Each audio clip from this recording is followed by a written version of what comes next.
Yes, I'm there. I'm going to help Pete out until I'm calling for something different.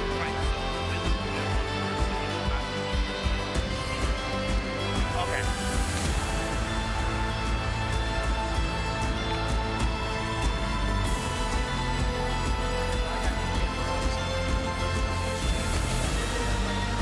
What was that?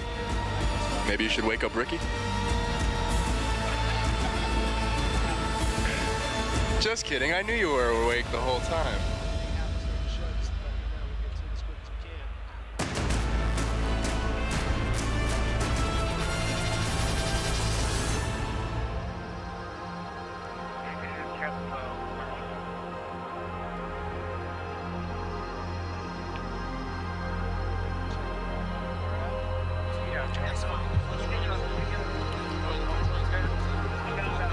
Yeah, yeah. Oh, you mean hard point? Hard point will be about 10 minutes. Yeah, yeah.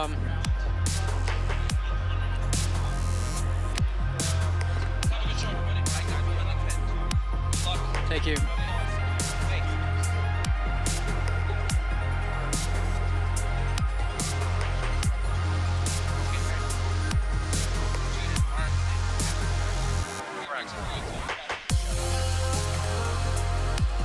Hey, casters, you are live right now. We're trying to figure out the patch right now. Use what?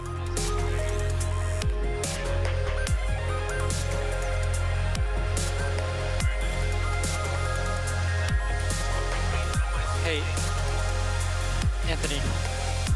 So we're gonna cut out Eve.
Duty history here.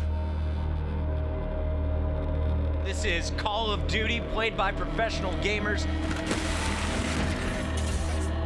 Warning to everybody, it is going to get loud in here, folks.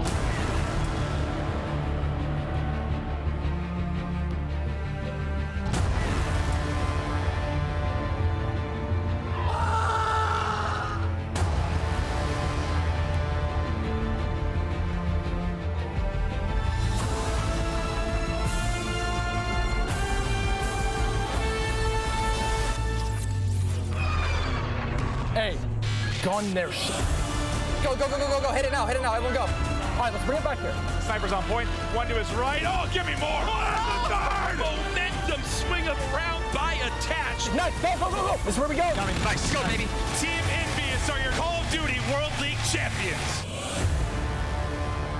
That was sick. Some fantastic shots there.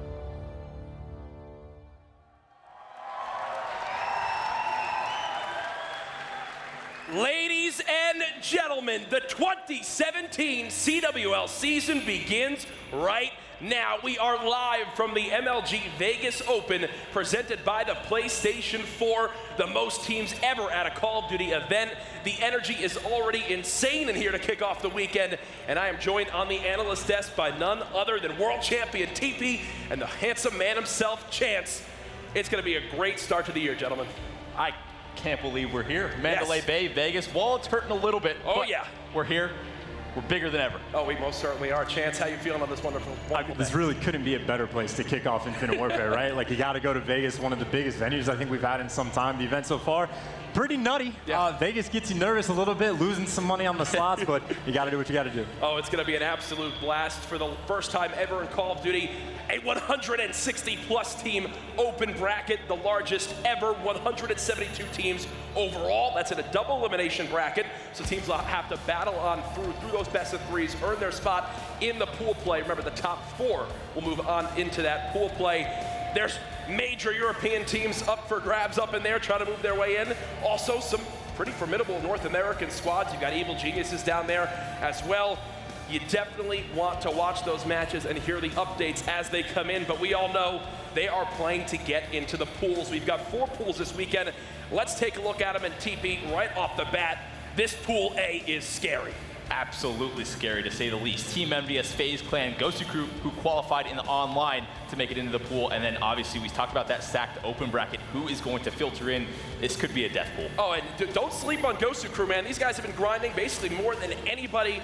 They could surprise some people here this weekend. And remember, those open bracket, those 4 slots in each of those pools will be filled in by an open bracket team. But Chance, Pool B, while we talked about some great storylines in Pool A, I'm seeing a fun one there. I know you've got your eyes on a great matchup that we can see later on today. That's what I'm talking about. Killa versus Optic Gaming, a matchup so many people have been wanting to see, and a lot of up-and-comers in there as well. I know Mox is a player that is bidding in a lot of love on Twitter so far. So TR Optic Gaming, one of the 3rd match we're going to see, but Rise Nation, formidable opponent as well.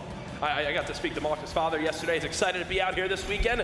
Obviously, his boys playing for some big money. We'll see how they can perform moving in onto Pool C. That's the first match we'll see here on the main stage. Aches and Cloud9, they stick together from champs. Now they can see how they can stack up in Infinite Warfare. They'll be in a pool alongside Team Caliber, Echo Fox, and then another open bracket team. But then finally, Pool D. Matches we'll see on the main stage again later today. Luminosity, Allegiance, Complexity, open bracket team. A lot of talk in that Pool A, Pool B. Pool D, though, might be a little bit tougher to call than people can imagine. Definitely, especially talking about Allegiance and Complexity, both very close to getting that second pool play spot, but it doesn't matter. Complexity is able to qualify in the online qualifier as well. So really, I think it's pretty tough to call who that second team in the pool is going to be. Oh, it is going to be fun. Now, our day is just getting started. The venue already filling on up. Let's take a look at our schedule. We will see on the main stage today, as we already mentioned, the first one, Cloud9 going up against Team Caliber. And as the day goes on, we'll see more best-of-5 matches. A Pool D match with Luminosity and Allegiance next. There's that Pool B battle we wanted to see, Chance, between Killa up against Optic Gaming, and then finally LG again against Complexity. After that, though, later on tonight, we'll get into MLG Primetime, Envious versus FaZe, and then obviously Optic Gaming Rise to close out the night. There is a lot of Call of Duty to be played today, gentlemen, but we've got to refocus our attention back to this first matchup here today. Aches and Cloud9 going up against TK. And the interesting thing, TP, which I do want to immediately talk on, Aches sticking together with this team after they knock out Optic Gaming at Champs.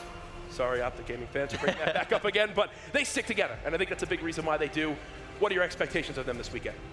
Patty P, what is there to say about this guy? One of the most volatile players we have in the scene. When he's hot, but when he's not, really down in the dumps. I really see this team, breaking into that top 4, cementing themselves as one of the top teams in the game early here in Infinite Warfare, but also has the potential to drop out early too. Yeah. Watching a lot of these guys playing online, there's some arguments that are going on. It's pretty common with this man on the team. There most certainly are. There's some shots from Champs when they had that incredible performance against Optic Gaming, that 5-game series. Lacefield obviously bringing a lot of the energy. And Chance, we spoke a little bit before going live. We talked about X Factor, who we're going to be seeing today. Who's your X Factor on Cloud9? Who needs to go off in this match? Easily has to be Lacefield. He's a guy that if he is not putting up numbers, Cloud9 just does not succeed as a team. So he's really going to be the backbone of the squad, kind of that core member. But if he's going to perform, again, Cloud9 have a very decent chance. Now, I do want to touch on some of the things we're maybe thinking of weaknesses with this Cloud9 team, because they do have 2 veteran players, but they also have 2 up-and-comers, guys that have really launched into the scene in the last year. We did a caster roundtable where we talked about Cloud9. We touched on what we thought some of their weaknesses would be. And it's almost a little bit tough to pinpoint certain things. They seem like an all-around great roster. If you had to pick out one thing, though, Teef, that you need to see them do well this weekend, what would it be? It's just interesting to point out as well. As when you're picking out a game type with this team that they're weak at, it's tough to say, especially with some of the changes that have been going on with hardpoint, things like that. Yeah. I think it's overall a mentality thing with these guys. Okay. If they're on top of their game, Pat Aches needs to be that guy that's more positive on the team rather than just critiquing each other. That seems to be their downfall. And Chance, we've talked a lot about Cloud9, but this TK squad, they also stick together from Champs. They've got a similar setup as well with some veteran players alongside some new talent. Do you think they have what it takes to take this series, or are you leaning more towards Cloud9? I think it could be a very close one. I mean, you look at those head-to-head matchups. You got Lacefield, star player for Cloud9, but Colchan, he's not too shabby either. Up-and-comer back in Black Ops 3. He can put up some serious numbers, and then you can go to the ARs. Assault is fantastic, but then he got Goonjar, the lovable man from the Donut Shop squad, so it really could be close either way. And we've already loaded on into the rig draft to kick off today. It's the first time we're seeing it. Scorch Hardpoint looks like it will be map number 1 in this best-of-5 series. Remember, guys, all these series in pool play, best of 5s. We're ready to get into game number 1. Maven and Mr. X, take it away. All right, here we go. Las Vegas. How you doing, buddy? I'm pretty good. How about you? I'm hyped. You've had some rough nights at the casino. Oh, whoa. I'm up. The first day we got here. Up temporarily. The first day we got here, I was in bed by midnight. I enjoyed some ZQL, a bottle of water, watched some Netflix, and went to bed at midnight. I was very proud of myself. Pretty good. Responsible. Last night not Shocked. the same, but the tables went well for me. So far, so good. But I think this is going to be a very good match. It's 2 teams that have stuck together through last year's XP into Infinite Warfare, and I feel like they've gone under the radar, so to speak. I mean, a lot of people don't remember both these teams are in your top 8 at XP last year. Yeah, they really were. And, we talked about the fact that rosters have been sticking together with a couple teams. I mean, what jumps out at you is when you talk about FaZe, Optic, Envy, sometimes you don't think about the fact that Cloud9 and Team Caliber are 2 of the kind of round out the 5 teams that stuck together in North America. Yeah, and I think, TK, they're a little bit streakier, right? Where, they have moments where they're explosive, and then they go through periods where they just cannot keep up in the slaying department and whatnot. Cloud9 is interesting because they're not explosive, but they're just so consistent on each game mode, right? I mean, there's not a game mode that they're really weak in. That is true. I know you guys, when we did the caster roundtable, talking back to it, you and Jack both were kind of thinking Cloud9 top 4. Talk to me a little bit about that. Yeah, I think Cloud9 definitely comes into this event looking to get top 4. I think they do. You didn't think that so, but I think Cloud9 in a prime position to get top 4. You see Ricky there able to pick up 2, and it's right now Cloud9 dominating this game. It's 48-0. They're absolutely destroying early. You got a 3 streak for Ricky before he drops, but basically everyone around positive or even, and this is where, kind of your money hill. I know things have changed. We've had the hardpoint spawns kind of shifting a little bit over the past couple weeks. How do you think the current spawns favor this Cloud9 team? Well, I think it just slows the pace of the game down, which definitely favors your Ricky and Aces of the world. And I think when you look at some of these new teams who, the last 2 years in hardpoint, it's really just been about flooding the hardpoints, getting in, not really controlling the spawns. It favors you kind of like your old guard, so to speak, of players. Yeah. So I think Cloud9 is actually in a really good spot because they have players who can adapt with Lacefield and Assault, and they also have some players who, they've been in the game for a really long time, and Ricky and Aches. And Ricky and Aches are also very good teachers as well, so they can get these guys up to speed. Well, that's what we kind of talked about, the fact that they kind of, regardless of how the spawns work out, if it's slow or fast, you feel like they have the team to kind of deal with either, right? Well, we will watch Goonjar out here trying to protect Rocks as we are going to be rotating into Hangar. Is Goon able to line up one before he drops? You saw two players from Cloud9 pushing in through tunnel as we now get set up. And actually, let me turn on our objective status indicator. That'll make things a little bit easier here. There we go. And you can actually just tell how the hardpoint spawns have changed, because right there, Goonjar's in a prime position trying to get back towards the hardpoint. He dies. It's going to be Cloud9 on a pinch, and now they get control. But when they were pinching, you just saw the members of TK spawning so far out towards the middle of the map. Yeah, that's how it works. I mean, you have to basically pinch, and then you're able to get 4 out. Is it as punishing as maybe the spawns were, a week and a half ago? No, but I think there's a happy medium here, and players are starting to get it figured out for sure. This is where you got to get it done, though. Las Vegas, our first big CWL event of the year, and so far, so good as Cloud9 and Assault specifically are rolling.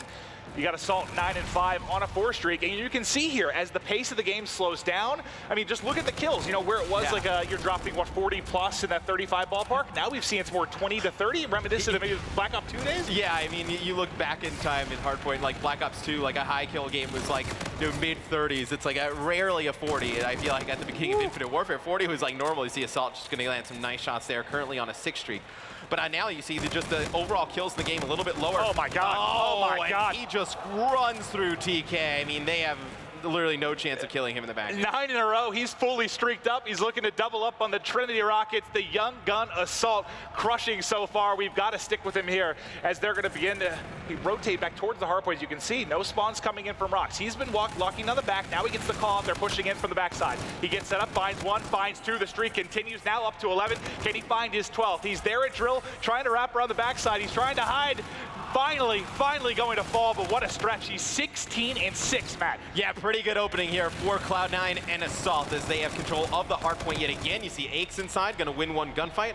Now he's playing quite well as also. I mean, 10-7, and you got a lot of good hill time from Aches. So you're, I think, probably just wondering which Aches shows up at this event. And I feel like he's really confident on this game. I feel like he's kind of found his groove again. He really has. And I want to switch back to Assault in a second just to see if he's actually fired off any of these streaks. So he hasn't. Now is going to be the time.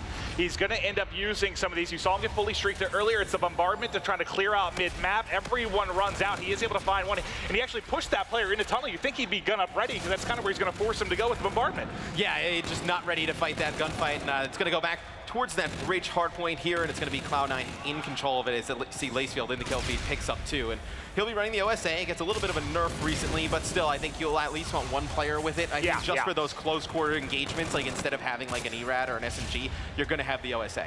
And you thought, I was kind of thinking this is what, TK got 7th at Champs, 5th, right, for the side of Cloud9. You thought this could be a blowout for Cloud9. Tell me why. I said earlier when we were seeing this match, I know on the schedule, and we were just talking about casting it, that I felt that Cloud9 was going to come in here, and I thought this would be a blowout of the series, to be honest with you. I think, I've been seeing TK play quite often at home, and they have up and down performances, right? Not really a lot of consistency, and I think Cloud9, they put in a lot of work, and I feel like just with the new changes to the spawns, it just benefits them so much. Well, you see some streaks coming in. This is the one where they have to pick up a lot of time. One of the money hills, I know things have kind of changed again as the spawns have been extended a little bit as far as control, able to rotate a little bit earlier, spawn people out. As you see Cloud9 forced to kind of come into the grinder here as they're going to look to get the break. Goon has one player in front dealing with it. He knows more pressure is coming, finds one. There should be a second for him as well. That's going to be 2, 3 in a row total. He's 300 off his Trinity Rocket. And I mean, this is a potential comeback time, but let's go over to the rotation now, because it's going to be Theory with the OSA who has to win some key gunfights. He's able to find one. The second there will end up dropping.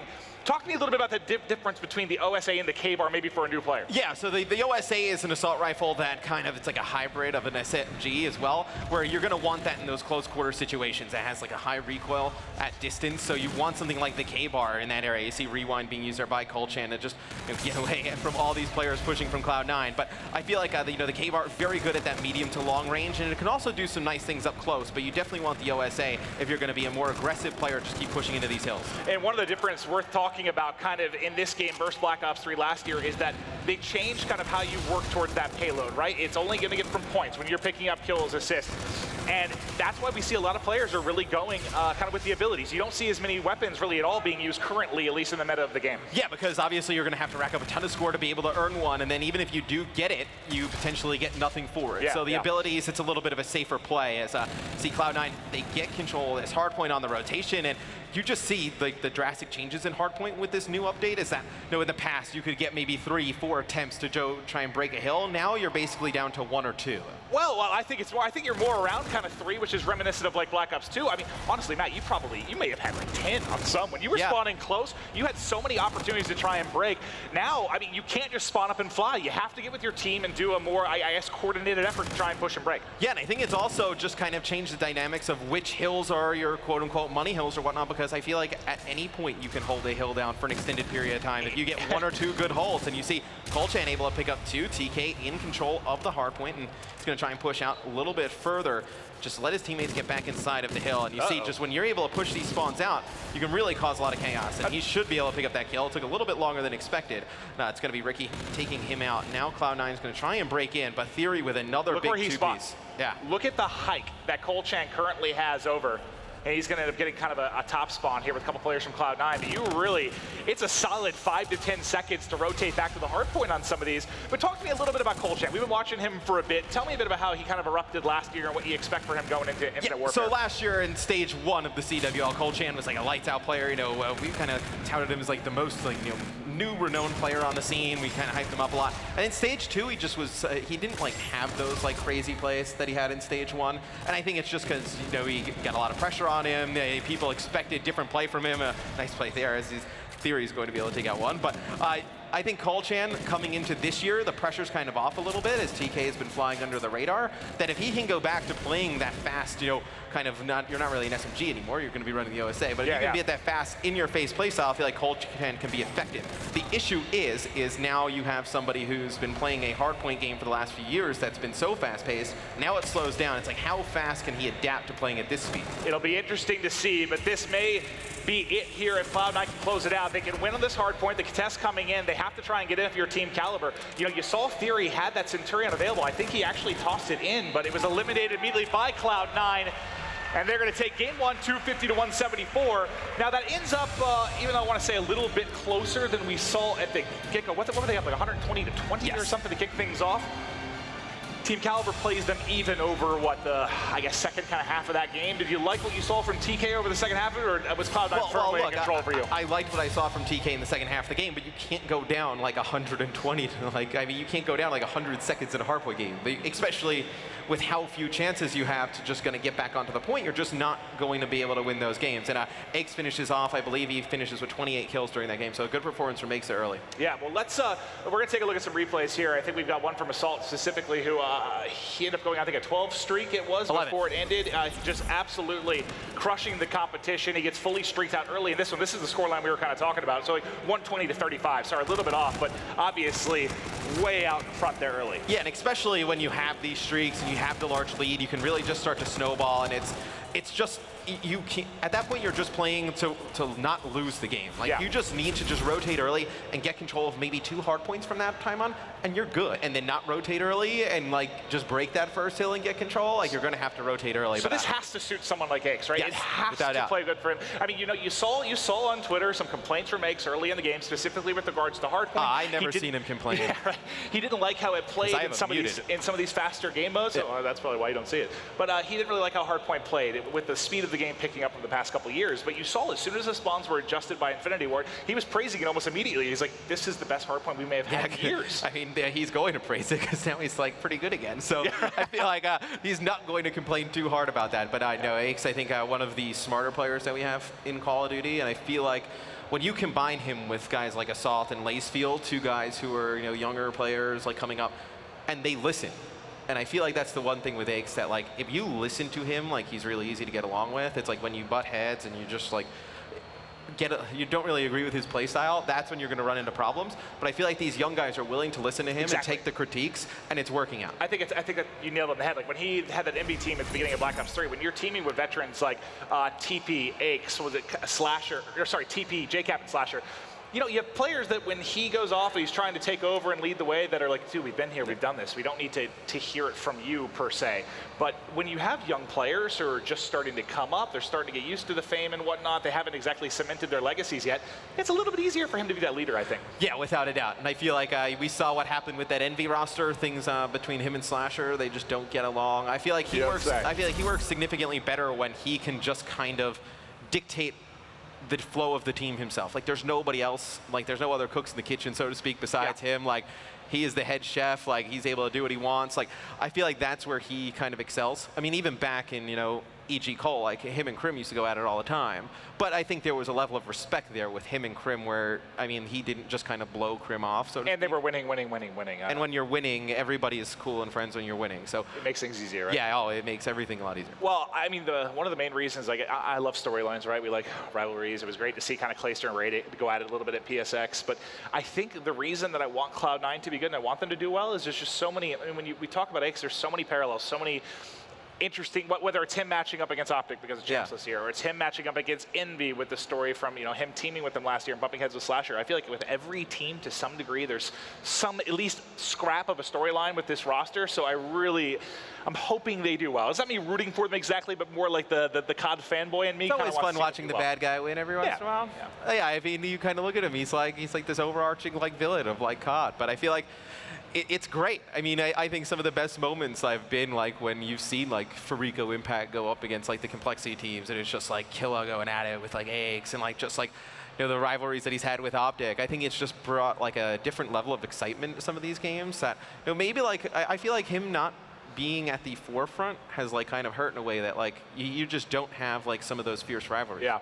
Well, thanks for being patient, guys. We're just waiting for the second game to get started. Let's talk about another player in this matchup on the TK side. Let's talk a little bit about Happy, because I know you were big on Happy kind of at the start of last year, well, throughout last year, because his movement was insane. He was one of the best when it came to what he could do with the objective. He put the flag in his hand, but he's really come together as an all-around player. I think Happy really kind of caught my eye at the beginning of Advanced Warfare. I believe it was Advanced Warfare, the Pro League Season 1, where he was unaware and he had some incredible movement. And I mean, it's continued all the way through Black Ops 3 and now in IW. Just his movement is on another level. And I think if the thing where you look to see you Happy like this year, if he can get consistent, like towards the end of last year, he started playing really well for this TK team, and you saw them have success.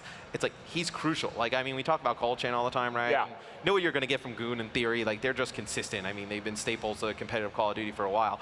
That if Happy can play well and play consistently well, this is a team that can find themselves in the top 8 again. Well, do you think, now it's insane to say, you can't even make the comment, like, is this one of the better teams they've had? Because Team Caliber obviously had that insane run throughout Black Ops 2 where they were pretty much second place constantly. But is this one of the more talented rosters that we've had for Team Caliber? Just from like a kind of a gun skill, just talent perspective. I think it's got to be up there, right? Yeah, it definitely is. I think it's a different approach for Team Caliber, right? I mean, we're used to just seeing like Neslo, Sharp, Goonjar, and Theory on this team, and just kind of the same like 6 players recycled across the organization. Yeah, cycling it around. But I feel like this is a team where they've kind of have the old guys with Goonjar and Theory, and you're going to combine them with 2 younger players with Cold Chain and Happy, and it just creates like a different dynamic, like playstyle wise. That I feel like this is their most versatile team. I don't know if it's their most skilled, so to speak. I think this is their most versatile team that they have, though. Well, they're in a tough spot right now. Obviously, down 0-1 here to Cloud9. Now, players starting to get into rig draft, getting ready to hop into the map as they'll get their classes going. But, okay, let's talk. We have a minute here.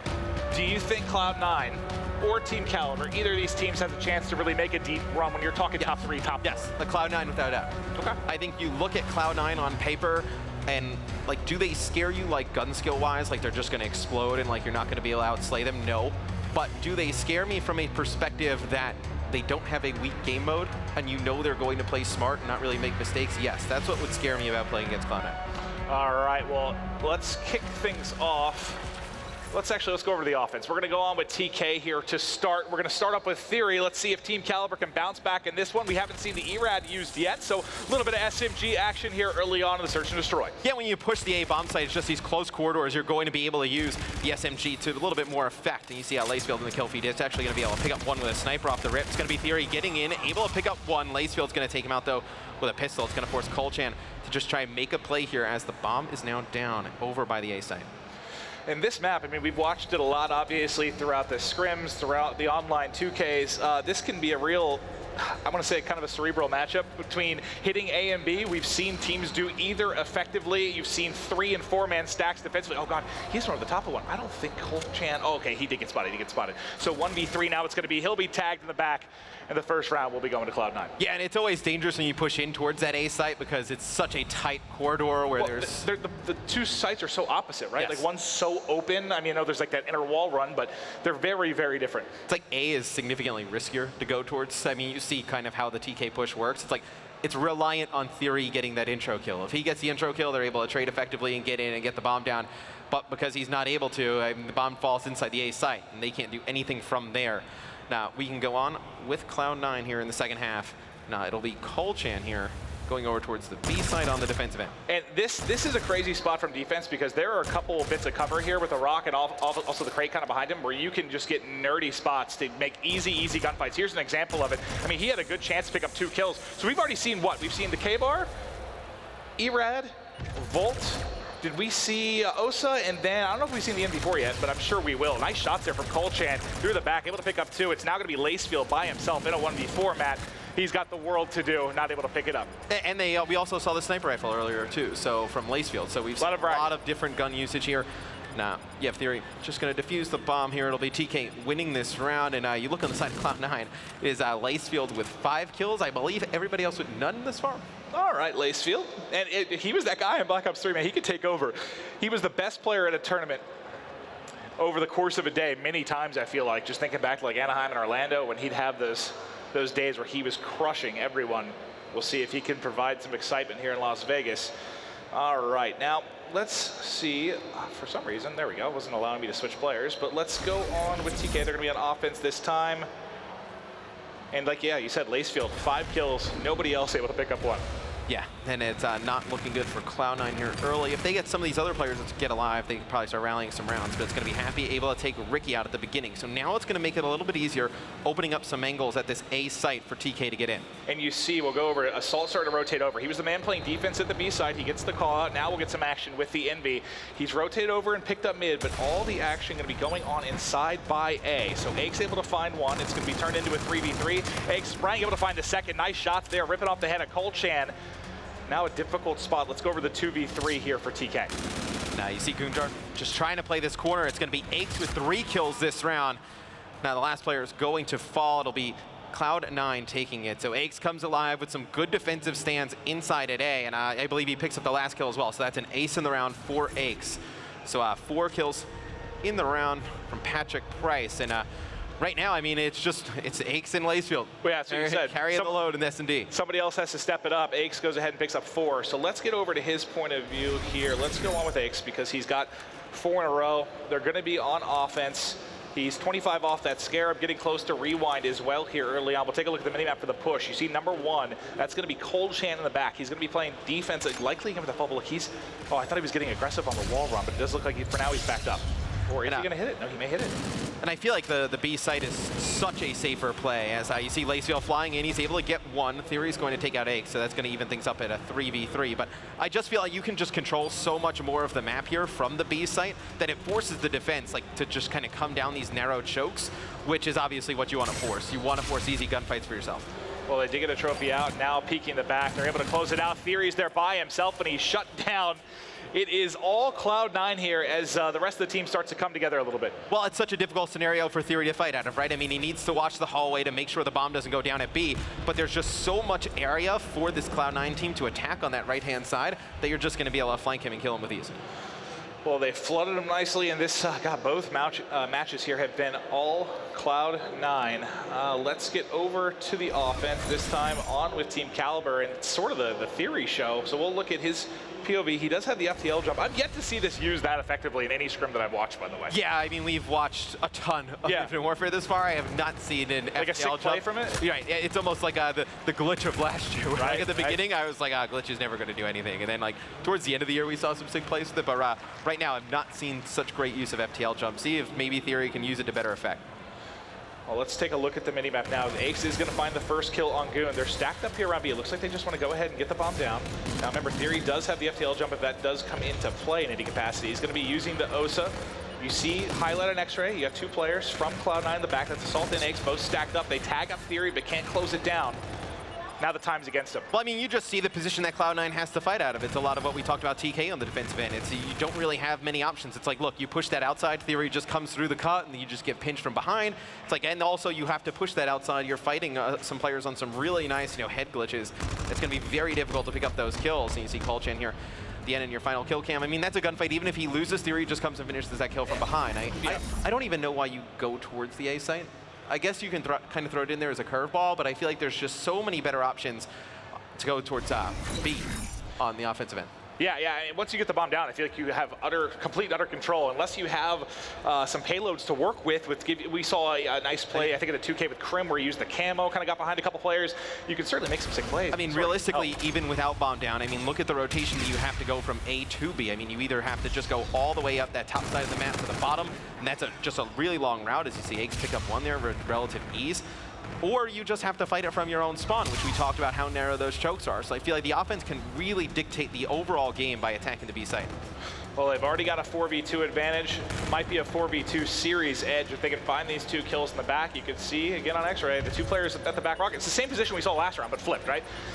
A man advantage, two players trying to just find a kill. They'll get a couple bullets in, but all you have to do is get behind cover. As long as you play this smart, it's an easy win. But Goonjar, nice shots there to find one. But he's going to find himself in the second 1v3 of this matchup. He's so tagged, not able to gun the player outside there. And that will be the 4-2 edge for Cloud9.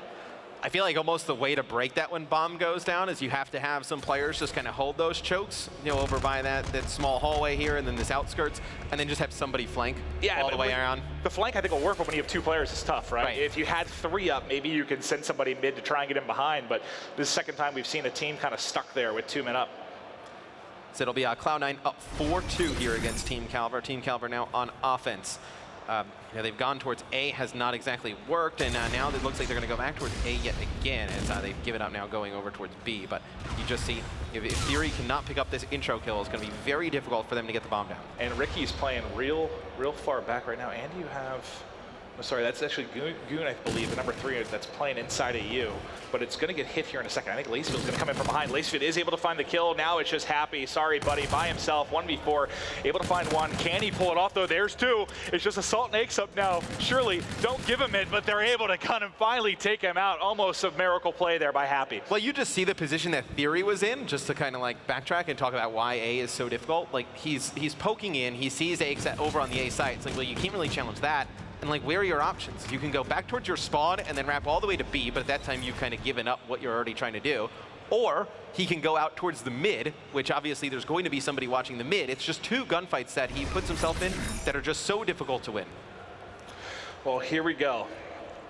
They can close it out on offense. You do have the Scarab really close to reactive. Assault is close to getting his camo, and Aches has got his rewind. So I wouldn't be shocked if they can close it out. Now all you have is the FTL jump for Theory on the other side. But I like this defensive setup from Team Caliber, though. They're going to go a little bit aggressive, and they're going to hit the flank, and they're able to get one. So now Cloud9, as soon as they see this, they should get bomb down right away and play it from the defensive spawn. So they'll actually get the bomb down in turn, and now you'll pretty much have TK attacking from this offensive side, trying to get back. It's going to be Happy and Goonjar picking up one. You saw the FTL jump used there. That's going to be Aches last alive. Nice retake. he gets gunned with a quickness. Yeah, that FTL jump actually kept him alive, right? Yeah. He's able to dash across at least to get to cover there, and they stay alive in this.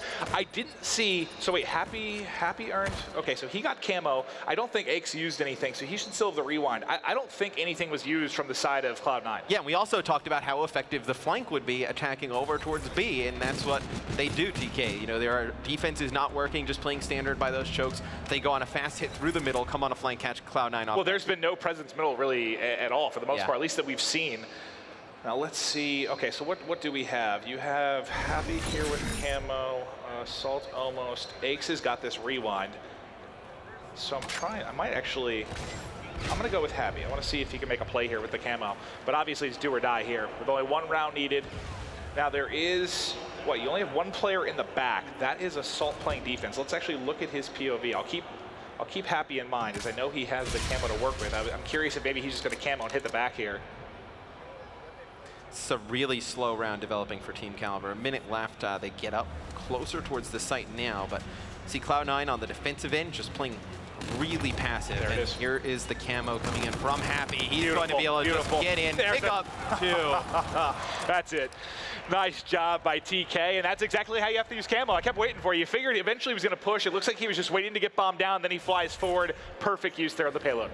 And I love his use of camo because he gets the advantage on 2 players, right? But he like gets close enough to like secure the kills. Like how many times have we seen over the last year with camo where somebody just starts shooting a little bit too early, Yeah, like a little bit too out of patience, range? A lot of nice patience there from Happy on that camo use. All right, let's, so you still have rewind with Aches.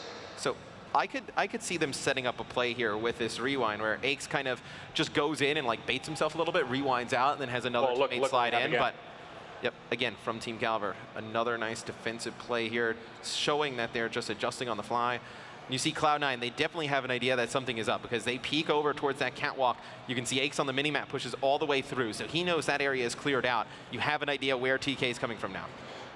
Now they're trying to get some shots in. The flank coming through. Basically everything has been flipped, but the bomb is planted. Now it's just opposite sides of control, right? Let's get back. I might check on Aches because he does still have that rewind. He's worried. Well, actually, no, never mind. He's checked watching the complete opposite side. He's going to have no action whatsoever. He's actually have to get back to help because technically his team in a 4v3 right now. Well, Salt just needs to kind of keep an eye on Bomb here. Does not need to push this right away. Just needs to make sure there are no players on it. Ricky's going to get pushed. It's going to be Goonjar in theory picking up a kill apiece. Now it's going to be Aches, the only one alive. You see he's going to use the rewind, get out of harm's way. Has 1 more player in front of him. Can he clutch this? Can he do it? He's getting pushed. He's in the corner. Not enough time, though. Not enough time.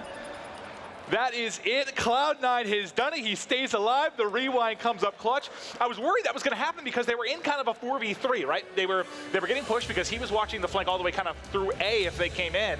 But he gets over in time. I mean, the key gunfight there was the second one he picked up. If he didn't win that, probably doesn't get there in time. Well, or probably does get there in time. Well, I don't know. I think that there's a chance that even if he loses that gunfight, they don't make it back. I didn't see what was on the clock. I mean, it was like 9. It was about 10 seconds. So I mean, they commit both players to taking him out. They needed to have 1 guy on bomb and 1 guy just watch it. And you see, it was an FTL jump that comes in and a rewind. So if he loses this gunfight, I think they get there 13 seconds. Probably gets there. I don't think. No? To be honest with you. I mean, just look at where the gunfight is taking place. It's true. I think it would have been close. There's no chance. No. No, you don't think so? I think it might have been close. But hey, to talk a little bit about the first couple of games, we are going to toss it down to Jack and the crew on analysis. Cloud9 looking good so far, up 2-0 in this series. I have them in the top 4 this weekend. That was my bold prediction, but you look at what this team is capable of, and so far, looking like a well-oiled machine. TP, let's look back at the start of the series in the hard point. Assault did what he needed to do. You expect him with that assault rifle to do well. The 11 streak, he just provides a consistent AR for this team, and I think it's a big reason why they went out to that, 120-second lead? Oh, exactly, especially on that rotation over towards that drill side. He just locked down that back cave, able to get those score streaks. And, you know, we sort of saw a snowball style of hardpoint in Black Ops 3, a little bit less here in Infinite Warfare, but he was able to save those streaks for an opportune time. And it's all about intro kills in hardpoint now. It's a little bit slower, so when you're trying to break a hill, you saw TK fight back a little bit in that hardpoint, but you have those streaks in the back pocket, you get an intro kill, you can swarm over, and you see how far the spawns out are now. Yeah, and generally speaking, C9 won the rotation battle all but 3 times, I believe, and Assault used a streak on each one of those 3 rotation wins. Now, it was on the back turbine hill, I believe, where the Trinity Rocket did absolutely nothing to TK, and they pulled off the full 60. On the other 2 hills on Drit and both mid, the streaks came in full effect. They saved him about 10 seconds to allow his team to go and rotate, and C9 was able to break through. So they got the early lead, they got the streaks, and again, the snowball effect, well, it was in complete control. And that's where we're talking about the experience of Aches. He tweeted when this update came out to Hardpoint how much better he likes it, how much more reminiscent it is of Black Ops 2 when everyone loved playing for those rotations, giving up maybe 20 seconds to get the full 60. And you saw that there from Cloud9 when they got that lead. If they knew maybe, hey, a Hardpoint wouldn't be too easy to lock down, we're up by 120 seconds. No reason to feed them streaks, no reason to play for 15 seconds of scrap time. Let's move to the next hill and play the longer game. Makes a lot of sense. But then we move into Search and Destroy. TK showed some life there for some moments, but it just seemed like it was too late. That final play from Aches, so sick, great use of the rewind. And when he wins that gunfight inside that garage hangar area, you knew it was really done. There was no way they were getting back to the bomb. Yeah, both games were kind of similar in the regard that Cloud9 seemed to have initial control of both of them. TK changes up their strategy a bit, starts to fight back, but it just really wasn't enough. And I have to, from these first 2 maps, I'm going to give some props to my man Patty P. He looks composed. There's been times over my career I've watched him play, he's a little bit too aggressive, doesn't take care of his life enough. In this one, he's showing a lot of composure, taking his gunfights well, watching flanks, doing things that are kind of uncharacteristic for him, and then to close it out with that rewind play, just taking his time. It's a step-by-step process. He's doing it perfectly. And then just to kind of touch on that strategic change that we saw from TK, they had 2 rounds were on defense. They sent a single player on the flank from A, and well, every single time someone from C9 was watching it, and they just won the one-on-one gunfight. So TK, their strategy wasn't working. Then the final 2 defensive rounds, they just sent a 4-man flank from A, wasted absolutely no time. One time, they completely ran over C9. Then, of course, the other time, well, they ran over C9, but rewind is a pretty powerful thing. Yeah. Well, we are into the rig draft for game number 3. It's going to be Uplink on Precinct. Now, remember, in the best of 5s here at Infinite Warfare, we're only playing 3 game modes. We go Hardpoint, Search and Destroy, Uplink, and then we run back the Hardpoint and S&D. Everything you really expect to come out here. Reactive armor back onto Goonjar. He's got that shockwave ability for the ground pound. Also, rewind propulsion in the hands of Aches. That power duo in the payload trade combo. And we always laughed about this because back in the weapon draft, when that was in, Aches somehow winds up being the guy running arguably the best weapon. He's always got the tools he needs to. Team, you think that's just Aches telling his teammates, I'm running what I want to run. Give me rewind, give me propulsion? Most definitely. Pat gets what he wants with whatever team he's on, or there's going to be problems. So making sure everyone's comfortable is the most important thing. Well, Aches and crew up 2-0. Can TK mount the comeback? Let's find out. Casters, take it away. All right, thank you, boys. Great stuff as always. We're hopping right now into the uplink. This is where they may be able to close things out. We're going to start it off with Aches. Yeah, and it's actually a funny story. We have a little bit of a group chat that we kind of frequent. We talk. It's like me, you, Aches, Teet, Merc, and I know Aches, when the weapon draft was a thing, he was basically in our group chat, and he was like, I'm going to figure out a way to get the K-Bar. I don't know how yet, but I'm going to figure out a way. But now everybody can run it, doesn't have to throw his teammates under the bus to try and get that weapon. Not right away. It's going to be a score from Team Calver as they put 2 points on the board. They are on the side where you usually will see more points being put up, attacking, over towards that back alley. Well, what's changed for you? Because I know the uplink positioning changed a little bit. Obviously, the one in, Garden, yes. It's kind of back around the corner a little bit more, not kind of right at the top of the steps. Does that make it a little bit even more favor for this side, I guess? And kind of more difficult to get to, or is it easier if you push through the back kind of statue side? Well, I think on the side, if you're Cloud9, it makes it a little easier to get 1-point throws. Like, you can just get into lobby, grab drone, and just bring it towards that top side of the minimap and maybe get off a 1-point throw.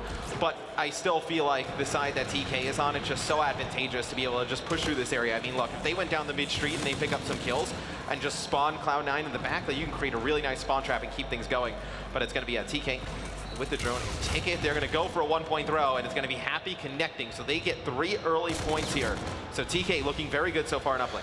Solid start. This is what they need in the opening 90 seconds. Grenades out, trying to push them back as they're coming through mid-hall. Cole Chan able to find one. I don't know if he realizes there were 2 more there, but let's get over the lobby because it was Lacefield getting in toward lobby. He gets dropped almost immediately.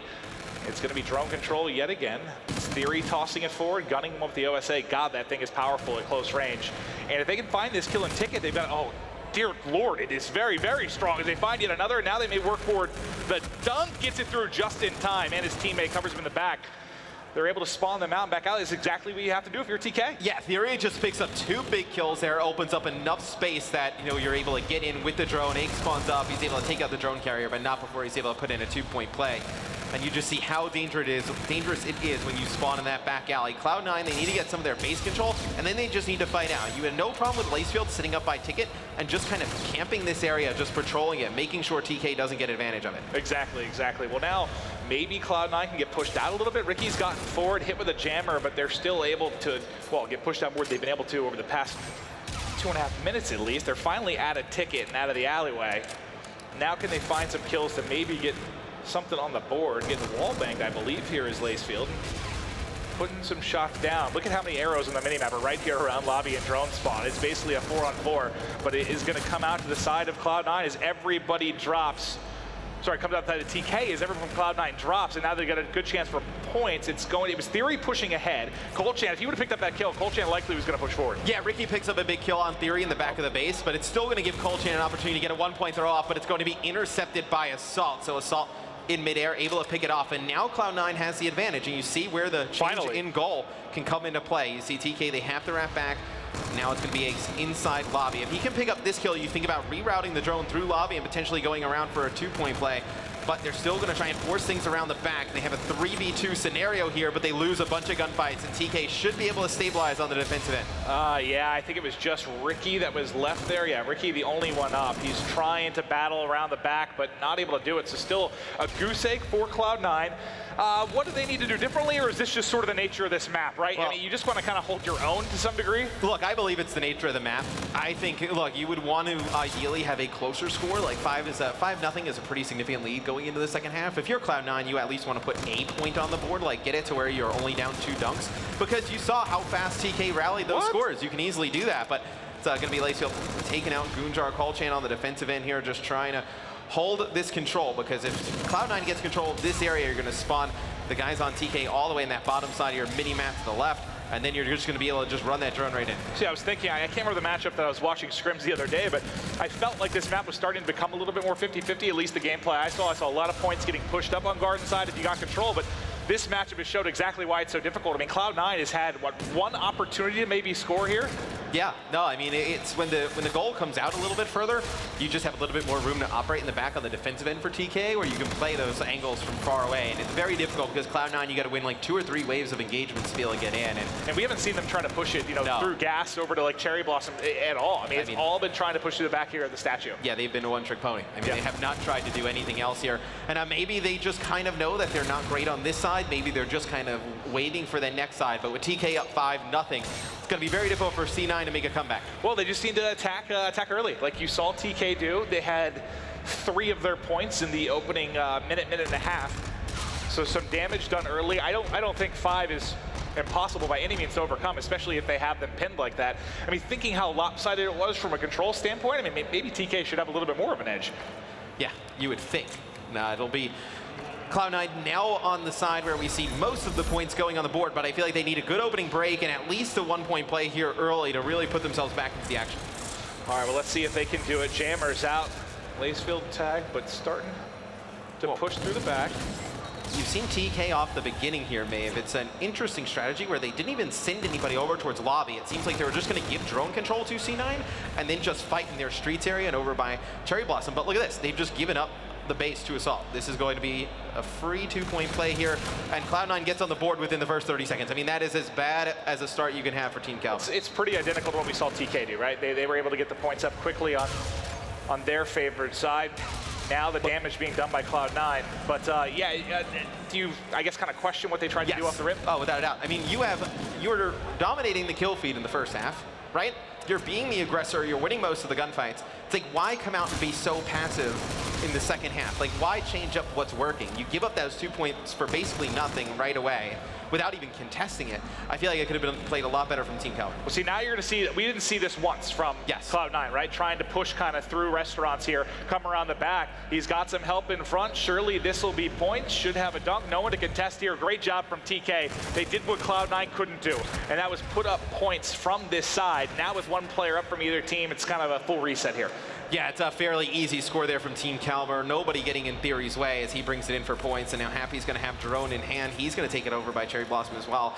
We'll see what Cloud9 does on the defensive end. You see they're pretty spread out right now. Now TK coming on an aggressive push. It's funny seeing how the two teams, I guess how differing their attacks are from this side. It certainly looks a lot better right now as Happy is going to pick up 2. I didn't even realize he found that first kill, and that should open things up for Goon. He's coming in, using the wall runs, and through another dunk for TK, staying alive in this series. TK just looks so much more coordinated than the side of Cloud9. I mean, you're looking at the mini-map, right, just trying to figure out what's going on, and the side of Cloud9, I mean, sometimes you'll see a player rep back, then one player's going towards lobby. I mean, look at it right now. You see, there's a bloodbath. Yeah, you just see players just kind of going everywhere. 2 guys go back on defense, 1 guy goes to lobby just to set up to watch, I don't know, maybe the flank. Nobody's coming there. It may be Warden time as well. Oh, drops before he can get it. But Cloud9 just seems like they're a little bit flustered, a little bit unorganized here in uplink. Well, yeah, I mean, Team Caliber definitely looks like the superior team here, and TK, I mean, with this roster, are you shocked that they would be good at something like an uplink? No. I mean, I'm not too surprised. No, I think you look at Happy last year, obviously, you know, one of the more creative players with the wall runs and using the movement mechanics to get off those 1-point throws, and then Kulchan the same way. But it obviously does help when you have Goonjar just completely dominating the kill feed. I mean, 28 and 16 right now, just really being a force. Well, we talked about that a little bit in the pregame, where Happy, if he plays consistent, like, we'll see those explosive TK games like they had at XP last year. It's just whether he can do it, like, on a consistent basis, game in and game out. Kulchan trying to hunt here as he was behind 3 players, but finally you have drone control and pressure coming forward for Cloud9. They've got it in the mid-street. Lacefield looking for some kills, able to find 1 there eventually as he shuts down the payload, so that's a reason you saw a little bit of a difficult fight. I think reactive being used there to kind of make that one a little bit trickier, but as that fight goes down, once again, it's TK in control, and they're looking for another dunk.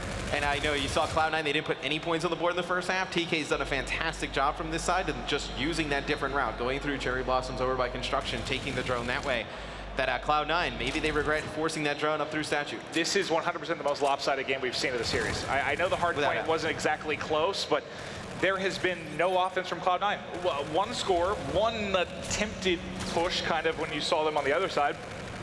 There's been nothing. And to be honest, this is spanking. And to be honest, the 2 points that Cloud9 got, I would kind of attribute it more to TK just coming out at the beginning of the half and just playing a really odd strategy. Yeah. Just something that didn't really make much sense. It's like once TK got like control of their base and stabilized, it's just been all Team Caliber from there on out. Yeah, this is done. 50 seconds left, up 9.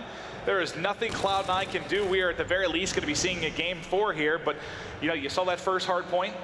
Definitely at least severely favored for Cloud9, but now that both teams have had a little bit of time to get acclimated, maybe a little bit more warm-up time here for TK, you expect the game 4 to be a bit closer. Without a doubt. I do think, though, if you're Cloud9, you still feel like you're in a really good spot in the series, going into hard point, something where you can control the game a little bit more. You see Theory, he's going to bust out the overdrive here. He should be able to put some more points on the board. It's going to be only a 1-point play as the drone falls into the goal. But it'll be TK up 10, 17 seconds left. No chance of a comeback from Cloud9. And to be quite honest, the score says 12-2. It really should be like 12-0. Like, it should have been a shutout for Team Caliber, which Cloud9 just did not look good here in Precinct Uplink. So what are your comms like right now if you're Cloud9? If you've had control of the series, I mean, the SND was really close. What went to round 10 kind of in that 1v1 for eggs, but what are the comms like? I mean, do you still feel good about the series? Do you think they're to get down, maybe attack each other a little bit after getting spanked like that? I think you feel really good about the series. I think you're still in a really good spot. If you are Cloud9, I think you just need to look at that one. And to be honest, I mean, sometimes you just have a little bit of a throwaway game where it just doesn't go your way. You're just not, there's no synergy between the players. It's like, I feel like if you're Cloud9, you just got to be like, guys, look, we were awful during that. We'll go fix it later. Let's focus on this next hard point, get out of this series, and set ourselves up in groups very well.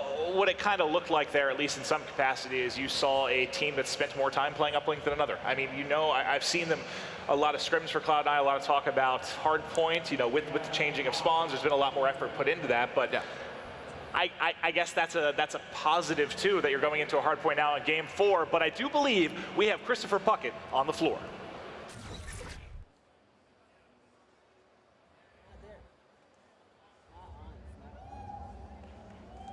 Luminosity on the main stage next. Right now, though, we're sending it back to the casters. There we go. Microphone just fixed itself. Guys, Puckett backstage. We got Moch here from Allegiance. We're doing this again. It's official now. Going up against Luminosity next. Moch, you guys haven't even scrimmed Luminosity before this weekend. Are you ready for this matchup? Yes, I'm ready to play Classic and Slagged, old teammates of mine. I got to beat them today. Now, tell me a little bit about the squad. We saw you at Champs. You guys finished top 16 there, but not the placing you wanted. Since then, you've made a bit of a roster change, and you got Sinful now on the lineup. Yeah, I guess he sits more better for us. He's like a more passive AR player. He has better communication. He's more composed, I guess, in game. So now the team, you guys have retooled. You've been practicing nonstop. What's the placement that you guys are aiming for this weekend? I want to place top 4 just so we can prove a point. A lot of people have been doubting us, and hopefully we can get top 4 just to prove people wrong. Looking for another top 4. Well, we've seen that from you in the past. Of course, we saw it back on Prophecy way back in the day at COD Champs, but now you are here this weekend in Vegas.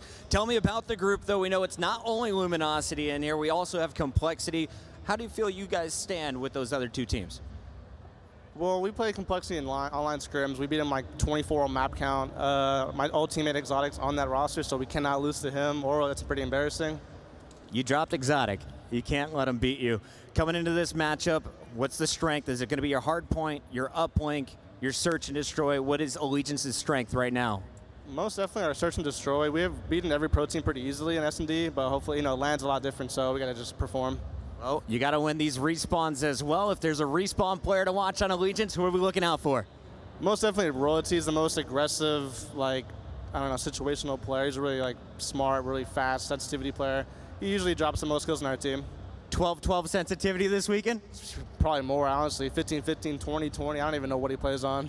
He was saying it earlier, 12-12 in 50 bombs. That's what you can expect out of Royalty this weekend. For now, I'm going to let you go warm up with your team. Let's send it back up to our casters for game number 4.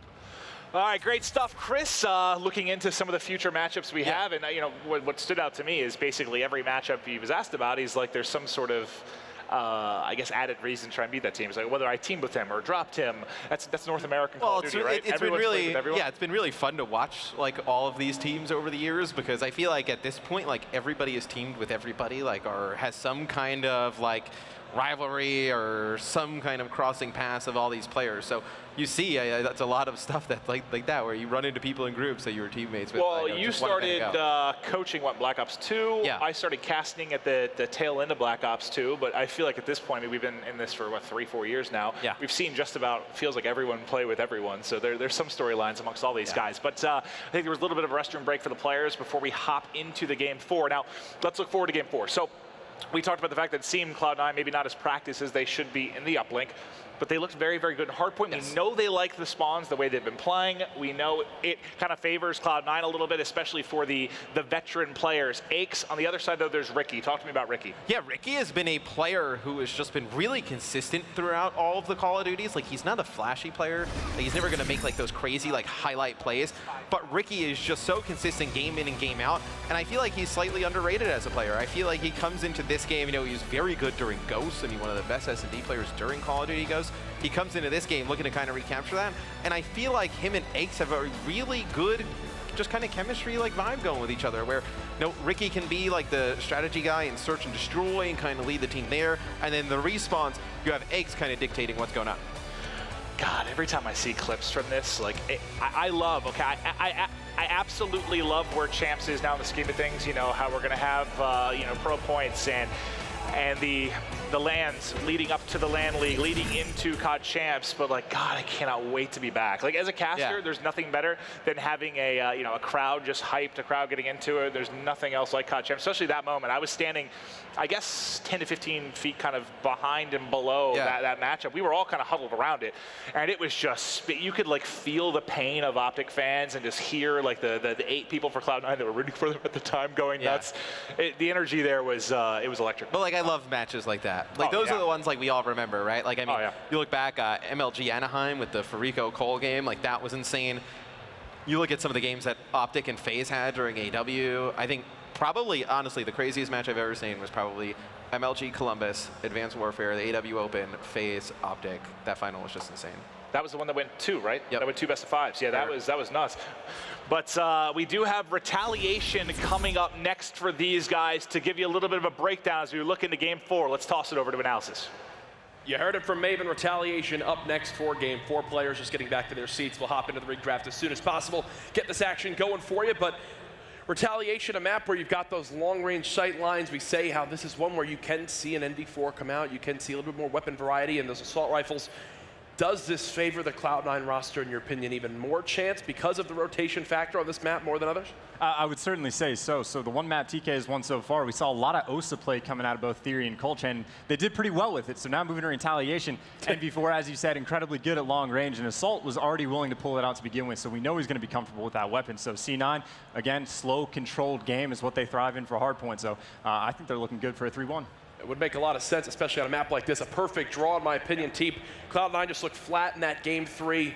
What was it for you that wasn't working right? We're going into another respawn here. What's the first thing they need to fix? So the biggest thing on that precinct that I saw is, on that bad side, if you want to call it that. I think they're pretty even, though.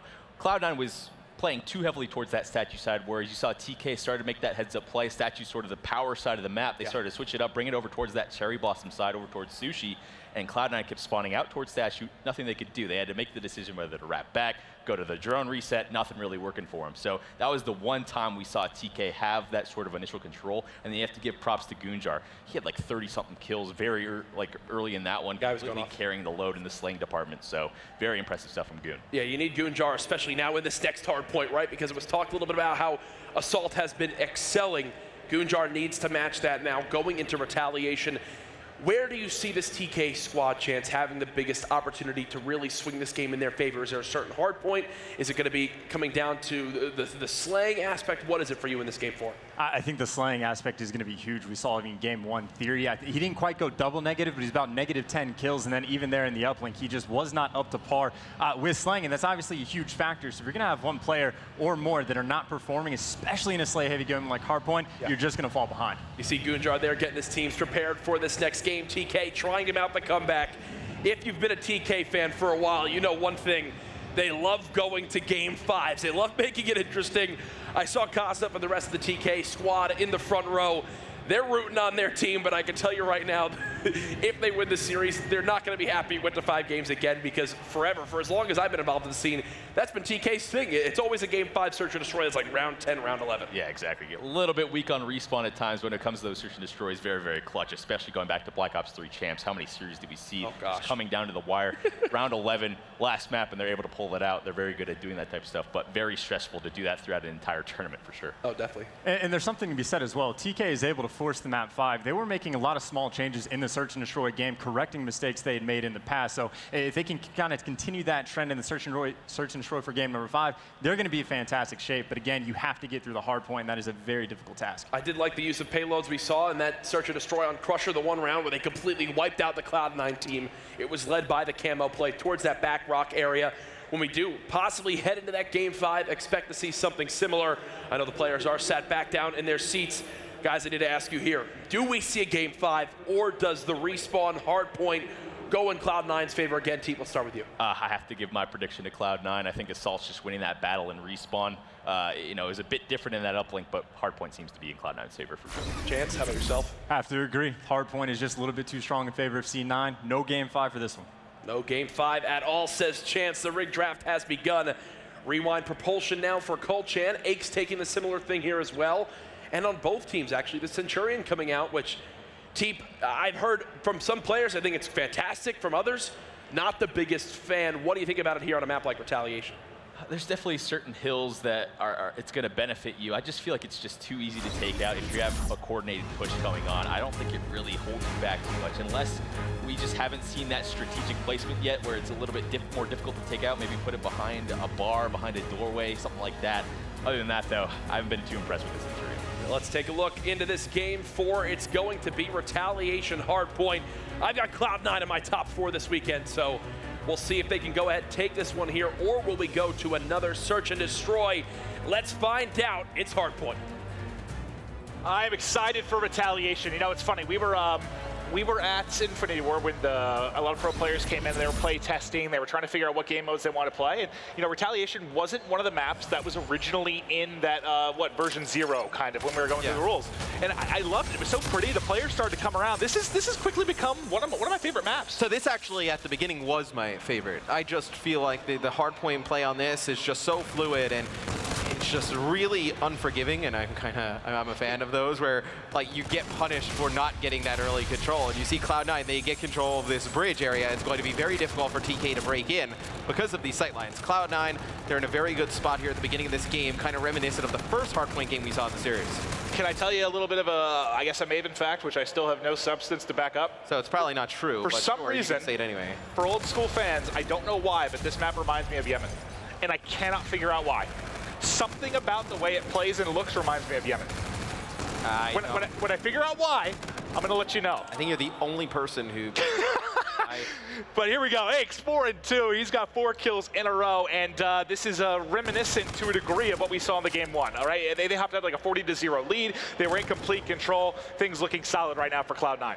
Yeah, now when the hill rotates, it's going to be Cloud9 in control as well. So TK, this is really reminiscent of that game 1 where they lost those first 2 hills in a big way. Happy's able to pick up 2, and he's able to break in. You see the spawns coming far away from C9. So TK now, they're getting a lot of good time here, and it's pretty fortunate because they could not afford to go down big. It's Cloud9. Yeah, I mean, look where the spawns come in right now for Cloud9. You see you have the dark blue inside the hard point. That's going to be set up for TK. Look how far those light blue arrows are rotating out and having to battle back in as we'll go to Aches, who just got back over. I mean, this may be the map that you can punish the most currently, right? Right. Well, I mean, even if you lose this for Cloud9, which you're losing this hill in a big way, as it's going to be TK going to take the lead here in a second, you can rotate early towards this next one and just lock it down and just take all that time back. And look who's there first, though. But it's important you get control, yeah. You've already got Theory all the way back in Graveyard, Cathedral, whatever you prefer to call it, but this guy... This is going to be the best hardpoint game we've had since Black Ops 2. I'm not kidding. Just looking at how early you have to rotate, how much control matters instead of that spawn go, go, go. You have to push as a 4-man crew. You've got to. Yeah, and it just makes those 2 pieces like even more important. Like you would see like a big crucial double kill or whatnot, and then just the other team just come in and wipe the floor right after, and it didn't really have a huge impact. But now they have massive impact on the game. You see, it's going to be Theory just trying to lock this down with the assault rifle. Going to watch Market as his teammates are controlling the bridge, and that's where Cloud9 is coming from. So Goon's going to have a lot of action. He's going to be able to get 2 kills there, and then put a lot of nice shots in Market. It's going to be TK getting a nice hold here. Goon on a 4 streak, and he's going to be working down the bridge. This is one that Goon and TK are starting to pull away. This is basically 2 flawless hardpoints. I mean, I know there's a little bit of time for lower street for Cloud9, but not really much at all. I think they only got 5 or so points, right? This is back-to-back flawless hardpoints. It all starts with the early rotation from Theory. You still see him here picking up the scrap time. So let's get over to the next rotation. So this is the really long one, right? When you're going to go all the way from Graveyard all the way over here to Broken. Tell me a little bit about this cycle of hardpoints. Yeah, and just to kind of put it in perspective, Cloud9 before this hill and the previous 2 hills only got 7 seconds. Wow. So, yeah, so flawless from TK. So pretty much flawless from TK, but now you see Cloud9, they're set up all the way in the back here by Broken. And this is one that as long as Assault can keep control of this bridge area and not let TK flood in, that they're going to be able to hold on to. But you see TK, they're able to get that good positioning, and they kill Assault off the bridge. And you see he's going to spawn at that lower market on the minimap to your left. And it's going to be all on Aches to pick up the remaining kills. Yeah, this is, I mean, is it similar in some ways to Grave? Yes, but the difference is you have this, where you can actually get in behind here and influence the spawns a little bit more and push from the rear, whereas Grave, you basically have nothing behind you, right? You can just kind of get set up. There's nowhere they're going to spawn on you. They're going to spawn out time and time again. But both hardpoints, you can pick up a lot of time. And just like this, you see Cloud9 coming back in. So that's what I love about this. You know, you think the Black Ops 3, how many hardpoints we had that were 50-50? Remember the pie charts we kind of used the champs? And didn't it seem like they were all kind of 50-50 or 40-60? You had a lot of close games. You can just destroy people on a lot of these hardpoints. Well, and also in this game now, you can play a little bit more for the long game. So, I mean, Cloud9, it looks like they're out of it, right? I mean, they're down by about 50, 60 seconds, but they get a good hold there. And right now, if you're Cloud9, the goal should just be to keep this within like 10 to 15 going into the second rotation of hills, because then you know what you did wrong. You know you didn't rotate to Grave early, you didn't control that lower market. You can make those adjustments, and if you're able to hold on to those, Cloud9 at a very good spot. What I like a lot is, you know, we had the specialists last year, you have the payloads this year. You know, last year it felt like when you're talking about the specialist use, you would have to have a player pick. How many 2 pieces could a player pick up in one hardpoint? Maybe 5, for all we know. You had to have so many clutch plays. Here, one clutch use of camo could be all the difference in getting like a sick break on something like we saw in Grave earlier. They're going to be that much more impactful. It's really game changing. It's really impact plays you can make now. As TK though, as we're talking, they're doing a fantastic job holding this hallway, and it's going to rotate back towards the bridge. But TK just gives themselves a really nice cushion where, let's say if they don't get control of Grave and they lose it, like they still have that extra cushion where they're not going to be out of the game. Well, look at how far back Cole Chan's spawning, so they're going to have the graveyard side broken for the most, well, actually Goon spawned. Goon was behind them. Oh, I tried to hop to him in time, but he actually spawned. So they're getting a little bit, they just got a bit of a split spawn because you saw Cole Chan spawn at the top of the map. Look at this. So you have Happy spawning here, you had everyone else spawning top. What's causing this? Why are they getting this split right now? Well, it was when Goon was actually on the flank and he picks up that first kill. You had players spawning in Grave, and then Goon, when he kills those players from Cloud9, it just forces this pinch coming in from Team Caliber. And Cloud9, I mean, you saw them confused on the bridge, right? I mean, Aches and Ricky, they pushed through towards Grave side, but the players were actually coming from the broken side of Team Caliber. So it's just so chaotic, and it's so open, the bridge area, that there was just nowhere for Ricky and Aches to hide. Well, I think part of it too is when the spawns first changed, the first thing I did was go into Codcaster and just watch bots play, just to see what it kind of felt like. And that's exactly what the bots would do, in the sense that they would stack up kind of 4 on the actual hard point, and then you're open to get spawned on either side. You never really had I guess, one side that was heavily favored towards Cloud9 there. Well, right, I mean, in the past, you would want to actually push through the hard point to, like, spawn people out, but now, if you just control the hill and control one side of the map, you're going to consistently spawn teams in one area. So I feel like it's just a little bit of a change of mindset as you see Goonjar is able to fly in and pick up another big 2-piece, as Goonjar in the uplane played phenomenal for TK, and now really bringing it here in this hardpoint game where, he's really just taken over the leaderboards, and when he's dominating with the assault rifle, you see the things that TK can do. Well, now Lacefield trying to break through, though. Maddie's able to find 2. There's 27 seconds here where they can pick up some time. And this is one, remember, this rotation here, this and then to Grave is where that Cloud9 got spanked the first time through. Let's see if they can do a better job. Yeah, and it's going to be all on assault. You see he's number 3 at the top of your screen. We can go over towards him. He's got players just flooding in over towards Grave, just trying to play a little bit sneaky here. Has the NV4. So nice shots. A really nice position to have this weapon, just a little bit longer range. It's going to be able to get one, but the players are still flooding in from Team Caliber. It's going to be big kills here coming down in Grave. Ricky's going to get one. Knows he has one behind him, not able to pick it up. It's going to be Theory winning the gunfight. Yet again, and oh god, one more there left. I didn't realize they actually got a nice spawn. I think, no, that was Lacefield. He was the last person to rotate out from a lower street, I believe. So Lacefield being the late rotation is up big, and now Cloud9 has it. They should pick up all this time. Those are huge kills from Lacefield and Aches. Lacefield comes in, picks up 3. Aches with another, just watching the cross from bridge. And now it's going to put Team Caliber in a very difficult position. They only have really 2 angles of attack here. They can go through that mid-hotel hallway, or they can go down bridge. Both not good options. Yeah, I believe Lacefield was last man in. He was the one that got the rest of the time there, lower street, and rotated over. So I don't know if it was a miscommunication from TK. They didn't realize one more guy was up, but he gets it done. And the last bit of time, well, actually, so they do get the break. So Happy's actually in. He's gonna have one more gunfight there. He wins it. So despite the fact that looked really good for Cloud9, they're gonna pick up the final 20 or so seconds. Well, TK, I mean, they're going to get this time, and that's well and great, but you just look at the opposite side of the map. This is where Cloud9 can really win the game here. Yeah. I mean, if they hold Broken, this is one where you think they can just put this game away, and they have control here early. It's going to be these first rotation of kills that are going to be huge if they're able to win them. Well, hopping back and forth a little bit as they're watching both sides. So you basically have a scout here on your Scarab.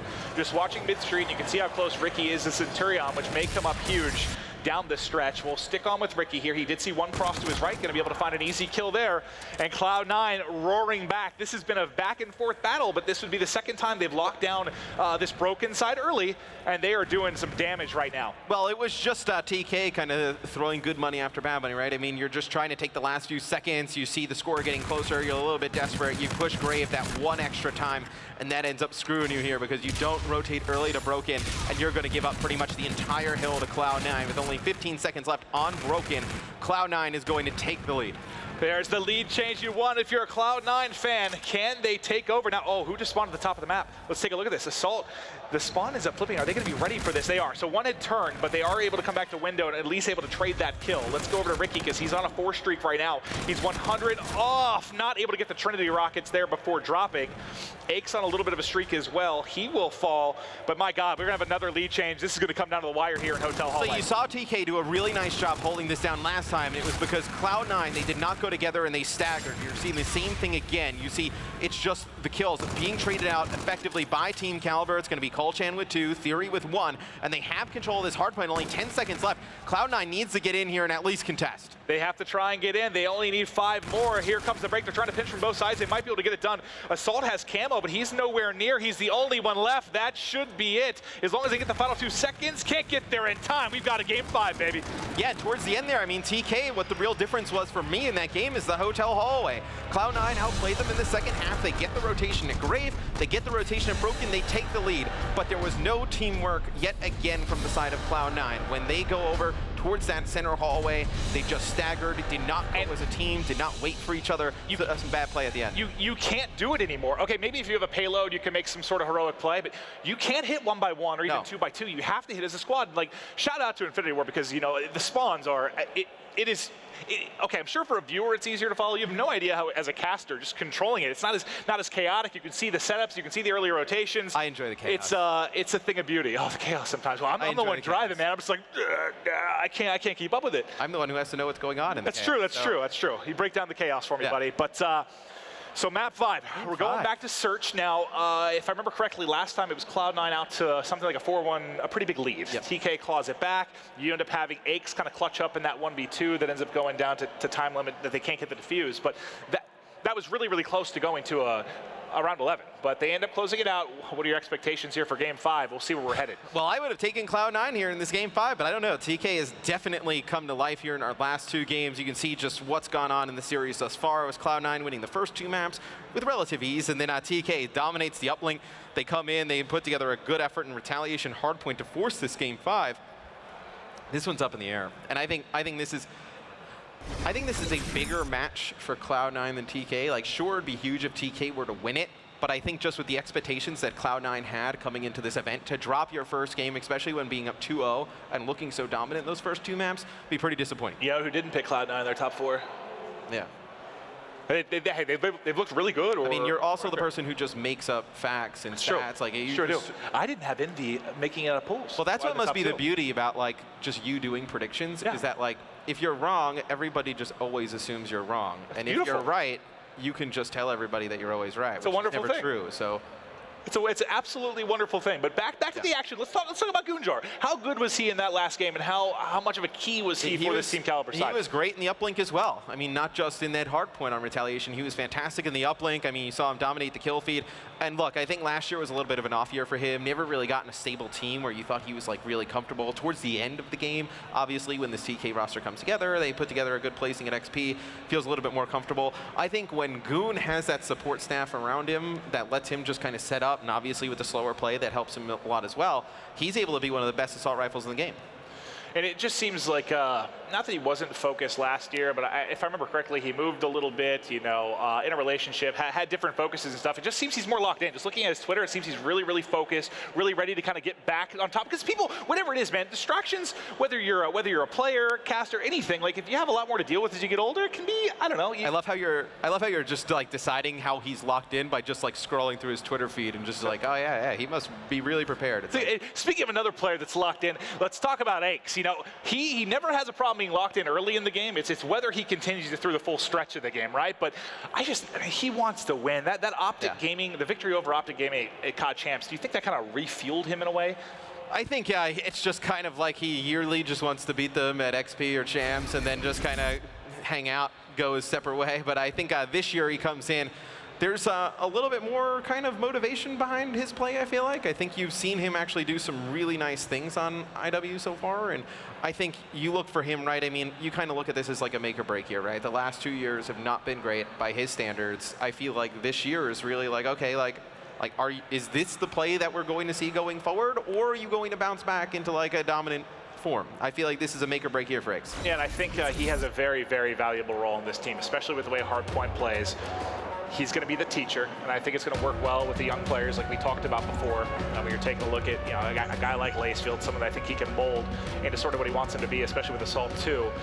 But it all comes down to this. This is pool play, so a lot of action to come. But as far as this first series, it is Game 5. It is throwback. Any early expectations for you, Matt? Well, look, I mean, we saw a lot of players push over towards that A bomb site, but the bomb sites get a little bit of an adjustment in the last update, so it'll be interesting to see if any of the style of play changes here on Throwback. All right, well, let's blow up the minimap here for a second just to see what the pressure looks like, and it does look like it is going to be towards this A bomb site. They are getting very aggressive, starting to push through here. It's Theory trying to hit back Limit, able to find one. He gets shots on both, but it's Colchan actually cleaning up both kills, and now all of a sudden you have Assault and Aches trying to make a play. Assault rotating over. Oh God, gets caught reloading, but still able to gun him. Nice job there from Aches. Turns it into a 2 versus 2. And there's no reason that Theory is even in that position. It's like, just get bomb down, then just fall back and just play the trades. There's no reason to be pushing up into there. You're just going to give a free kill to Aches, and they're just poking out a lot here, TK. They got to be careful.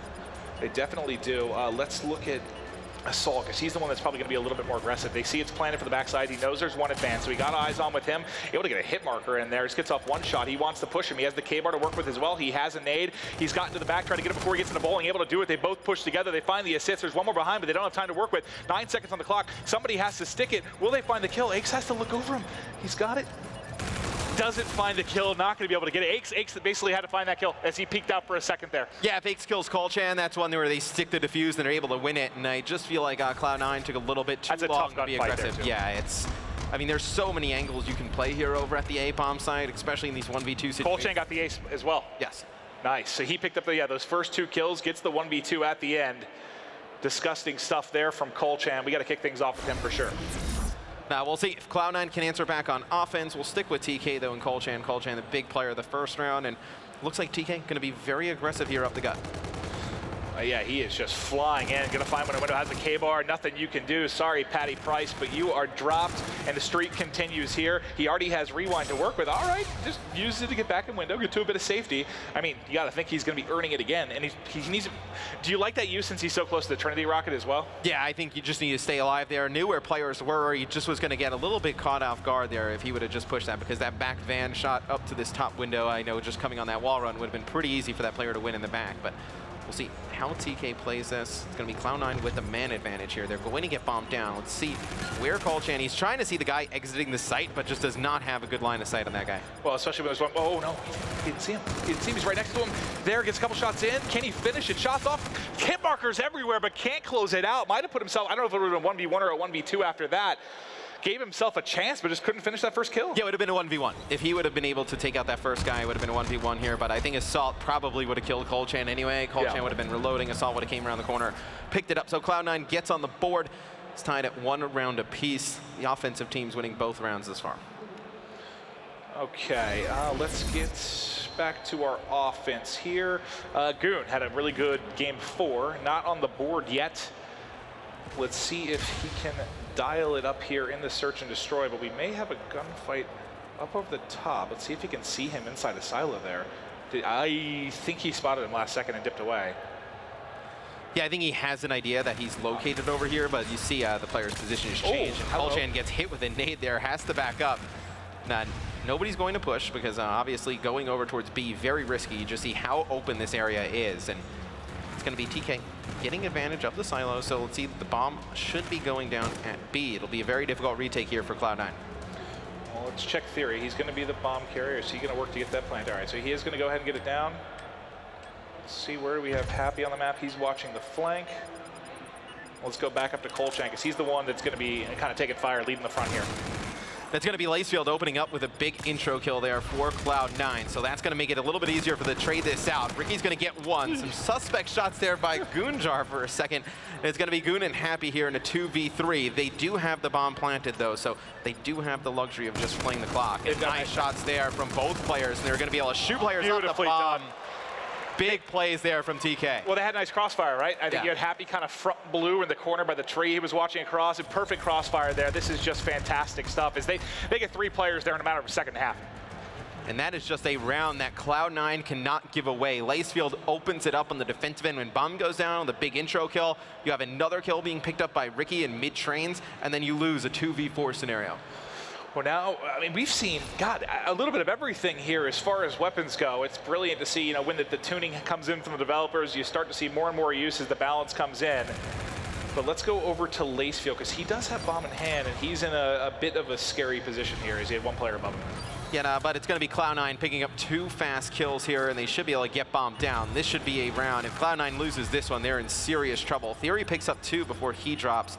There'll be a Happy going up against Lacefield and Assault. So Cloud9 in a very good position to take this round, tie things up. And are you worried if you're Cloud9? I mean, if you get reverse sweep your first series, does this set the tone for you? Yeah, I mean, you'd hope not. It's a pretty bad tone to set. Yeah. Reverse swept at the beginning. I think if you're Cloud9, look, you take the positives that you had in Game 1 and Game 2, and you look, a win's a win, right? You just move on. I think, as we talked about a little bit in the pre-game, and I know just during the series, I feel like this is a much bigger match for Cloud9 than TK. I think TK still makes it out of this group, but I think Cloud9, they come in with big expectations. All right, let's show a little love. Let's go over to Goon here on offense. We've highlighted him at 0-2. He's picked it up since. It looks to be a little bit more, we'll take a look at the minimap, a bit more of a passive attack here from the side of Team Caliber. I don't know if they're waiting to see if anyone's going to push on the flank or just trying to get a feel. Yeah, which I don't understand why, because I feel like on throwback, you just look at just where the bomb sites are and whatnot, that if you give the defense time to just gain some map control, it's going to be very difficult to get out of that back baseball bowling area. So you're going to be trapped. It's going to be Goon just trying to go over towards B. He gets taken out by Assault here right at the beginning. Theory's going to answer back. They're going to trade that kill out. Now they're going to try and work things over towards that B site again. So they're starting to work forward here. If they can get the bomb plant, they'll be feeling good. In top blue, you have the number 4 in your map. That's going to be Happy. He was in a similar position post-plant last time when him and Goonjar were able to clutch. Unfortunately, his buddy Goon has dropped. It's now 2 down. It's going to fall onto Ricky. Or sorry, Happy in Theory here to try and make a play. Theory's still going to be your bomb carrier. They haven't really been able to get a comfortable plan. Now he drops. He's able to trade the kill. It's going to be 1 versus 1, 25 seconds on the clock. I don't think Happy has any idea where he is. No, not a clue. But it's going to be a 1v2 that Happy turns into a 1v1 here. Both players from Cloud9 just so spurred out that Ricky now needs to kind of trek cross map. And this is a dangerous situation for Ricky because when his teammate drops, you kind of know the general area that Happy's playing in, but now you have no clue. Oh, I was going to think for a second they are definitely going to engage, but they end up crossing paths. Not going to be any time to plant. Ricky, I mean, just a bit of luck there, I think. Just doesn't end up running into him. I thought if he pushed outside silo, you were going to have a one-on-one fight that may have favored him since he was going up against an MV4, but bit of luck there on the timing for Ricky. Well, when Ricky is over by A and then towards mid-map, when he goes over to the B site and sees how much time is left and knows that the player is not planning at B, you have a good idea that the player is just playing for the kill in that situation. So he just runs as fast as possible, gets out of harm's way, and it's going to get Cloud9 a round win as they go up 1 round. And I feel like TK, it's something where, you know, your fast offense is working, you're gaining the map control, so like you switch things up, it just does not work out. I feel like that's a round that if they lose this, they'll regret that one. Well, kills getting traded back and forth. It was a first blood from Lacefield with the nade out front. He does have reactive to work with here. There's one player you saw an X-ray right around the corner from him. Looks like he's dipping out for now. And we may have a rotation back and a crossover to B. It looks like Cloud9 just kind of deciding where they want to go with this bomb. It seems like they're a little bit undecided. As you see, they look like they were going to go towards A, then they backed all the way out. Look at it. That's a pretty nice fake. I mean, they've just kind of thrown TK completely off guard. TK has no idea where this is coming in. That was perfect. They back up a little bit. I don't know if the sound that gave it away or just the timing of it, that obviously TK believes that they rotated out. Now they're going to look at the flank. They're hitting 3 men in from behind. So it's going to be Aches that likely has the first engagement here. It's going to have one player coming right up in here to top window, going to miss a lot of the shots, and that is Happy winning a big gunfight, going to swing the man count in TK's favor. They win a second one as well. It's all going to be on Ricky, not in a good position, and that is a gunfight that Aches needs to win. I mean, just flat out, that is one where Happy just wrecks him up in the top window. He had first shot. Obviously, he slides across, and I think he just lost him when he dropped. He got drop shotted there and just destroyed. I mean, he had 2 really good chances where he got destroyed. Going into that gunfight, Aches is in the advantage in both of them. Like, you need to win one. Like. And that's, I mean, that gunfight was kind of it. Once he dies, everything sort of collapses, right, as they 3-man hit around the flank. So now it's 3-3. Our first series here at MLG Vegas looks to be going the distance. TK now back to offense. Let's kick things off. Let's go with Cole here. And I want to see TK be aggressive again. I don't want to see them play this slow offensive push that they did that last round. It looks like they're going to get very aggressive here, and Kolchin actually does not spot this player in mid-trains, but he has a teammate following up, and they're going to be able to pick him up. So it's going to be 2 kills early to TK. Well, you wanted aggressive play. That was the definition of it, right? So let's go over to the team that's down. It's going to be Aches. He's been spending a lot of time in these top rooms, but he's tagged up. They're on top of each other. Bomb now planted. And they are looking to make a play. Long shots in there, able to get some hit markers, gives away his position. But you just see when you get the bomb down at A, you're able to like jump up on that train bridge, and like even if you get a few shots in you, like you can just get to cover so fast. It's going to be Assault coming over the top, picks up one, but there's nobody there to trade that out. Obviously in this scenario, Aches just trying to locate the player above him, backs out. Now you see he's going to be able to take out Colchan, has rewind here, 17 seconds left, a 1v2. It's a crucial round, but I don't think you have enough time either. I think the way that he's playing this is just way too slow right now. It looks like he's just playing for the kills. And he is able to find one. Nice shots, but yeah, like you said, not enough time. So he's only on a 2 streak here. Still 500 to go towards the Trinity Rockets, so not much he can do. That's another round here for TK. And that was really just their aggression up mid-map, right? They found the 2 kills. I thought Colchan was going to be shot in the back at any second when he pushed through kind of the alleyway there. But he had Theory to back him up. They get the 4-2 round advantage early. And if you gave another 10 to 15 seconds to Aches, maybe he's able to clutch that, but just not enough time. Yeah, just a little bit slow to try and make something happen there, as just gives himself no time to operate. Does have the rewind going into this round though, so we'll see how Cloud9 uses it on the offensive end. As it looks like it's going to be Cloud9 just going back to this A site. This is what they've been doing the entire game on the offensive end. TK looked like they were going to get a little bit of aggressive on the flank. They're going to rotate back to play from the defensive side of the map. Aches able to tag up one there, Matt, and you saw X-Ray. They're swarming in from mid as well. It looks like the rotation has already happened over. They're coming across. Colchan finds the first. Aches not able to get it. It's going to be Ricky and Lacefield. Now they need to do it in a 2v4. TK starting to run away with this one. He gets gunned. It's now on. Ricky finds one, dropped, and TK now 1 round away from the reverse sweep to kick things off here. Oh. Yeah, what's going on, man? How is he? You thought this might be a blowout for Cloud9? TK has come back. Yeah, TK has What's going on? TK has played sick here, making the comeback as they go up 5-3 rounds. But what you saw there is Cloud9, they get the bomb down, but they're too slow leaving the site. And when they're too slow leaving the site, that leaves the middle of the map prone, where you saw Colchan jump up, he picks 1 kill down onto the site, puts Aches in a situation where he knows he can't back out because he's going to get shot from above, and he can't push forward because he knows there's 2 players. It was a nice push there from Team Calvert to just trap them down there. Well, they tried to get aggressive this time. Black Hole nades coming in to slow up the pressure. Where did Theory get to already? I thought for a second he got their top window, but now he's just kind of in front of the base. He's going to push through. There's 2 there. He's going to drop. Cloud9, I was going to say favor, but it turned into a 3v3 split. Yeah, I mean, you trade that kill out. So effectively, I mean, still at a 3v3 here as Assault picks up 1. That is a big kill there. It looked like one that Colchan was going to be able to win, but you do have a lot of payloads up for Cloud9. They have the man advantage. So just in overall terms of the series, they're able to win this round. You go back on the offensive end, you're in pretty good shape if you're Cloud9. Skip Goon he spotted one. He's out mid-map. He's got to stay alive. He's got Happy on the other side. Let's see if Happy can help him out. So he calls it out, but that actually ends up kind of unintentionally baiting Happy into getting taken out, and then gunned up top. Cloud9 still alive. It went 10 rounds last time. Opposite result. I want around 11. Well, now if you're Cloud9, you're actually sitting in a pretty good spot, to be honest. I mean, you go on the offensive side of things. The offense we've seen do very nice things here. A lot of maps are actually favored offensively this year, it feels like, right? Without a doubt, yes. The offense is definitely favored, I think, in Search and Destroy in most of the maps. But on this one, they do have a lot of payloads up. You have Overdrive available. Maybe Assault uses it here at the beginning to get a good line of sight. He's got the camo. Camo will be huge. Yeah, you switch. But you do see they're going to get down to A, and he does have camo. Let's see what he gets with it. He's going to push straight through. Nice patience. Nice patience. Opens it up, baby. It's Cloud9 able to get the first blood. They have advantage here. Now let's take a look at the map. So you see the 3 dark blue arrows. They're all going to be at the opposite side. They know bomb is now down. Now Assault in a scary, scary position here to likely find another kill depending on the timing. He should have an easy one. There's one in front. He's able to find one, tag another, and get away with his life, and he has cover from behind. Surely, this is Cloud9's round, but it's 3 versus 2. They still have a chance. It's now all on Happy. Happy has camo to work with. Happy's tagged up, hasn't won it yet. 20 seconds left to go on the clock, and he is gone. It's round 11. But you're going to be relying on Happy to make a big play for TK here in round 11. Has the camo. I believe there's still some abilities on the side of Cloud9 left, so we'll have to cycle through before the round starts. Yes. Kind of get an overall feel of who has what and what can be put together to give a team an advantage here.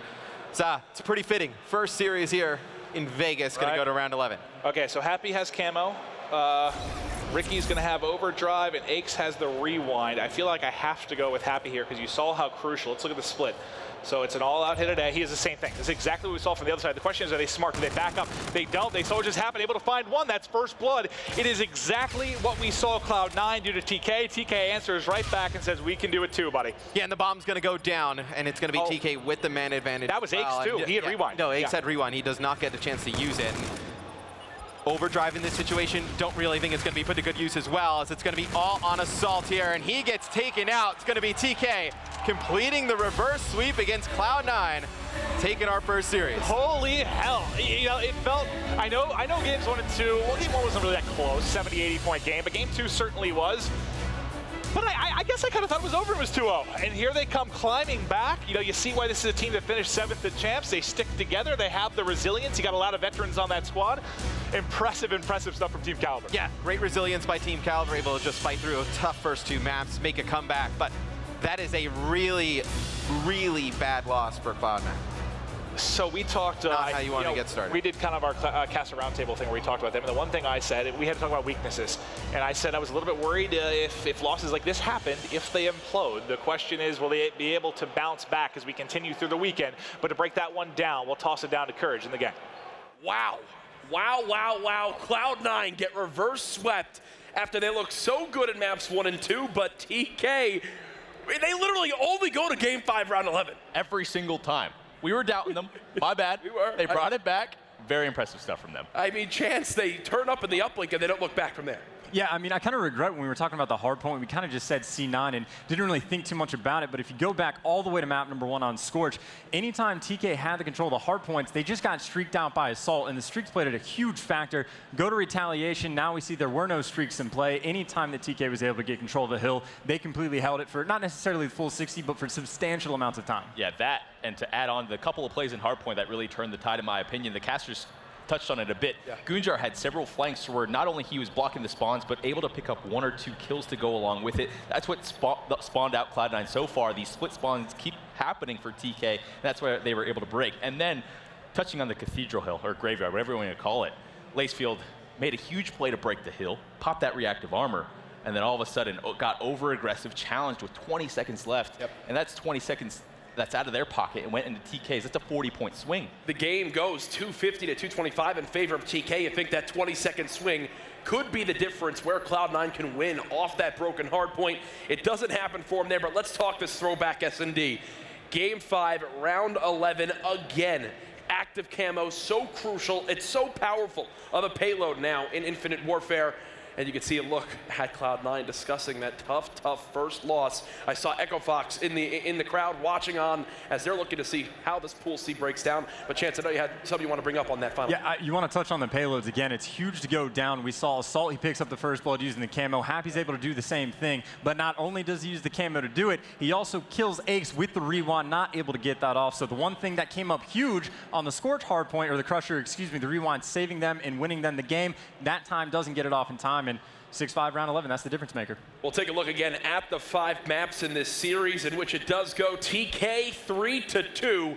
Cloud9 now 0-1 in pools. I can also say the open bracket well underway. I think Evil Geniuses is now in their first round matchup. You've got the European squads beginning to get into it, but again, Cloud9 in Scorch Hardpoint, they come out hot. 250 to 174 off the back of Assault's impressive gameplay. Search and Destroy on Crusher begins. Cloud9 get out to an early lead, and they run away with it, taking a 6-4 round count. But game 3 is where TK began to find their composure and showed why they stuck together post-champs. They destroy by over 10+ score in the uplink. They take the hard point in close fashion, and then in typical TK fashion, 6-5, game 5. I saw the TK squad in the front row get up. You saw Fury too, when the camera went on him, he's immediately saying they choked it. They threw that one away.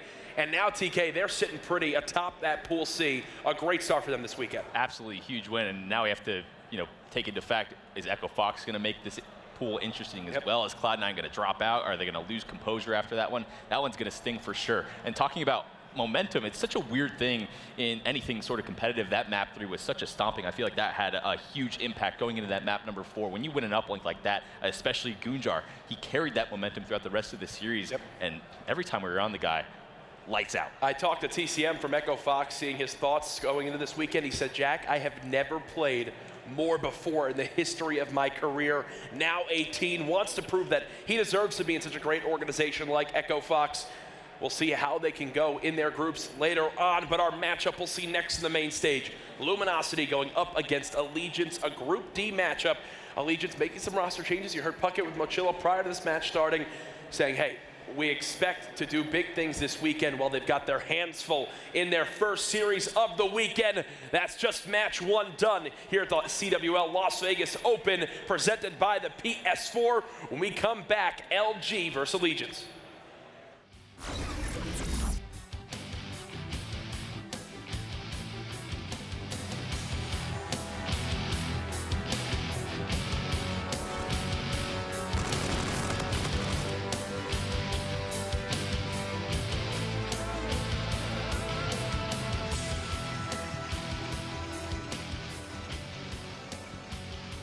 There are about 16 packs of sugar in one 20-ounce canned drink. And then there's us.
A new season is here, and some of the biggest players have new addresses. Luminosity Gaming retained Saints and added former Rise Nation players Slack, Octane, and Classic to create one of the most explosive teams in the league, bringing together players who had success at the start of last year in an attempt to see familiar success at the start of IW.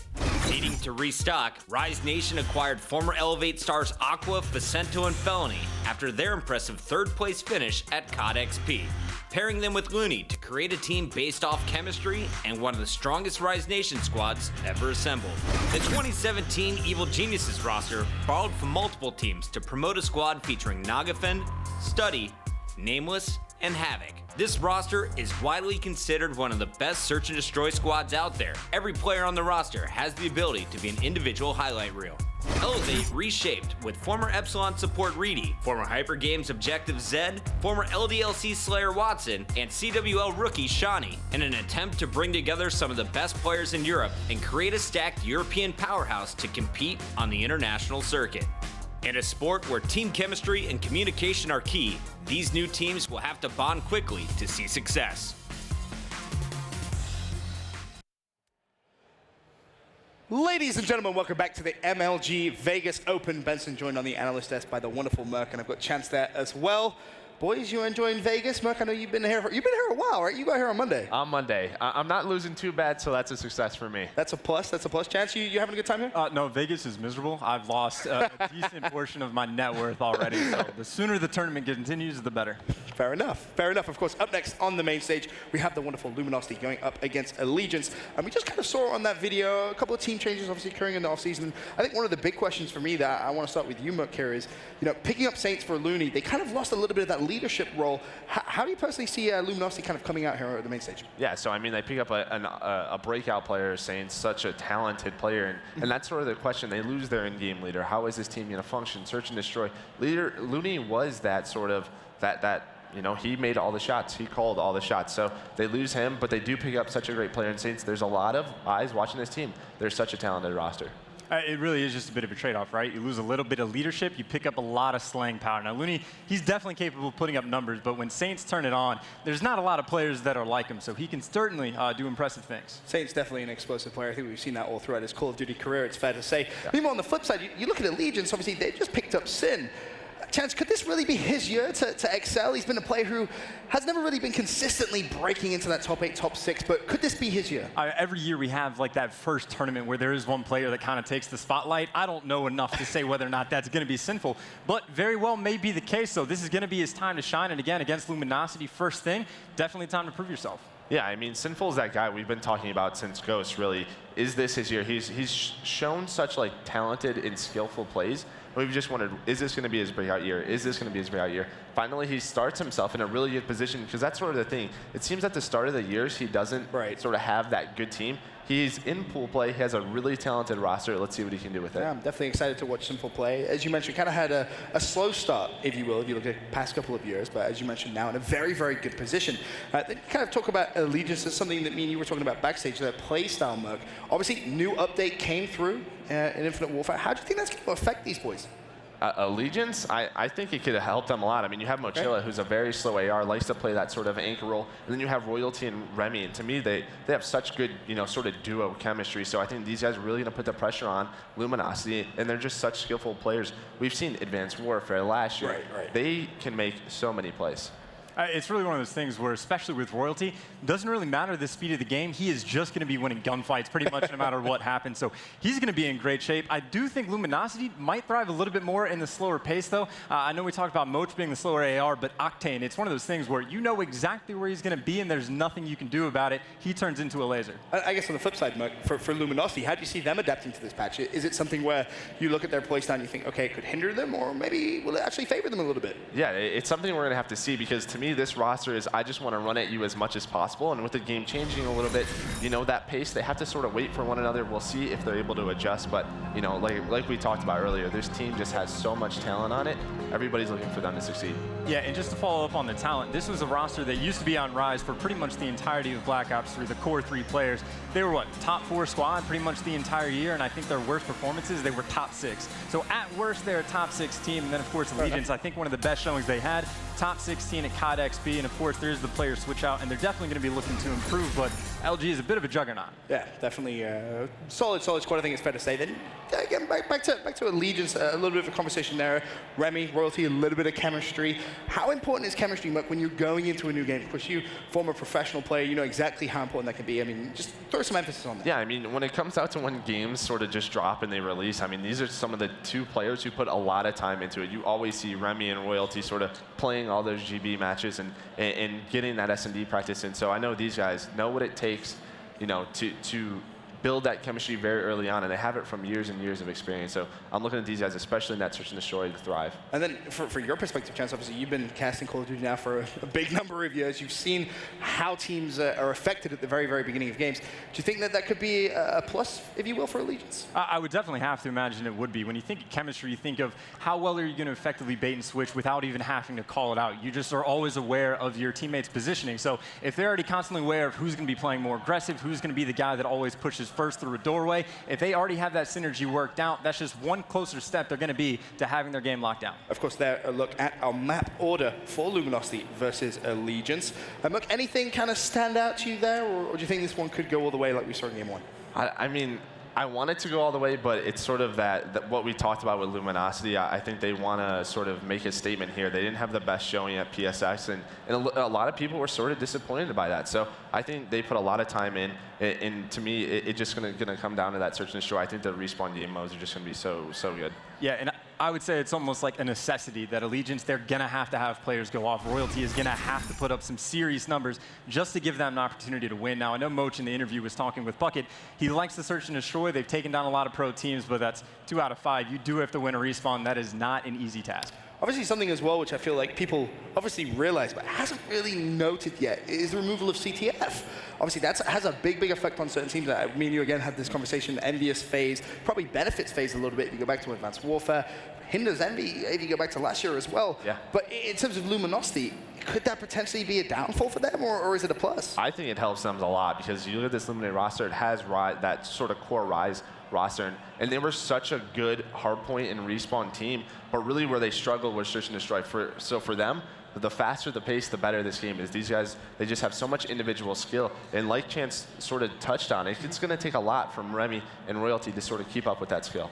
Yeah, and then you talk about players that can go off. Octane, he had a stretch throughout, I believe it was Black Ops 3 towards the beginning, where he was one of the best Call of Duty players that we've ever seen. He was just on another level. Now, he did fall off quite a bit and then just became one of the best ARs in the game. But still, if he can kind of return to that form, he could be completely unstoppable. Obviously, there, a quick look at Octane on your screens. I mean, this is a man so unbelievably talented. He really did kind of lay a lot of it on the line. Look, I mean, you know Octane pretty well. Yeah, I mean, I played with him in Advanced Warfare before he really made his breakout onto Team Envious. So this guy last year, this is what we talked about. I mean, he was just so talented.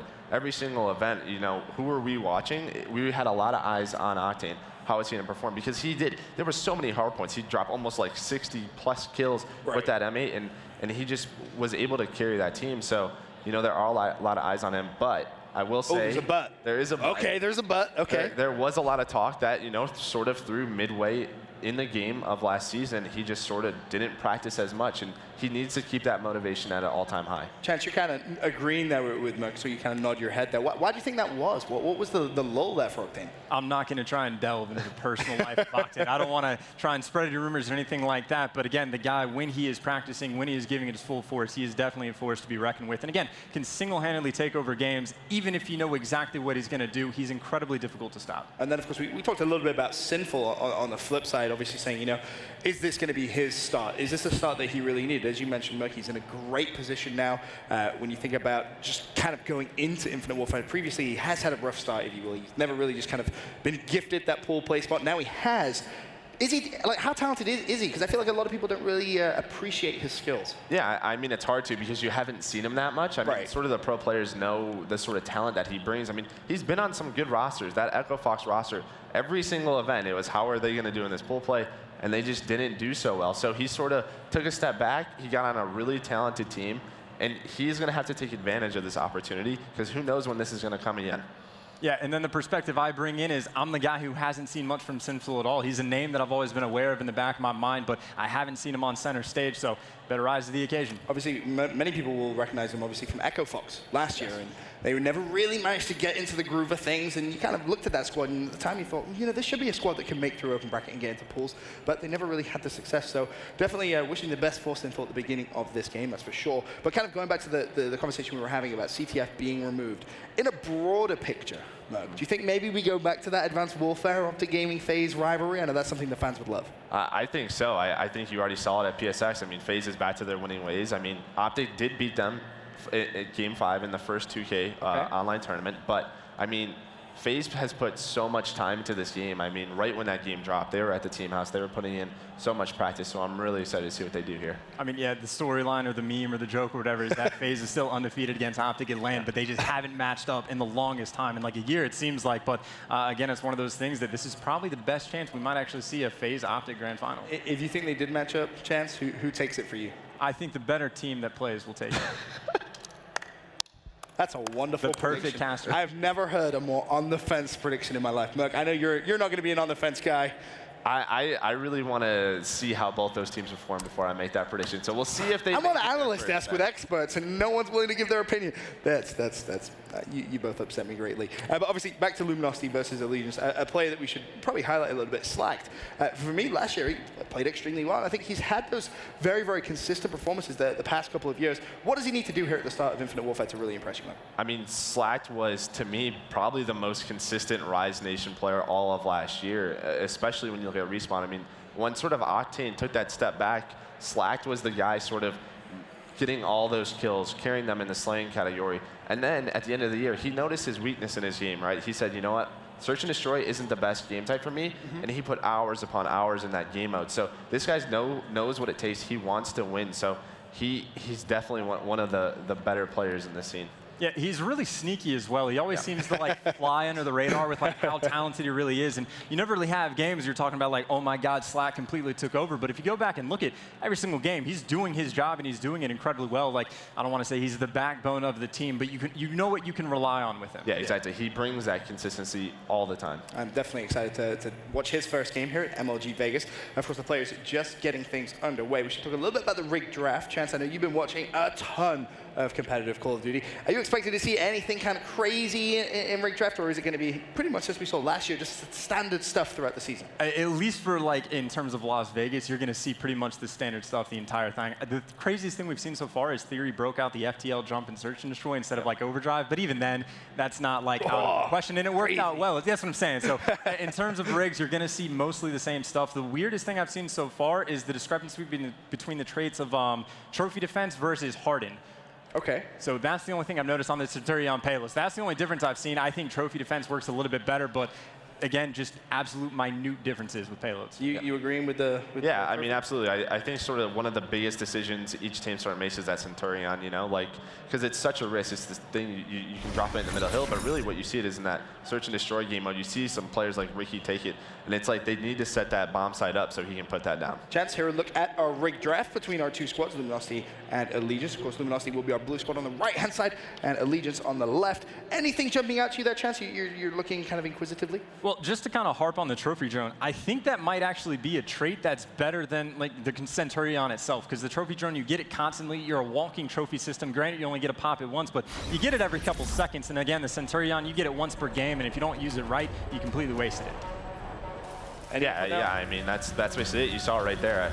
You saw Overdrive and Centurion. Well, that's going to be everything from the analysis desk. We now send it over to our wonderful casters for the game, Puckett and Jack.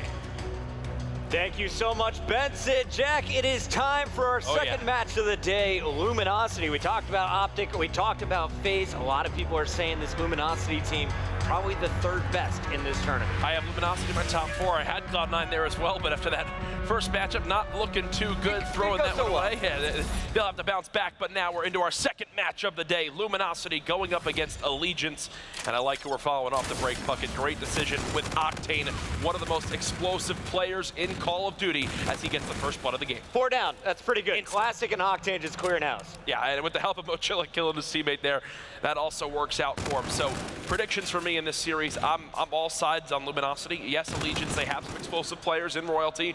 You can add Sinful in there as well, but look at the kill feed already. This is what Luminosity was built for, to outslay anyone in front of them.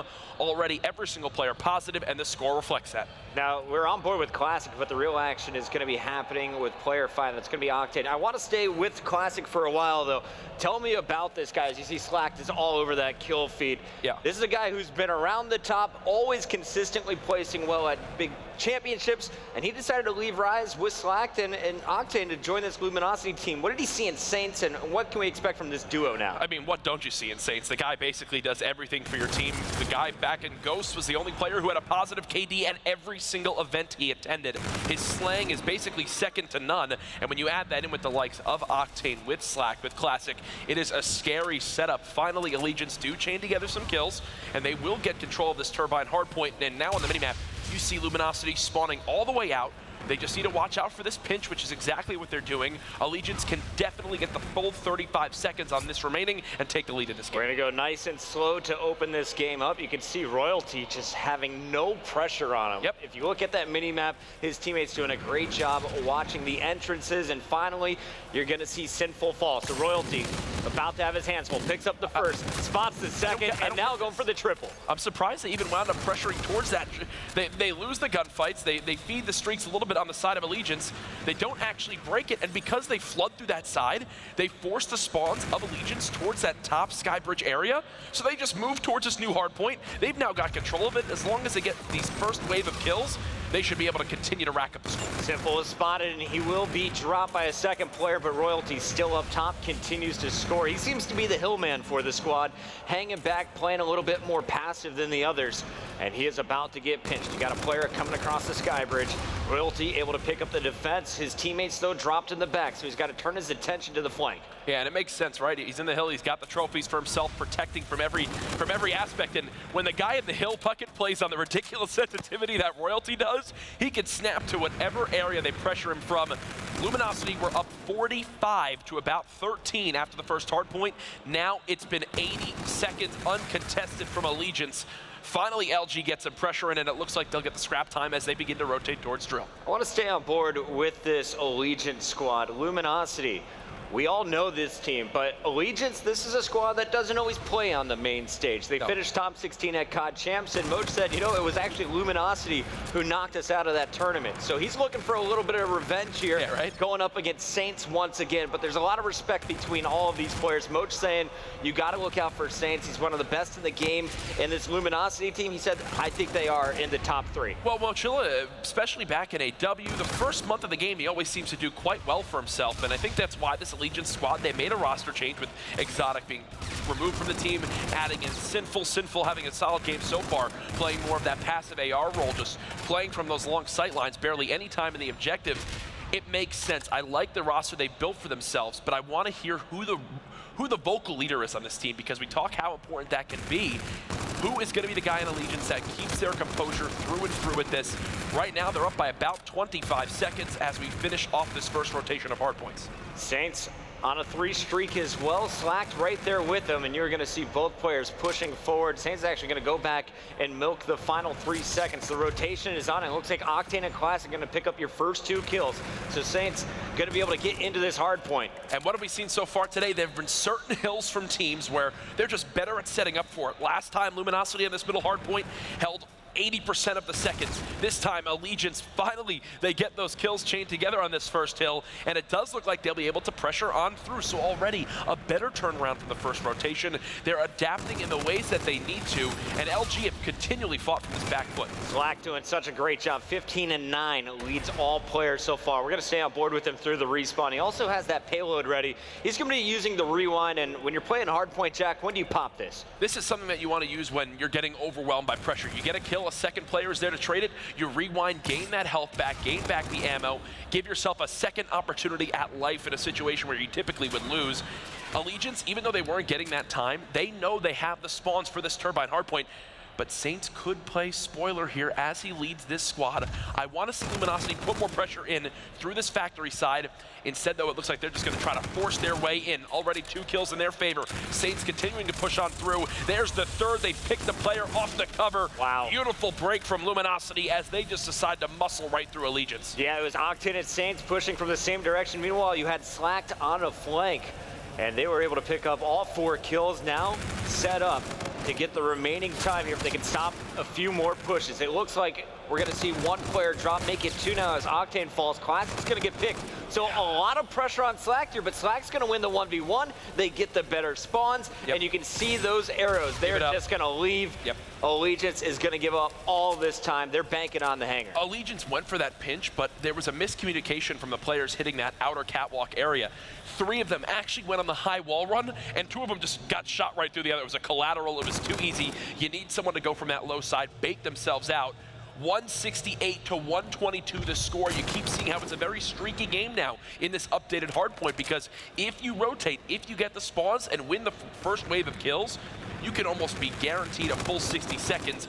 What do Luminosity do now to go for this break, because they are so far away? They have a player down off the spawn. I think they need to pressure this back rock side, play for the spawns first, and then begin to pinch in towards them. I was going to say you have to hit through Remy first, but Remy has rotated all the way over to the hill. He's on a 3 streak. You know, you lost your 2 teammates up top, so now you just got to stay alive if you're Remy, and he will finally fall. It's Classic up top. Let's go back over to Luminosity. They have the lead, 182 on the way to that 250-point finish line. And it makes so much sense. They go for the pinch, and now Slack does use his rewind. He wants the rest of the scrap time. Picks up a second, challenges the third. LG wind up doing their best on a late rotation to split the time at hangar, but now they recognize, oh, we are in no position to break towards this drill hardpoint. They've got to get players moving over here. Allegiance know, hey, all the pressure's going to come in from Rock, and they've got all their lines set up for that one. Beautifully done by Allegiance to win the rotation battle. And if you guys are watching Call of Duty for the first time at home, please keep your eye on the upper left. Watch the mini-map and just look how these pro teams are positioning themselves. Currently, you have Allegiance watching everyone looking forward. There is a big flank coming in from Saints, so Saints could do damage here. Octane try to pinch at the same time to be a bit of a distraction, and now Saints is going to be able to be executed. So solid job there by Allegiance. A little bit of a sloppy push, though, from Luminosity. You saw through the X-ray right there. Royalty actually pops his overdrive. He's already a fast-paced player. Then you wind up giving him overdrive as well to challenge Saints in that back room. A slight pacing issue there by Luminosity, mainly led because Saints actually got a kill and then had to hide for the brief moment and actually missed his teammates pushing in through. So again, this game is close. 8 seconds left on this drill hardpoint. If Allegiance get every single second, it will be dead tied, 196 to 196. We're now going into the third rotation. This should be the time in which this game winds down. Right now, Classic and Octane, though, we talked about the explosive players there are quite flat in this first game. Yeah, and I want to see what's going on with Octane here as we take it over to him. He's about 75% on the way towards that Centurion. Meanwhile, Classic, his teammate, is working towards an active camo. These payloads could be huge to close out the game. It's only about a 12-point separation, and here comes a triple kill for your Allegiance squad. Everyone surging forward. It's going to be up to Moch, though, to regain some health, pop out, and pick up the kills, but the grenades continue flying in here from Luminosity. Mochilla pops camo there. They say it's important we not only get these kills on the hard point, but keep control of the back turbine side for the new hill. You can see on your minimap, Allegiance still spawning near this next hard point. If they keep this one close, they can easily win on this next hill. It looks like they're going to do just that. Even if they give up the scrap time, they just need to be set up at turbine. These next couple kills here, Chris, can completely decide the game. Absolutely. Player 2, that's Royalty. He is going to be the front line of defense. Classic, he's going to lead this charge. All of his teammates right behind him. If Classic goes down, well, you're going to see his teammates there. Slack is going to fall, but the answer back coming in. 2 down for each team. The pinch from Sinful. He gets the kill as well. They actually spawn out Luminosity. Beautiful play by Sinful. And now LG recognizes the situation they're in. They have to pressure this because Allegiance can win off this hard point. They have maybe one solid push they can go for, and that's already a big kill by Sinful to put his team at the number advantage. Mochilla trades right back. How does Remy try to play this? He's not expecting this player to come from behind, but he reads it. Saints wins the one-on-one. He's broken in for LG, and this might be enough time to Allegiance can still win off this hard point, so LG cannot give this one up. Oh no, Jack. Here we go. But off the bat, Allegiance fight with them and win a couple key rotations. Major shout out there to Royalty, 23 and 22. A different type of play style for him where he's just in that hard point, has the trophies for himself, 9 defends, and over 2 minutes in the objective. Royalty. Big player. Didn't watch enough of him in game number 1. We'll make sure to show him off in Search and Destroy. ALG, they said our best game mode, it's Search. You already want to respawn. You got 2 searches here in the best of 5. They could lock this up against the favorite team, LG. Oh, definitely. And going into Crusher, Search and Destroy, where there are some strategies that we saw earlier on in the first series where teams can just maybe not even be ready for it. There's certain routes where you can decide to go towards a B-side on offense and not be seen at all. You can play mind games with your opponent. Maybe you fake that you're going B, you sit passively at A, let them run into you. Can Luminosity keep their composure going into this Search and Destroy on a large map like Crusher? I expect many mind games to be played. Excited to see how Royalty plays this one as well. Maybe we see a sniper get pulled out. He's a flashy player, you never know. Yeah, if you guys haven't heard of Royalty, this has been one of my favorite players to watch over the last 3 years. He first showed up to an event just wearing a baggy hoodie. He looked like he weighed 72 pounds, glasses, curly hair. Since then, the man is cleaned up. He's grown into a monster. He's always been an incredible player, but now he's just taking that confidence everywhere in life. And he's one of the guys, every single tournament, he comes up to me and says, "What's up, Puckett? How you doing? We're gonna kick some tush this weekend." Nice. We got to think of the young ones out there watching. But no, what I love about this too is I remember when you first saw him with his whole updated look and how he's kind of transformed as a person. I think you even tweeted about it. You could tweet it like a comparison photo. Like, look at this. Royalty upgrades out there right now. But the counterpart of Royalty on the other side, 2 guys that really broke out, I would say, about the same time, that Advanced Warfare-esque era, Octane, who was very quiet in game number 1. You need to see more from him. This is a guy where at times his dedication has come into question. And I worry about him in that respect. Can he come back in this game too? Octane is just too much of a gamer. He loves to play all the games. World of Warcraft, Call of Duty, anything he can get his hands on, he loves to game. But you know he has been focused. After PSX, I feel like Luminosity, they had a little bit of a wake-up call after losing to Orbit there in the semifinals. Octane, when you watched him in this first game, a hard point, he didn't have the best stats, but he was around even. But when he did get kills, they seemed to come in 2s and 3s. He's a guy who can absolutely take over a game, but he just hasn't been able to do it so far, at least in the 2 small performances we've seen at PSX and now here today. And what I find really interesting is this Luminosity squad has reminded me a little bit of Optic Gaming back when FaZe gave them a lot of run for their money. And what I mean by that is when Optic Gaming would play teams, they would usually just outslay and that would win them the game. But when they would go up against FaZe, FaZe could match them in the slang and they'd have to completely change their play style. Instead of always being in control of the hard point, they're having to find ways to break in. They're having to find ways to move the drone up by being at a number disadvantage. LG, you think of who they beat at PSX, E-United, you know they're going to outslay them. Rise Nation, you know they're going to outslay them. But when they face Orbit, who can match them in the slang, it was a completely different story. They got stomped by the European team. Allegiance seemed to be in that same slang boat where they can match LG, and it hurts them in that first game. Well, the spawns have switched up since then. It seems like a little bit of a different game. We'll see how everything plays out when we get to our respawns in game 3 and 4. Up next, though, we are going to see a Search and Destroy, and I'm going to keep my eyes on one guy. Saints was on fire to open up that hard point. He ended the game, though, just +4, so he really fell off towards the end of the game. He slowed down, and you saw when it got tense, he got a little bit too aggressive, challenging too often, and he wasn't able to pick up the kills needed to lock in that last hill. We're looking in, though, at the rig draft. This is live. What are our players locking in? Over for ALG, you're going to see the Rewind, Overdrive, Active Camo, and Reactive Armor. No surprises there for Luminosity. Anything new, Jack? Again, for Allegiance, Sinful goes with that Synaptic payload, which obviously very, very good with Combat Rig with Rewind, but Combat Burst instead of Propulsion. A little bit of a different play style. Let's see how it comes into effect here on Crusher. We're going into game 2. It's Search and Destroy. You saw how hyped Allegiance were after taking that first hard point. Now they want to carry this momentum. You've got long sight lines on this map, and that's what I think will be the saving grace for Octane. When you talk about where he excels as an AR, it's his ability to control his weapon from extreme long ranges, and you've got a lot of that here on Crusher. Here's a look at Saints. He's going to be running that OSA. He's got the flechette grenade as well. And, of course, making sure that any grenades coming in, not going to affect him early on, though. It's classic with the first pick. So man advantage to Luminosity. They have the bomb as well. Remy on the defense, going to be the closest player to the action. Let's switch over to him here for ALG. Will he be able to get a pick and get out alive? Well, no pick, but he did survive that battle. Yeah, it does have that NV4, so he's going to rotate back over from the opposite site. Now Allegiance look to take the retake. There's the first kill coming in. Now being traded from both sides. It's a one-on-one, nearly gets it. But LG do trade. I think it was a little bit tougher than they would have wanted to have happen, but they come out on top there. Classic cleans him on up. Beautifully done with the help of Saints. Yeah, and this was all Classic in this round. He got your first blood. He's able to finish off the kills as well. So solid first push on the attack by Luminosity. We'll switch it up here as it is ALG now on the move. Who's your player to watch here in Search and Destroy for ALG? I want to watch Moch because you think back to his career back in Advanced Warfare, he excelled in Search and Destroy. He was actually one of the top players, especially leading in towards that champ's time.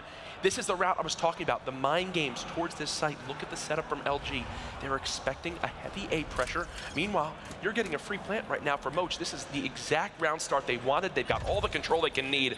Beautifully done by Allegiance, catching LG off guard. And here's a look at the rotation as Luminosity is going to try and break in from this right side. Let's go to the first attacker. Looks like Classic wants to press the issue. He just spotted a player, baited him out for Octane. Nice teamwork here, and players are going to line up for him. Won't be able to finish the kill. Slack going to jump out. That is just 3 down. Last man up is Royalty. He's going to fall, and now they decide who's going to be closest. Well, let's let Saints get the defuse. That's the teamwork you want to see from Luminosity Gaming. They decide not to send anybody on the flank, and I think that's what Allegiance were really caught off guard by. They had 2 people watching flank, 2 people watching the back rock, and the first kill that came in was that beautiful shoulder peek to bait out the kill for Octane, and here is that NV4, the long-range kill coming in. It is where Octane is at his best. Octane, slow game number 1, a big round number 2 as Luminosity now leading 2-0. It's the first to 6 in Search and Destroy. Luminosity's back on the attack. Octane at 3-1.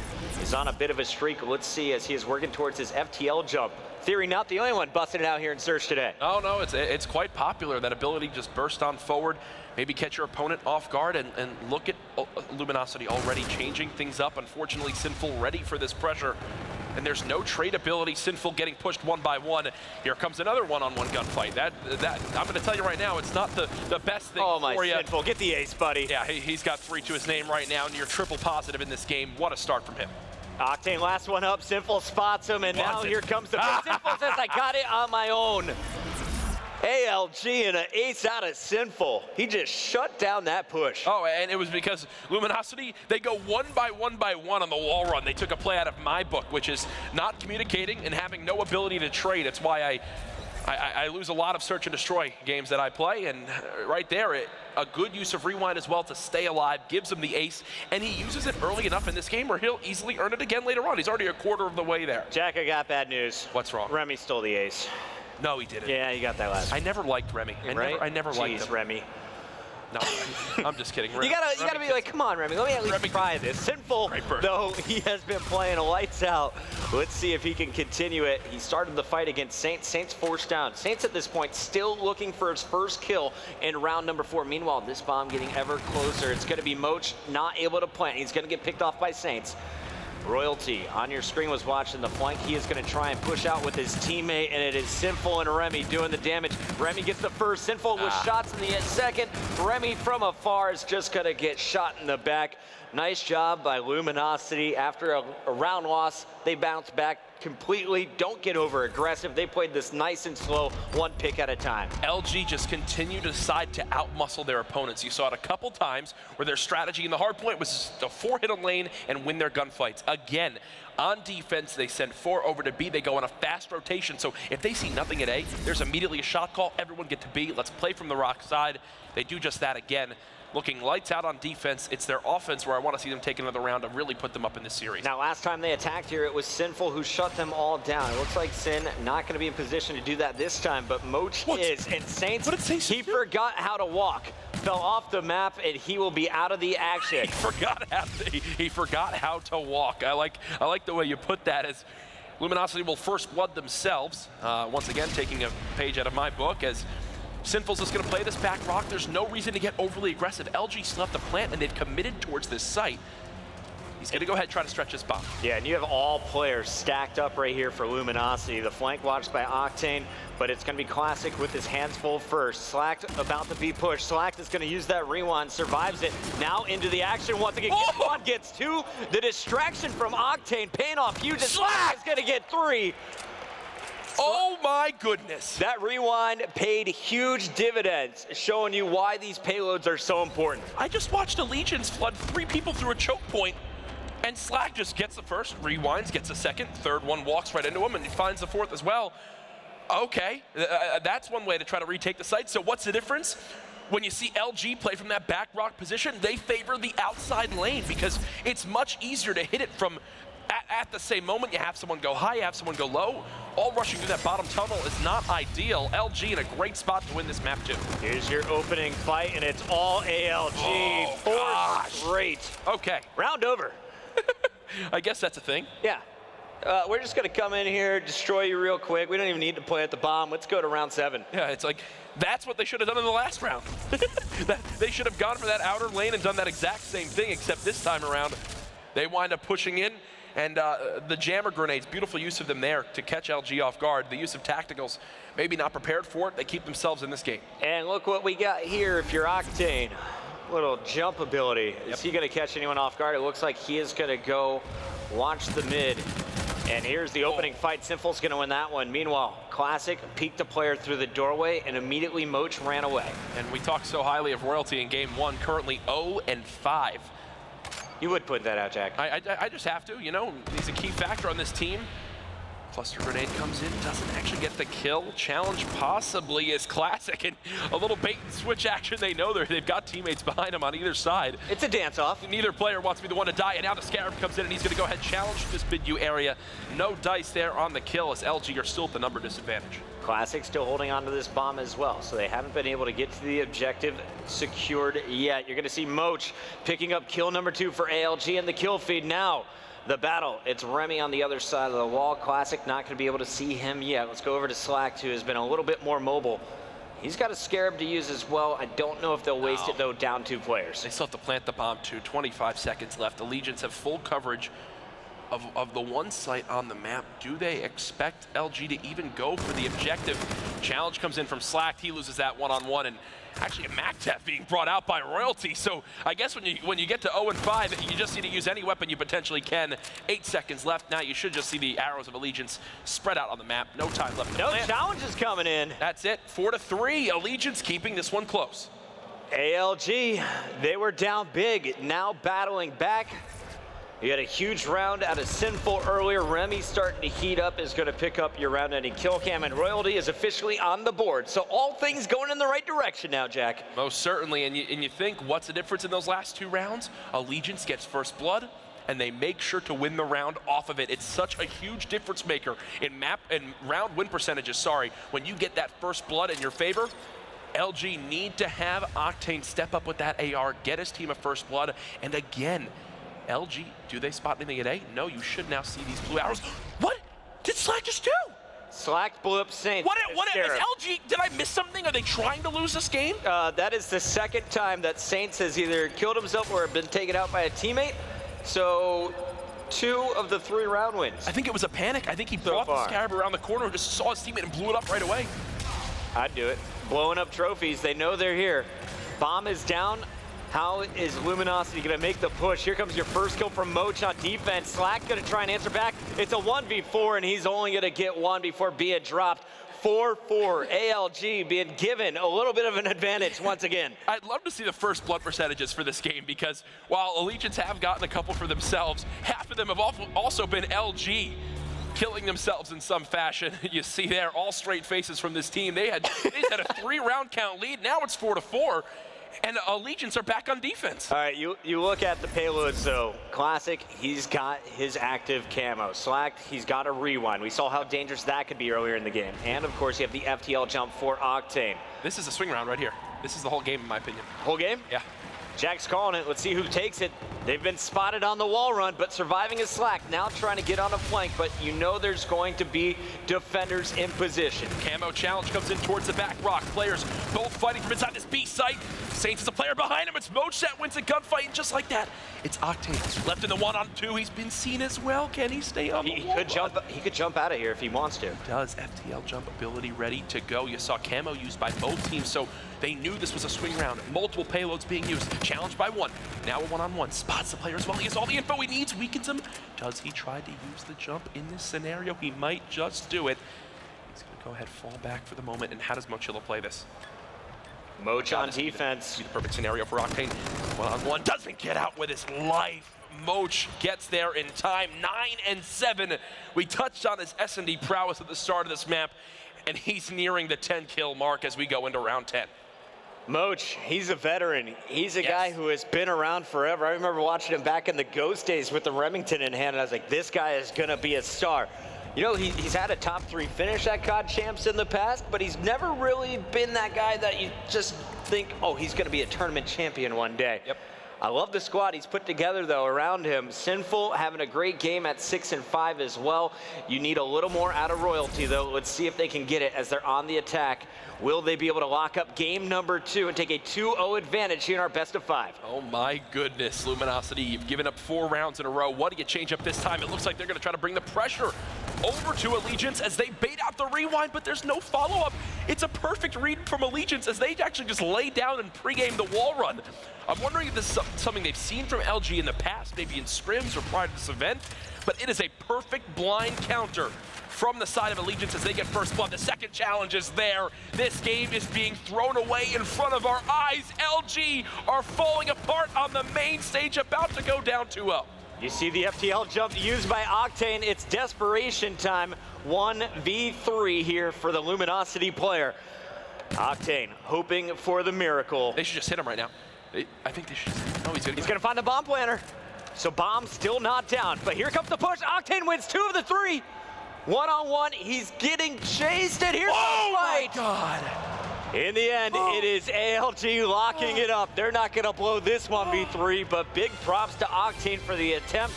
At the end, it's the MacTab coming out for Royalty to seal the deal. A 2-0 advantage here against the higher seeded team in the group. That was way too close. Octane almost has the 1v4. The FTL jump saves him once. Unfortunately, though, can't connect with the final kill. Allegiance up 2-0 now in this best of 5. Here's another look at it again. Reads the bomb, gets the kill, challenges the second, and positions so close here. So close on this final kill. He knew he had an SMG as well. That's why you see him kind of fall back, try to make that MacTav be shot from longer ranges. Unfortunately, Royalty pressures him right away, and now Allegiance are up 2-0. The silver lining for LG, their most popular game modes, the respawns, 2 of them coming up in a row.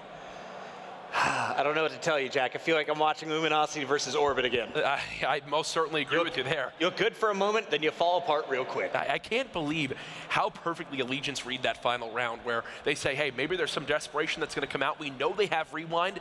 It's popular to bait that wall run where you have your rewind player go first, gets tagged up a little bit. The second player then has the information to know where exactly to challenge and get that kill. Slack goes forward, rewinds out. The second player's there, but there's 3 players from ALG laying down and watching it. And now we're going to go into Precinct uplink with LG being stunned on the main stage down 2-0. I think the big concern for me right now is going to be this Luminosity team and Saints. Yes. Saints having a terrible search and destroy. He fell off the map. He got blown up by a teammate. He was losing all those wall run battles against Sinful, who just seemed to have his number on that side of the map. The Saints go on tilt now. Or is he going to be that guy you need him to be and top the leaderboard in a respawn? I'm confident in Saints not to go on tilt. No tilt? This guy's been around more than long enough to not, and he's also not that type of person, not that type of character. I'm more worried about his teammates going on tilt, if I'm being quite honest with you, and the likes of possibly Slack, of Octane. They lost. I think that the toughest part is they know they threw that game away. That was not a map where they just lost straight up. They had a 4-1 lead. They lose 5 rounds in a row, and 2 of those rounds they either team kill or fall off the map. They have some misuses of payload, some communication issues as well. Frustrating for LG. With Luminosity, though, I do want to say what I like about this team is they're always working on fixing the problems. Slacked after every game. He is going over it with the guys. Occasionally you'll hear Saints chime in. Octane normally doesn't say anything unless he feels very passionately about a subject. But Slacked, he's this vocal leader for this squad. You know, he's a guy who's been playing since he was a real youngster. Yep. He's a veteran now, and he is trying to take control of this team, get them fired up, and get them positioned to get back in this series. Down 2-0, he's got to have some big games as well. Oh, and when you talk about a map like Precinct Uplink, it is one where communicated team pushes are so key. We saw it earlier with TK, looking to see if LG can do it again. Classic is someone that I need to see really get into that vocal role for his team. The baller. The guy himself, he always looks handsome. He always looks good to go. LG, I had them in my top 4 as well. Apparently right now I'm cursing every team that I have in the top 4. So FaZe and Optic fans, be scared because I have them in my top 4 as well. What I think we're learning is you can't base tournament placings off of what we've seen in streams. Yep. A lot of the top teams just playing each other nonstop. ALG hasn't played Luminosity at all. No scrims, nothing before this moment. Let's take a look at some of these ALG players. These guys are flying under the radar, especially Remy. We haven't talked about this guy nearly enough. Yep. He broke out back in Advanced Warfare, a top 2 finish there with Team Revenge, almost won the championship against Denial, Clayster, JCap and the boys. But Remy, he's been around the scene. He's been dropped from teams, and he's found a home alongside Mochilla and Royalty. That was the big discussion in Black Ops 3 when Remy was dropped from that squad where he was replaced by Felony. Was it the right decision? There was a lot of drama around that one as we begin to enter the rig draft. Can Remy and crew take a series, start off this Pool D with a victory? Remember, Complexity still awaiting in this lineup. They're no slouch of a squad to look past as well. The veteran and Parasite, he's definitely watching on it as this match begins to develop again. Sinful with that combat burst on the rewind payload makes a lot of sense. Interesting decision.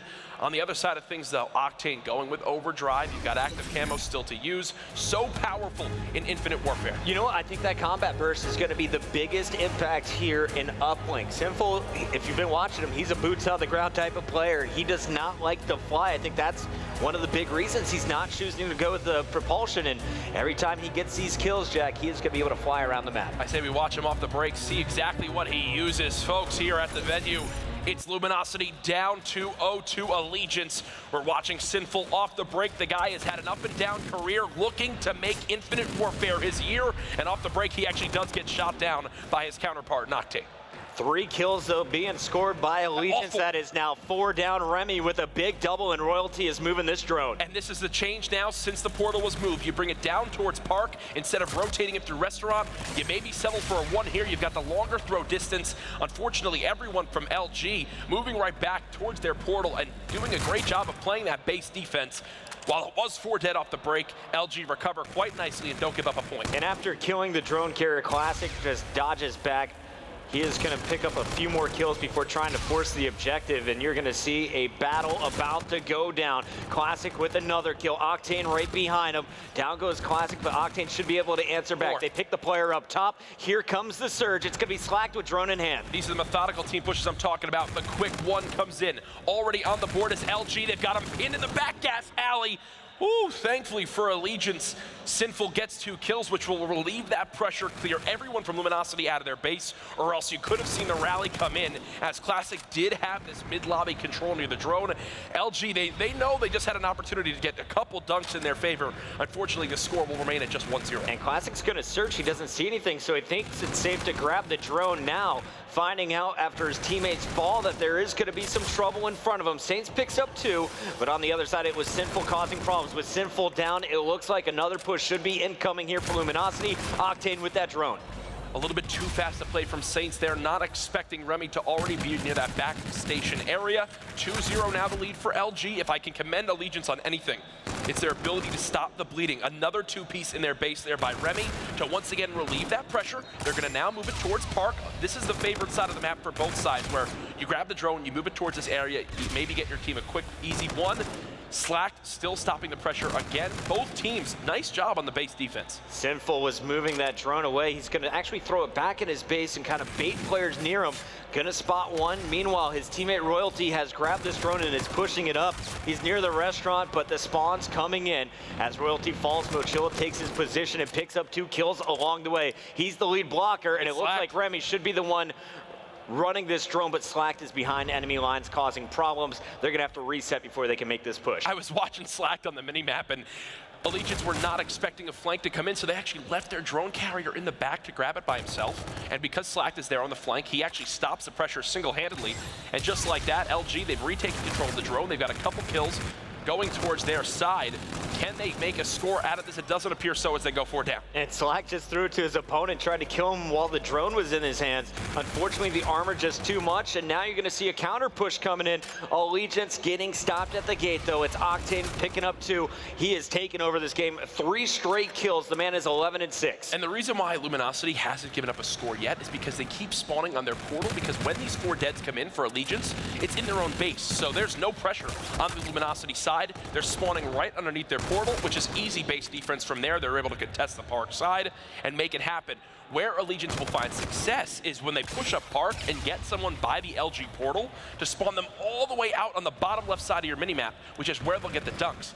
With only 80 seconds left on this side, it's still been all LG with this drone as they look to get another point of the board. And that is huge play from Sinful on the flank. Picks up 2 kills. The drone still in the hands of Octane, it looks like. See, but Luminosity should be able to push them. And you know how I was just talking about this? This is Sinful trying to make that happen. Get towards this back Park side, force the spawns all the way out by LG. Yep. You can see it's happening a little bit more now. Sinful, another 2. Line them up, Make buddy. it 3. Sinful on the 6th streak. They're now going to force the spawns out all the way at the bottom left, and this is exactly what I touched on. Allegiance finally getting the setup they need, and it's all because Sinful makes a hero play. Sinful, what a pickup for ALG. We haven't had a chance to watch him in forever. Echo Fox never making it onto the main stage, but now playing alongside Moch, Royalty, and Remy. He is at home. Some explosive plays there with the OSA.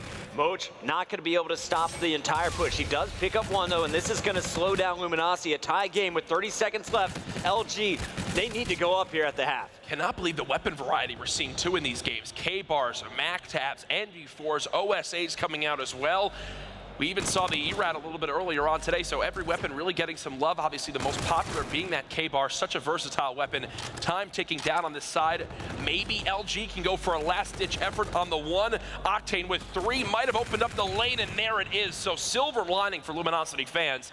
They'll go into the half up by 1, but in my opinion, a whole toss advantage, not enough. Jack. That's not enough, in my opinion. Absolutely. We are going to see how ALG plans to answer back here in the second half, but what a job. You limit Luminosity to just 2 points after all of those pushes where it just looks so dangerous. The players trapped in their base for more than half of that first round. Yep. And then Sinful to take it over and be able to answer back with that dunk. Huge props to ALG. They're playing so much stronger than I think anyone expected coming into this tournament. Sinful's my hero so far on this map, and I'm happy we're watching him again off the break. They're going to try to grab this one, push right through ATM, but yeah, when your whole team dies, it's not going to be the pressure you want. Almost. Possibly the silver lining there is they throw the drone so far out that it's now sitting in the spawn of Luminosity, so going to slow this push by just a little bit. Overdrive now available for Octane. Does he try to use this here to force? Oh, I think he's going to, Jack. He knows the pressure's right behind him. Here comes the overdrive, staying alive with the fire coming in, and he's going to miss the shot. No! Octane, come on, buddy. You gotta hit that wall run, and you gotta be able to sink that drone. He just choked the dunk. He got blocked. Could allow at least a solo, and he is gonna put it in. That's gonna bring it within a 1 score advantage. A dunk will tie things up. A little bit too aggressive in my liking from Sinful right there, trying to challenge the back alley. Stay alive, peek with your teammate and Remy. Now it's just Remy all by himself inside top glass. And you can see Allegiance, they want to move this drone up. They know it's a 1-possession game, but just don't have enough bodies towards this top side of the map. Royalty and Moch trying to make the play happen. Fortunately, it's Sinful by himself. LG will clear out their base, and now they'll go on the offensive. And that was Slacked with 2 big kills. He's going to be working towards the drone. Already has scored 2 of their team's 5 points. And he's got the rewind to work with in this next battle. Unfortunately, not going to be able to land the first kill. And now Classic, well, he's got to deal with 3. Has a little bit of pressure from Saints on the back end. The teammate helping him out. And Classic, he's been off ALG's radar for a little bit. It looks like they still know where he's at, though, and it's going to be Royalty moving this drone. Chris, the theme of this game is 2 pieces in their own base. There it is again from Royalty. Slack tries to stay alive with Rewind, and now we've got streaks coming in because LG are all coming off spawn. Allegiance get inside the base. 2.5 minutes remaining. Do they settle for the 1? I think it's the right play, but it's intercepted by the side of Luminosity. 3 dead again. The interception coming through, and now Luminosity looking to make it a 3-point advantage. A missed shot from Classic, but the drone's still on the ground. This could turn into a dunk. Things are going bad for ALG, but Royalty is there to clutch up. Okay, now this is where I want to see the vocal leadership in Allegiance come out and show their true colors. They have Overdrive, which is obviously a great payload ability to move that drone up the map in a fast fashion. Right now, though, they need some kills. They need to slay out a little bit. That's what makes Optic Gaming such a strong team at times. They say, slay, slay, slay before you do anything there. I think they put too much focus on the objective. There's no reason to push down that back gas side because it opens up an easy lane like this for LG to go ahead and put in the 1. And with only 90 seconds left, that makes it a 2-possession game, which could be all the difference in these final moments. Octane was just leading his teammate, able to pick up 2, make it 3. The base is on total lockdown. Here comes the drone party. Saints is going to put it in 8-3 now with 1:15, Jack. The Allegiance messed up this entire game when they tried to push it down gas. Now Luminosity have their base control. They're all spawning out towards that back Cherry Blossom area. Another dunk will come in, and just like that, when you get 1 player at the bottom of that portal in Restaurant, it is basically done. It's 3 dunks, it's easy scores. Allegiance, 1 missed play call completely throws away that map for him with a chance to win. No luck with the Rockets. We stay on board here with Octane as he will finally fall. Classic in the feed is going to fall at the hands of Sinful. So Sin, a pretty good first half. Second half didn't go his way. We're going to stay on board with him through the respawn as this one is basically over. 5 points, 30 seconds. It's not impossible, but it is very unlikely at this pro level. Chris, 6-16 from when we were talking about that incredible 6 streak he had. Falls completely flat. There's the active camo and dunk to add insult to injury as well. Classic is just lights out now inside 2. GG, 4 dead. LG will fight to see a game 4. And now this is where the reverse sweep talk begins to come into play. Another dunk. Oh gosh, LG turned up inside 2. Yeah, these payloads, the positioning, everything being used by Luminosity to take over the second half. I thought they were in trouble after leading by just 1 point after the first 5 minutes. I was like, all right, ALG, this is when you come back, steal game 3, send Luminosity home with a hot 3-0. Instead, Luminosity showing up stronger than ever, not letting Sinful's play throw them on tilt. Unbelievable stuff right there. And now we'll go into retaliation hardpoint in game 4. I know our analysts will probably have some thoughts on that one, but looking at it right there, 14-5 for the side of Luminosity, dominant inside 2, and now we go to a map where those long-range sight lines are there for Octane. This is one where I think he's going to go absolutely off. And look at these numbers here from Octane, 31 and 21. Jesus, he was positive 10 after the first 4 minutes, was doing a great job of slaying out for the squad. I was most impressed, though, by Classic and his routes with the drone. He is a tricky player to chase down, and he used Octane very well in that second half as Octane led the charge. It was Classic always right behind him to put in those objectives. On the other side, though, ALG. You talked about the one mistake in positioning where they tried to force the drone gas side, but they were simply getting outslayed all game as well. Who needs to step it up for this squad? Oh gosh, I mean, you mentioned Sinful and how when he fell flat, it looked like the rest of his team did as well. But I'm now looking towards someone like Royalty on this map because you could tell there was a little bit of a moment in that Search of the Shore where he got flustered, began to bring out a unique weapon that we really not seen from anybody in that Mac tab. What's his play here? If he starts falling behind in the slang, you're not bringing out a Mac tab on a map like this. I can promise you right now, you will need to stick with what works for you. It's just coming down to your positioning and knowing where you have to go. From watching so many scrims of these teams, the players that have the best understanding of how the hard point should be played find themselves getting killed the least amount of times mid-sprint. Octane, though, we keep touching on him. He is my X factor in this next Our director loves this guy as well. Oh, I mean, there's all the reason to, right? He's someone that you want to build stories around. He's someone that I think has a lot of growth potential in the Call of Duty scene. There's few people that match his accuracy, and it's going to be a lot of fun to watch this game for. All right, before we get into that game number 4, we have to send it down to the floor. We have Mr. X on the mic. What's up, Matt? Thanks, Chris. Just giving you guys an update here from the open bracket. So Evil Geniuses, they advance into round 3.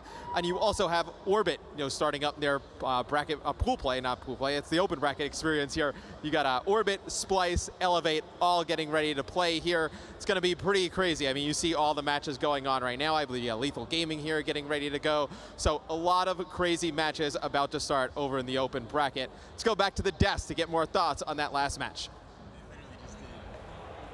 Thank you very much, Matt. So Matt is down on the floor with the biggest open bracket we have seen here in Call of Duty. And remember, 4 teams, just 4, are going to advance into groups tomorrow. A lot of talk online. It says it's going to be all Europeans coming out, Jack. There's 5 of them here. 4 spots. Could they secure it? I would have no issue with that. No? I want that EU-verse and a storyline to keep building, especially with such a large focus this year on the global aspect of the Call of Duty World League. Having that battle between EU versus NA is a juicy, juicy thing. But it's the rig draft for Game 4, Chris. Retaliation, Hardpoint. Still Octane focusing on that overdrive ability. You saw slight misuse of it earlier when he missed that dunk, but outside of that, a flawless Game 3 performance from him in the uplink. Yeah, Octane probably doesn't practice dunks too often. No. He's more of a 3-point shooter. Meanwhile, though, there are no drones, there are no balls on this map. It's all about the kills and locking down the zones as we head to a hard point. The battle at the bridge, always a fun one to watch. But if you're looking for a money hill, Jack, if you're looking to collect the maximum time, 60 points, where is that hill? For me, it's broken. For me, it's broken. You force the spawns all the way out towards that back cathedral area. Your teammates will spawn up lower street, and it's much easier to rotate back and shut down that long bridge sightline for your team. I don't even know where to go with this one. The first hard point was close through and through. Hopefully we see the same thing here.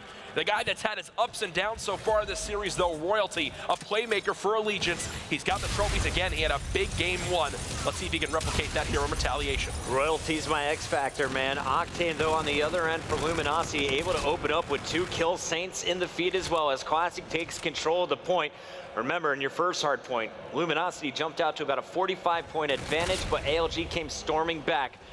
The spawns have flopped, and Slack knows that he's setting up as he's dodging grenades, looking for some feet, and he's going to get the first pick. Saints is right there next to him, picking up 2. Saints with the triple as everyone falls, and now you got to look out because Saints, he's working towards some kill streaks. Oh, he definitely is. Well on his way, only needing about 3 more engagements to go in his favor to earn that first one. The Scorcher's so useful, especially when clearing out some of these spawn areas on that map, because there are little to no cover when you go towards that back cathedral grave area.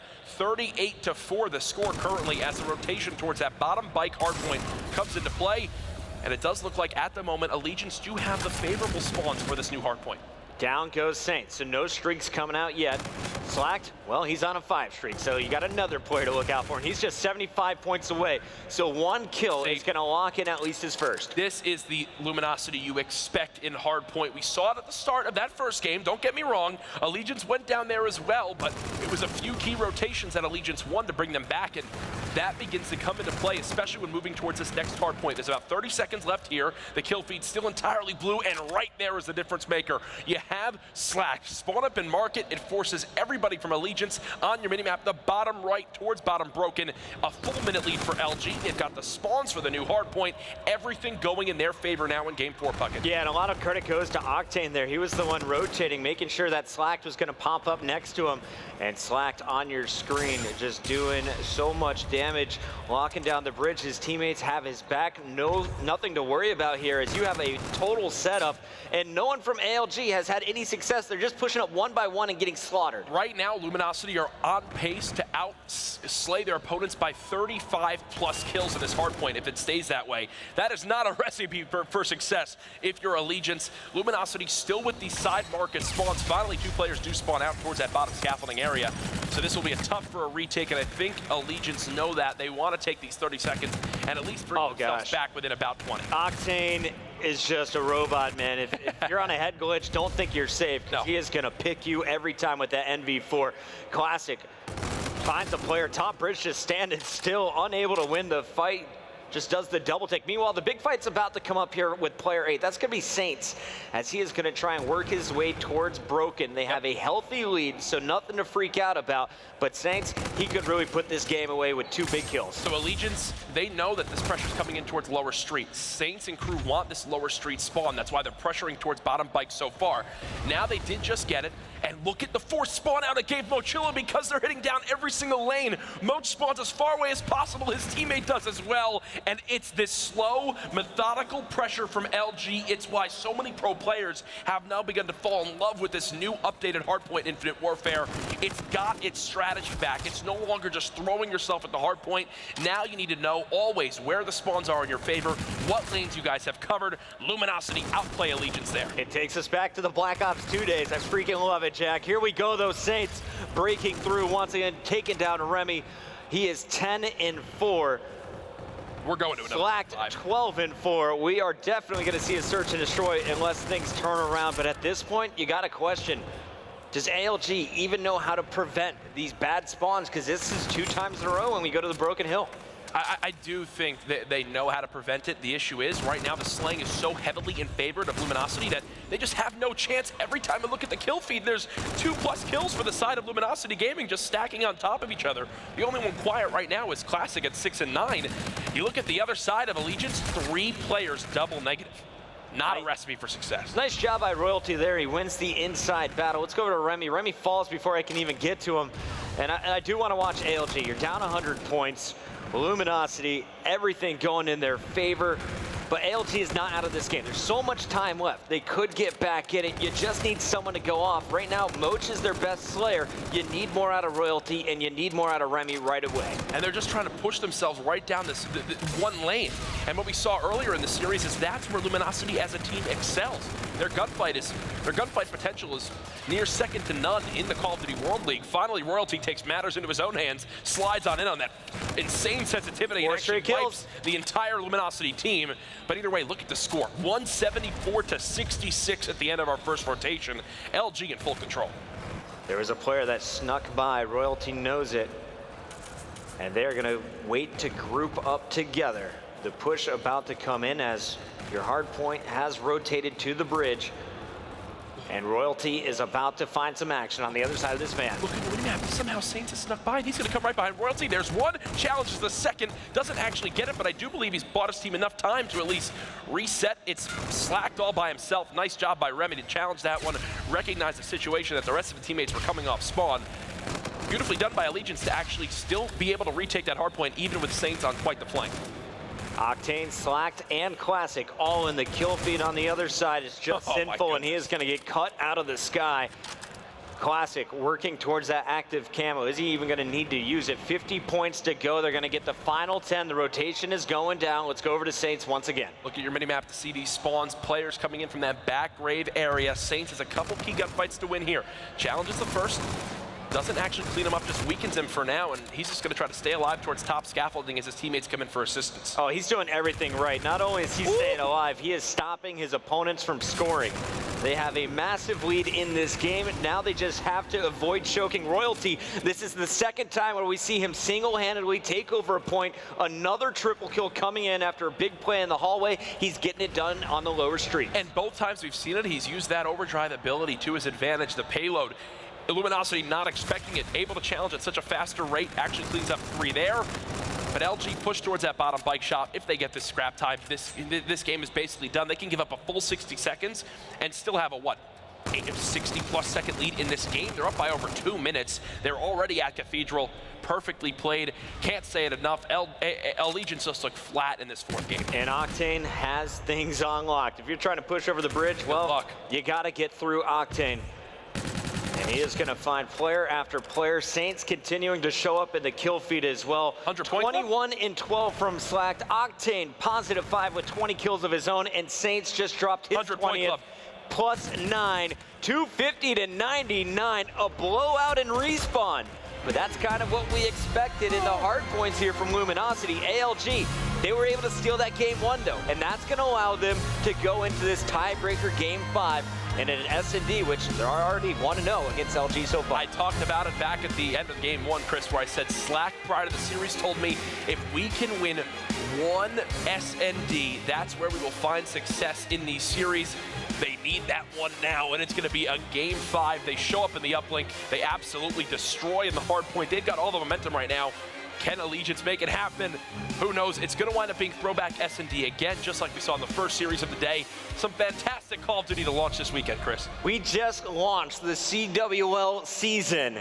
This is the first event, the first open event, and we're already going to 2 Game 5s on the main stage. You can't ask for a better start. Not at all, not at all. And throwback is so intense as it's more of a little bit closer to a symmetrical map towards that one bomb site. The other one plays differently with that long field sight line. There's ability to bring out a sniper, to have your long range ARs go big for your team. Mochilla, who dominated in the first search and destroy, you need him again here. Can he lock in for his team and win his squad? This map nearly drops 10, I believe, back on the Crusher S&D. Yep. After they almost gave up that one before clutch to Octane. Hopefully, but they didn't. Yeah, they didn't. The almost being the key word here.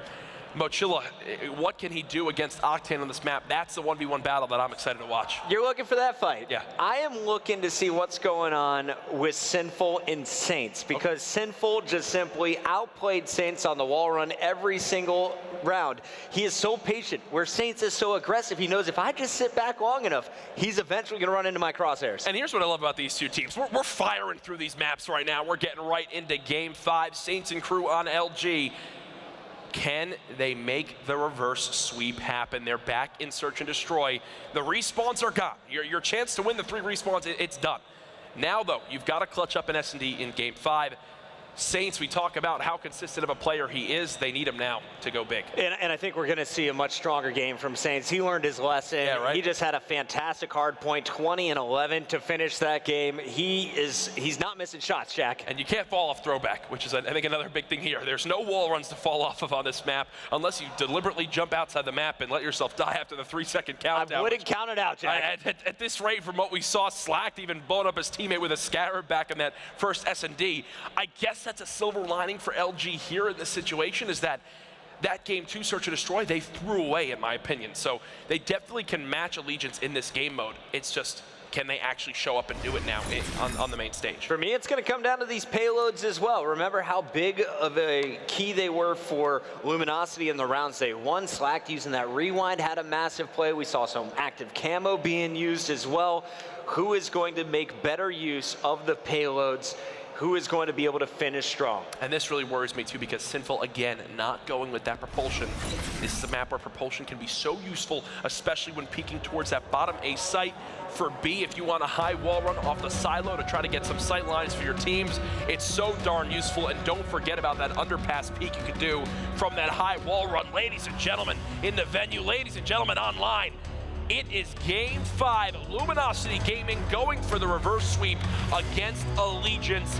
Can they get it done? It's throwback search and destroy. One of my favorite game fives. That's not how you It's one of my favorite game 5s. Yeah, game 5s. There you go. Yeah. You saved me there, Chris. Who are we watching off the break? I want to watch Saints, to be honest. You know, he had an awful first search. No pressure, buddy, but you can't let Octane bail you out every time. You got to make some plays on your own. I like how his gamer tag in this is just in all caps. He's yelling it as he wants to put himself in the position on this map. Immediately tacticals come out. It's going to be a quick round here. 2 dead already for Allegiance. Make it 3, and they've spotted the 4th as well. Maybe did he sneak by? I think Luminosity have their sights on him. 4 up, 4 dead. A perfect pressure from LG. We picked the right player, Jack. We did. Good job, Chris. Saints coming in and cleaning things up. Octane's going to get 2. Saints with the other 2, as they had a very strong push right at the bridge to open things up. ALG on the attack next. We'll keep our eyes on Remy. And remember what I talked about, too, back on Crusher? The ability to play mind games on your opponent. This map, a little bit more straight up. You've got your lanes, you push down, you play for that top train control, try to win from top ticket window. I think that's going to favor Luminosity in this matchup. Remy from this long range with the NV4, just peppering bullets down, not going to find that first pick. And he's got to look out for the window. There is Slacked up in that window, but the first pick is going to go in favor of ALG. Remy's just going to watch the flank, but let's go over to the opposition, your defenders. There's a sniper rifle out, and Slacked is going to be in some trouble right next to him. You're going to see two players. It is Sinful down to his right, and that bomb from Royalty is being planted. Slacked 1-on-3. How does he make it happen? There's a first pick. Way to open things up, but now they know where you're at. Yeah, and retaking with just a pistol is not a fun time at all. He'll go ahead, try to reposition himself with time ticking down. He still has time to work with. 30 seconds remaining, 7.5 second defuse. Oh, that's a difference maker for me. Gets the second though. 1 versus 1. Slack. He saw him. He knows where his opponent is. Unfortunately, Remy knows exactly where he is as well. Slack tried to chase him down, and he is running out of time. 16 seconds left. Gotta go fast. 14 seconds left. Peeks the corner. Gets the kill. I don't think he's How fast is Slacked? No, not gonna happen. Is it? No. He knows it. He is going to try and stay alive and work towards these streaks. He's 50 points away from the Scarab a little bit. Salute to his neighbor as LG is going to be all tied up after 2 rounds. Nearly a hero play there from Slack. If he hit that first shot in the back line, this round, without a doubt, is going to Luminosity. What I'd laugh about, too, is his teammates there. If he loses that round with just a sniper, it doesn't really help his team. They go, you know what, put that away, right? You didn't really do much for us. We had no retake potential, but there, when he hits shots like that, you're like, okay, you know what, Josiah, bring that one out again. Let's see if you can make something happen a little bit earlier on in the round. Oh my goodness, this guy's assault rifle works like a sniper rifle. Oh yeah. Octane peppering players, but Classic unable to finish, so it's actually first blood and second blood going here for ALG. Last man up is Octane, just like that. Everyone falling in the middle, the man on the perimeter needs to get the job done in the 1v3. He just got his first. And that has always been Royalty's downfall as a player, is aggressive challenges like that. There's been pacing issues in the past for him there. Just goes flying out towards that back lemon area, and Octane goes, okay, thank you. His teammates were nowhere near him for a trade, so instead of it being a 1-on-3 and Allegiance being able to just run around the map together, basically holding hands, it's now 1v2. Octane has this objective. He's 4-1 in this game. If he plants this, he'll actually earn his FTL jump, which can be so useful.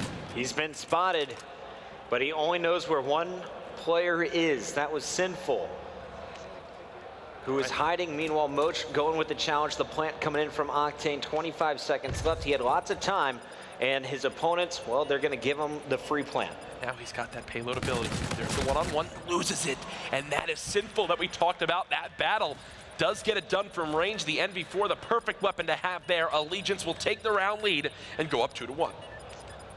ALG, they're still in it, Jack. I like it, They're man. in the lead here, Jack. Luminosity, they're known for their respawn, but ALG, their strength is search and destroy through and through. Our first series of the day was a reverse sweep round 11 clutch by TK.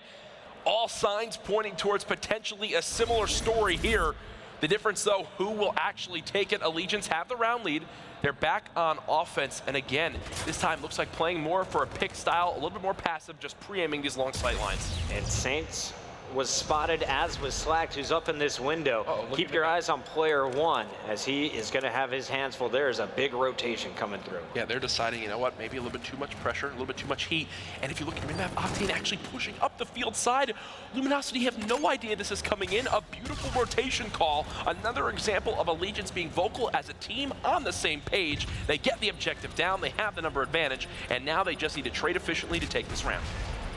Moch just waiting for the pressure shots coming in, so he knows where two players are. Picks up his first kill, staying alive, trying to bait out the opposition, and now it's just Saints left up, and Saints is gonna get melted. Moch with some huge plays, but what really won them that round was the decision making, Jack. They decided to just loop back after seeing the initial setup on Luminosity. And what do we talk about? What works so well for them, back in that game too, was the mind games. There, they don't show any pressure towards that A site. Luminosity just expects it. They assume that they're there. And when ALG wind up rotating, Octane is pushing up by himself towards the field. They had no idea that there was a rotation. Beautifully played round by Allegiance. And it looks like Allegiance is going to give plenty of room now to Luminosity here. As you can see what is happening on your screen, let's take our camera over to Saints. Saints is actually not going to be the one in the action first. It might be Octane, and Octane, he's going to give up on that battle and instead join his teammates. He's going to play his life for the moment. Retake now beginning to come in from Allegiance. First blood over towards LG. Mochilla trades right back. Octane still playing this one passively from range, and his teammates are doing all the work for him. I'll just miss them all, Jack. That's fine. You don't need to see the action. It's LG winning that round, keeping this one close. Classic looks absolutely thrilled. And it actually was Octane here who's going to finish things up. At the same time, Classic able to pick up one. Saints was there to help out the bomb if needed. Nice push under the bridge. And you know what winds up happening in that round? The player flanking through that back blue that originally challenged Octane gets scared off by him. He rotates way back towards the mid-train. They all try to retake. Said before, man, I'm not challenging that. Not going up against him from that range, my friend. So doesn't work out for him there. Allegiance again, trying something different, seeing what they can work with. And ooh, we actually missed that Mochilla with these streaks. This is a smart play, barely any cover towards his bomb site. And he's got the payload as well. So here comes your camo. And now this is where you're banking on your opening kill. The problem is he's also your bomb carrier. I think he was spotted using it, but Classic and Octane, they're both standing on top of a roof, easily cleaned up. Number advantage to ALG. Sinful looking for his teammate's killer. It was Slack, though, able to get out of the action. Saints, meanwhile, he is in a position to do some damage. Slack. What is this round? What's this round I'm watching? Slack gets one. Up on the roof. Someone inside. And there's Royalty again, just those aggressive challenges, and all of a sudden it's a 2-on-2. This bomb yet to be planted. I'm telling you, man, that's been something that I've talked about to prior teammates of his. At times it's almost uncoachable. It's just something that they never wind up working on and never fixing. 2 versus 2. The objective still has to be planted. Oh no, so far back, he doesn't get the kill. Somehow actually beats Slacked. Now it's 1-on-1. And there is your fight. It's won by ALG. 4-2 as Remy is able to lock things in. How? That got sloppy though. From total control of the bomb site and you're opening 2 kills from Moch down to a 1v1. That's just a clutch up at the end. How does Sinful wind up killing Slack right there? I don't know how that's possible. Slack shaking his head, he knows it too. Should have had that one there, my friend. And Slack's a hell of a game. He's 8-3 so far. He's winning every gun battle he wants. Classic 0-5 though. You don't need to get kills. You just need to get plants, Classic. I don't know about that if you look at the round count. It's fine. And he's not doing either. All right, here's some score streaks coming in. The Barrage is going to be able to pick up one. That is Octane going down. Meanwhile, the Scarab's coming flying, and it is going to get hit markers, but no kills. Saints needs some help, was in some trouble. Classic is able to answer back, though, so a 3-on-3. And we're going to see how ALG wants to play this. They have to get to the bomb on the defuse. Moch is going to be pushing up, but Slack shuts it down. Saints is going to get a 3rd, and there's the 4th. Sinful surviving for now, and he will be dropped. Luminosity answers back and brings it back to a 1-round game. That is a round that you cannot lose if you're Allegiance. You get first blood with the streak, you use it as well, and then there's not a single kill to follow. It just all falls apart. They try to move across middle map. There's no flank, and gunfights are won over and over by Classic. You get Slacked involved there as well. Even with Octane dropping first, the rest of the team you can rely on. LG keep it within 1. And Jack, who did I tell you was going to be the key player? That Saints guy. He's 7-4. Oh, yeah. Having a heck of a game, but... I didn't know the answer to that question. You answered it for me. Thank you. But Slacked also a big performer so far here for Luminosity. They need more out of Sinful for ALG. He is just 2-5 after 7 rounds. He needs some kills here, and he is in a position to do so. Moch with 9+ kills in both Search and Destroys now as well. And you can see neither team wanted to give up first blood. Unfortunate challenge there for Sinful, as Luminosity will strike first. Up 4-3, the number advantage. Royalty there to answer right back. Octane not expecting that hyper-aggression from Royalty again towards that barn side. And look at the minimap. LG are going back and forth between 2 sites. They don't know where this pressure's coming from. Moch in the window. In the window. I believe he's been spotted, and it's time for some Scorchers, making sure he's got some cover fire for his teammates. You're going to see Luminosity hear that call and all run away. Everyone's going to survive this. But the bomb was planted safely, and now it's got to be Luminosity to push in. Moch playing so patient, picks up 2. Last man up is Slack. This is going to be a 5-3 game, unless Slack can clutch up the 1v3 this time around. No shot at all. 5-3 Allegiance. Search and Destroy could be the difference maker for them in this series as expected. Beautifully played round by Mochilla. and then the rest of his team is there to help out as well. 5-3. Chris, what do you want to see Luminosity now do? What do they have to change up? I want to see someone take out Moch. You get Moch out of the game, you have a chance of winning the round. But he has been the key player for this ALG team. 11-5. I'm honestly going to watch Moch here on defense. I just have a feeling he's the one getting the opening pick. Looking to see if there's any pressure towards mid-train. Not going to happen. Clear that out. He'll refocus his attention. There's the first blood again as the bomb gets planted. ALG can win the game right here if they can get this bomb defused. Classic on your screen trying to stay alive. He has had an awful game as well, just 2-6, and you can see him struggle with the shots. Can't finish anything. The windmill. And now it's a 1-on-4. It's ALG taking it as the defuse goes down. Royalty is going to secure the win. A Game 5 over the highest seed in their pool. A great start here in Vegas. Royalty just said some words that I'm not going to repeat on air as he is hyped that they just took down who many regard as a team that they expected to be in the top 3 of this event. Allegiance win the series 3-2. The hype from Sinful as well. What a way to start off his Infinite Warfare season. Welcome to Allegiance, Sinful. This team looking like a serious threat in Infinite Warfare. You got the veteran Moch showing up huge in the Search and Destroys. They had some big plays, though, in that first hardpoint, and that's what set the tone in this series. The comeback, the setups once they locked down the hills, and honestly, you had some crazy plays out of Royalty, but he was the game changer, man. He's an X factor, always getting Luminosity caught off guard. Mochilla with 22 plus kills and 2 Search and Destroys. What a series for him as Allegiance go up 1-0 now in the pools. They're looking solid so far at the CWL Vegas Open presented by the PS4. We just casted for quite a while. We haven't heard from our analysts. Ben and crew, take it away. Thank you very much, Jack. We have 2 matches under our belt here at the Vegas Open, 2 Game 5s, and 2 potential upsets, I think it's fair to say. I mean, we're going to go all the way back. Let's start at the very, very beginning. So we're going all the way to map number 1. Chance, I want to start with you. Something that you kind of pointed out a lot was the Turbine Hill. Exactly what did you see in Turbine Hill? Well, Turbine Hill, I think, is one of the most important money hills in the entire game. It's absolutely massive. And the way Team Allegiance worked it, they played it absolutely perfectly. The first time they rotated early, got the full setup, and got near a full 60. And that's after going down like 47-13 or something. So they completely turned the opening around.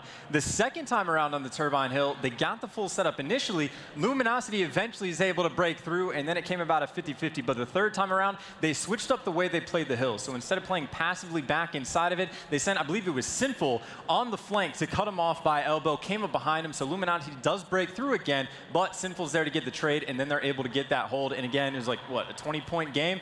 Difference maker of the Turbine. And as well, something to mention, you were kind of impressed, Mark, by the pacing of LG. You kind of brought it up at the very, very beginning saying, all right, how is this LG squad going to play? But even though they lost map 1, there was moments where you kind of looked at me and went, you know, they did the right thing there. They played their lives, they waited, and they made a team push. Yeah, so that was the big question going into this was, you know, are they going to wait for each other? Because those respawns are really far away, especially on a map like Scorch, and it's so important to consistently wait for one another. And it's something different, you know, just sort of sitting in a corner for a few seconds and just waiting. You feel like you're not doing anything productive, but you're blocking a spawn. You're giving sort of your team that spawn influence, and then you can make that pressure and make that push as a team. And full credit to Luminosity as well. It's not like they played that poorly by any means. They both played a very structured hardpoint game. Again, it just come down to very small, important plays on the Turbine Hill, and Allegiance, well, they're able to take the lead going into map 2. And one of the key plays, I think, right at the very end was a play that you highlighted yourself. Sinful. He pinches that final hill. He gets the initial opening kill, opens up that final hardpoint, and then defends the hill as well. I mean,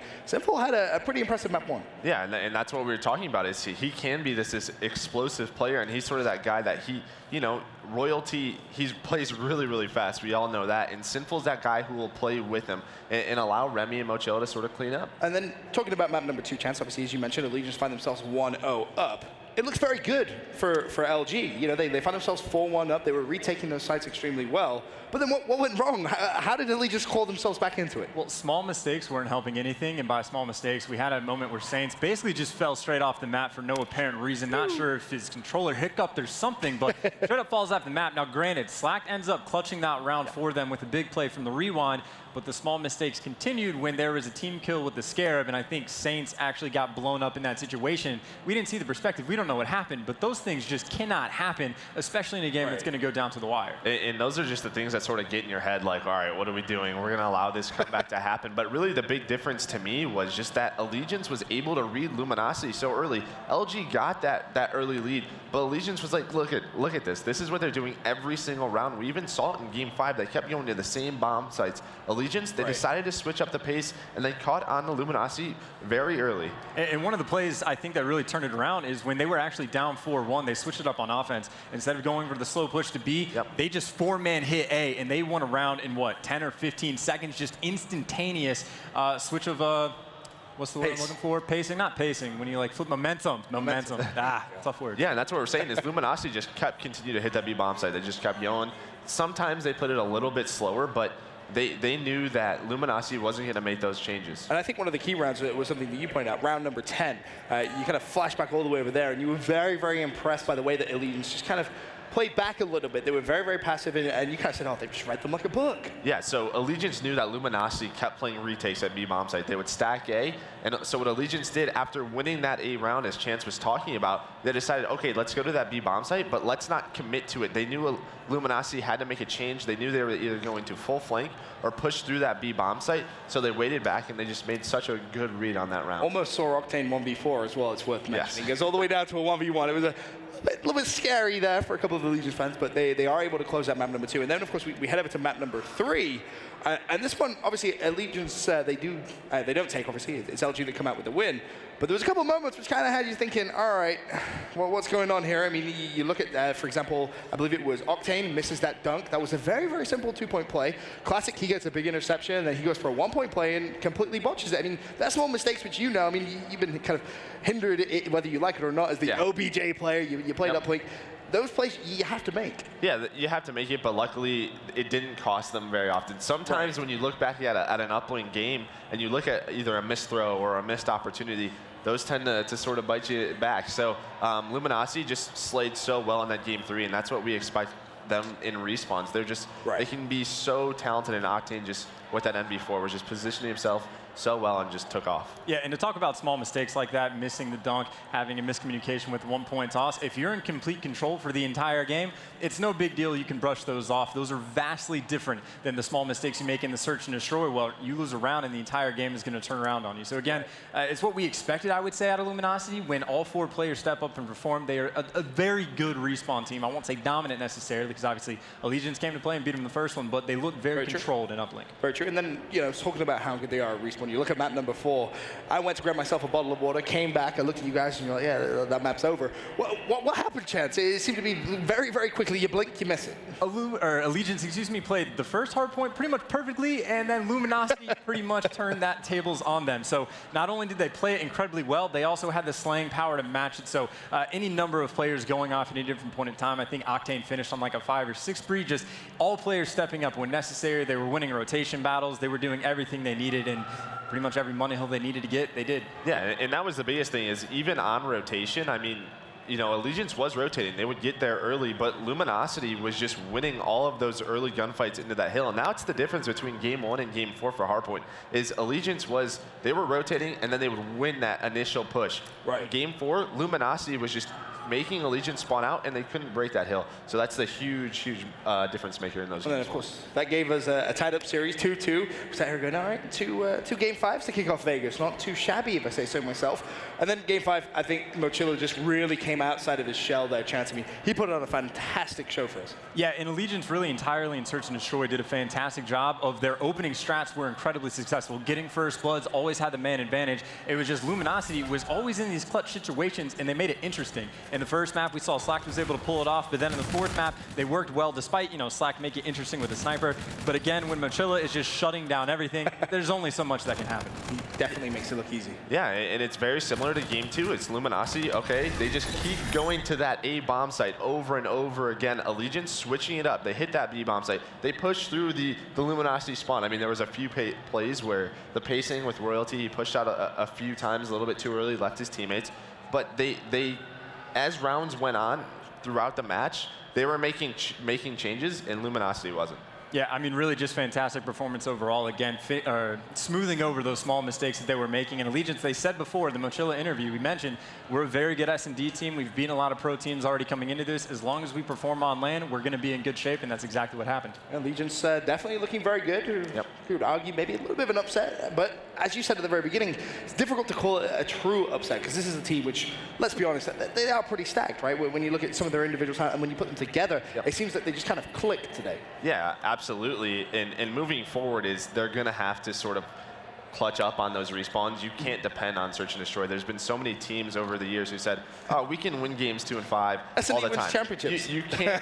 It does, but you can't just guarantee that. I mean, there's so many top teams. Envy, Optic, they win the search and destroys that they need to, but they're also such good respawn teams. Well, that's going to do everything from the analysis desk for now. Congratulations, of course, to Allegiance, kicking things off 1-0 in their pool. For now, we can go to a quick commercial break. When we return, though, more action live from Las Vegas.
Ladies and gentlemen, welcome back to MLG Las Vegas Open. Benson at the analyst desk, joined by the wonderful TP, and we got Maven as well.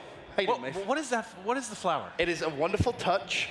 Don't hate. I like it. Thank you. See, a man of pure class and style agrees with me. It's a little extra. Therefore, your opinion is invalid, Maven. All right. Bad. Up next on the main stage, we've got Optic Gaming versus Revenge. This one I'm excited for. I'm going to be honest, we didn't really get to see Optic Gaming at PSX, but obviously we saw FaZe come out on top there. Are they still the #1 squad in your eyes? It's tough to say. You know, you're coming into the first event. They looked a bit shaky when they started scrimming in Infinite Warfare, but when you talk about these 4 guys, you know, some patches have been going on. I've been watching a lot of their scrims recently, and to be honest, they've been smashing people. So it's tough not to say that Optic Gaming's back and better than ever, you know what I mean? I mean, typically early in games, what carries you? Raw slang. I mean, you don't have all the strats down. You know how much we see it develop hardpoint, uplink over the course of a game. Right. At the beginning, it's a little bit raw. I mean, that has to favor Optic. But like my prediction so far, I thought, you know, with MV's lack of scrim time, they had a chance to lose the Gosu crew. They destroyed them. I thought Luminosity was like a top 3 team this weekend. They just lost ALG, so all your predictions. Dude, the first events are tough. I mean, it doesn't matter how many scrims we've watched. I've watched a ton, but like we haven't seen them play a lot of LAN. You know, it's difficult. Fair enough. Just to kind of touch on your point there, TP, you said potentially that the patch favors Optic here a little bit. Why exactly is that in your opinion? I just feel like overall, you have to emphasize these individual gunfights. Each one you win, it's going to put the other team further out, and who's the best at winning gunfights? I think we can all answer that question. You look at stats over the years and years with these 4 players, they're just good at it overall. So it's just so tough to say early on. And talking about all this, all these teams are used to the game primarily online. There is a transition when you come over to LAN like this. Right. Can you play as aggressive as you do online? Or some people play more passive. Nerves come into it. A lot of factors that sort of shift over, and that might come into accordance when we talk about these first 2 series. They went against our predictions, but it is what it is. So true. And then kind of back to the point you just touched on a little bit there, Maven. Game's not really going as we expected, potentially. You could argue 2 upsets so far. Optic Gaming, they have a history of somewhat struggling on Fridays every now and then. Could this be a struggle for them, or do you see this business as usual? Business as usual. Was I a little bit startled by the last series? Yes, just because I didn't think Luminosity would drop the first hardpoint. I thought they'd roll them in both. You saw them 100-point club in the second. They just came out slow. I would be mind blown if Optic Gaming lost this series. Fair enough. I mean, talking a little bit about Team Revenge, you yourself said there's a lot of hype around Mox early on in this game. Why exactly is that? He's just so talented. I mean, he's one of those young guys that sort of erupts onto the scene. You can kind of think of when Royalty did it, when Octane did it, with these guys just sort of, that's the year it happens. We start to hear about it. It was the tail end of last year where you started to hear about, I actually called him Mal the first time I casted him, like it was French or Honestly, something. same. I don't know why. When you spell your gamer tag M-A-U. Yeah, I was like, oh, Mal hopping in. That's not how it's said. But no, Mox, you've seen the community really get behind him. I know Revan was high on him early. We started seeing him play, more in the amateur scene. But there's a lot of high hopes for this guy, but they're going to need every bit of him to just crush here. Yeah, for sure. And talk about the rest of the lineup too. Killa, Miracles, the duo is back. Are they going to have some better success here in Infinite Warfare? It's going to be a tough first match for them. What was it like for you? I asked Merc this earlier on, but when you go into a new game and you have that kind of partner in crime, that duo, how important is that chemistry early on? So Call of Duty Esports is weird in that fact we have to transition over to a new title, and that's when you look towards that familiar feeling you have with people you've played with in the past and had success with in the past. So that's why some of these players might start to link up. And how weird is that for you? Obviously, we talked about Maven, that, Wheats, no Pac-Man now. That duo is kind of broken up. Yes, we have Killer Miracles duo back, but do you think maybe they might miss each other there? Yeah, but maybe it was time for it to die in some capacity. I feel like they've teamed together in every single game. Maybe it'll happen again here at some point. But yeah, it's been kind of synonymous. Pac-Man and Wheats, where the two have played together for what seems like a decade. It's very true. It's worth mentioning as well, Revenge, they are actually 0-1 so far in that pool. So they lost that first matchup to Rise. Meanwhile, for Optic Gaming, this is their first game here in Las Vegas. And one player we should probably highlight is Scump.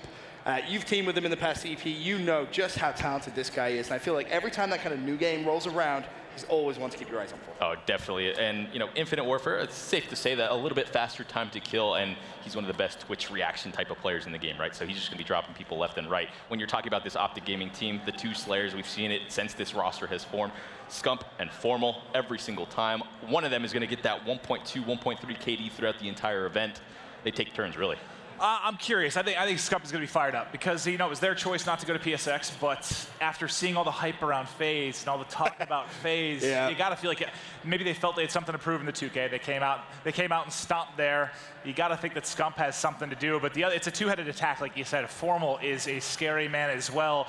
And early in the game, man, the slang can carry you a long way. Do you think we see that Optic Gaming FaZe rivalry like we had in Advanced Warfare kind of creep through once again? Well, we didn't have it, once last year at all. Right. This is probably, I want to say, the event that I think we maybe have the best chance to get it. I know Envy has looked sharp so far. I wasn't really sure because they had less scrim time, but I think there's a good chance of, like, an Optic FaZe final is not out of the question whatsoever. And you have to look to the teams we saw at PSX on a LAN experience. FaZe looked pretty darn good, and coming into first events, Optic had a lot of success. Maybe this is the time where we are going to see that rivalry we've all been waiting for a better part of a year. And obviously something else to note, really, the format here. Of course, no CTF this year. We're going to go with 2 hardpoints. True. How much does that favor Optic Gaming?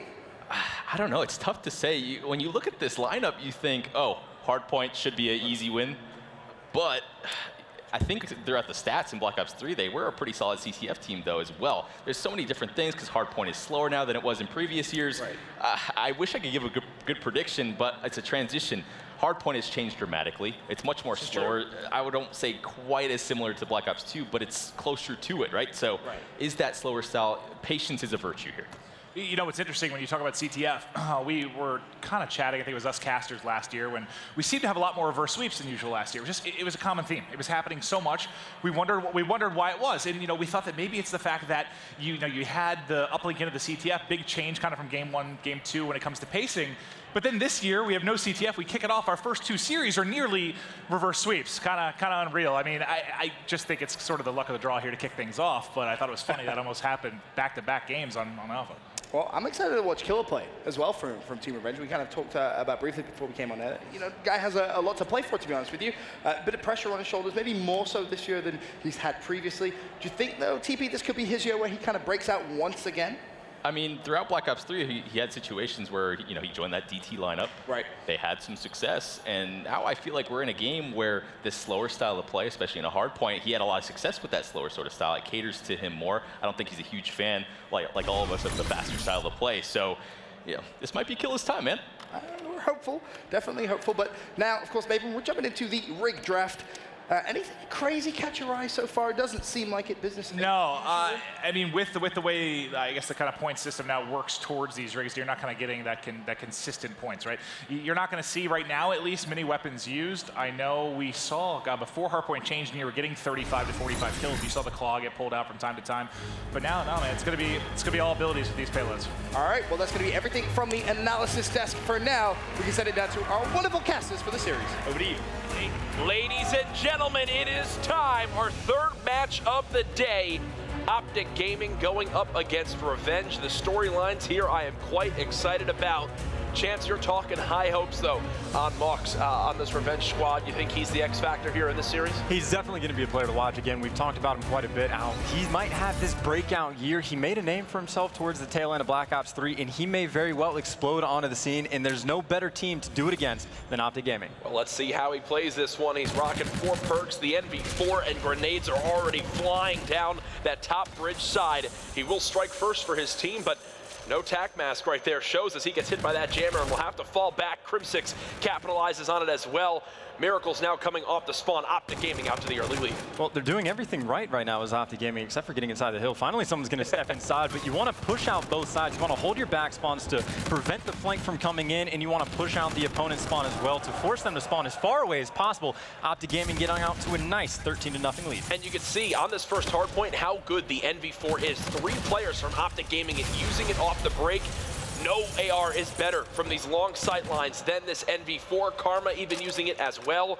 Optic Gaming up 23-0. The rotation now going to come in. It looks like Revenge will go ahead, forfeit this time, and play for this bottom bike hard point. I want to swap back to Mox as he's sitting towards the bottom part of this hill to see if he can get his team the first point on the board. Well, Revenge is going to start working this comeback. We have seen teams get quite a bit of time on this hill so far, but a lot of players from Optic Gaming flooding in. They're going to get the first 2 kills as well. Wheats is going to pick up a 2-piece, but you do see Formal sitting inside the hill. Kill's going to come over for the challenge, picks one up, but trades go back and forth. So, well, a hill where you can substantially get a lot of time. Well, no one's in the hill right now. Yeah, it's being traded back and forth. You can see Miracles trying to control the top patio area. Just going to keep watching Optic Gaming as they try to push back towards this hard point. They're spawning out towards that bottom broken side. If a couple challenges do go in their favor, though, they might have the recipe to break this hill. 2 are there, possibly the 3rd. Not going to happen. Scump spawns all the way out. Crimsix decides, hey, let's give this one up. We'll keep our lead, even rotating towards us back. Graves, Hardpoint, and Chance. You and I had a little discussion before starting this that you think this is the true money hill on this map. Why is that? What is the setup a team needs to get the majority this time? Well, right now what Team Revenge is doing, they have Miracles inside the hill, and they're trying to lock down those market spawns as much as possible. And if they get a clean score on Optic Gaming, it's going to take OG about 20 seconds to get across the map, and they really only have one opportunity to get a good setup. So Crimsix right now, number 5 on your screen, is leading the charge. He's going to wait for everyone to start pushing it before he makes his move, and if he doesn't, he's going to get punished, and that's 3 down. Miracles picks up 2, and again, we're going to see right now 42 seconds left on the board. How long does it take OG just to get over there to even potentially contest? There's still so much time left here. They have to continue to pressure this hard point. Mox pushes on through. 3 kills go in favor of the green wall, and now it looks like the setup that Revenge once had might just fall apart. Wheat spawns out, and there's the break from Optic Gaming. They'll look to secure the final 20 seconds of scrap time. And actually across the map, Karma was actually already playing for the spawns for this new hill. And what happened right there for Team Revenge is Scump managed to get behind their lines. They didn't notice him getting the hill, and when he did so, all the players on the map turned and looked that direction instead of focusing on where the rest of Optic Gaming was going to be coming through, again, allowing OG to take control of that hill. Either way, though, we're moving over to Broken, and again, Team Revenge, they won the early rotation. However, how long are they going to be able to hold this hill for? Quiet game so far from Scump. He'll be the first player to push towards his hard point. No luck for him there. Formal loses the one-on-one. Karma now tries a challenge. He now dies. It's Crimsix by himself. Put some shots down towards Broken. He's got to wait for his teammates in this situation. Stay alive, push as a unit. Currently the lead 74-69 in favor of Revenge, and now comes the Optic Gaming pressure. Oh, well, all 4 players are there, but they're just not winning the gunfights. Karma's the only one to show up. He's able to pick up 2, but he gets traded out. So we've seen 2 highly unsuccessful pushes coming out of OG, and Team Revenge getting out to a very nice lead, about 20-point difference between the 2 teams, and there's still 20 seconds left on this hill. OG, though, gonna go for a break just one more time. And they're leading in the slaying as well, which I absolutely love to see. Miracles trying to stay alive. Finally, it does look like Scump will get a 2-piece to break in. With only 10 seconds left, though, will be maybe enough scrap time for Optic Gaming to bring this one back within 15. The silver lining here, they are in a position to get early control of this hotel hallway hardpoint, but gunfights in rotation again, Chance. The theme so far of this map where Optic Gaming have struggled to put them in their favor. Well, you do see Wheats is trying to make some noise on the flank. He's only going to be able to pick up 1, so Optic Gaming for the moment is going to be in full control. And we saw OG multiple times set up, have all 4 men push the hill together. Is Team Revenge going to go for something similar? It looks like they're having one guy go on the full flank. That's going to be Killa. Keep your eyes on him. Able to pick up 1, and this is where his team needs to make a move. But you see on the other end, Karma, he's going to win his gunfights, and OG still inside the hill. Killa trying to cause as much problems as he can, and looks like TR able to break through. Killa, what a game so far from him. 15-11. Revenge will take back the lead. I can tell you right now, Optic Gaming fans, I don't think they were expecting this in the hard point from the side of Team Revenge, as they are continuing to give OG a run for their money. Kills being traded back and forth. Only 3 seconds separating these 2 teams. At the end of the first rotation, it is neck and neck, Chance, slaying even. Everything really perfect between these 2 teams in regards to how close this one really is. Well, it's going to be interesting to see as well of how many of these players switch back over to the NV4 for this Bridge Hill. Again, you called it out when the match opened up. About 3 players for Optic Gaming were using it. Of course, though, they are going to be using the K-bars from their previous life as well. But Killa, with that Osa, he's going to be able to pick up 2. Mox is showing up in the kill feed as well. And this is complete control right now for TR. And again, you see how far Optic Gaming is spawning out because TR is pushed out both sides. They are spawning over by the next hard point, but still there's 30 seconds left on Bridge. And Revenge have players where they want them to be. You have Killa pushing towards this bottom curve. Maybe not the best shots there onto Crimsix, and that might be the opening that Optic Gaming needed to now push towards this Bridge hardpoint. Crim finally does clean that one up. Some suspect shots for the moment. 139-126. Still a lot of time left in this game. Optic Gaming will get the scrap time. Another lead change will go down. And as we begin the rotation towards bottom street, this is where we really saw Revenge begin to make their stand in this game. Where do you want to see them set up for this one? It does look like they're going to play for these top market spawns. Well, Revenge is going to be there just from the spawns of last time. They're going to be in the hill just for the moment. And of course, in that kill feed, the ever important TR winning 2 of those initial gunfights. So again, Optic Gaming needs to take their time and try and break through. Scump, though, he's just going to fall. Weeds picks up a kill as well. And this looks like another decent chunk of time coming in for TR. Of course, Optic Gaming, they have 2 players stacked up inside a bike shop. Oh, no. One of those players is there, but you got to win the gunfights. Miracle's looking pretty good with that Osa from range. That is the power of the OSA. If you can control the recoil on that gun, he snaps onto Crimsix. Don't think Crim was expecting that. It does look like OG have gotten the break after flooding down that lower street side. They sent one towards scaffolding.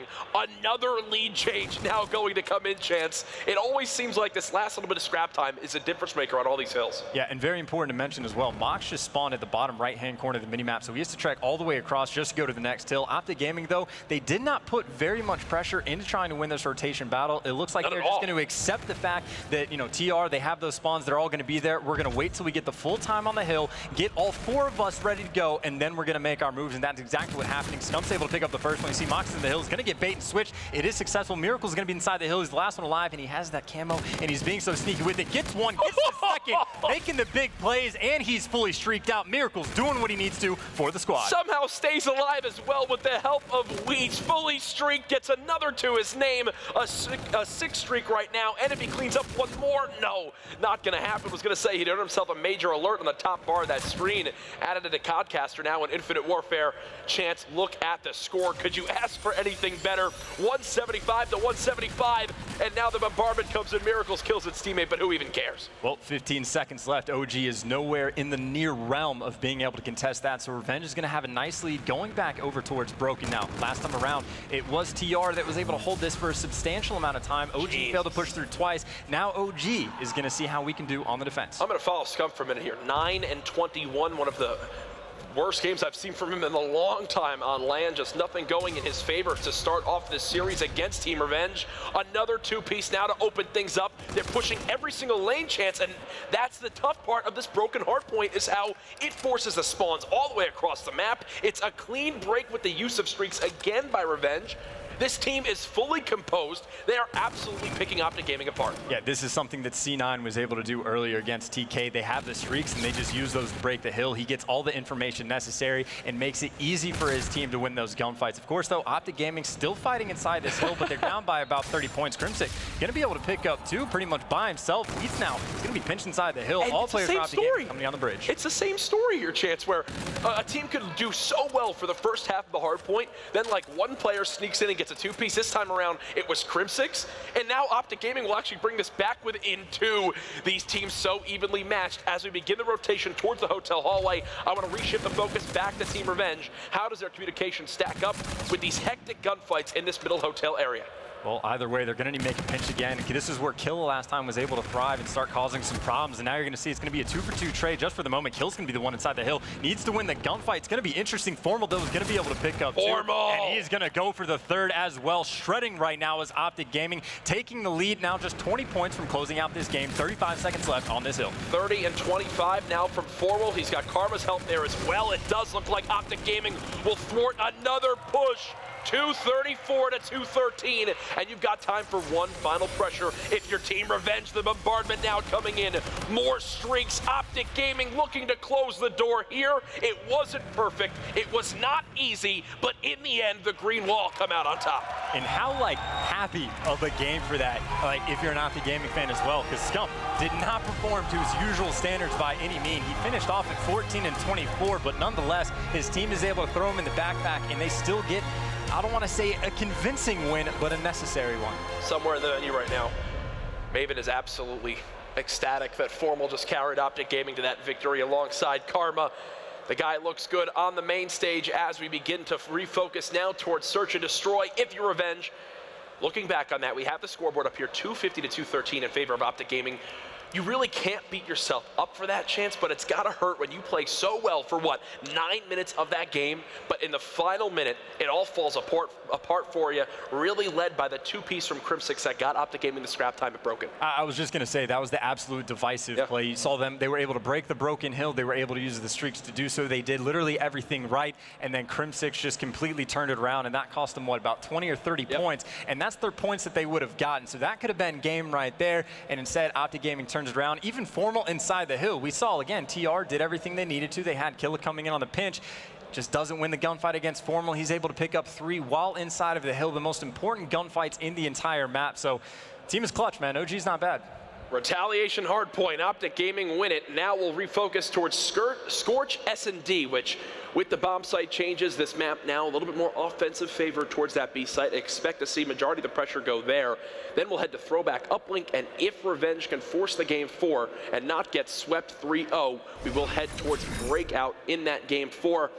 What a way to start off the series. It gives me hope that this one will be close, but at the same time, it worries me that this is the Optic Gaming that comes out a little bit slow, maybe not the best start. Formal really leading the team there, but you expect Scump to turn things around as the series goes on. There's a look at Formal and Scump, the duo, as they have themselves a 1-0 lead in this series. And not a bad duo to have at all. 2 of the best players in the game, 2 of the best players of all time as well. And we talked about Mox coming in for Team Revenge. Well, Formal is going to be his counterparts. You got the up-and-comer going against the best, and there's only so much you can do to try and mitigate that situation and manage it. But of course, game 1 is in the books. We have a very long series to go. We've seen 2 game 5s so far. Wouldn't be surprised if we saw a 3rd one. You know what I love too from Revenge is we saw good plays from everybody. There was moments where you had Wheats with the camo play at that back cathedral hardpoint, earning himself full streaks, that wonderful 2-piece. Mox early on that map was absolutely shredding. Killa looked quite good with that weapon in hand, trying to match up against the slaying power of Optic Gaming.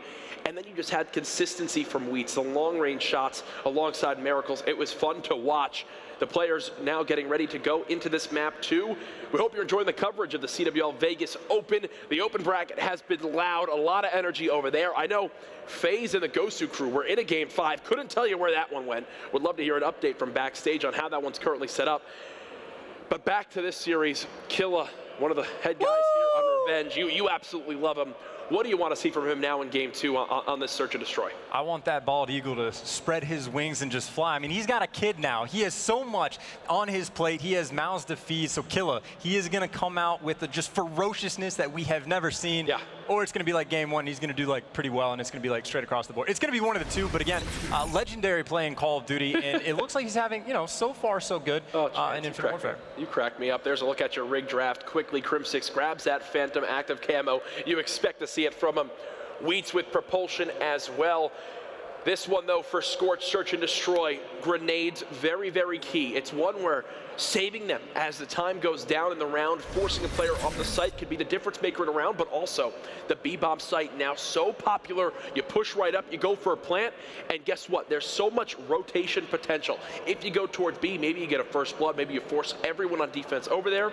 Then you say, hey, let's go ahead, move back towards middle map, rotate towards that A site, get in control of material, and possibly play for a plant there. You've got a lot of options on the offensive side of this map. That's why I think it's pretty offensive favorite, in my opinion. Well, I would say it's offensive favorite just because you can get the bomb down and you have all sorts of cover. If you get a player in control, there's a head glitch there. You can use the bomb for a head glitch. You can have a player that hides behind the drill. So many positions you can put yourself in. And again, the players are going to have to attack you. So the biggest question to me is how do the defensive teams, or not defensive teams, but how do these teams handle the defensive rounds? Do they go for full 4-man flanks? Do they try and fly out a B to prevent the plant? What is going to go on? And well, we talked about B for offense. Whoa. No one's going to be there. What was that? Formal just rips off Killa's face at the start of that game using the sniper. And if you look right now on your mini map, the rotation already coming in. They see Formal with the sniper at B. That means, hey guys, let's go to A.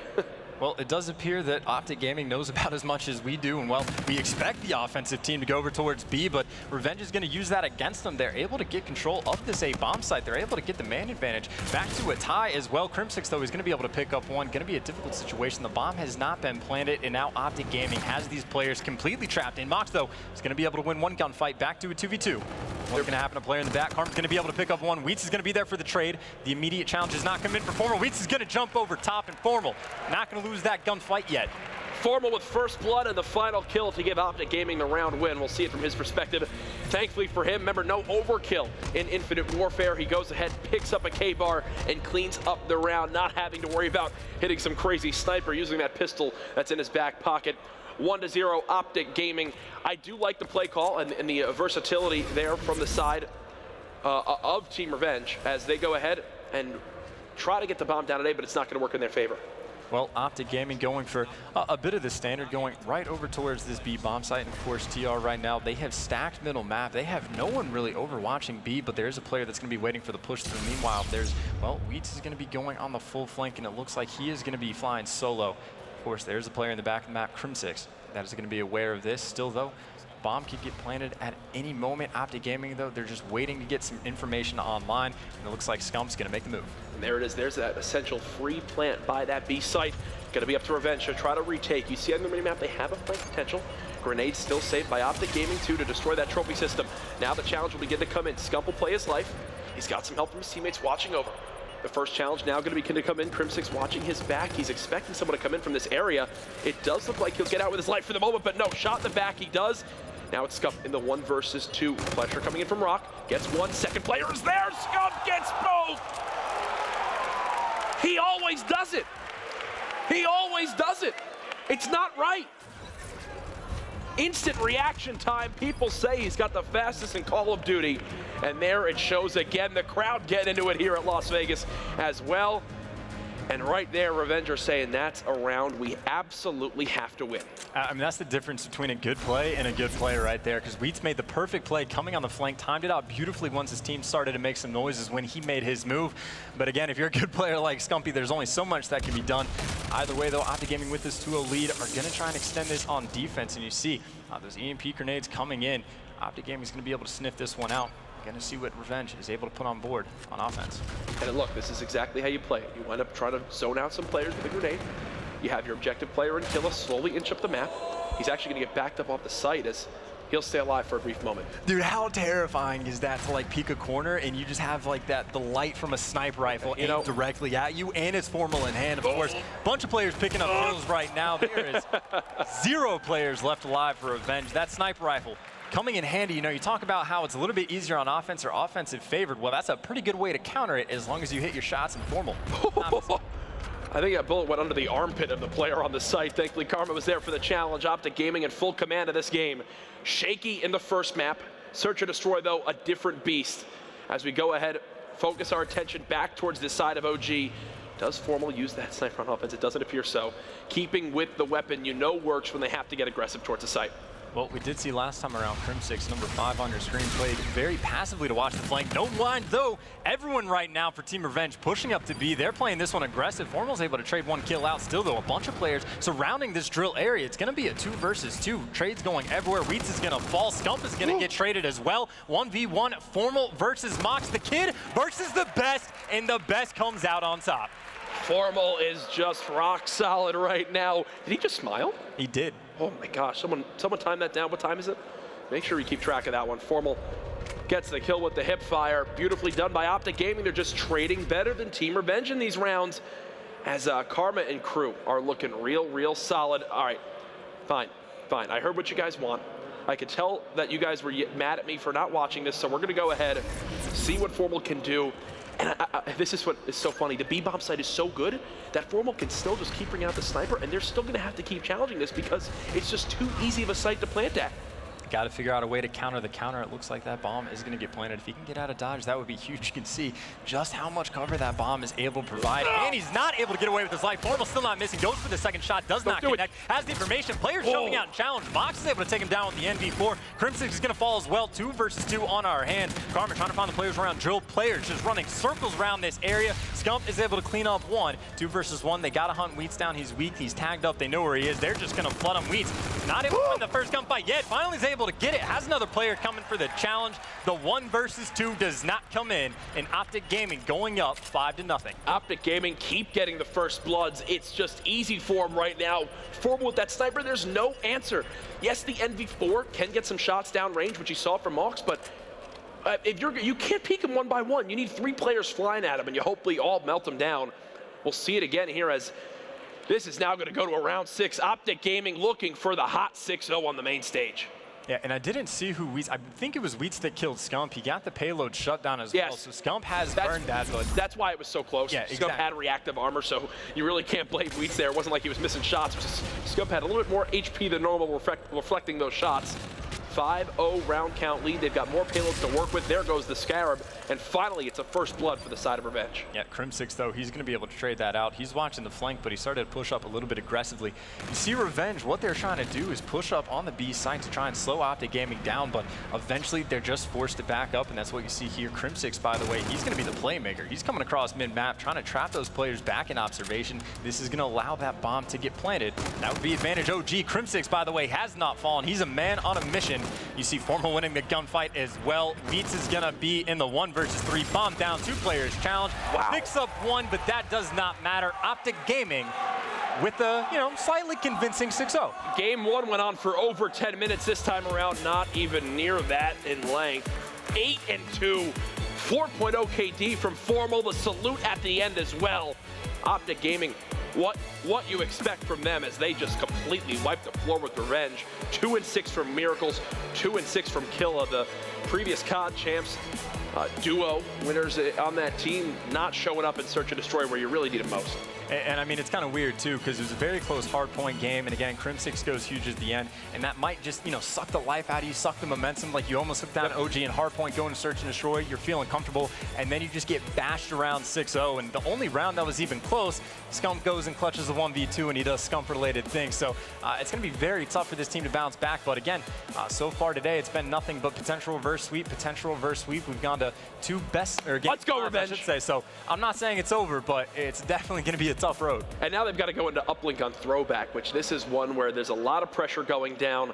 Again, teams, you outslay and you can just rake in the scores, especially when you are pushing towards that back bathroom portal by the baseball field. If you force a spawns out towards that blue house, there's almost no retaking the base if you don't win some real big gunfights. Optic Gaming fans of the venue getting loud. Killa fans, no woos from them right there as they get completely decimated. The woos are waiting in the shadows, though. They're waiting to come out as soon as Killa takes flight, we'll be under our way. But again, this is a match, first one we have in pool play. We got a very long weekend, a lot of Call of Duty to play. So again, these teams, they definitely have the long road ahead of them. It is not the short goals. It's all about that first place victory coming on Championship Sunday. So far today, we've seen 2 teams go up 2-0, and then it went all the way to Game 5. Will a similar thing happen here? Revenge, they lose a close hard point, 250 to 213, but then Optic Gaming 6-0 in S&D, and now going into uplink. Chance, do you think this one ends right here, in your opinion? Every part of me says yes, but at the same time, again, those whole 2 best Game of 5s we've had so far, like, that's been the storyline. Yeah. A team goes up 2-0, and then the other team starts to make the comeback. I don't think that's going to be the case here. I think Optic Gaming is firing all cylinders. Again, they had maybe you could say a slow start in the hard point, but again, Formal started to turn up at the end, and that was a close game when Scump is having one of the worst games we normally see out of Scump. And then again, when the entire team is firing all cylinders, it turns into a 6-0 win. So I really don't see any reason for this to go any other way but an OG win. I tweeted prior to this match, I said, I picked Cloud9 to win, they lost. I picked LG to win, they lost. And now I'm casting Optic Gaming, I'm picking them to win. Is the courage curse back that we had once in Black Ops 3? Right now, Optic Gaming looking to prove that it is not a thing. It is still dead after that one time that I did really curse them in FaZe. Looks like it is over. Chance, anything different here in the rig draft? Don't expect to see anything too out of the ordinary. No, you're never going to have a Centurion in uplink. That will stay in just hard points. So the same breakdown on both sides. No weapons coming out in those payloads. The ability is just too strong. And then you have the FTL jump is probably the only other payload that we've seen so far. But if you have that drone in hand and hit that, you lose it. It's the same thing for the rewind. As soon as you pop it, you're going to have to drop that drone. Of course, that's just one thing to keep in the back of your minds. Either way, though, everything's so far going to be pretty straightforward going into this match. Again, right now, Team Revenge, their backs are against the wall. And just a little tidbit, by the way, TR, when they really started to make a name for themselves, not this individual team, but the organization, was on Uplink. The original TR team back in AW, Uplink was their game. Can that brand kind of carry that in? That's, has actually nothing to do with actual analysis, but it's worth bringing up. We're going to have to get a quick reset here as one of the players did drop from the lobby, but as we continue to talk about the series and look forward, let's talk about the pools so far. This is a Pool B matchup, Rise, Optic Gaming, and Revenge. I think Rise has already played Revenge. today. I'm not entirely sure, but and so Rise Nation now 1-0. I did just get confirmation, so they wound up winning in that first series. So Revenge already now with their backs against the wall might drop down to 0-2 in this one. Looking at the other pools, though, we talked about Envy and how they faced Gosu Clan. I think I heard Maven mention that it was really one-sided. Envy just kind of stomped them. FaZe and Gosu Clan went all the distance. Pool C, C9, TK, Echo Fox. You think Echo Fox has what it takes to get that second spot over Cloud9? I think they have what it takes. I don't think it's likely, but again, of all the likely things that have happened so far today, the unlikely has been the one that came out on top. And again, C9, they had a bit of a tough defeat. They went up 2-0 and they got reverse swept. So it's going to be mentally challenging at the very least. So Echo Fox, they definitely have a decent window of opportunity. We talked about the pools a little bit. Back to this matchup, though. There's a look at Miracles 2 and 6, triple negative alongside Kill. They were a combined 4 and 12. Not what you need at all from two of your star players with some of the longest histories in competitive Call of Duty. They were some of the guys that when I first started watching the scene, I immediately became fans of, right? I began to really focus towards that Black Ops 2 time. And then after watching Black Ops 2, getting more into it, and Ghost, this man right here began his breakout in the scene, climbing the ranks of squads from what was really him and a few other players from a previous FPS he once played to then completely rising the ranks in the Call of Duty scene, joining up with Envy later on in the year, and then obviously finding his way to Optic Gaming and the history they've now made. All the talk with Optic Gaming, though, obviously around Champs, and will it finally happen this year? We've got confirmation Champs will go down later this year in 2017. Excited to see that again. There's a look at Killa, as you mentioned, now has more to play for. With a baby now out in the world, what can Papa Killa do to bring his team in this reverse sweep? On Uplink, does Revenge strike you as a strong Uplink team, a chance, or is this an Optic Gaming map?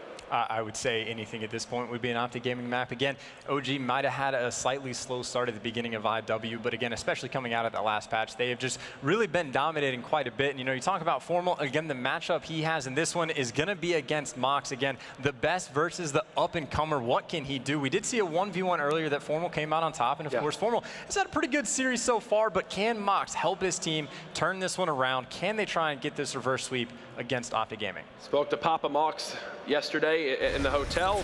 Was able to kind of hear exactly his thoughts. Excited to be here this weekend. And wow, what a match he gets to watch on the main stage between his son and arguably one of the best teams in the history of competitive Call of Duty. As we did get that reset earlier, here's another look at the rig draft. Nothing too crazy in the changes there. As we will go ahead and get prepped for this Game 3. We appreciate your patience as we can get this one started on up. And something we were talking about when it was Allegiance playing Luminosity was Sinful was that player to look at of where he was not necessarily the up-and-comer. He's been around, but this is his big opportunity. He's getting on main stage against a top team, and Sinful came up clutch and did incredibly well against Luminosity, and now he's obviously going to be a player to watch out for the rest of the weekend. And Mox, he's in that exact same position. If you want to make a name for yourself, this is the absolute best team to do it against. And of course, if they end up pulling out the reverse sweep, that would be one of the craziest things that's happened probably all of 2016. I actually really like that point that you brought up, because the game that Sinful really fell off towards the second half of that uplink, his team got thrashed. And I think the same thing applies here for Mox. We'll go ahead, start with him in the uplink. It's Game 3, Optic Gaming coming off a 6-0 destruction in Search and Destroy. Look to close the door now in uplink. Mox with the first challenge towards top ticket. He'll win that one versus Scump. Well, right now, players just going to be trying to get as much map control as possible. It looks like an even 2-2 split. Mox having some crispy shots coming over on Crim6. Formal, though, going to be able to shut him down. Either way, it is going to be a Revenge. At the moment, pushed up the most aggressively. You can see they're leaning over towards this bowling alley side. As you talked about before, if they can get control of that, they force Optic Gaming spawn out by blue, and they can make some magic happen. Of course, though, Optic Gaming, well, they're going to be able to clean up the remaining TR players that were on their side of the base. Now it's OG's turn to do something with the drone. They're going to push up towards Lemon. 2 players there. Scump has the help of Crim6. Unfortunately, he will die. But Crim trying to win these gunfights. They don't really have the pressure to move the drone up more. It's now just trying to get this map positioning for the respawns to come in. Karma all by himself. Does he try to go for the one? Does it? Oh, actually throws it back to himself as he'll challenge towards Lemon. Loses that gun engagement, and the map will reset for the moment. I do like what OG was doing right there, and this is something I think we've seen the most in IW when it comes to uplink. It's just teams, once they get control of the drone, they immediately just toss it up for yardage, and they just go for as much control as possible. They don't have one player hold the drone and try and fight it 3v4. They work methodically. Of course, right now, Crim6 waiting on his teammates to do something. You see 2 players are actually going to fall. Looks like he's just going to make the moves, go for the 1-point toss, trying to sneak it in, and he's able to connect. No one right there from TR set up to try and go for that interception. possession. So OG going up 1-0. That drone camera is such a beautiful thing. Optic Gaming, though, they go 3 dead, and they're going to have to fight from their base to try to stop this pressure. If you look at your minimap, Killa, the furthest pushed up, pushes through Bowling, and there's no actual follow-up from his teammates, no opportunity for a trade, and some slight pacing issues from Revenge right there, and they're going to get wiped completely off the map. 4 dead.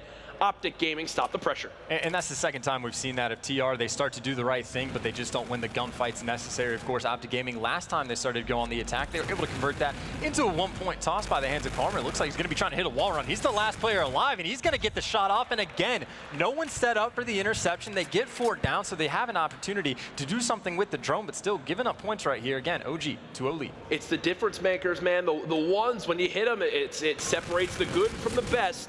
And right now, Optic Gaming are 2 for 2.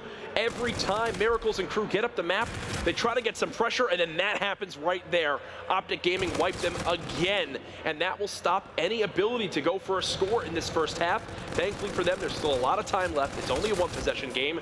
But if you're a fan of Optic Gaming, you're loving how your team is playing this right now. You're not missing ones. You're moving up as a squad. You're getting the kills you need, and just looking like a well-rounded OG team. Oh, no. Well, by now, you certainly understand the concept of what OG is trying to do. Immediately, once they get control of that drone, they toss it over towards Lemon, try and pick up some kills. And, well, we've seen it twice. Even when they don't get the kills, Karma's still able to get the 1-point tosses on the board. Now, of course, you're seeing TR. They're going to flip the script. They're going to be pushing over towards Blue. They kept getting slayed out on the other side of the map, going to switch up the styles, of course. Scump, though, is going to be there. Mox is going to beat him down with the drone in hand. He's going to get traded out. Just 2 more players left for TR, and looks like there's a team kill as well. Oh, no. That's unfortunate, and that is going to be the push of TR getting shut down.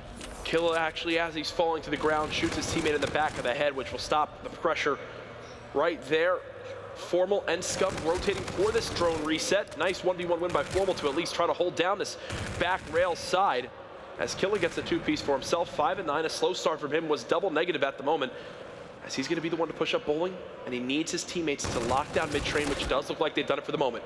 Well, he was able to pick up 1 kill. That's going to open up the map a little bit for his teammates. But again, once these teams, 4TR, get over towards Bowling, OG just slays them out immediately. See how much map pressure they have at the bottom right-hand corner of that mini-map. Optic Gaming knows exactly what they need to do on the defensive side of things, and they make sure they count out the players and make sure they completely clear out their base. And now they're making moves once again, pushing towards Lemon. I think what you need to see more from Revenge right there is put more pressure on the back bus outside Bowling. Optic keep getting players there, and it's so easy for them to defend towards that middle drone area of the map. Nice job by OG. It's a 2-possession game, 3 for 3 in throws, and it's not like they're dominating, but they're just slowly making the plays. They're defending their base, and it's just how you play uplink. Well, again, 30 seconds left on this side. Potentially a last-second score is going to come into play. About a 50-50 split right now across the map. Crimsix is going to be the most aggressive player. Looks like someone actually knew where he was, but Formal going to be there to protect his teammate, and that's going to be 3 down in their favor. If anyone's going to score, it's going to be Optic Gaming. Killa, though, he's going to be the player that needs to stop the drone carry. It looks like he might not be able to do just that. The drone's still, though, going to be down. 8 seconds left. Optic Gaming is going to be Scump that's going to pick it up. Looks like gunfights are going down over by Barn. They have an opportunity just to hit the toss. He's going to have to do it. Only 1 second left. The toss is going to go in, connecting in the final seconds for OG to take that 4-0 lead. Were they threatened once on that side? Maybe on that 1 blue push. Outside of that, they spawn up towards those back bathrooms under their portal. They send 2 through back Bowling. They get control of the bus, and then once they have a player in the top ticket window, any chance for Revenge to push up is absolutely stopped. Optic Gaming looking good. I want to show some love to Revenge on side 2. They're not out of it yet. They need a little bit more slaying. Killa still 8 and 14. You're slightly negative from Mox right now. Miracles holding his own alongside Wheats. What can they do? Miracles does strike first, as they want to get a point on the board as soon as possible. Well, still going to see Mox looking for some long gunfights. 3 down, as you called it. That means they're going to have an opportunity to do something with the drone. But again, they know how many players they need to find before they can pick that up. And Scump was number 4. Of course, though, as they try to push over towards Lemon, 2 players are going to fall. And again, anytime TR does anything aggressive, Optic Gaming immediately goes and shuts it down, completely clears out their base. Now they're going to have an opportunity to, well, take this drone all the way across the map and see what happens. Same thing we saw last time. They just throw it down so they have the guns up. Now we're going to see if TR can make this defensive stop. And Optic has already gotten further pushed up on this side than the side of Revenge, and it's because they challenged 2 players towards the back bus. You've got Karma inside Bowling. Revenge aren't comfortable at all in this current setup, and Karma knows that. It's why he keeps challenging. He's staying alive. He finally does die, but Already his teammates are pushing up the map, 3 dead again as they look for a score. They look to get a point on the board and do what Revenge couldn't do on the entire first side. Nice one. Jeez, man. Got to practice those throws. Oh, this is what I'm talking about. Just that. The spawn trap is in. Crimsix right now trying to kill players over to blue. Has his camo as well. Does not elect to pop it. Either way, though, that drone in the hands of Karma has gotten pushed up, but he knows as soon as Crimsix dies, he just needs to slay. He is going to end up falling. So TR, they stop any extra punishment, but still 3.5 minutes left. They need at least 5 points on the board. Oh, gosh. Killa. Some shaky shots there as Crim melts him. 4 dead again. It's got to be frustrating if you're Revenge because you guys have begun to push as a team, but every time they push, Optic Gaming are already pre-aiming in positions and just catching Revenge sprinting over and over and over. There it is again. He's pre-aimed. Miracles gets pushed by 2. 4 dead again. Now Optic Gaming will now push through the 3rd layer of the map. They've got control of the bus. They've got camo on Crimsix, and this has all the signs of the first dunk of the game for Optic Gaming. 8 kills in a row, about to make it 9. The green wall in full control. They force the spawns out, and now they look to make this one completely one-sided. And passing that drone to Karma as well, and that helped him get his specialist. So those quick decisions as well, every little bit matters. And of course, when you're spawn trapping the other team, you don't even have to do the little things because the bigger things matter more. Right now, Scump has that drone in hand. This is going to be an easy 2-point play. And when this map started, Chance, what did I bring up? This force spawn out where you make the players on Revenge have to push through that mid-train area or overextend all the way through Barn. Karma is reading it like a book. The final player now in the OG base. Scorcher's coming in to try to stop any pressure that the side of Revenge can put on. 9-0, a 5-possession game. Revenge, they just can't keep up right now. All 4 players now negative by 5 or more.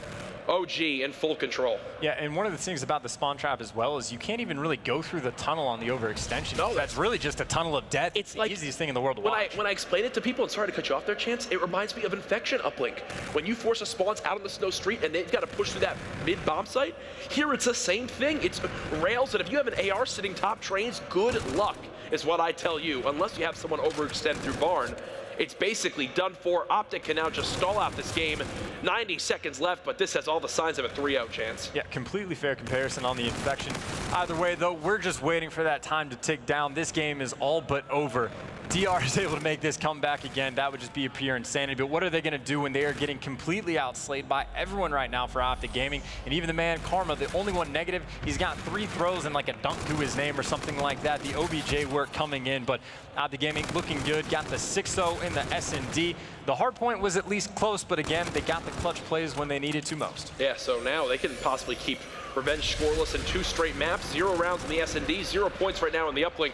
I do want to point out, though, later on tonight, MLG Primetime, Optic Gaming, who now beat Revenge, and Rise, who's beaten Revenge, will face off OG versus Rise for really who's going to be the ones heading into Saturday at the top of this pool, awaiting to see who comes from the open bracket.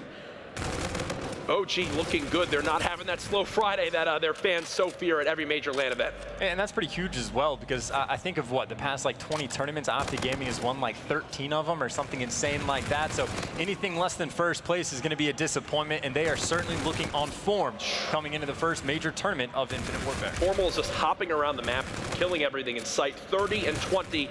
Optic Gaming now outslaying by 25 plus kills. 13 seconds left. Ladies and gentlemen, your match on the main stage is a stop. Optic Gaming, 11-0 in the uplink, 6-0 in Search and Destroy. And while the hard point wasn't pretty, they got the W, and that's all that matters. Your winners, Optic Gaming. Yep, so far today, just to quickly recap for you, we've had 2 upsets, I would certainly say, that went all the way to game number 5, 2 closely contested matches, and then we witnessed just pretty much murder. Optic Gaming doing pretty good. Again, a 6-0 in the Search and Destroy. There was only 1 round that was close, and then there was never really a moment where he thought that uplink was going to go any other way. When you're getting outslayed by 26 kills in throwback uplink, that is what happens. You just saw how exactly to play it, where to pressure, and when you get the kills in middle map, it helps a hell of a lot. Let's look at your scoreboard from that map, Chance. What's standing out the most for you here? Crimsix at 32-20. You're not going to really do too much. Again, Formal had been on point pretty much the entire time in that series, and he has a fantastic game as well, going 30-21, but a teammate of his steps up and outshines him when he's already doing fantastic. Things are going well. Chance, I'll say the thing that impressed me the most, the 1-point plays from Optic Gaming, 5 in the first half. They did not miss. 3 dunks inside 2. Fun series here to cast. Gotta hear our analysts' thoughts, though, to close out this series. Thank you very much, Jack. I mean, you look at game 1, TP, and you think, all right, we may have a series on our hands. TR, they're playing slow, they're playing methodical, they recognize when to give up time. I mean, what went wrong for TR in that map 1? It was a great back and forth battle. Both teams giving up, scrap time when they were supposed to. Miracles opens up with that camo play at the back graveyard at hardpoint, and that's when I thought everything was going to break open and snowball for TR. They used the streaks perfectly to break the next kill at Broken, but then they get broken again. When you have streaks, great, you broke it. And then Optic rolls in without streaks and breaks you again. That's completely unacceptable. That's when the game breaks open. That's when a formal before he even, you're smiling. I know where you want to go with this. Well, I'm going to set you up to it. No, okay. You're jokes. No, Formal played great, but honestly, the thing that I guess I thought was the biggest issue in game 1 is you just got a kind of a slow start from Scump, right? How many times have we seen Scump go negative? He was neg 10, I think, in game 1. That happened, once or twice all of last year. So I think it was just a slow start for him. The other guys picked it up. Once they got in a rhythm, though, they're too good. It's scary. It is. I mean, you talk about search and destroy. I mean, 6-0, I mean, this is a squad that I look at TR and think, okay, maybe they can have a little bit of zest in search and destroy. Maybe they can counter a couple of things. I mean, we were talking before we came here about potential smoke grenades. Didn't really see too much variation from TR's game. It's very difficult, especially when you're pushing over towards that B bomb site when Formal sniping like that. With that line of sight over towards the bomb site, it's just very tough when there's someone like that locking it down. But the losing team is the one that has to switch something, make the other team cover more ground. And did TR do that at all? Absolutely not. Unacceptable gameplay again. Use trophies, use something to break their trophies, use smokes, block the line of sight if you want to go towards B, or work middle more. It's just something really. We saw them face smash over and over again. OG likes that, and obviously won at 6-0. And how much of a statement do you think that is from Optic Gaming, Maven? I mean, a 6-0 like that, they were on cruise control almost in map 2. Honestly, it almost seemed like a just total lack of respect from the Optic side. I mean, they just wouldn't be, over and over again, bullied their way through. We'll take a look at some of the highlights from Crimsix over the course of this series, but I don't know. It looked easy. It did. Especially the search. After that game 1, yeah, I think maybe they did try to make a point after how close that was. Like, this shouldn't have been close. There should have been lead changes. This is how it gets done. They blanked them the rest of the way. And then, of course, we just saw a couple of highlights from that uplink, and they controlled that uplink, and they did make it look easy, right? But then you have a great point about how, yes, okay, they made it look easy, but they were actually doing a lot of technical things on this. Right, huge advocate of making the game easy on yourself. Yeah, we focus a lot on the flashy plays, who's breaking open the game, but when you're playing like that, every time Optic was down in numbers, you throw the drone down on that left side or right side, strong side of the map, wait for teammates to spawn up, you get numbers, and it's a boring style of play, but you saw it pay off for them, and then they moved over to that good side, pushing up towards bowling. That's when you start getting the dunks and getting the scoreboard in your favor. Masterful play from Optic Gaming, just completely outclassed. I did see some brief moments, especially, we talked about Mox before, and there were a couple I think standout moments for him. He'd be in one-on-one gunfights with someone like Formal, he got a couple victories. Or how difficult it is in this game when you really get at range with the ARs or the subs, with that kind of aim assist starts to fall off. Yep. It's very, very hard to hit those shots. I know one time we was flying out a window there on throwback and tagged a guy top bus. I think he had an MV4. That's not an easy kill by any means. So I did see some stuff I liked out of Revenge, specifically Mox, who we talked about beforehand. But I mean, this was David and Goliath. I mean, this wasn't supposed to be close, and it wasn't. Yeah, I mean, there a quick look, a recap of that series. Very, very swift 3-0 for Optic Gaming. Oh. I hate you so much. They're of course, going to look to continue that rampage later on in the day. You heard Jack mention that primetime game later on in the evening against Rise. That one definitely going to be one you're going to want to stay tuned for. For now, though, we're going to take a quick commercial break. When we return, more Call of Duty action.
New season, new game.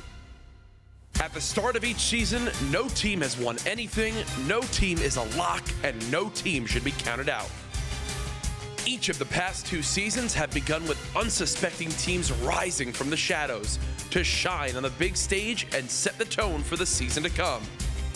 In 2014, at the MLG Columbus Open, FaZe Clan took down powerhouse Optic Gaming in Advanced Warfare. Last year, Rise Nation came out with a bang and won the MLG Totino's Invitational and put the league on notice. This year, while some teams have revamped their squads, others are building off the momentum from COD XP. Only time will tell which franchise will write this season's history. If history is our guide, look out for a new team to change the COD landscape during Infinite Warfare.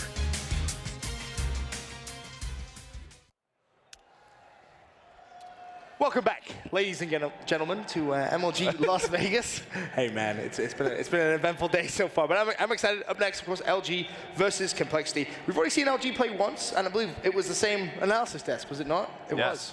And well, that was an interesting one. Let's just put it that way. Yep. Starting 0-1 in pools, I have to ask your immediate opinion on that one. How tough is that mentally to try and overcome that hurdle? I mean, it's definitely not fun, but that's why you have 2 other matches. It's sort of a wake-up call, but it definitely sucks because you put all this online preparation in, and then sort of the stuff you went over just doesn't work, and you sort of have to go back, rewatch those games, and fix those mistakes. Another thing that's pretty terrifying as well is the fact that these open bracket teams are horrifying. They are very good, the most stacked open bracket we've ever had. So normally it's you lose one, oh, well, you can fall back. We're going to destroy the open bracket team. Now there is no such thing. Now it's you got to be very concerned as soon as you drop one series. Yeah, 0-1, a scary place to be here in Las Vegas. But this next matchup, of course, going up against Complexity, you kind of brought this up. It's a similar matchup to that of Allegiance. So does that maybe give you a little bit of confidence here, or are you maybe even more kind of nervous saying, oh, well, you know, they can't go 0-2 in this pool?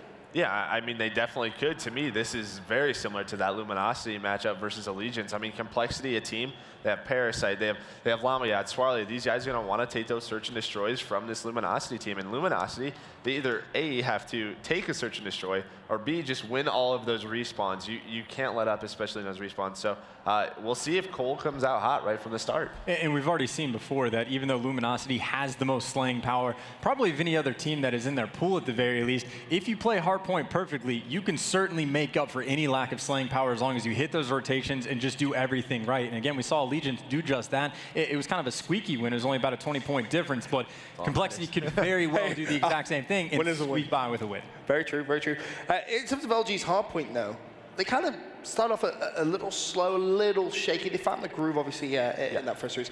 Are we going to see the shaky LG, do you think, or are we going to see that comfortable LG now they had a couple of games under their belt? Probably even better, a pissed off LG. I mean, they come off a loss. I mean, they're obviously comfortable now. They sort of know what's working for them in those hard points you saw in that retaliation. They just absolutely destroyed Allegiance. So, you know, maybe it was just a slow game 1 for them. You know, they just weren't warmed up to the fullest. It's the first map of a tournament, and they let it slip. Yeah, I would certainly agree with that as well, just for the fact that they were making a lot of small mistakes in the first search and destroy. They cleaned them up for the second.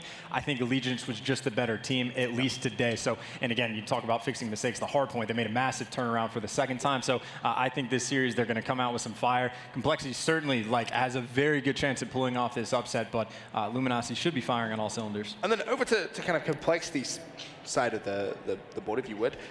Pickup of Exotic. Risky in your mind, Mark? I mean, I'm not sure about risky. I mean, he was on that team last year of Allegiance. I mean, Allegiance drops him for Sinful, so he's probably a player that's fired up. I mean, he wants to show them that was a mistake. So, you know, he's played at the top level for a good while now. And then, you know, if they felt like that was their best fill-in, we'll see right here. Well, going to see what happens. Again, a lot of crazy things I think have already happened so far in the tournament. You talk about upsets. I know the Gosu crew ended up taking down FaZe. FaZe, so, right? Yeah, so some nutty things have happened. So again, it's the first event. It can always be wild, and it's always really tough to pinpoint exactly how good these teams are. When you come into a LAN setting, everything is different. So, I mean, we could talk about Complexity, but really until we see them play, there's still going to be a lot of questions that need answering. Of course, of course. And to kind of build on your point, Mark, when you are professional player, you kind of get dropped from a team, and then you kind of see them have a little bit of success. What does that do to you? Does it really kind of build that passion and drive? Oh, absolutely. You just want to see them lose as much as possible. I mean, that's really it, and you want to succeed. So he's definitely fired up. I'm sure he's put a ton of time into this event and into all this preparation. I mean, this is one of those teams similar to the Allegiants. Not a lot of people are talking about. So their practice is sort of flying under the radar. Yeah, I really think it's safe to say that they're not a threatening team, but if you overlook them, they will certainly punish you. I mean, a lot of players on this roster, Parasite, he's been around forever. We know everything about him. But then even guys like Lamagod, very impressive. He's been around since AW. He's always been on teams that aren't quite, you would necessarily say, top tier, but he's always done very well on them. So again, it's a situation we have with Sinful. The same thing with Mox is, can he just, make a name for himself on main stage at the first event? Can he be that breakout player? Yeah, and Lamagod, he's just this very quiet, nice guy, and I mean, his communication isn't the best, but we've even seen games from last year where he's put up close to 50 kills in hardpoint, so he definitely has the individual skill. So we'll see if Parasite and crew are able to put it together. And kind of building upon that, do you think maybe the old school hardpoint playstyle, which I think you're starting to see maybe develop now with the kind of new patch that comes in, is that going to favor this complexity squad off the bat? Obviously, you look at Parasite there, Black Ops 2 world champion. Yeah. We saw with the boys Killer and Miracles, it kind of did. Like, that hardpoint was a lot closer than I think a lot of people would have expected when they go up against Optic Gaming.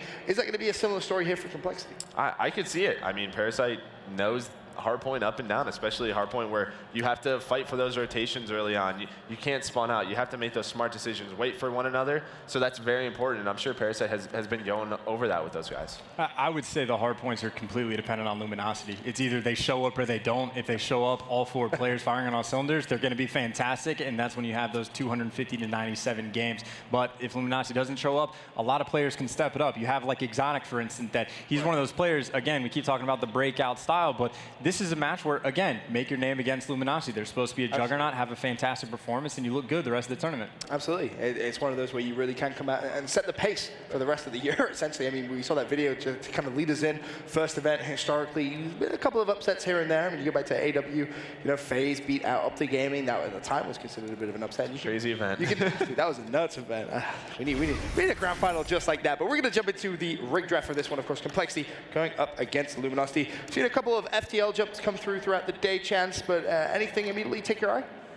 Oh, FTL jump. I was about to say FTL jump is the only thing that really stands out. Everything is as standard as can be. I know with reactive armor you don't have to use Shockwave, but that's going to be a standard pick. Actually, there is that flip. 1 Shockwave, 1 Man at Arms, but I don't think there's a significant difference between the two. Shockwave is going to be, maybe you see that happen once a tournament where someone picks up a kill with that. Man at Arms is just going to be consistently useful, but not necessarily that powerful of a thing. It's just nice to have.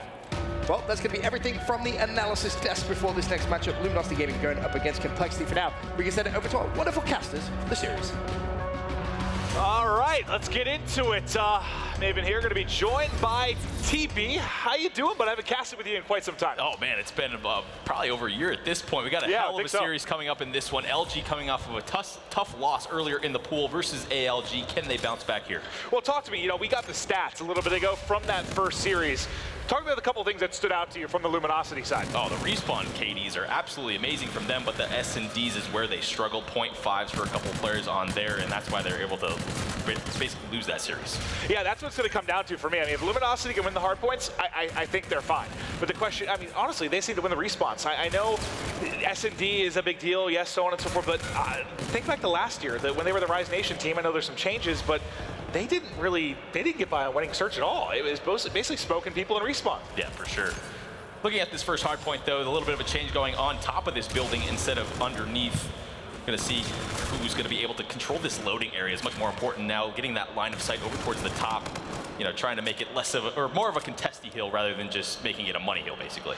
All right, well, let's get ready to rotate out. As central rooftop, now we're going to be going over to cell block, and you can see LG set up pretty nicely here. It's going to be on the side of Complexity to try and get the break on.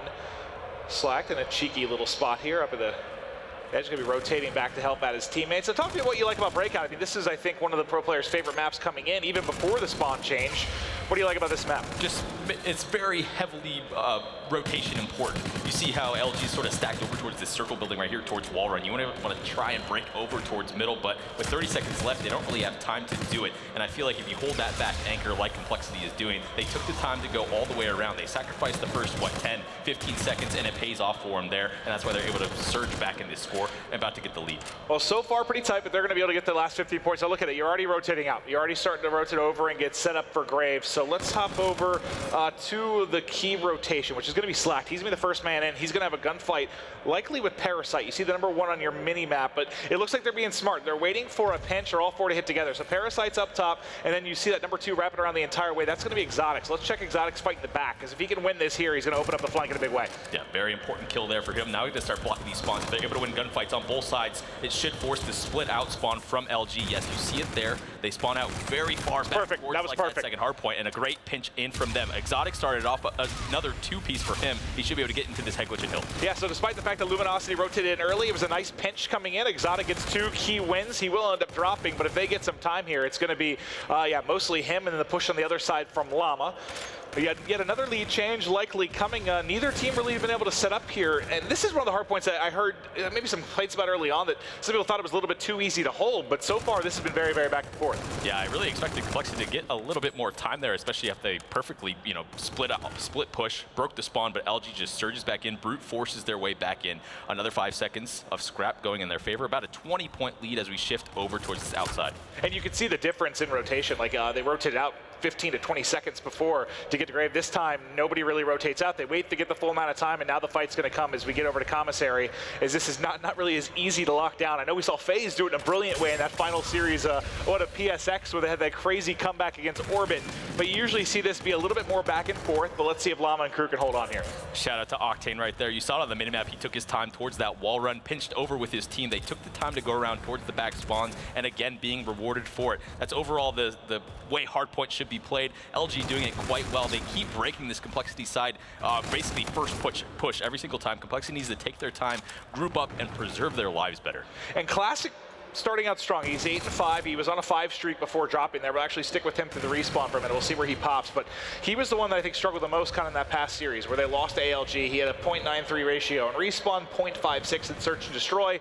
So they need Classic to step up. I mean, at the beginning of the game for Black Ops 3 last year, a lot of people considered him kind of the top player in the game. He was overshadowed a little bit by his teammates at times throughout the course of the year, but certainly considered a top player in his own right by most. Has to step it up here this weekend in Vegas. Swapping back, the rotation resets towards this rooftop. And again, this loading area is so important. Octane trying to lock this down, switches over weapons, and gets the second one there, and they seem to have control. And this is sort of the power spot now. If you're able to control loading, you have the line of sight over towards the other side spawn, and on top of the hard point while your teammate can just sit in a corner just like this. Well, tell me, since you have this corner here, does it play that much differently for you being up top, or is it still kind of similar? It's pretty different, though. Every single situation, especially with the verticality in Infinite Warfare, you can just create these gunfights that you wouldn't be able to do before. You couldn't shoot through that bottom glass right there. So it really changes stuff up. All right, well, let's switch over to the Complexity side for a bit. Parasite, we'll go to him once he gets off a spawn. Let's see where they're going to end up popping. So you see they have a little bit of a split here. Parasite is going to end up spawning out with Exotic. So they're going to be coming from the flip. Who's actually on the other side of this? It's Llama. So Llama's set up in the new hard point. Well, but the back side of the new hard point. They've got a nice pinch. Luminosity's going to be surrounded here. I was about to say, if Llama can get 1 kill, this is going to go very, very well for Complexity. Not the case. The swarm coming in from LG again, breaks in. Llama just didn't have any sort of help. The rest of his teammates are spawning out. A split push coming in. Parasite able to win the first at the back. They're doing a good job of responding to how LG is breaking, but can they do it here? They're down about 60 points. They need all this time. Yeah, this is, I mean, I don't want to say a must-win for LG, but with the Search and Destroy gameplay we saw the last time around, definitely looking to get a big victory here, but we'll see if they can close it out. They struggled to do that in game 1 versus ALG. We'll follow Llama now in the hardpoint. Sees 1 across, nice shots, 1 in front as well. Can't find that. That's 3 down, make it all 4. That's a clean wipe there. But with 10 seconds, oh, actually, look where the spawn came in. Yeah, exactly. I thought they were going to spawn out far, but I guess it was kind of mid-rotation for Luminosity. Yeah, exactly. They really, all they had to do was try and contest. They were able to win the gunfight. So not only do they force out that back spawn for Complexity, they get an initial control and scrap time. So everything going into LG's LG's favor. They played that perfectly, and Complexity did not do a good job of pushing out and making sure that they retain the rest of the scrap. And who is hiding in here? Oh, okay, so it looks like they tracked him down. Exotic, I saw the one red arrow on the mini-map still so close to breaking through. You do see you have a lot of these payloads starting to come up. You saw FTL.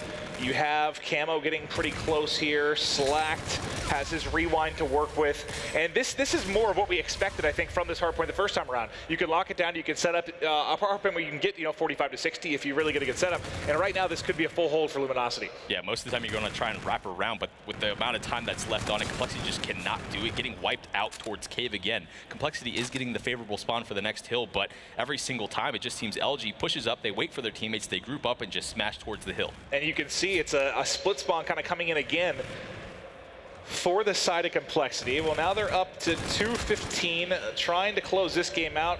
We're going to rotate out of Graveyard now as we head over to Commissary, and it's going to be Saints. That's the first man in. He's got one player to deal with, able to get it done, and that's going to be a nice, clean opening break here from Saints, and they'll keep racking on the time. Do you think they can close it out here?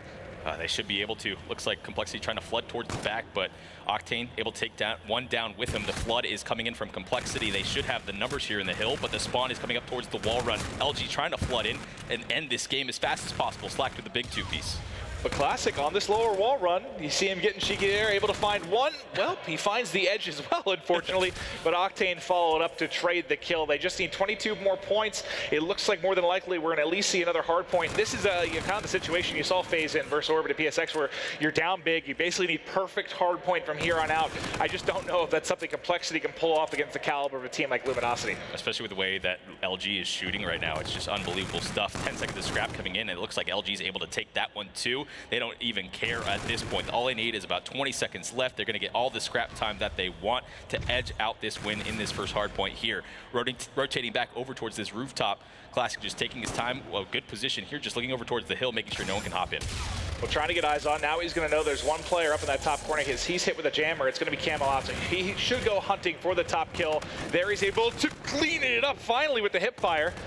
Stopped shooting a little bit prematurely there, but with it being 3 down for Complexity, you think they would get time. No one actually got in the hard point, though, through that. When they had 3 down per call, they were just trying to slay out, I think. Yeah, I guess they're just prioritizing loading a little bit too much there. They got all the kills and weren't able to get any sort of time. They could have took the gunfights from the hill and probably win the game. 5 to 10 points at least, you would think there. Yeah. But now we'll see if they can shut it down. It's Complexity's hard point for the moment with 15 left before we rotate out of cell block. Nice shots there coming in from Slack. Able to pick up one before dropping. Just 10 points needed now for LG. I mean, it was close early on, but it's pretty much been their entire game over the second half of this hard point. But you can see that it is going to be Complexity set up nicely here first. Let's get to Parasite, because he might be able to pick up a couple on the cross. He finds one, finds a second. There's a third there just outside of loading. I think his teammate cleaned that up, so they're in a good position to get it. But let's go over to the break. This is going to be one of those times I think you see 3 hit the wall run. Oh, maybe actually all 4. Looks like they're hesitating a bit. They're all grouping up. Are they going to try and just brute force their way in? Yep. And here it goes. The grenades coming in, trying to pick off a couple players in the back door. The flood coming in. Parasite needs to get over there quickly, but Exotic is there. Swirly answers with a third, and it looks like Complexity's going to hold, but a fancy footwork over there on the wall. Octane picks up one, but all the time should be going in Cole's favor. They're fighting up. They're fighting up strong here. Yeah, but they would need basically this hold, which they can do. I'm surprised. I thought Luminosity might give this up. Okay, they are. They're actually setting up across mid-map, you can see, for the next rotation. So now these gunfights are going to be huge. We'll watch Swirly as he's going to be the first man out. He's going to be hitting around the flank. Remember, this is what we saw Exotic do the first time around, where he found a couple crucial kills, and that opened up, well, it opened it up for Complexity to lose the hardpoint pretty quickly. But this is the one where Luminosity almost had a perfect hold last time. They're going to be set up first inside. Oh, all 3 get wiped out, though. They might give him a chance here. Octane trying to stay alive. The hip fire there from the NV4 comes up huge. But now it's Complexity just barely holding on. Just great execution there on the rotation. They're able to pick up that player at the cave and just flooding in again. 180 points for them. Exotic is in this head glitch. It's so hard to get the player out of this, and another 4 dead should be coming up soon. Classic playing his life, though, playing this very smart, waiting for his team to flood up again. And Llama has this rewind to work with. He's in a strong spot here. He wants to continue to hold, really needs to stay alive. He sees the pressure start to come in. You can see them all on X-ray. He's able to find one. Second in the window. He has a third to his left as well. It's just on Exotic now. They're not in the hard point. There's 22 seconds left, and that's game. That was a good fight, though. Complexity finally settled down a bit. They anchored those spawns in a couple of hard points in a row to get some score back in their favor. But, you know, LG fighting for that scrap was ultimately the best play. They didn't play, you know, those last 3-4 hills very well, but all they had to do is chip away a few seconds. They were able to do it, and all it took was one break. Yeah, I wondered if they were able to get like 20, 30 more points, it starts to get to that point where you almost put pressure, you think, on them, on Luminosity to start to fly.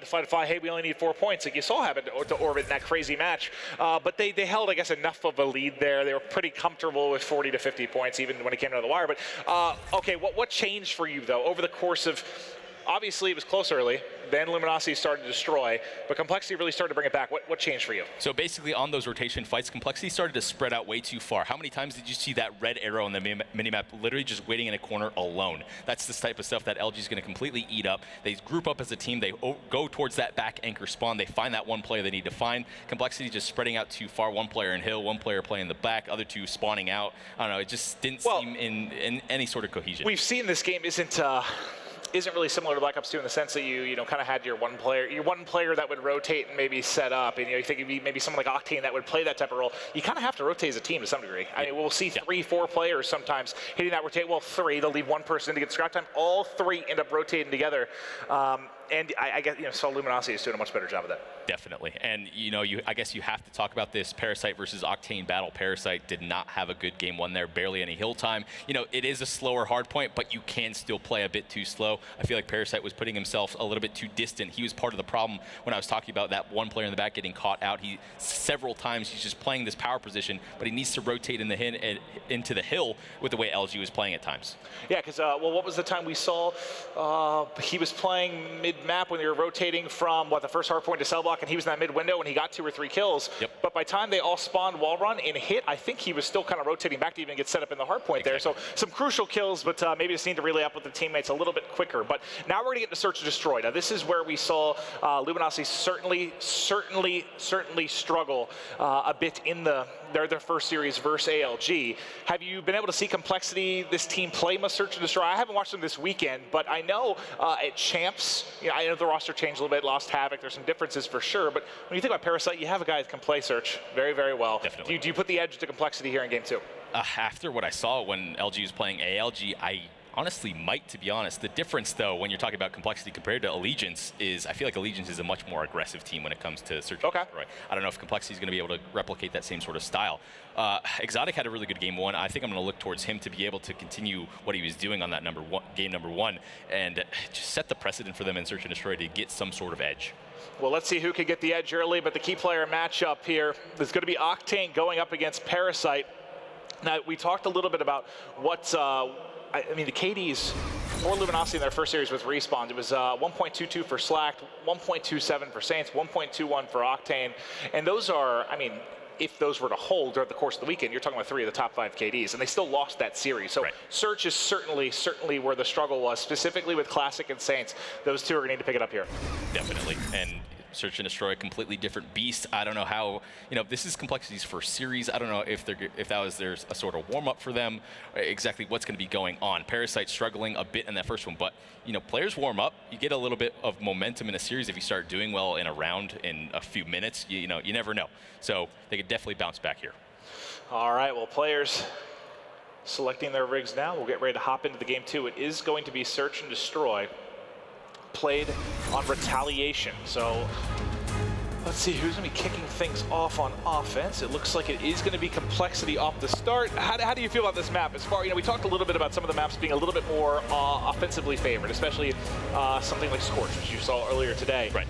What do you think about this map in particular? I think the A-bomb moving over towards this right side bridge is just extremely important for the map. I felt like it was just way too defensively favored. It was about 10 feet from the defensive spawn, right? Exactly. So now that you have a viable option to push over towards this top street, as you see Complexity trying to do right now. Well, Saints has already found the first blood. Now it's going to be on Llama to try and around the back and maybe put some pressure here. Parasite does answer back. You saw 1 to his left inside the curb. He does get spotted almost immediately. Wisely going to back down. Now let's take a look at the minimap now, because it looks like they're going to be retreating for now. And I like this. You see the number 8 there inside a hotel, who might be able to peek window and get eyes on them. That's going to be Saints. He's watching hallway. I thought he might go to rim. Yes, he is. So he's going to come out and look out window. He might be able to find one of these players on scaffolding. They're going to get peeked. Not an easy gunfight, and he gets cut down. Heads up play from Complexity. They're just leaving Llama, number 3 on that minimap there, setting up for the late flank. We're going to switch on board with him to see if he can catch any. The bomb going down. The timing should work out perfectly for him. Spots the 2 players at the hallway, picks up 1. Re-challenge coming in. Can he finish it off? Playing smart, playing his life. Well, he will get gunned. Slacked will fall. He was in a tough spot there. But the first round, you see the guys at Complexity getting hyped up. That's exactly what you need. After the game 1, which was a hard-fought battle, but you lose there on the hard point, you bounce back at the search and destroy. And Llama, was he who we first started off that hit the wall run? Yes. Yeah, and so that whole time he kind of plays a little bit slow there, plays sneaky, and ends up coming up behind with a big play. Yeah, huge play from Complexity there, and that's exactly how you need to play offense on this game. Make the other team cover more ground. That's exactly what they did. They caught the player at Bedroom, and that sort of set up Llama for that late flank. Late flanking in search and destroy in every single Call of Duty is going to pay off well. If you hit that timing, bomb goes down, Llama hits it perfect. Well, Slack just saw the entire squad basically cross, puts a nade directly. Who's laying on scaffolding? I think that was Exotic. Yep, he tagged him up with the grenade, able to finish the kill. So first blood, once again going to go to the side of LG. Wrapping around the back, I believe is going to be Octane. He's going to have an easy kill there in from behind. All of a sudden, just 2 left. It's going to be on Parasite and Llama, make it just Llama now. He's got 3 kills, has yet to drop, would have to have a huge play here, but that's about as tough of angle as you're going to get. 1 round going to go to LG. Yeah, exactly. Just a brute force push coming in. Slack gets control of that plat and just catches the player over towards that sort of balcony area. Yeah, I mean, if you're playing around the B-bomb site, Plat's certainly the most important position on the map. You saw Slack able to get the early kill there, and I don't know, it was a little bit fortunate timing, but he caught everybody on the cross and was able to find Exotic to open things up. So let's now get back. Let's start off with Swarly this time. He's had a rough start to the game, 0-2. We'll see if he can rebound here as we get into round 3. Longer range map, you see some NV4s coming out on both sides with a mix of K-bars. Looks like Swirly trying to take his time, spot out some players towards his middle hallway, able to catch one with the full shit there. Will he be able to follow up? Nope, gonna play smart, play his life, and the wrap over towards this street. Gonna go down. Let's take a look. So he did get into bedroom already. So Llama's already gotten into bedroom. He should be able to find a kill here around the corner. Not able to win the gunfight. Now it's Swirly, who we started off with. He's by himself in a 1 versus 3. He's been spotted on the wall run. Able to win. Nope, can't win the first one there out the backside. You see Classic there, all smiles as he's looking to rebound an S&D from his first series. Looking good here, just pushing up, putting the aggression over towards the street, catch a couple of players over towards curve, and just get the numbers and play aggressive. That's sort of the difference we saw in that first series. I felt like they just got caught off guard a bit. ALG putting a lot of pressure on it. LG obviously learned from that. All right, speaking of Classic though, let's see if he can keep it going. 3-2 right now. They have the 2-1 round advantage. And what route are they opting to take? It looks like a bit of a split here. Playing it slow. That was Slack again. Remember, Slack got up into this position, found that early kill on Exotic 2 rounds ago. Able to get up to top plat yet again. Sees they don't have the stack there at B, so it should be a good amount of information for his squad here. Really expect them to move over towards this B bomb site. No sort of map control for Complexity here. Might try and pull off some sort of flank, but yeah, Octane looked like he's really worried about the flank. Here it comes. Oh, if he would have held that position for 1 more second, he might have been able to line up 2 kills, but I still want to keep eyes on with him because as the rotation comes around the back, he's trying to get into a good position. He did spot 1, he's now spotted 2. So he knows the flank is on, he's able to push them back. Just his presence alone is going to slow things down for Complexity. Playing it perfect, just peeking, gaining information, is able to pick up Exotic towards the back. Numbers in their favor, 3 versus 2. Complexity in tough spot. They have to retake, only 25 seconds left. Parasite having a good game right now, but looking doubtful in this round. Yeah, he has FTL to work with, but like you said, just not enough time really. Swirly though can make it a 1v1. He's got to find the kill very quickly. Oh, Octane, he just hid. He just hid, played his time perfectly, and finds the kill. I mean, that whole round was Octane. Him dealing with the flank when he saw 2 players, found the 1 kill, and then honestly, if he's standing up there and he gets spotted, maybe he loses that gunfight. Yeah. Swirly has a chance, but the fact he dipped, Swirly, just not enough time. I just had to try and fly and make a play. Unfortunate split-second timing for the Complexity player there, but Octane just playing for information. If you're the flank player on your team, if you're watching the flank, that's exactly what you need to do there. You play your life, you gain information, and make the other team scared to push you. Caught 2 players off guard and gets the clutch. All right, well, here we go. Teep into round 5, watching Parasite. He still has that FTL jump to work with. He's going on a bridge into bar here, trying to find an angle. He's about to catch a nade to the face, gets past it actually, and barely gets tagged up, so he knows there's one right across from him in the corner. Shot a little bit off, can't win it. Bit of a tough challenge there, but Swirly's able to answer back onto Slack to even things out at 3 players apiece. Exotic looks like he gets the call out from his teammates. They're clearing out this B bomb site. Should be going down soon, or they might just push market. Yeah, if they push market, this flank, if they plant at B, this works out really, really well for Classic coming in behind. But the fact they push through, now it's going to basically be a 3-on-1 for Saints. So the flank's going to be a little bit slow. If they can hit in and find this kill on Saints, they're going to be looking beautiful. And that's perfect. That's exactly what they needed to do. I mean, maybe a little bit of luck involved in that. I don't know if they realized there were 2 people hitting the flank, but if they tried to actually plant that at B, I think it would have been a world of hurt. Octane spots that first player over towards Curve, but taking his time. Looks like the bomb going to be dropping down. He should be able to get this player off the bomb. The patience on Octane, but no, gets gunned. Exotic pops up on that bomb, wins the gunfight, puts Classic in a 1 versus 3 situation. Shots going down on him. And a round I thought might be going in LG's favor. No, Complexity gets over towards A, wins that gunfight. Octane maybe just a bit too much patience there. Yeah, I mean, it's never an easy gunfight, right? When you have the cover there as the bomb, but still nice shots by Exotic. And he got a lot of hit markers there for Octane, but some of them likely going through the bomb. And ultimately, Complexity able to take it. So now 2-3 going to be the scoreline. This one has been incredibly back and forth. Let's take a look here. Let's go. Octane had the big round before. Let's stick with Octane for now. Actually, what does Slack have? So Slack does have Rewind. Let's see if maybe that comes into play. He's been the one flying out the plat over and over and over again and maybe finding a kill. And here, he might be able to do it again. Remember, he caught Exotic kind of on the scaffolding last time. This time again on the cross. That time is actually Llama as he blows up the car. He's getting pushed from the left as well. Finds that with the hip fire. And that's shutting down a payload. And he sees the third there pushing in a bike. And he's just going for it. He's feeling cocky. I don't know if he realized he just hit scaffolding. Yes, he does. He saw him. Calls it out to his teammates. Use that rewind just to play a little bit safe. I think Parasite burned his FTL jump there in that one too. Another gunfight going down, but no, Exotic able to get the better of Slack again in that one. How's this round falling apart? I have no idea. Saints now stuck in the 1 versus 2, now 1 versus 1. Saints versus Exotic. Exotic was able to win a couple of huge gunfights, and there's another one for him. Makes the round count even at 3 apiece. Exotic coming alive in this one. I was trying to locate Exotic on the minimap. Oh, because he was right below us. That's it. I don't see him on the minimap. I was trying to hop to him. He was directly underneath him. Nice movement there as he comes behind, able to clutch up around. But that's one in which Slack gets kind of the opening 2 kills. We've seen him dominate plat time and time again, but the rest of his team kind of falls apart. LG should have really took advantage of that one. When you get a couple of kills towards scaffolding, that should really be all you need. But some slippery plays from Complexity, stay alive, and Exotic picks up a few more. It's weird to see he only has 3 kills, but those 3 kills were absolutely huge in these last couple rounds. Yeah, they really, really have been. But now let's see what Llama and crew are able to do. All they have to do is wait. Apparently, his Classic takes out Saints. I think almost another car explosion kill almost came in, but now they are going to end up rotating out. So let's take a look at the minimap here as the rotation comes in. You see they've kind of backed up on the defensive end. That number 7, which is going to be Slack, is playing really, really defensively. It looks like they're going to give up and maybe play the retake.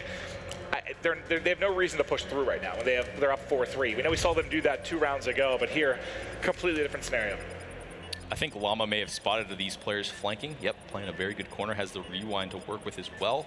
Expect him just to pop out here in a second, pick up 1 player, maybe pop this rewind. Able to pick up this first player, who some shaky shots onto Slack, but able to win it. Spots the second, now just needs to buy time for his team. Oh, almost caught him. The timing almost ended up perfectly. Oh, he's got a couple of hit markers in there, but still hasn't been able to finish. His teammate is able to snag 1. The final does go down as well, and Complexity takes control here of the game 2. If you are just tuning in, it was a 250 to 200 game 1 that was won ultimately by Luminosity, but this has been I guess a pretty back and forth series thus far. I know the game 1 was a 100-point game at one point, but they clawed their way back in, and Complexity looking strong. Some very different strategies going on for both sides as well. LG just trying to brute force their way over towards this B bomb site, whereas Complexity, they put pressure over towards A. They see what sort of happens there. If they get the advantage, they rotate back over towards B, making LG cover just too much ground. This is a pretty big map for Search and Destroy, so Complexity, a bit more strategy going on. LG, letting a couple of these rounds go. I couldn't agree with you more. At least 2 rounds that you think they might have been able to take, they didn't. Here's, yet again, I don't know why I'm not on with him every single round. He goes to plat and he wins his gunfight every single time. He's getting a kill, whether it's a combination of the nade, the car, the shots. He's finding a kill here every single time. That's 3 first bloods on offense for Slack in a row. I'm not going to miss it again. I'm just going to stay with him every single time because he's winning that battle. The question is, can they now close out the round? He's going to get confident, charges in with his teammate. Nice little bait and switch. They know there's another. They're just going to soar, find the kill, and now it is Swirly all by his lonesome. He did find 1 kill. This would be for the 1v3 ace, I believe, if he can close this out. Gunfight going down towards Plat, but no, LG able to fix their mistakes on that one. Actually answering Slack's kills onto Plat finally when they messed it up the couple of rounds. Saints just grouping up towards that bike area, teaming up with Slack. The bait and switch is going in. How do you, okay, so if you want to play defense at B, you know, we've seen them stack A a couple times, but if you want to play defense at B, you have to kind of fly down those market steps, get out towards scaffolding.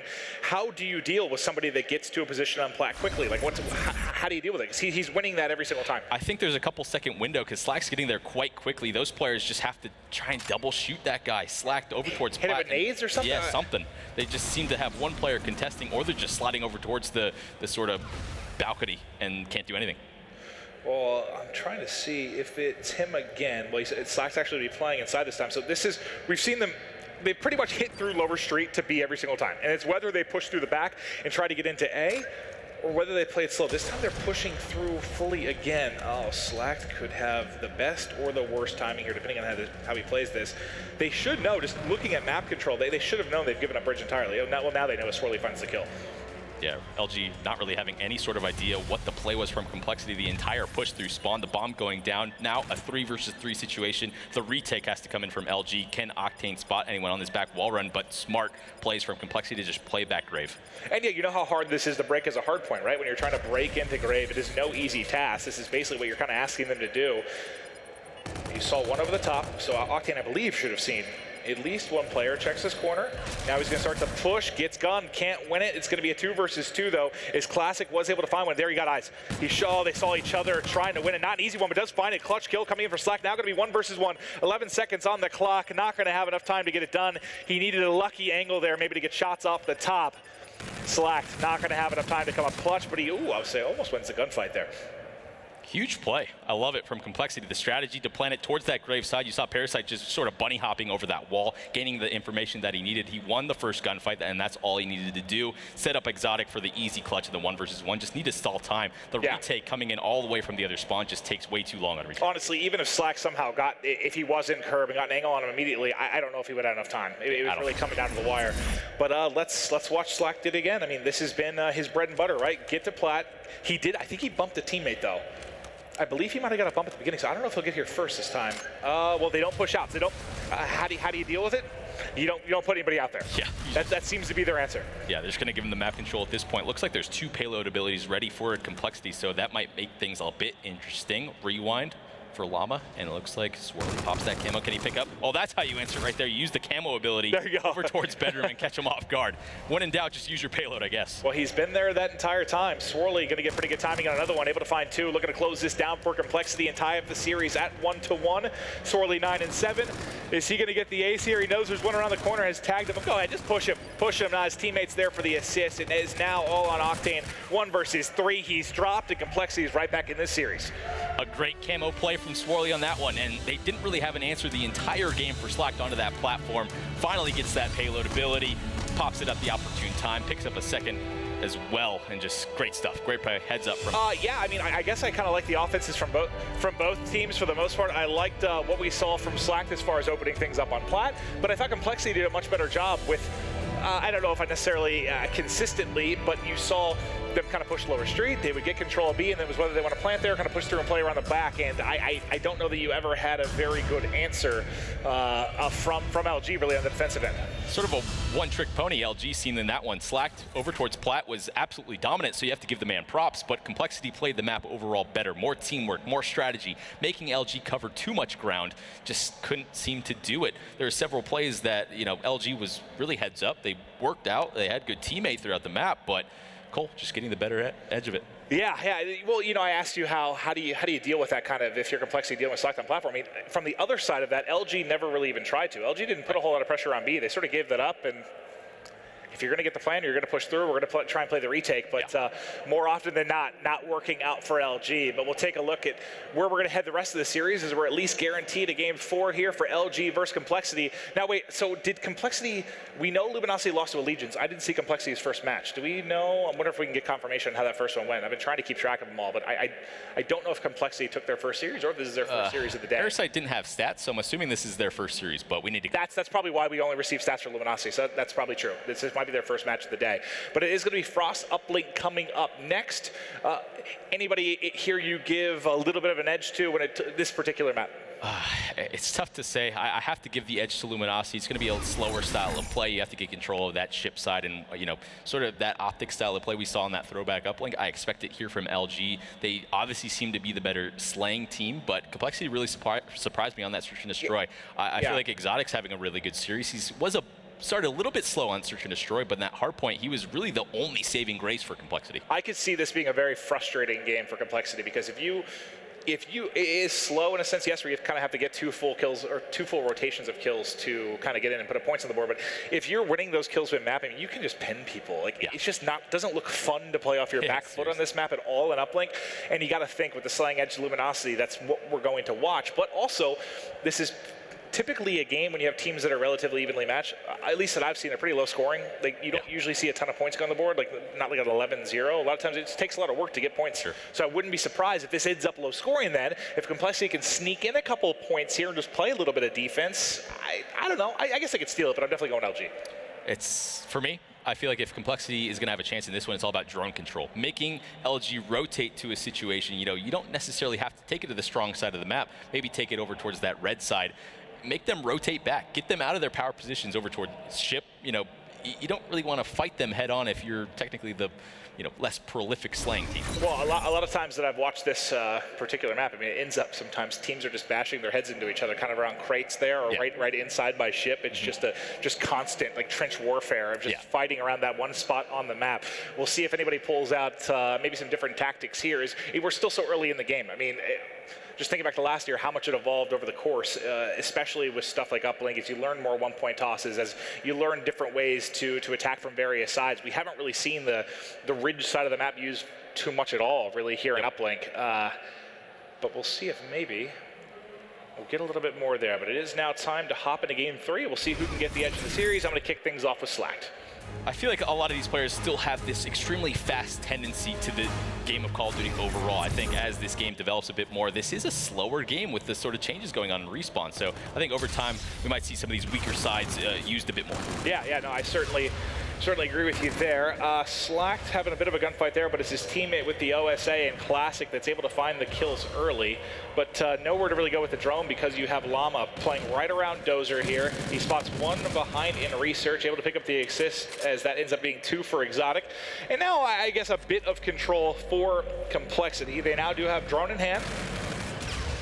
He's got one teammate pushing the way, that is Parasite. They're just trying to find open. Now this is where it gets tough because you spawn right on your drone, right? You have to win 2 cycles here, and it's so hard when you have that helipad in the back where you can kind of set up with cover, and just if you don't miss your shots, you can shut down 2 players really by yourself.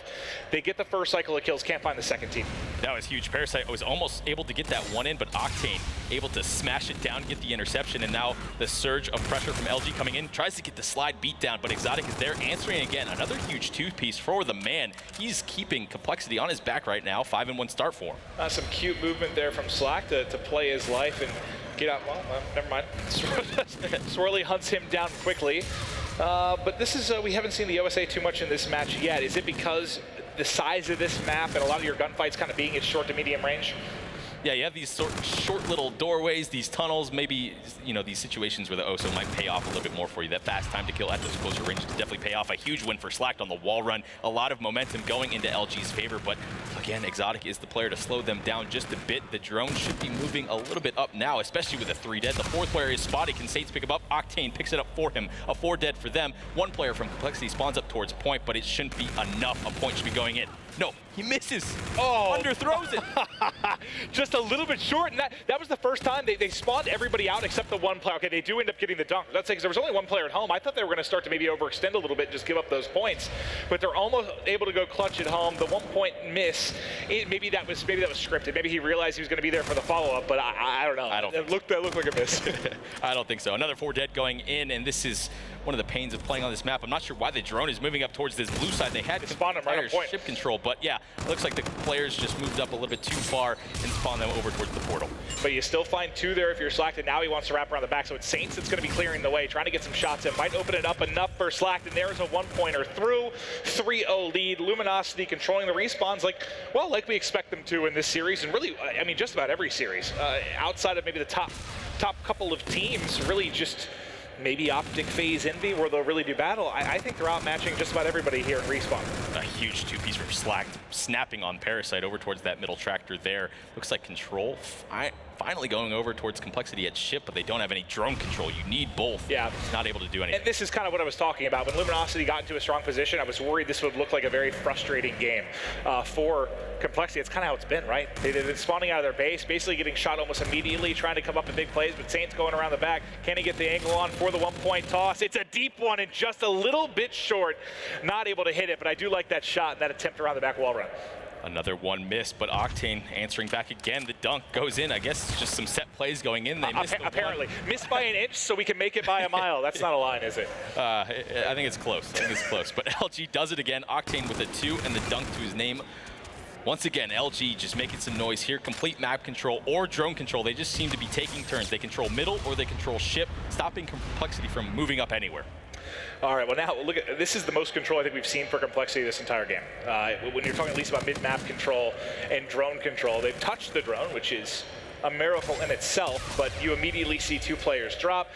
Saints, depending on his timing, could end up wrapping behind a player here. Yep, he's able to trade that one. One more at Outskirts, gets the angle on. The OSA, though, out of bullets, trying to reload, eventually able to reload, somehow finds the kill in the ugliest gunfight I've ever seen.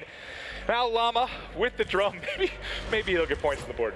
Such a casual gunfight win from Saints, taking about 10 seconds to reload his gun, but still able to win it. Llama just playing a bit too quick. He needs to wait for his teammates there. They're getting frantic. Got to take your time. 30 seconds left. Ooh. A huge 2 from Exotic again. Can't count how many times he's been able to break that open for him. Slack, last one alive for LG, trying to buy as much time as possible so no score can go in, and he's doing the job. 1 should be coming in. Do they get the interception? Yes, they do. Oh. Saints snags it out of midair, and that's going to be a goose egg for Complexity here on the first side. Do you find it, because you can spawn safely in the back there, kind of with helipad, do you find it a little bit more difficult from where you're pushing from Complexity, or do you think there's a little 50-50? It's more difficult, don't get me wrong, but Complexity failed that completely. Slacked was the only player alive. 3 players could have easily pressured up more quickly. You notice that 2 or 3 second gap where the balls, or the drone, sorry, is just sitting there doing nothing.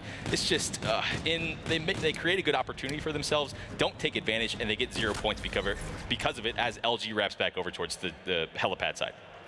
All right, well, 5-0 LG. Wait into the second half. Let's talk KDs a little bit here. So you have everyone positive outside of Classic right now on the side of LG. And then, we've been talking a lot about this man here, Exotic, how he's had a lot of clutch 2-pieces, but ultimately, they haven't really led to much. I mean, a couple have been defensive, but by kind of war of attrition, Luminosity still got the points through.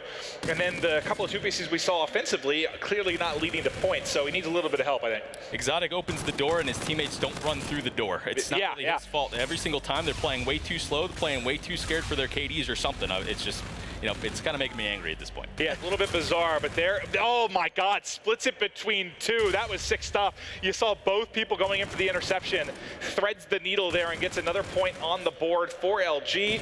Something Complexity couldn't do throughout their entire 5.5 is done in just over 30 seconds here for LG. LG wrapping this drone over towards this left side again. Looks like Classic taking his time, throws the drone down, gets a call out and able to get the drone back in his hand. One player is the lead blocker. Can he win the gunfight? Octane picks up 1, but drone is dropped. I mean, it's got to be tough, though. Yes, they're playing a little bit more safe, a little bit more defensively, but I don't know if they can play at the pace of Luminosity. Honestly, I think from a pure gun skill standpoint, they're probably a little bit outclassed here when you look at just the names across the board that you have on Luminosity. But obviously, what they're trying right now isn't working. In that, it may not be a strategy thing. Maybe it's just they're a little bit outmatched when it comes to the respawns. But you think they'd be able to get a couple breaks here with a couple nice plays they've had. Some good aggression going on towards this ice tunnel. A 1 should be going in. The interception does not happen. Finally, a point on the board for Complexity, and I have to call out Llama again. He pushed way too fast. He might have been able to, set up a dunk for him and his team. He runs out about 3 seconds ahead of his teammates, gets picked off, and now he's stuck in a tough situation again. He's making some good individual plays, but there's times where you need to wait, group up. He keeps messing it up. Yeah, I mean, what's interesting is that wasn't really true for Hardpoint as much, but it kind of is now. I mean, in both of these modes, you kind of have to play as a team unit more. It's not just fly, fly, fly, fly. You really have to play together. And you're seeing LG do that very well, at least through the respawns into this series. Llama now struggling to rail, but able to get the rewind, able to win one gunfight. Second and front tags him up, but can't get it done. And now it's just it's a time issue, right? You have 2:40 on the clock. With as little offensive presence as you have seen from Complexity, something has to change. Exotic, two-piece again over towards this ice side, just locking down this right box so his teammates can storm up the middle of the map. And Trade's going down again, wins another gunfight. Drone should be able to go in his hands. Swirly, with his help, picks up the second as well. So 3 dead for them. The players should be spawning up on Portal, though. I don't know if this is going to translate to points. Yeah, they're going to spawn up. I'll go to Swirly because he's going to be in the position to win one. So he does take that fight. They've got the drone in hand now. It's going to be Exotic trying to make something happen. Can't even get it off. It's Llama that's pushed through the back. If he can win this, surely he may have an opportunity for a toss, but he gets cut down by Classic. Classic got a lot of huge kills in that whole transition because, one, he slowed it down mid-map when Exotic was going off. He got those 2 kills from behind that at least delayed the push. Then when he spawned up on defense, able to at least pick up a crucial kill there to make sure no points get through. Complexity just not really taking their time. When we watch the LG's perspective, it's slow, it's calm, it's methodical. They throw down the drone and take the gunfights, always pre-aiming. When we switch over to Complexity, it's completely different. A 1 going in, does he get it? Oh, I haven't seen that yet. That was nice. Nice shot over the top from Slacked. And, you know, we haven't seen much of that this year because the drone trajectory, right? A little bit weighted. Yeah. But it's been changed recently. You're going to see a lot more of those long tosses like we saw last year in Black Ops 3. And that's kind of the first deep one that I've seen like that. Very impressive stuff from LG, putting the lead back in their favor by 6. Trade's going in again. Looks like a dunk should be happening. The overdrive slams it home. Octane going to get back over towards middle, loses the gunfight, but gets the dunk. They don't care at this point. Yeah, they're destroying them. There's 60 seconds left, and the scary part of this is, again, you have another respawn here before you get to a search and destroy, and I just don't know if Complexity can hang. I mean, it's sure they did for a few minutes in that hard point, so it definitely is possible. But can they put together a full, 10 minutes of gameplay where they go toe for toe with LG is the big question. A lot of pacing issues from Complexity. Just can't make anything happen on this uplink. 40 seconds left. There's no way they're going to be able to get back into this one. 9 points in an uplink. Very tough to do, especially on a map like Frost.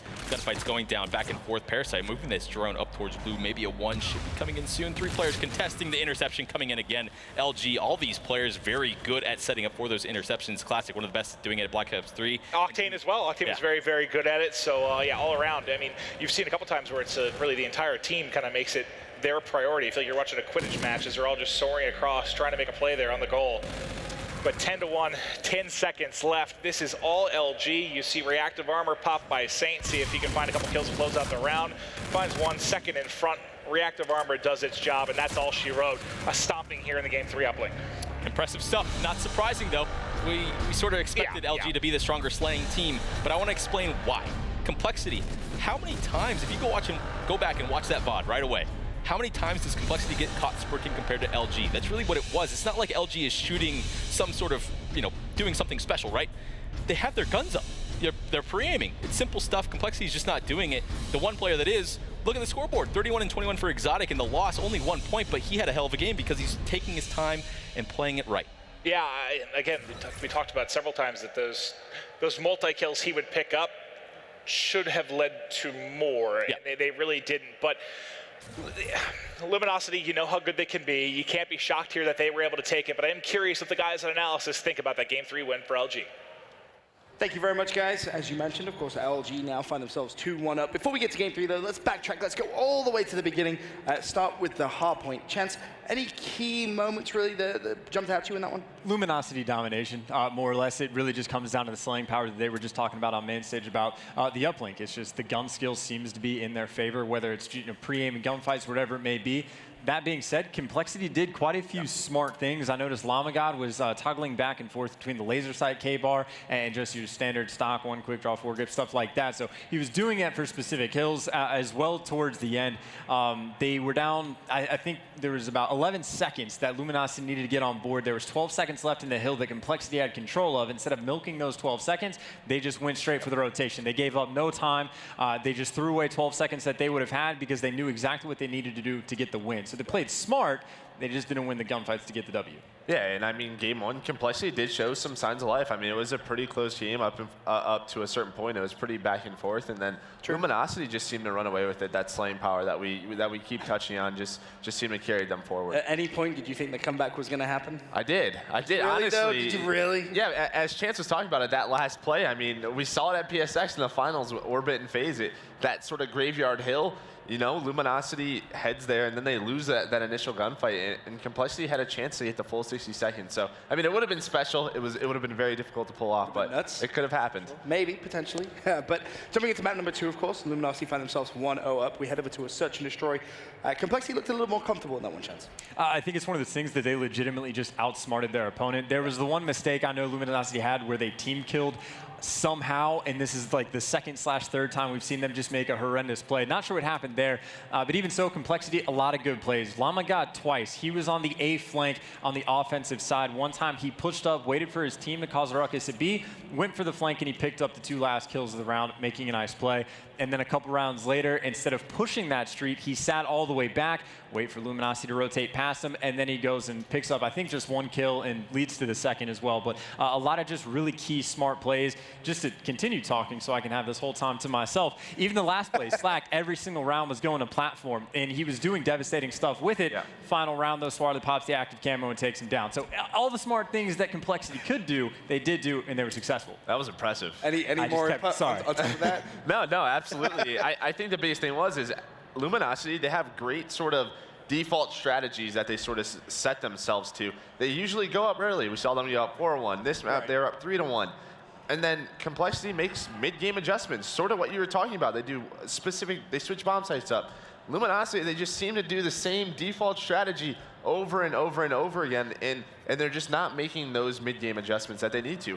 I mean, it gets towards that 7th or 8th round, and Complexity's like, they're just going to keep doing this again. So they waited for that camo, pushed that sort of observation deck, and were able to get the kills. Back to the original point. You go back to the second game of the day where me and you were up here. I asked you, you know, Looney, Saints, that trade-off, you're losing that shot caller, that in-game leader, if you will.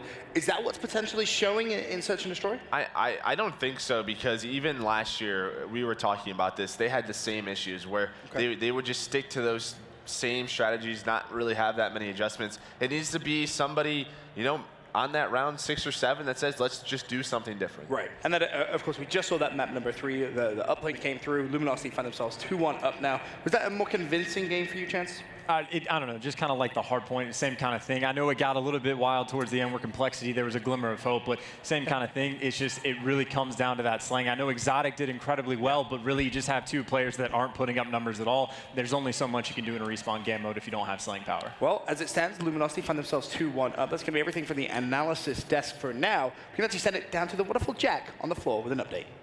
Thank you, gentlemen. Yes, backstage here with none other than FaZe Clan's Zuma, live here at the CWL Las Vegas Open presented by the PS4. Zuma, you guys have had one match under your belts first, though. Before we get into that, before we look ahead for what's next for you guys, how you liking Vegas so far? Any gambling on your end, or you're saving your money? No, I love Vegas, but I'm keeping my money, man. Like, I don't gamble, I don't mess with that stuff. So I just watch other people lose their money, you know what I'm saying? So that's all I do. That's half the fun, right? That's been an absolute blast so far. But the venue itself, though, you're enjoying what you see here, the crowd, everybody coming around, taking photos with you? Yeah, the venue's amazing. I met so many supporters over at the Scuff booth. We were there for an hour, so it was awesome seeing all of them. And the crowd has so much energy, so it's amazing here right now. It's lit, man. It's lit. It most certainly is. And it's just Friday, but the big thing so far is the pool play matches for you guys. Pool A, you guys have Envy and Gosu Crew. Now, I know your first match didn't go as planned. What went wrong for you there against the Gosu Crew? What are you guys looking to fix going up against Envy next? Yeah, well, we started off good. We won the hard point. We're feeling good. The S&D, we were cutting it close, ended up coming on top, and then we went up 2-1, and it's just those S&Ds, man. When we lost 2 S&Ds, it's just killing us, so definitely got to work on our S&D. Because our respawn's looking good, so really got to work on S&D. It's hurting us. I know Envy played them earlier on. There's a situation now where all 3 teams are, I think, at 1-1. If you guys can take down Envy, that will be our MLG primetime match up next. Your predictions, though, for that series? Some people have said Envy a little bit under practice coming into this weekend because apathy and the wedding and the honeymoon going on. You guys, though, have basically grinded more than any other. How confident are you in your team to come back and bounce back for that match? Yeah, we're really confident. We always go confident no matter who we play. Obviously, with the new update and everything, the Envy's under practice a little bit, but the game changed like about a week ago, less than a week ago. So we're all under practiced, honestly. Everybody here just like doesn't know what gun to use. People are using the OSA, or people are like don't know what to use because LAN is much different to online, as many people know. So a little bit of confusion, but I think we're gonna come out on top, feeling confident. So. Well, Zuma and crew, they'll be facing Envy next on the main stage to kick off MLG Prime Time for tonight. For now, though, let's send it back up to our casters for Game 4.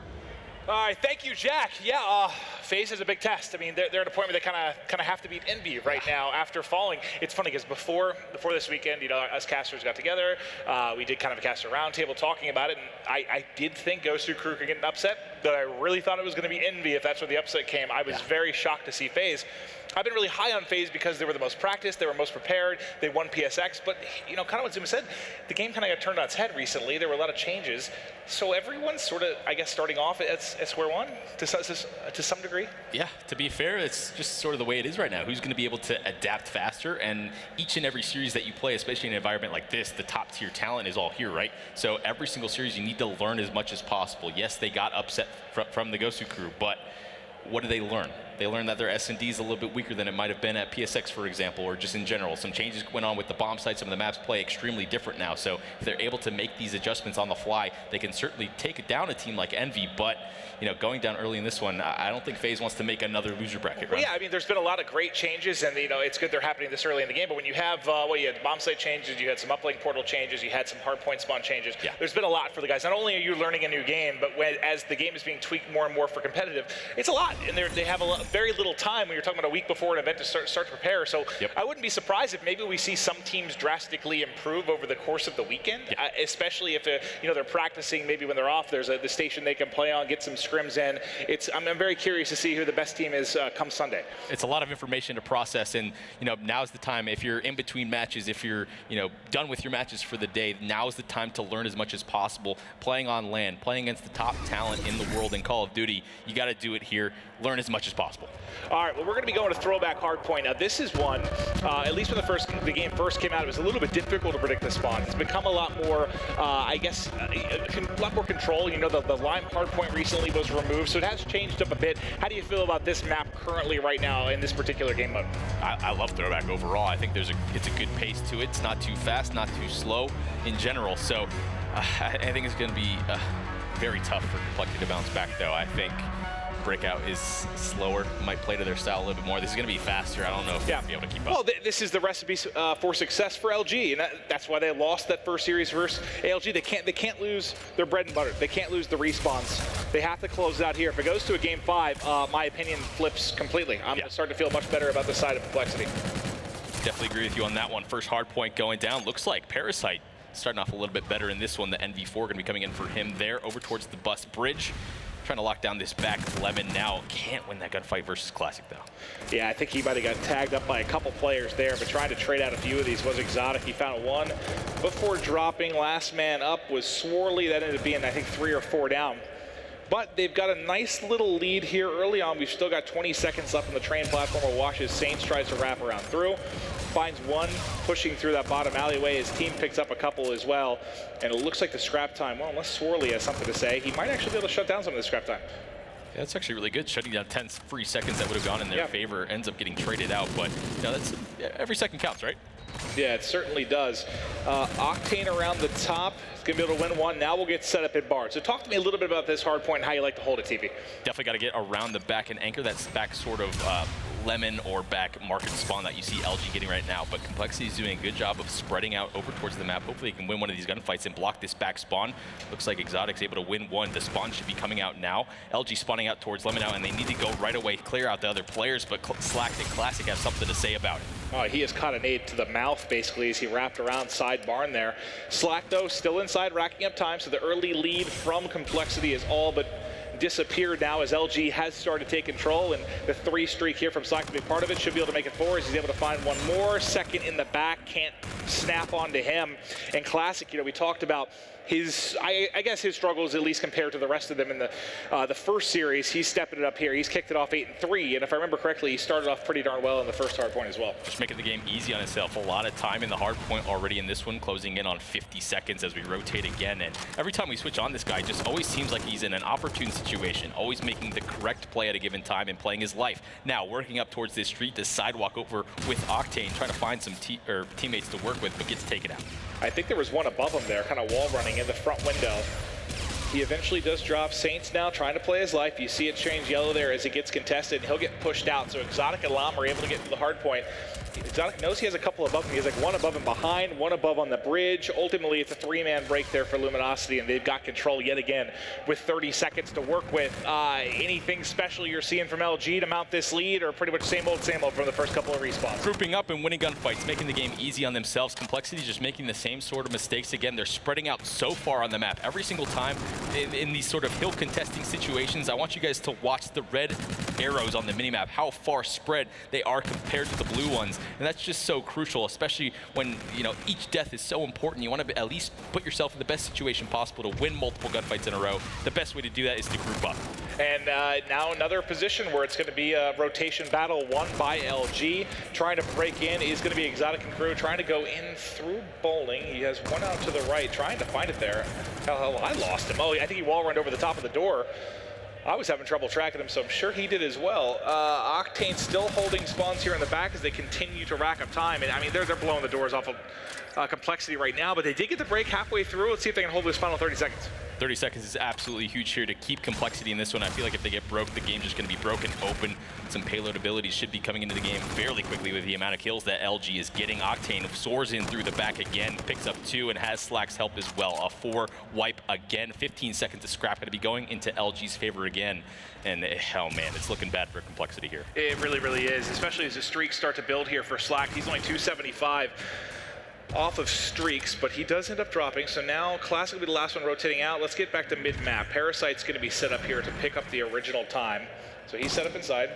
He's got the K-bar to work with here. He's tagged up almost immediately into falling. Didn't have really any help at mid-map.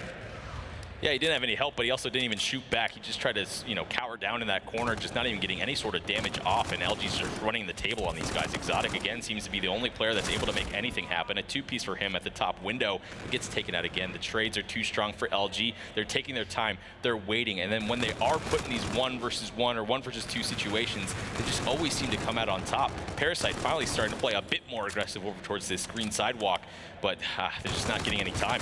Yeah, and the faster style of these games, especially, obviously the meta sort of evolves, the gameplay evolves as you go over the course of the year, but right now, I mean, trading effectively is almost the biggest thing at the first event like this, and Luminosity certainly doing a better job playing as a group and trading those kills. As you see, that's going to be 3 down for Complexity now, as we're going to begin to rotate out to Barn. You do see Slack set up here, Lemon just trying to put some shots in. And now this is where a lot of damage got done from Luminosity the first time around. As you can see by the minimap, they're stacked up and ready to go again. Looks like Llama is really far out on this left side minimap. Might get some timing on Octane there. Luckily able to win that one. I didn't think he was going to make any magic happen. Now he's the last player alive, though, able to pick up 1 in the hard point. He really needs to pick up the second, not able to do it. And you see again just how far Complexity is spawning out. And I feel like that's sort of because Llama was pushing on that, you know, grass side of the field on the map. So they just are spreading out way too far. Oh God, Slacked has this power spot controlled and just taking him down. And the first time through, this is where Slack went off. I think he was on like a 5 streak. This is where he started to build, got a lot of time. I mean, I think all of his 50 seconds have really come in this particular hard point. Now he's on a 7-kill streak. He's got Bombardment, Scorchers, and Trinity Rockets to work with. It's not over. We've seen some crazy comebacks, but up 100+ with the streaks to work with. And I know we want to look at the rotation battle, but I do want to stay with Slack just because he's got a gem of a streak going here. Definitely, and you know, he's going to call one in now on the rotation. Going to try and force a kill off of this to spawn out behind him if possible, but no, only gets hit markers with it. Has a couple more streaks to work with if he needs to, but doesn't matter. He must have got, that must have been the player he tagged with the Trinity Rocket, because I think he got 1 bullet there from the hip fire as he was able to find the kill.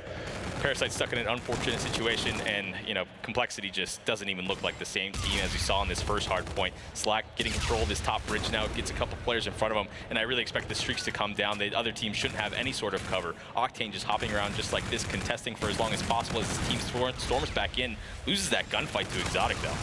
Yeah, I thought he might use streaks off a spawn. I might actually stay with Slacked. I mean, he doesn't need to use them now by any stretch with only 20 seconds left, but they're up so much, I think he's just going to do it. So he's going to try and nuke him here with the bombardment, and that's going to chase everyone kind of under time. He actually might get a team kill here, depending where he called it in. No, he does find Exotic with it.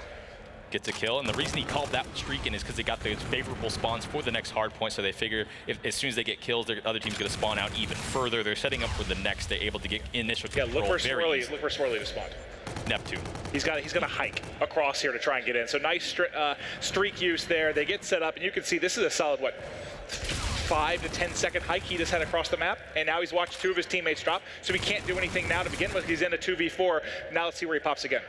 Now it's going to be very tough for Complexity to spawn over towards this blue side and make anything sort of happen. Swirly just making the trek over again, and look at that, another 10 seconds, another 10 seconds. LG just making it look very easy. Hasn't even gotten a gunfight in. No, yeah, he spent this entire hardpoint running right now, and he's going to drop again. We're going to watch this entire hardpoint from Swirly's POV, and you can see now with the new hardpoint spots how punishing this can be.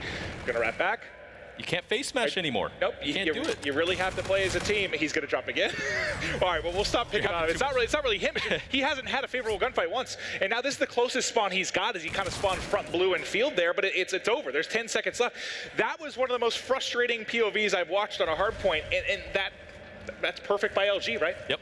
Exactly. Punish. Look at Slack's scoreboard, though. We got to take note of it. 34 and 12. Going in, he's trying to get the 3.0 KD, has more streaks to work with, has the payload rewind to work with as well. Doesn't even feel like reloading, just trying to pick up as many kills as possible. Able to get to 36. Can he get 40? Looks like the game's going to be over before that's possible, though. Complexity definitely seemed like they gave up, midway through that game. They didn't even get any sort of time. Yeah, I apologize, Slack. We saw your first 2 streaks where you went off. We missed that last one as we were showing how frustrating that was for the Complexity players. Yeah. But Luminosity does what they need to do. They win the respawns, and for the most part, they win the respawns in commanding fashion. The uplink was a blowout. This game 4 was a blowout. The game 1 was a little bit close, but that's kind of the trap they fell into with ALG as well. They lost that game 1. It was kind of back and forth. A bit of what you saw here, but God, Slack 36 and 13 with 1:11. He had 2 or 3 streaks that I think approached double digits. He was a monster, and Swirly, you can't really pick on him. The entire team struggled. You saw they were losing that spawn battle the entire time. I mean, I actually, usually we like to show the guys that are going off, but it was kind of fun to show what it looks like to go against that and see how frustrating it can be when you spent a full minute running, basically, is what that was. It's a learning experience, though, too. How many times did we watch him spawn up? Was it 3 or 4 times he spawned up? I think a solid 4 times where we saw him hike across, die, hike across, die. So instead of doing that over and over again, take your time, go middle, go all the way around with your teammates rather than just trying to face smash into an unfavorable situation over towards blue. You're just going to die over and over again, especially against a team like LG. You saw it right there. Take the time, go around. The one time he got in a decent position, and 2 of his teammates dropped at the same time. She's like, all right, well, now this whole hike has been for naught. Yeah. But hey, it's been fun, guys, for me and Teep. Luminosity takes it. But to break it down, we will toss it down to the guys on analysis. Thank you very much, gents. A wonderful performance from Luminosity to close that out. Of course, we did a little bit of analysis on this series already, of course, just before that final map. But in terms of that last hard point, Luminosity looking a lot better than Merc. Yeah, I mean, that's sort of what we expect from this Luminosity team. I mean, they dropped that Search and Destroy, but in terms of respawns, they looked really good this series. That map 1, similar to their first series of the day, was pretty close, but that map 4, they just did a really good job of putting that pressure on Complexity, and Complexity just wasn't able to respond back. Yeah, I mean, there's really not much to analyze other than what we said. Luminosity, stronger slaying team. Anytime Slack goes 36 and 13, that's not going to hurt anything. So, I mean, there was never a moment, really, where you didn't think Luminosity was just going to come out on top. Of course, bigger picture now. Luminosity find themselves 1-on-1 in the group.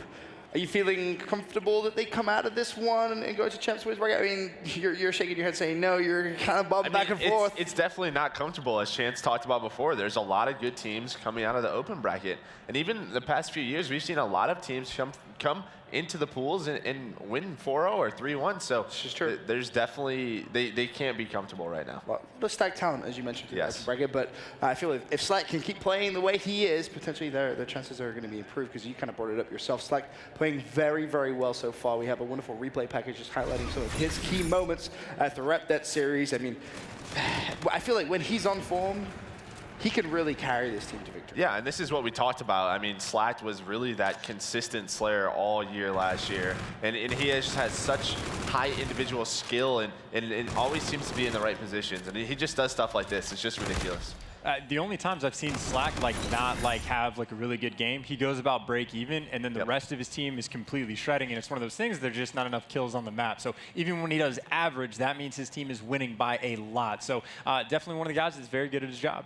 Definitely a pretty good feeling when that's the case, but we're halfway through the day here at MLG Las Vegas Open, so let's update you with our pools. Look at Pool A, we'll show you Team Envious 1-0, Gosu Crew sit at 1-1, FaZe Clan 0-1, of course, Open Bracket team yet to be decided. Pool B, Riser 1-0 with Optic Gaming 1-0, it's TR 0-2. Pool C, you got TK 1-0, you got Cloud9 0-1. Pool D, Allegiance 1-0, Luminosity 1-1, and of course Complexity 0-1. Anything jump out to you, Chance? Well, the thing that obviously jumps out the most is the Gosu Crew being able to take down FaZe Clan. It also is worth mentioning for Pool C, Echo Fox is in Game 5 right now against C9. So that's going to be an interesting one. Again, Echo Fox, if they're able to take that one, then that puts C9 at the bottom already. Yeah. How much of an upset is that FaZe game to you, Muck? I mean, this is a team that obviously just won over at PSX. Now they find themselves losing to a team who, I mean, I feel like we should be honest here, they shouldn't be. No, I mean, Gosu Crew put a lot of time into this game early on. I think, on the CWL ladder, they had, 60 matches in, so they definitely have put the work in. But, yeah, FaZe, I mean, they just won a tournament a few weeks ago, and now they're 0-1, and they have a really tough matchup. And Envy actually handled Gosu Crew pretty well, so there's a lot of discussion about Envy. If their practice apathy, obviously, life comes first. Yes. And now his wife comes first. But, yes, absolutely. So there's a lot of sort of things going on about Envy, but Envy, they're world champions for a reason. These guys know how to play, and when you're winning, you're confident in one another, and that's really important. Very true. Well, it's going to be everything from ourselves for now. Of course, coming up next, though, it's MLG Primetime after this quick commercial break.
fantastic shots there.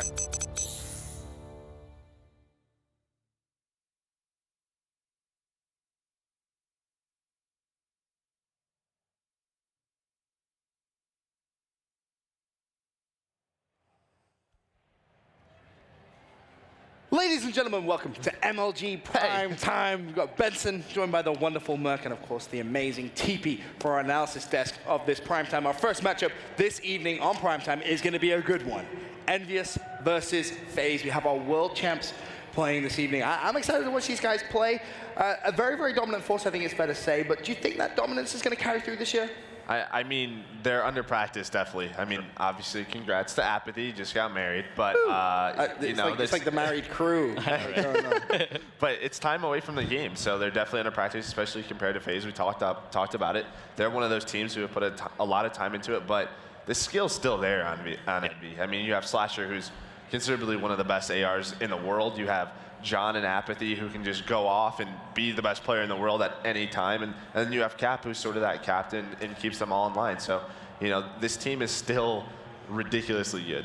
Oh, for sure. I think it's going to take them a couple of games to really get into that top form again. And, you know, from, you know, playing experience, the practice on LAN is about 10 times, 100 times more than it is online. So the more matches they get to that sort of momentum success, I think the sky's the limit with them, obviously, world champions. But, you know, FaZe, they really need this win. They could possibly force a three-way tie sort of situation with this. It's kind of scary that they could find themselves 0-2 in pools. That's a petrifying place for them to be, that's for sure. But of course, as we mentioned, Team Envious are world champions from last year. Looking to have a repeat performance this year. Let's take a look at an awesome video about Team Envious.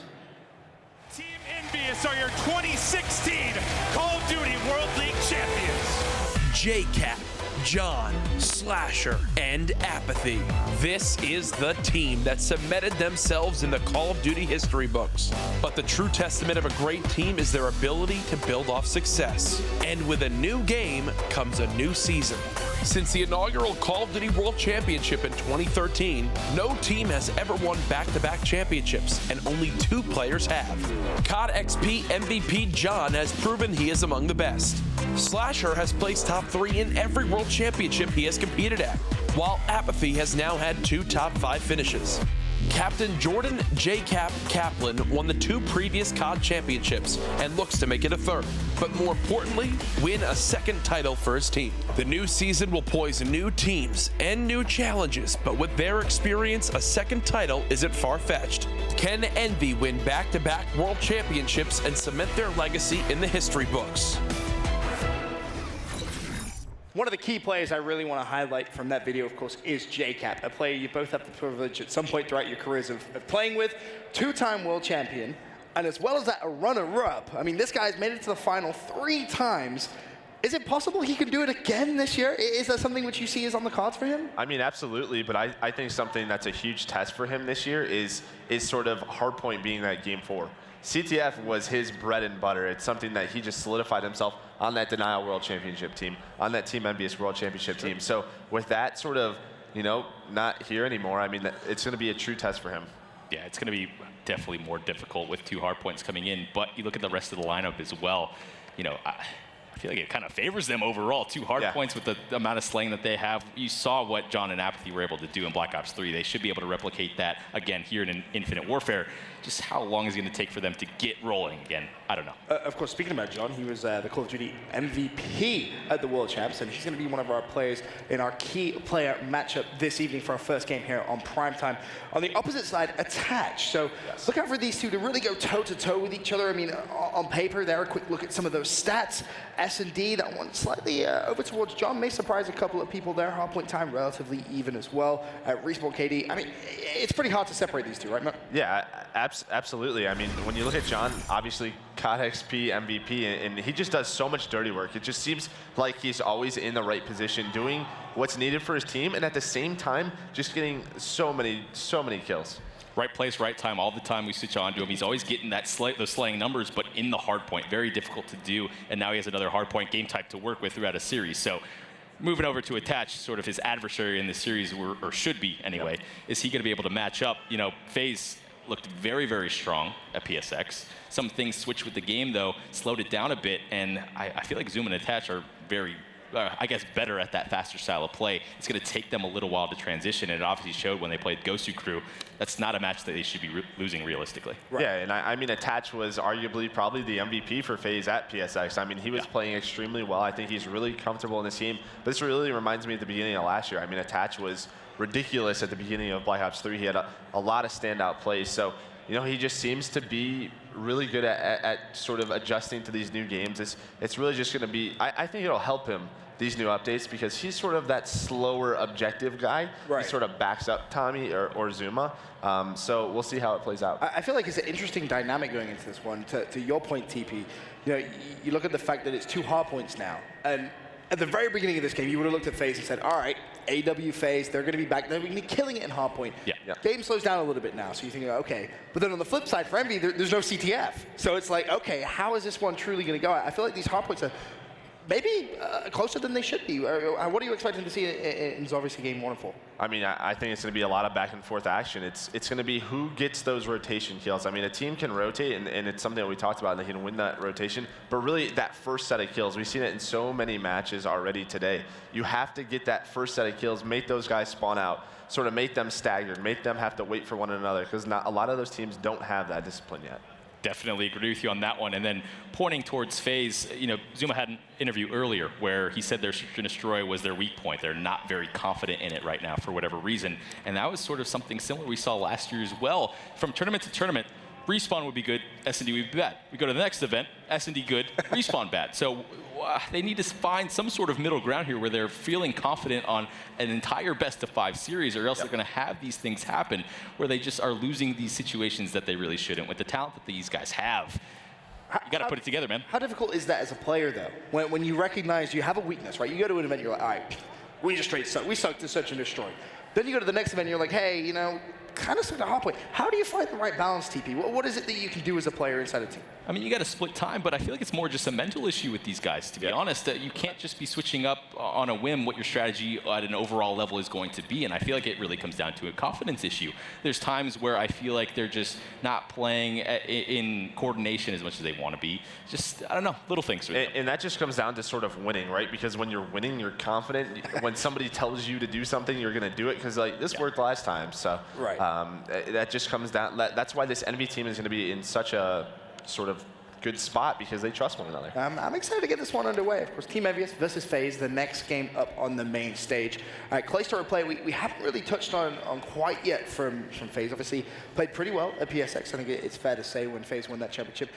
How strong are you looking for him to start right here? Obviously, down 0-1 is a difficult place to be in your pool. You're going up against Team Envious. 0-2 is drastic. You can't let that happen, right, Mark? Yeah, and I mean, Clay's just that guy who loves playing on the big stage, loves playing in big matches. I expect him to play extremely well, try to get these guys fired up. I mean, this is a completely different team when they're all fired up, and that's Clay's job to get them to that level. Yeah, completely agree. They need to come out in this first hard point and get the energy from somewhere. They just need it. As soon as this team gets loud, an entirely different game. And it's largely on the back of Clay that gets that going. Yep. Single-handedly keeping them in a map, whether it be as a hard point or Search and Destroy, it needs to start with him. Now, in terms of predictions for this series, it's pretty tough, right? Because we've seen FaZe play at LAN so far this year. We haven't seen Team Envious play. But before we get to that, do you think maybe not seeing Envy and Envy not being at PSX is almost an advantage coming into this potentially, do you think, Mark? I mean, I don't necessarily know if it's an advantage because it's extra practice in a tournament environment on this new game. But, I mean, there's a lot of gameplay to go and look back at and say, well, this worked for teams, this didn't. What can we do? Because we'll probably be better than them at that. So it's just something that hopefully they studied that tournament and figured it out. Very interesting dynamic. Of course, another player we haven't really talked on too much so far is Enable. Enable coming in this year. I feel like he's feeling confident, although, again, he's in a strange position. I'm sure if you asked any of these guys last night, hey, you know, how's tomorrow going to go? They would have thought, oh, we'll be going into this Team Envious matchup 1-0. You know, we're going to have the world on our shoulders. We're PSX champs. But it's very, very different. How much pressure, for example, is on their shoulders right now, team? I think they don't really take PSX as an actual, you know, overall LAN victory where all the teams there. I don't know. I don't know if they really got the confidence that they needed from that event overall. They need a big win. They need a big win over a big opponent in an environment like this, and I feel like this is the stage to do it against the world champions, the reigning world champions. They need some sort of momentum. Yeah, and you talked about sort of confidence and sort of that big win, and you know, this FaZe team, they stuck together throughout last year. Yep. You know, they didn't have horrible placings, but they weren't winning. And I really feel like if they don't place extremely well or do really well against good teams here, there could be a roster change sooner or later, because things do have to change. How much time do you give it? Right. Yeah. Because That's you the have to question. think you went from being very, very dominant in Advanced Warfare. I mean, at the tail end of AW, this was a team who was just on top form. So as you said, last year, not necessarily always playing bad, but it was an inconsistent year for them. It was definitely by no means the same year they had in Advanced Warfare. And then to stick that through, and then you come into this year, you need good performances. You really, really do. But now, of course, looking at the rig draft between Team Envious and FaZe, Envious going to be on the left-hand side, the blue squad, and FaZe, of course, the red squad on the right-hand side. Haven't seen too many crazy things today. I think the craziest thing you can say so far is maybe the FTL. Yeah, and I mean, there's sort of that, do we use Overdrive or that Centurion? That's sort of been the big back and forth one in respawns, but you know, obviously Clayster going with that Centurion. I mean, I'm sure he loves to put it in a bunch of different positions. What's your pick, Joe? Overdrive or Centurion? I think in hardpoint I would like that Centurion. I just think you can put it in a hill if you're able to rotate early, but Overdrive, I mean, this is what we talked about with those new spawns. You can I'd take Overdrive all day. That's you. Fair enough, fair enough. That's going to do it for our analysis desk before this first matchup on Primetime. For now, we can send it over to our casters for the matchup. Thank you, gentlemen. I'm ready. It is time for prime time, and it is Envy going up against FaZe. This pool has become interesting, Jack. You know, I said when we had our roundtable, I thought that Envy would lose to Gosu Crew. You guys said I was crazy. It wasn't Envy that was losing. It's FaZe that ends up dropping. Which doesn't really make much sense, but we got a nice crowd here at MLG Vegas, the Open presented by PS4. This Group A matchup, Envy looking to sit atop the group at the end of day one, and they can do it with a victory against FaZe here. Could we see FaZe potentially be 0-2 in pool play? We'll have to see how it all plays out. Right now, FaZe come out to an early lead. Yeah, Tash is starting out very nicely here. 3-0 streak, should make it 4. He's able to win one more gunfight. See if he can keep this going. Already 300 off the Trinity, and FaZe opening up a nice lead. But, you know, it's interesting. We were really high on FaZe, obviously, right? They looked really good at PSX and scrims. They looked really dominant. But with the changes here that we've had to Hardpoint and some changes in Uplink, it's been a little bit of a reset, I think, for some teams, Jack. And maybe that's why they haven't been as dominant as we maybe expected they would be. I got to speak to Zuma in that interview prior to this series starting up, and he basically said every team is feeling a little bit under practice to what they would like because of all the game changes that have come in. Obviously, some were expected. Some might have caught some of these players off guard, and they've had to adapt. So far, we've seen some players who maybe they're not doing well on a map, so they swap to another weapon. Then they swap to a third weapon to try to see what they can make work.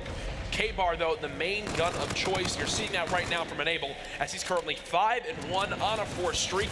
He's the guy that really has struggled so far today in Search and Destroy for FaZe, as they went 0-2 in their first series. In my opinion, this is a must-win game 1. Yeah, that sounds a little bit like what we've seen from Luminosity, too. I think they're 0-3 in Search and Destroy so far this weekend, but they've only dropped 1 respawn. Yeah. So they're looking really good from that standpoint, and that's a reason that I had FaZe. I was so high on FaZe in Luminosity, though, has been their strong respawn. The fact is, can they step it up at S&D when it matters? And even though you had a really early lead for FaZe, Envy has battled right back with a nice Turbine hardpoint. Actually, really surprised to see Apathy at the bottom of their minimap challenge the player pushing through that back deck area. He pushes so far out that there's actually a spawn that comes in for Enable behind his teammates, and now FaZe have a great pinch towards this new hill. I don't know if Apathy's picked up on it yet, as he's still expecting pressure towards this deck side.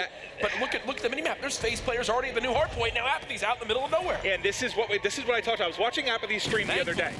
Thankfully they got the spawn. I was watching Apathy stream the other day, and you know, he was married recently, had his honeymoon, hasn't been able to grind as much. And there were a couple times where I saw him get a little bit lost in hardpoint, and I thought to myself, maybe it's just because he hasn't played as much.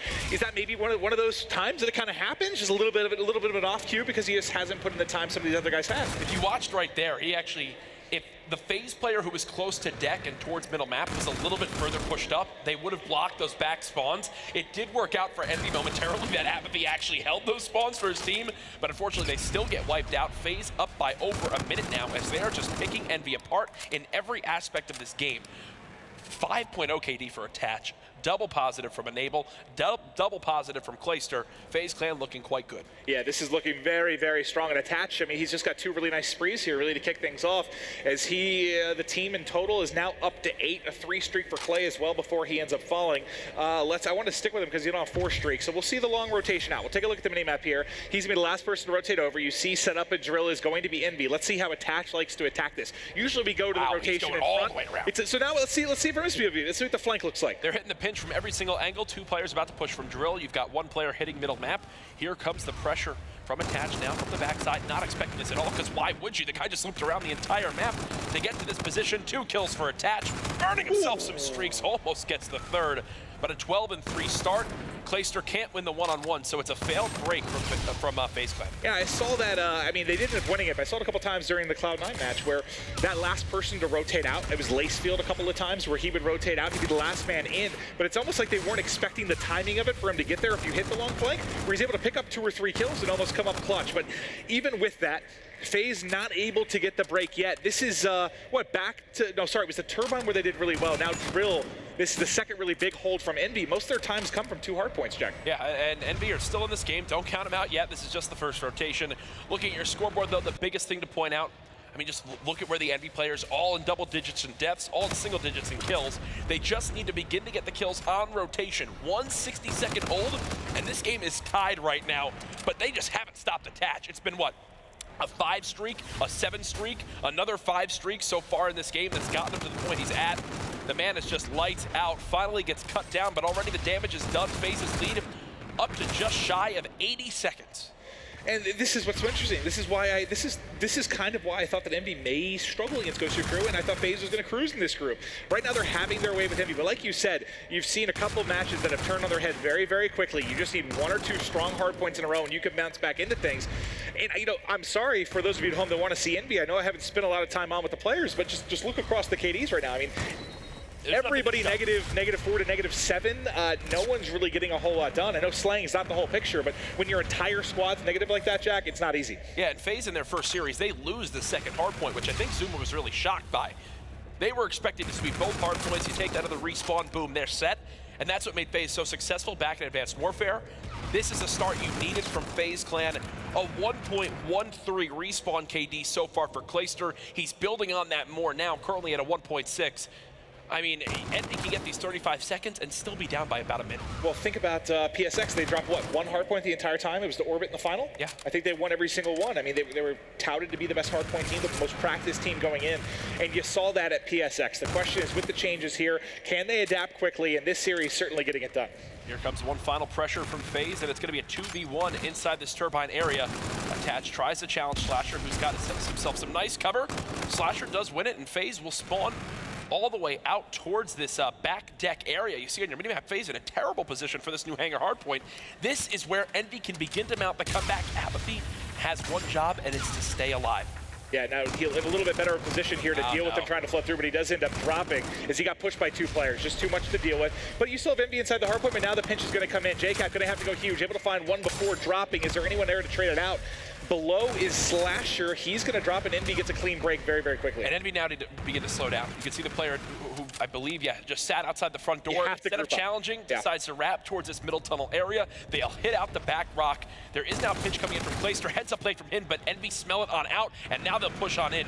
This should be a clean break for Envy as they've got a 4v2 number advantage at the hard point. Yeah, it's kind of a risky play by Clay, but if it works, he ends up behind 2 players, right? He might get an easy 2-piece, and that basically shuts down what would have been a final push from Envy, but the fact they sniff it out gives them a chance here. They're still staying alive, trailing by 70 points. What does Envy need to do differently for you here, Jack, to get back in this? It stays as one thing and one thing only. They just need 1 solid hard point. Force phases spawns out, win the kills on rotation. For example, right now, they get 1 from Slasher, Enable's still there. Now JCap wins it, now they need to hold.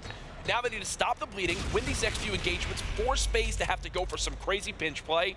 Envy can tie this game up right now with a perfect hold, and this is a setup that they've been waiting for. This has all the signs of it being a strong hold for Envy on this hard. And this is a hard, but you can do that, especially when you keep spawning them back at Turbine over and over and over again. But flying in, Zuma and Clayster are able to get a break. Apathy going to have to try and trade some kills here. He does pick up 1 in the back, shuts down observation deck, rewinds out, wins the second. 6 stuff there from Apathy, and they're climbing back. And this one, Jack, we got ourselves a 30-point game, buddy. Don't count out the world champions in Envy. They're beginning to claw back. Apathy somehow still alive. He's still on a 3 streak. Challenge comes in, not gonna work today. Is there more for him? Apathy feasting right now on a 4 streak, nearly makes it 5. But either way, the damage is done. I said they just needed one solid hold. One time where they get the kills on rotation. It finally happens, and behold, and we've got ourselves a 10-second game. Well, let's get to the new hardpoint. Back to bridge. Who's going to be set up first here? It looks like it's going to be Zuma inside. He's got Unable to work with, but 2 players there. Inside Lab starting to poke out. He's playing the close corner, trying to trade it out, but maybe a little bit too aggressive. Should have hit. That's 4 down. That's going to be a hard point control and break here from Envy. Awkward spot that Apathy's playing it for a second. Yeah, he's going to go ahead and change this one up behind 2 players. How is he alive? How is he alive? Finally attached, takes matters into his own hands and shuts him down, but still such even trading now. What was such a slaying advantage for FaZe is slowly dialing back. It was about 20 kills earlier on in the game. Now it's down to, well, maybe about 10 in this, as this is the closest it's been, and Envy have a chance to now take the lead on this hard point.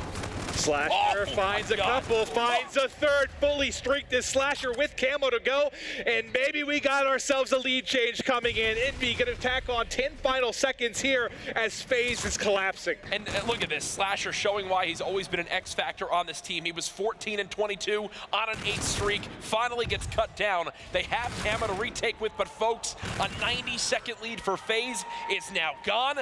They do get the break they need. And look at the spawns too. They're going to get a ton of time here. But here's the thing. They have Slasher's camo to use. They also have his streak. So streak should start it. This will let Envy push up the map. They just need to force the spawns out once. Slasher can't die here though. They need his active camo to break this hard point. He's going to go ahead and push up. There's 4 break. Dead. 4 break. Beautifully done by the boys of Envious. Now they'll use those streaks to punish. This one should be done unless there's a major blunder by Envy. Slasher should be able to win it here. Scorcher's coming across the top, able to take out Attach. He has a Trinity Rock to work with as well. Backing up players. Can he connect on anything? Just getting a little bit of scouting information for his squad. They still need 5 more points, but look at the trek across the map. What a comeback from Envy. End the game on a combined 9 streak. And there they are. FaZe Clan drop another hard point. They're now 1 and 2 in the game mode. It's their statistically worst right there, up with S&D. Slasher went 13 and 1 in his final life. In his final 2 lives, sorry, to wind up carrying his team to victory in the end. Envy get it done.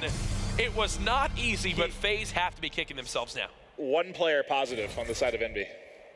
1. And that's what you said. Like, yeah, they were getting outslayed, but they just need a stretch of like, well, 1 really, really solid hard point. They got that. And like you said, I got a little bit nervous. We saw Envy spawn out. They were going to have to break, but that was flawless there. The bombardment gets 2. Slasher wins the gunfight with 1. All of a sudden, all 4 down, they get the break.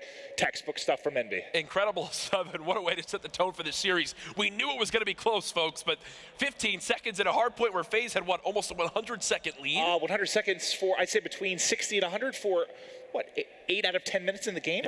Yeah, no, it's a perfect way to put it. And what did it all start? The drill hard point was really where FaZe began to lose that lead once Envy had a full setup. We've been talking a lot about statistics, talking about individual players. One great thing we have this weekend for the first time ever, unveiling MLG.TV/Call of Duty, the EVE program, the enhanced viewing experience where you can watch individual player perspectives. Which I believe just went live last series. Yes, people have been talking about that one. Still in beta, so a lot of updates coming in, new stuff every time I've seen it. See full stat breakdowns as they come in after the matches are done. More information than ever before at your fingertips as a viewer. And also, you can get involved yourself to try to reach the top of those leaderboards. It's Score Streak, a new way to answer questions, give your predictions, earn points for them. I think there are some rewards that will come down the pipeline. I've heard some talks of what there is, but it's quite cool to see. I've been having a lot of people tweet me about it, saying that they've been loving the update so far. Well, the best part about it, I mean, the POVs, right? Because unfortunately, if you're watching Call of Duty for the past year and a half, you have to deal with what I want you to watch. A lot of times I'm driving, I'm the one controlling the action, so if there's a particular player you want to see, I may not always be on with them. But now, if you want to go watch, let's say you are an aggressive SMG, which I know that role doesn't exactly exist right now, but if you're a player that plays a certain type of role and there's a play you want to monitor yourself after, you can watch, yes, you'll hear us still casting the action, but you can watch that POV the entire game if you want, or maybe it's not a gameplay thing, you're just a fan of a certain player. You're a fan of Attach, you can watch Attach the entire time, you still hear our casting, but you get to see how he plays it. You want to know what makes him such a good search and destroy player. You want to know why Clayster's so good at AR. You can just watch how Clayster moves on the map, see the gun engagements he gets himself into. It's quite the unique perspective to look at FaZe, who they're realizing, guys, we were just up by almost 100 seconds and lost that game. And got to be demoralized right now. And they're going into the game mode that Zuma just said they're feeling extremely shaky in so far this weekend. And you know, they did, I know it wasn't the exact same fashion, but similar to the comeback that I've talked about a couple times this weekend, but the comeback that they had against Orbit was insane. It was so sick at PSX in the game 4. That's not that far off of that. I know it's different. I think it was like 7. They were at 244, no, like 70 or 170 or something. Away. But that was, I mean, a game they should have closed just out. as big a deficit, I think, is the big thing. And really what it comes down to is Attach. It was so hot at the start of that game, going on 5 streaks basically every life. He quiets down a little bit, maybe unrealistic to expect him to keep that up. He was 17-3. But then on the side of Envy, where Slasher is that catalyst for that Envy squad to keep up with the slaying, he goes on an 8 streak. He gets fully streaked out. And the big thing was that perfect 4-man break at that back turbine hard point. Here's a look at your rig draft for game 2. It's going to be Crusher, Search, and Destroy. Earlier on today, some of the big things we talked about, the combat focus being used instead of propulsion. Is that the right decision? Also some FTL jump action. Not going to happen this time around as both teams go with the mirror matchup as we continue to load on in. Love how fast this rig draft goes on through. Let's talk a little about the tweak the propulsion, because I know you're a big propulsion user when you play Search and Destroy. I never am because my movement's horrendous. It doesn't help me at all. How did it change, you know, with the recent update? It's still very good. There's no way to get around that. It's still one thing that will forever be popular, just like Afterburner in Black Ops 3, as I do believe we'll have to get a quick reset on this lobby before we get into the Crusher Search and Destroy action. But that's the big thing for me, right? Is it's still very good. Gives you the advantage sometimes on those higher sight lines, and can also reward players with very, very strong movement, utilizing that slow wall run. Getting that burner back faster keeps you in the air longer and longer. Well, let's talk a little bit about this particular map. You know, I heard you talking about Crusher S&D. Yeah, it is a map, you know, you mentioned where your nades are very, very important. We haven't seen a lot of action towards A today, at least in the matches I've casted. It's been very, very B dominant. It's been the tale of 2 stories. It's been A rounds that are very fast, where both teams just hit it, and one team nades wins everywhere, fast. something explodes. Jammers going in, people just dying instantly, and then boom, the round is over before the 15 seconds even happens. On the other side of things, though, there's those B plays where you'll have a team set up near A on defense, then they'll realize, oh, we've got to rotate towards B. The other usually have one man at B, typically, right? Yep. One man in the back rock. Well, sometimes some teams don't even have a player at B. They have a middle map to rotate over to the back rock at B. And that all comes down to being able to call the shots. Crusher is a very mind game intensive map. Allegiance, I got to commend them because they played it so well earlier, knowing how to bait LG into pushing into the setup that they wanted. And it's really how Allegiance won this map. I want to see how well practiced these 2 teams are in FaZe and Envy at having those mind games. What certain strategies are they going to bring out that other teams really aren't expecting? Well, this thinking back to PSX, remember this was the close game with Orbit they had where Attach, I believe, had the sick 1v2 that sort of brought them back into things. They've had some nice wins here for sure. S&Ds, I guess the hardest for us as casters to actually watch scrims because you never really see them do it unless you're catching them in a 2K in a particular S&D. You don't get that real game time atmosphere unless we're on land a lot of the time. So have you had a chance to actually see much Envious and D? Because I personally haven't. I haven't seen too much, but then again, it's also Envious. Like you expect them to be ready for it. That's the big thing, right? Is they didn't have a full team for a week and a half for a time. Yeah. And S&D, of the 3 game modes, I would say changed the least. Other than some bomb sites moving, it wasn't as drastic of a change as Hardpoint. Obviously, Uplink saw some changes as well. One player who I know has been putting in a lot of time has been John, the COD Champs MVP, looking to hopefully help lead this NV team. I was joking with J-Cap prior to this. I said, Cap, you know, predictions for this series, where do you think this one goes? And he instantly says, no comment. He didn't want to get involved. He didn't want the bad juju, as these players say. That's their number one thing to bring up. I've heard it 30 times so far this weekend. Yeah, you know, that's Enable. He's playing the series right now. He's got some bad juju. We're in a fantasy league together. I lost Keenan Allen in week 1, and he was talking trash about it. He had Julio Jones. I was like, you're going to lose Julio down the stretch. Both his playoff games, Julio's not playing. Sorry, Enable. Don't know what any of that means. You could have made up those names, and I would. Well, those that play fantasy football know what a big deal not having Julio Jones is down the stretch. But that's an example of some bad juju. That sounds like a real nice guy. Here's your rig draft again as we load back on in. Appreciate your patience on that one. Really should be no changes there. As we'll get ready for this game 2, do we see a sniper? That is my question. I love seeing Formal bring it out earlier on. I think the way he played it on Scorch, Search and Destroy, watching that B site, was a great way to counteract that easy plant. This map, a little bit different. I wouldn't really want my one guy at B defending it to have a sniper. Maybe you have one guy at B with an AR and then another guy at middle map watching that mid lane. But Envy and crew ready to go. They're up 1-0 in this series after quite the drastic comeback. FaZe Clan find themselves at a deficit here. And again. I believe they only have one lethal. So yeah, I would have thought immediately that they're going to be thinking about going towards B. When the only lethal I think I saw for Envy was on Apathy. John with the first blood snipe onto Attach, and FaZe are actually reading this quite well, sending multiple players towards this B site. But with already 2 kills in favor of Envy, they're going to be aggressive, challenge this one right on out, and look to get this objective planted right away. Well, Enable needs to hurry. He needs to get on his horse. Well, it's too late, because now he's in a 1v4. They kept pushing forward. He couldn't catch up on the flank. He should be pinched in just a second here. You saw one hitting the wall run, and that's it. 4 up, 4 down. Envy able to take that. It all started off with John. You mentioned the sniper. I'll try and get on with him at the opening of the next round. So right now, Enable and Attach are combined for about a .43 S&D KD. That I'm looking at so far this weekend. Enable at a .25 himself, which is not a lot of fun. Yes, he's more of the objective planter for this team, but overall, you need more for him. I can promise you that. And I think now we're going to be watching well, let's see on the side of Envy, because I want to see what he does with the sniper. 2 rounds in a row, he brings it out, and 2 rounds in a row, he gets the first blood. Enable's head just obliterated there. But on the other end of things, Clayster, I think, it hits a counter snipe then, as he's able to pick one up. So it actually ends up being advantage. Did he snipe John right after John hit the snipe? Yes. They traded it right away, and then I think Attach got to kill himself to put the number advantage towards FaZe. They will go ahead, choose a site, and get that objective down. It's going to be up to Envy to retake the site at a number disadvantage. Well, oh God, you got perfect timing almost for Slasher, but he couldn't finish the kill as he drops. It's now Captain Clutch. We'll see if JCap can make a play. Well, the timing there, sorry, Cap. Didn't give himself a chance there as he was picking up a gun. But you know what these stats remind me of a lot? Okay, so they were a little bit more skewed towards respawn for Luminosity, but they had everyone was between like a 1.1 and a 1.2 in respawn, but 2 of their guys, it was Classic and Classic can't remember the second one, but like a 0.5 in S&D. And that's where they're 0-3 in search. There's 2 guys that aren't carrying the load. And when you see it here, talk about that 0.62 and 0.25, you can't win with that. No. Absolutely cannot there. You saw Real Dread with the tweet. Thanks for using that. Hashtag MLG Vegas says, competitive S&D is such a joy to watch. It really is. I learned so much. Doesn't mean I actually apply it to my gameplay because I'm still bad. And there, JCap actually kills his teammate. Clay wins it. Clay again with the snipe. Not afraid at all at whoever's sniping from Envy. I think Envy is forgetting that they're facing FaZe Clan. This has been sick thus far. I love that. How it stresses me out when you see that light from the scope as you jump up there and watching them both go at it. But what I tell you, just getting the edge. I called it as this game started, right? You keep a sniper in mid lane, and as long as you still have a person with an AR at B, they can either come help your sniper in middle if they're getting a rush right down mid and can help trade a kill or give you that first blood, or you just let that sniper command middle map control, and it looks like right now FaZe have actually scared off Envy for the moment. Well, they're going to hit, but they're going to be able to put some pressure in through you. I thought Enable, well, he's an MV4, so pushing in through you is not going to be the easiest thing for him. He's actually, look at how far away he is from his team. He's going to have bomb. He's not in a great spot.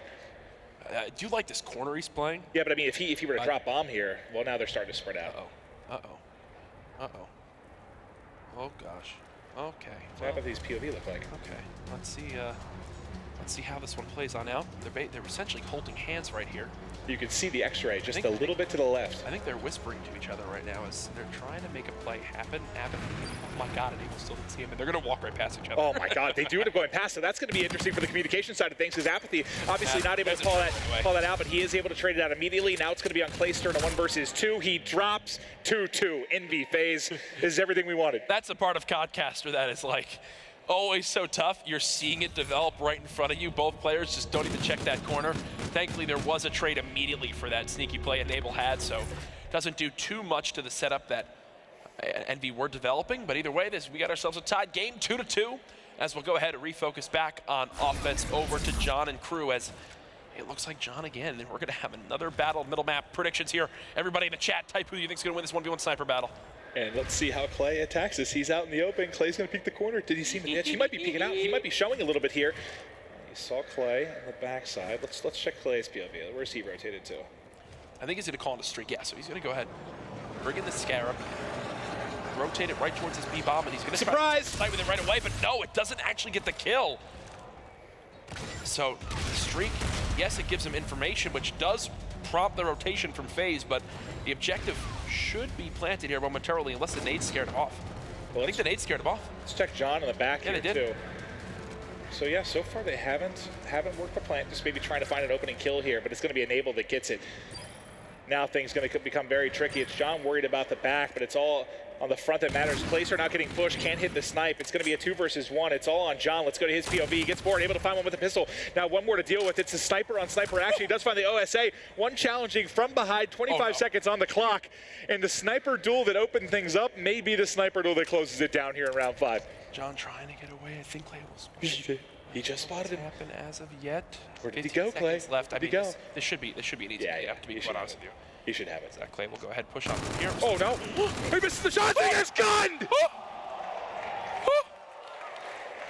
I need life alert. Oh. What did he? Oh, he saw just a bit of him as he came through. Oh no! Clay he thought he had a free kill. He's like, oh, this is easy cookings. Why does Clay sound like that? I don't know what accent that was. I sounded like a elf or something. God, you need sleep, man. Let's just move on. Thankfully, you have off for the last match. That's going to save us all. That's true. A rough round for Clay right there, putting Envy up 3-2. As he'll still challenge towards middle map. The sniper's been working for him. It's just an awkward scenario there as John correctly predicts him to push through middle U and plants it in a way that he can still see the pressure coming in. Clay gets first blooded there. Apathy not afraid. As they do trade out kills middle map. FaZe, though, with 4 kills in rapid succession. I couldn't even switch to their players fast enough as they were just dropping like dominoes. Dominoes. Yeah, it made you want pizza, didn't it? It really did. As they're I could eat. I could eat right now. Zuma with the OSA, 2 quick kills, 4 bullets in that range. Unmatched in the kill time right there. Such a strong weapon. This is staying close. If you're just tuning in, map 1, 250 to 235 in favor of Envy as they come back. 90 seconds to win that game. Now in game 2, it's 3-3 on Crusher Search and Destroy as we're on board with the team on the offensive side trying to see where exactly they get this objective plan. Well, they're trying to push, and Apathy is able to open things up. It gets traded out almost immediately, and all of a sudden you actually have advantage here for the side of FaZe, and that is another quick one. As FaZe mows them down, I saw there was one payload used in the back. I didn't see what they, okay, rewind. There you go, we get to see it in the kill cam. So Attach rewinds, plays his life, baits and switches, which that's my favorite part of Rewind. It's the ultimate tool to rush down a wall run. You have a teammate behind you. You wind up rewinding back out. Your teammate cleans up the kill because it baits your opponent into thinking he's basically safe. Now Envy dropping a couple rounds in a row, and finally FaZe find themselves at an advantage in this game. All right, well, Attach playing pretty aggressive in here around the A side. He backed him up with that grenade, so they've got control of A for now, but JCap's already found a kill and able to trade this one back, but Bomb now down. Where? So Bomb down. Who's that at my B side? What is he doing? Clay? He's marching around. I guess because he's got the sniper, he's looking for some sort of angle. But no, that guy was inside. It just X-ray tricked me. tricked you. I thought he was jumping around that top spot where they're sniping from. No, that's your old eyes deceiving. It is. I need glasses. Clayster rotating all the way through the back of the map. You can see where the objective is down at. Attach still just playing these corners. It's working for him so far in this game, but I do believe he's going to get spotted. There it is, 2 versus 1. Now Envy just need to get together, and that's exactly what's going to happen. Beautiful job by Slasher. Runs right back to his teammate, and now the previous world champions will go ahead and work together. He should have saw both, surely. He's playing it slow. Oh my gosh. And look, this is smart by John and Slasher. Stay moving on the map. Don't sit still. It's one thing that I love watching with Search and Destroy. This is great by Clay, though, too. And yeah, he's just going to guess on the site, get the objective planted, and there you go. He's also got Overdrive to use if needed, so this is definitely a winnable round for Clayster. I would have hit Overdrive, ran back through spawn, wrapped all the way back around and flanked. That's why you're not a pro. Yeah, that's probably true. Yeah, that's definitely why you're not a pro, because probably true. Both players, but now begin to challenge. He gets absolutely gifted. 1 versus 1. He saw him in the corner. He saw his leg, and Clay gets the 1v2. Look at John's face. John looks at the camera. That would have been perfect if he didn't see like that sliver of his elbow as he got to the right side. I think he might have caught him off guard, but he saw just a little bit of a glimmer. We always bring it up. Those Envy players, they have some big elbows, Clint. Yeah. That's I hate you. Been said. But no, Clayster makes up for the blunder earlier on. I had nothing to follow that up with. No, it's fine. It's fine. I had you baffled there. The thing, if Clayster wins that 1v1 earlier and kills John off the bomb, it's a 6-2 game, and FaZe have already brought the series back tied 1-1. Instead, it's 5-3, still possible for Envy to come back, but they're now on offense, and they're trying to charge on through, but everyone from FaZe is here. Attach is lights out, man. They shut it down. Every time they've gone A, I feel like it's been very, very quick rounds, but now trying to trade it back in Slasher, can't find one, gets bait and switched. Now it's all on JCap to try and clutch up. I believe he has one close right and across. He's done. FaZe takes it and ties up the series. There you go, FaZe. Yes, they're tied 1-1, but I can tell you right now, lingering in the back of their head, this should be a 2-0 series if they close out that first hard point. Great performance from John from Envy at 9 and 7, but just didn't have the rest of the support from his teammates. Love the use of the sniper, really from both teams, but major shout out to Clayster, who bounced back from the blunder earlier on to clutch that 1v2 that really sealed the deal for FaZe. And I think that was one of those tough scenarios where I think that he just kind of thought he had a free gunfight. You know, he just didn't think there was going to be much to it, thought he was going to waltz on in, and then it's like, oh, God. He's off the bomb immediately behind some cover, attached 10 and 5, leading the game in kills, the only player in double digits. And you know what? We talked about how Enable leading into this game had a .25 search and destroy KD so far this weekend. There goes 8 and 5, has himself quite the game. Yeah. And, you could tell the difference, man, when he's around, when this team is all playing together, they go ahead and do some big things. The highlight of that map, though, had to be the Clayster 1v2. Let's take a look at it here again.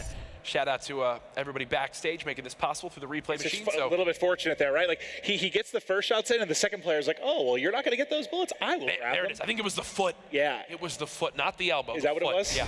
I'm not good with body parts.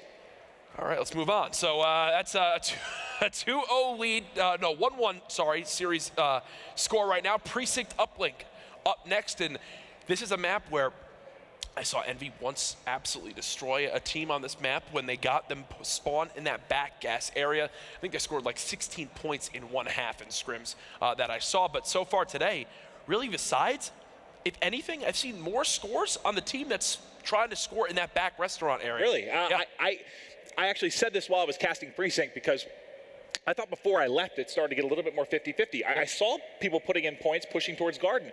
But the one match I did cast today was all the points came pushing towards gas and the corner there, whatever that open uplink. It's I don't know. I guess I haven't seen that at all today, but I'm curious to see if this plays a little bit more 50-50. Do you favor anyone in particular going into uplink when it's a little bit more I literally can't even make a prediction on this. These two teams are looking really, really evenly matched so far. I think the one thing that FaZe had going for them was that impressive slaying performance at the start of that hard point. Obviously, it didn't maybe end that way with Slasher turning up, John getting more involved. What I'm watching out for here is the teams playing maybe a little bit risky in certain scenarios. And what I mean by that is... You like to get risky, Jack? Yes. Earlier on today, when we saw Allegiance versus LG, there was times where teams would send a player to overextend and trust their teammates to clear the base, and they would overextend to the point where they'd block that spawn towards that back Garden Park side so that they could get some future scores, some dunks. It's what Luminosity did so well to score like 12 points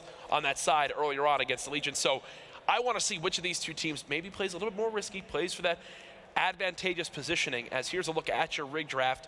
Reactive armor going down onto John. Slasher with that active camo, so useful here in uplink. And then Enable will get the same for himself. Rear guard, obviously, the one to use for that Phantom combat rig. Let's get it, baby. Game number 3. We've got ourselves a tied series. I'm hoping for a 5-game set. Remember, this is not our final match of the night here on MLG Prime Time. After this, Optic Gaming going up against Rise. Rise, haven't seen too much of them so far this weekend. Both 1-0 in the pool. I heard right? Rise has been doing pretty well.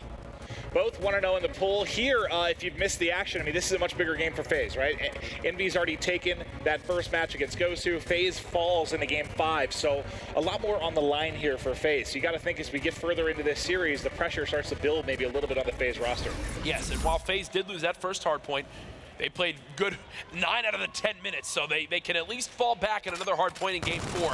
Can they win this uplink? We'll have to find out. Grenades get the first blood for JCap and crew as Envy look to secure the lobby control. The problem is there's one player in lobby here, and it's Zuma, who does, let's say, a brilliant job if he picks up both of those, but he can't do it. So you will have control early for Envy. And, you know, when I watched Cloud9, the reason they weren't really getting points on the board, they kept trying to hit the same side over and over. They would never take it down towards Restaurant. I think you can really do a whole lot of damage here. You can't be a one-trick pony when pushing towards Garden. You have to be able to mix it up. And it looks like Envy trying to do just that. Yeah, this push is awkward to me so far. I mean, maybe they had a couple Envy players coming off spawn, maybe too worried about their flank, because right now they have moved this drone towards Cherry Blossom. Finally, John does get a 2-piece, which should put the numbers in favor of Envy. But right now, FaZe are going to keep spawning right towards that back park area, and they should be able to get some bodies on this before a throw can really go in. Yeah, that one was just completely off. So This is what I'm talking about, though. You need some sort of pressure to force the spawn out during that push. Envy are just going to keep facing unrelenting waves of FaZe unless they get all 4 dead. And there, if you're only getting 1 or 2 at a time, this is the route you want to see them take. But see, this is where I watched Cloud9 try to like push over and over and over and over again and had 0 luck. And then on the other side, the other team had a lot of luck going towards Cherry Blossom. So it's interesting to see. We're early in uplink. Like, it's going to change. People are starting to learn different ways that you can attack and influence the spawns. But they kind of get shut down here. Slasher last man up. Nice job. 1 up for each side, really.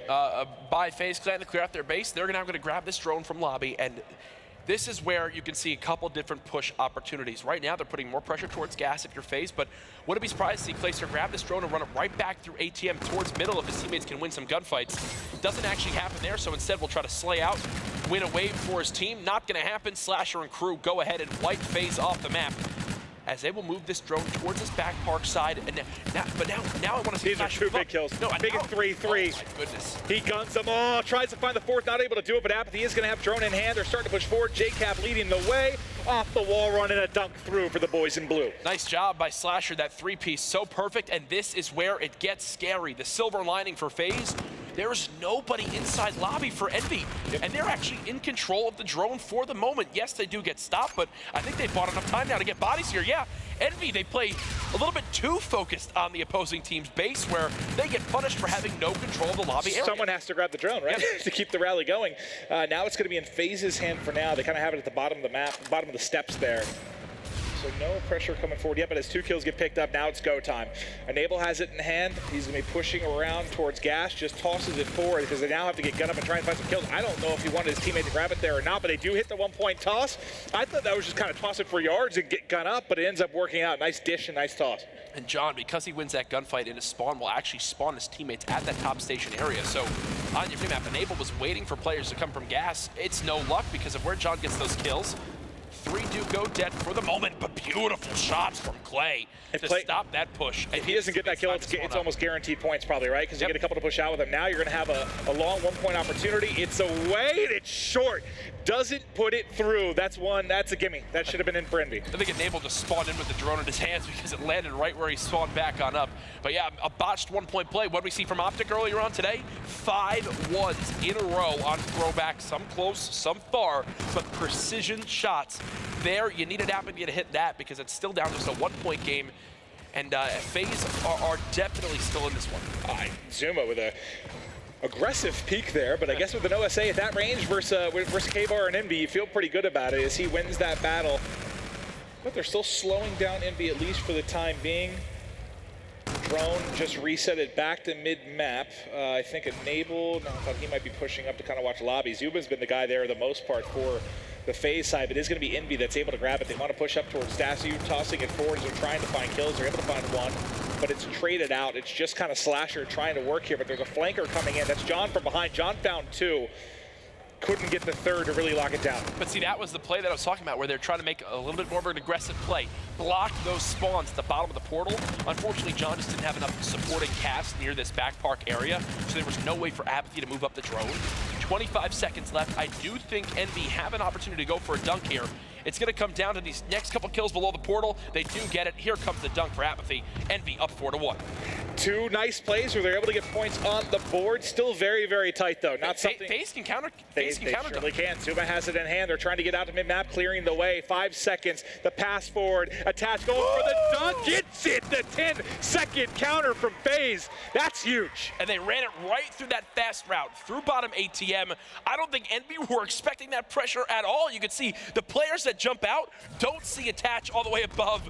And did I just see JCap salute mid gunfight? Not sure what that was about. He's like, nice play, FaZe. I'll give you guys that one. 12 seconds left to get a dunk. FaZe just went for it. They didn't give up with that little bit of time they had, and now they brought it back to a 1-point game. And what do we talk about? In that half, you see more points scored by the team trying to get towards that park side. I'm telling you, man, this map is much more 50-50 in my opinion. And it used to be like 80-20, or it seemed like it early when the game came out, right? But players starting to learn, but that's 4 down. You got to get going here. If you're the side of FaZe, you got drone in hand for Zuma. He's pushing it forward. One person going to be able to rotate back, but he should be able to win that fight. But Slasher with the headshot obliterates him. How do they not get any points here? They have to. Well, it's because one player spawned right below the portal. There's no way to go for a throw. Attach having to use rewind just to stay alive, but JCap clears out the entire base himself, and well, there's no score off of it because the kills they wind up getting are like a couple were near their base and 2 were in lobby. I thought they were going to get a 1-point toss but up. there was no one to move forward with the drone, and they just don't score off of it. Well, now going to be reset over the top of the building. Apathy finds one nice movement there to find a second. It looked like he ate some bullets, but he is able to keep it alive. So now who do you have on defense in the back? Well, you have Slasher. JCap that was pushing forward. Apathy's still with the drone. Can he get a 1-point toss off? Oh, he wants more. Why didn't he just toss it there? I'm not sure. I'm not entirely sure why he tried to force that one in. Maybe because he knew he had teammates behind him. Slasher looking to make the hero play. Does get 2, but the spawn's right up in gas. So another 1-point missed opportunity. So now that adds up. That should be a score of 6-3 now for Envy. Instead, it remains at 4-3. 6-1 maybe for Envy, really, if you don't give up that 10-second counter. Yeah. All right, let's see as the push starts to develop for FaZe. That's 4 wiped off the board. Surely here you get the drone forward, but they are, okay, they're spawning out of second one. Only one spun in. There you go. Now it's now you need to get underneath the portal. Now you need someone to actually push up with the drone carrier. Keep spawning them out. You're winning gunfights in labs. Someone rotate back to Clay. Keep Clay in this position. Clay should just stay in that position. Instead, okay, it looks like, I don't know what I'm watching FaZe do there. I guess they're resetting. They want them to spawn towards gas. I'm not sure. That got intercepted. I actually don't know why they just played that. They gave him a nice split spawn, which didn't work out for FaZe. I thought FaZe was going to trap him there and put big points. I mean, I'm no pro player, but I don't know why FaZe just played like that. They gave up the portal spawn, which made one player spawn up there. Clay tried to move it through Park, where players were already at. And now Envy are looking for a counter opportunity. I think FaZe could have actually rallied that drone. Instead, active camo being popped. This should be a dunk. No, only a 1. And that's big, too, because that ties it up, right? You don't get the lead there if you're Envy. They do have 3 down, but you do have John in a nice position here to go clutch. Finds one, cannot find the second there, at least outside drone spawn. This has been an odd game. It really has been. And with 2.5 minutes remaining, the score is still tied. What's going to be the difference for me? Potentially this use of overdrive by JCap. He's got 2 dead now. They're going to begin to rotate this drone towards glass. They're in the position they want to be in. They just need to follow up with these kills. Like right there, they cannot afford to get 2-piece because where's their opportunity for a dunk now? Apathy has to settle for this 1. Can he get it going? Does connect and be back in the lead. Able to get the 1 off at least and take a little bit of control. Hold the angle. You still have overdrive for Cap. He's able to get 1. Can't get away though as he gets the nade off. Let's look at drone spawn now. John was looking in, but has to snap back there to one outside ticket move. Snaps right back to mid, but can't win it. All right, so what do you have? You have overdrive for both sides now. Yep. Well, let's see who's going to be able to maybe make a play with it. I think they tried to toss the drone out to Clay. Well, look at the minimap right now. Envy are all spawning up in Park, and FaZe are trying to push it this way. So this is an example where you need your vocal leaders to say, Slay, Slay. Do not focus on the drone at all. 3 in a row. 3 in a row for Clay. And that's why you have Clayster as one of your vocal leaders. 3 go down, make it 4. Now the players spawning on up. They're not at that close portal. This should be a dunk opportunity for FaZe. Got it. Take the lead with 75 seconds remaining. 3-piece from Clayster makes the difference. The overdrive. What is this? Down. He's going for more. Clayster trying to run past. Slasher with 3 of his own though, and Envy are gonna run it right back. This game not done yet. Oh, this is insanity, as I don't need to follow the drone there. The counter opportunity, they're pushing forward. Apathy in a nice position here in Ticket Booth, able to find 1, but 2 of his teammates drop from behind. It's now just on Slasher and Drone in the hands of FaZe. They just have to burn 45 seconds here with the 1-point advantage to take control of this series with Envy. As this, I mean, if they win this series, this is on its head. This group is insane. Where's the 1 player still alive? Clayster actually inside lobby. He's gonna hold this angle, challenges 1, can't clean him up, can't find the second either. Envy with a number advantage. They know someone is playing near this middle tarp area. It's gonna be Enable just trying to buy himself some time. JCap still has that overdrive. 20 seconds remaining. Zuma with a big kill to shut down that payload ability. As 15 seconds left, Envy need to get some map positioning in their favor. They're finding some kills. It's Clayster again, stopping the drone in its tracks. 8 seconds left. They're going to throw it back to JCap. Here we go. This is the last-ditch effort. The 4 speed. seconds remaining. The speed. Can he get there? Toss it. Shut down as FaZe will go up 2-1. You saw it. It was their own, what did I say? It's going to be their only hope. But I kept going back to Cap off spawn because I kept waiting for him to try it. They just tried a little bit late. He can't get the edge. What a game that was. FaZe should have 3-0'd the series. They should be 3-0 over Envy, but now they've got to win another hard point, which will be retaliation.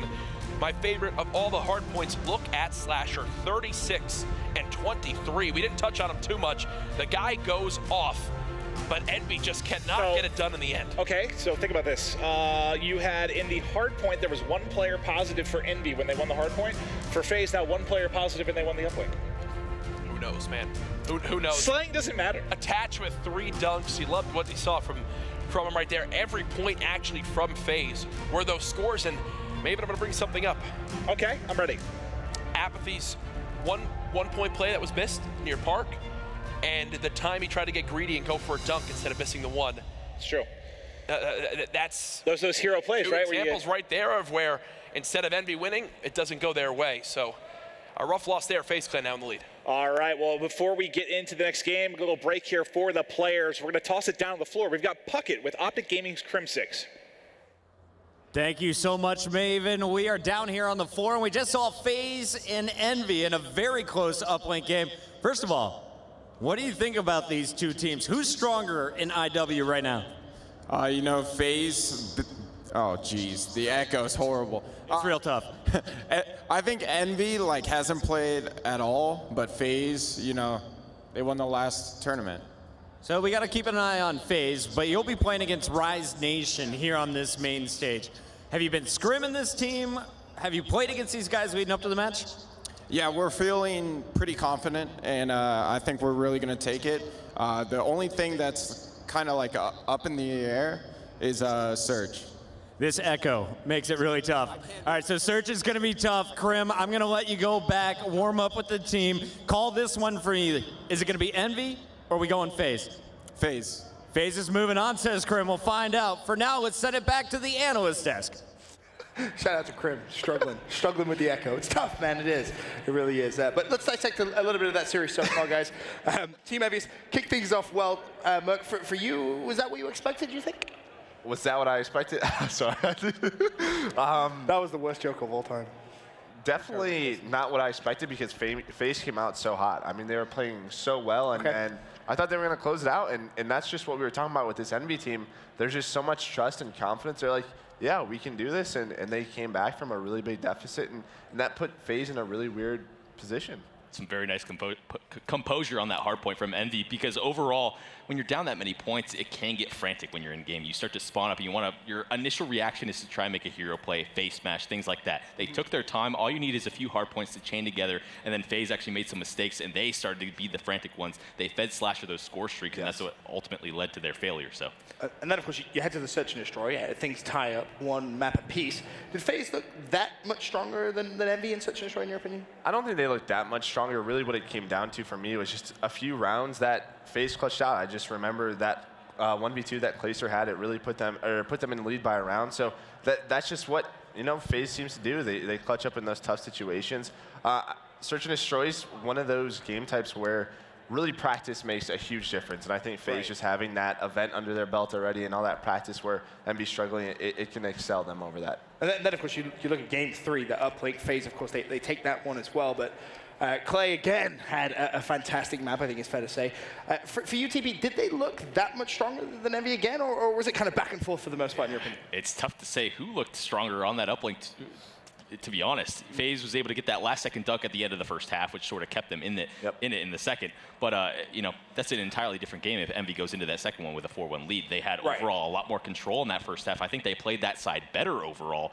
But man, with all the clutch plays that were going on, I really thought Cap was going to hit that overdrive one at the end. It was so close around the corner. That would have been. But you think now about the big picture to what's going on here. Imagine FaZe do take this next. They win 3-1. Then you're looking at this pool and you're thinking, okay, well, what just happened? You got 3 teams 1-1. I don't think anyone would have really expected that. Yeah, absolutely. Luckily for this pool is that it is Pool A. I mean, they will get the sort of lowest seeded open bracket pool team going into this. So, I mean, it can get pretty crazy, especially with Ghost Recruit in those different map counts. But there's a lot of tiebreakers online, but it really just depends on which team comes out of open bracket into that pool play. Of course, this one not over just yet. It's all good and well to get ahead of ourselves, but you will need to see FaZe, of course, beat Envious in the next hard point. Here, a look at that replay. We were just kind of talking a little bit about it. Clay, just Clay things. He can just be one of those explosive players, I feel like, at times. That shot around the statue was so sick. He just peeked out, got that kill, and opens up the door for him and his teammates to storm up on this wall run right here and ultimately get that lead. Such clutch plays right there, and Clay just does it time and time again. Yeah, and that's what we were talking about. Clay has to sort of be that guy to get them to that next level, bring the hype, and that's just what he does. And that momentum usually carries over with Clay. I mean, he doesn't slow down. And you heard it in map 1. They were off to a really hot start. They were destroying Envy, and you could hear them from here, and that's what you need in this game 4. I have to ask you guys, because this is just so close right now. You know I'm going to do it. Predictions. I'm going to start with you, TP. Do you see FaZe closing this one at 3-1? Can they beat Envy in this next hard point? I think they are. I think they're going to make the changes that they need to make. You know, they should have learned what happened on that first hard point. They came out hot. They need all that momentum that they had. They just need to close it out this time. A couple points I want to go at as well is they kept composure after losing a hard point they should have won. Again, going into the search and destroy, Clay loses that 1v1 versus John, and that was pretty disheartening. You know, he catches you on the bomb site. He probably should have won the gunfight. He keeps composure, then wins that 1v2, and that's when things start to shift back in their favor. So good composure from FaZe. Yeah, I mean, I think I have FaZe winning just because of how fast they played that map 1. They came out really hot, and I don't think they're going to let those mistakes hurt them again. I think they learned. You know, when you have that big of a lead, sort of take a step back. Let Envy get all that scrap time. Rotate early and just win those key gunfights. Of course, we talked a little bit about Attach being on one of our key player matchup. Of course, him versus John with a couple of players that we really want to keep our eyes out for. Has Attach impressed you so far in the series, Mark? Absolutely. I mean, he's opening up, you know, all sorts of rotation kills, doing what he needs to do. And this is what we sort of talked about. Maybe that update did help this guy maybe the most on this team, maybe him and Clay, because, you know, he likes to play sort of that sneaky role. He's sort of those guy, he'll rotate to that next hill and be in a weird corner you won't expect. He always gets that intro gunfight. I remember playing against him, especially through that last year, like on a map like Fringe, for example, where he's just being so annoying, playing his corner so perfectly. He's doing it again here in Infinite Warfare, able to pick up that first gunfight, and I think him and Clay were the 2 stars in that first hard point early in it. Started to fall back a little bit later on, but he just needs to keep that going. So from an envious standpoint then, TV, what do they have to do here to secure map 4 against this FaZe squad? Because like you guys have both said, you're feeling that maybe FaZe could take this one 3-1. Really, just Apathy was sort of the one that opened the door on that drill hill on that first hard point to get those score streaks and everything, with the rewind. He was able to pick up 3 early there, so explosive plays like that, and Apathy's just so darn annoying to play against over the years. He's just so slippery, it seems. Yeah, absolutely. I mean, Envy, I just think they need to keep the slaying up. I mean, they obviously outslayed their opponent in that map 3, but they didn't get the win. Just a few clutch plays, but that map 1, again, you can't let FaZe out to that hot start. They have to come out, you know, and slay with FaZe at the beginning. If this did go to a game 5, obviously, you know me, I love a good game 5 every now and then. Would you see FaZe take the S&D again, Merc, or maybe Envy fight back in that one? That's tough. I mean, right? Logically, you would probably say FaZe because of the practice. I'm sure Coach Reap at home has been putting through the S&D boot camp. Coach lives matter. Yeah, absolutely. But I think if Envy wins this hard point, I see them winning game 5. Just momentum spiraling? Yes. Okay. Deep. That is tough. What's map 5? If it comes down to, I think it really comes down to whatever the map is that. Okay. In terms of my prediction of what team is going to win it, just because of each team plays a similar or differing styles of S&D. All right, okay. I know Hardpoint Retaliation is going to be next. Does that change either of your predictions here with FaZe? And then Throwback actually is going to be game 5. So now you know it. Okay. Here we go. We get to go deep in the mind of TP. I think I pick FaZe. Pick FaZe for the game 5. I think Mark, I'm sticking with it, dude. I'm sticking with it. Sticking with it. Here's why. Okay. I think Clay was getting the better of the sniper battles for at least the majority of that Crusher, right? So I feel like Throwback's a good sniper map as well. So that could definitely put them, better lines of sights on it towards both bomb sites. Okay. I don't know. All right, well, I'm excited to get this one underway. Of course, a quick look at our rig draft for game number 4 FaZe on the left-hand side, our red squad. Team Envious, our blue squad on the right-hand side. Is this one looking pretty normal, to be honest with you? Don't see anything too crazy there, Mark. Yeah, I mean, just Clayster really using that Centurion, JCap using Overdrive, something we discussed earlier. That just really, to me, comes down to sort of what they want to do with those payloads. I mean, obviously, Cap just wants to help with rotations. Clay wants to lock down a whole hard point. Well, without further ado, we can get game number 4 underway. Back over to our wonderful casters for the series.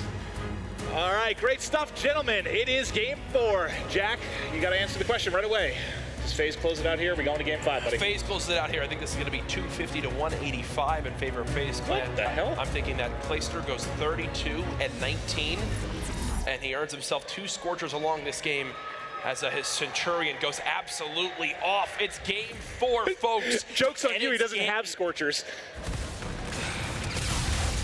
Why? That's my whole prediction now ruined. Envy are going to game 5. All right, let's see what Clay can do early on, though. Not an easy gunfight there, but his teammates cleaning up everything. They've got a little bit of early control here. Attach can be the man, the hard point, kicking things off at 2-0. Attach doing what he can for his squad, as right now we've seen this map, how Bridge can just really go back and forth. The spawns coming in from either side. We'll go ahead and get that overlay flipped for you right now. It is FaZe Clan currently in the lead, 16-6.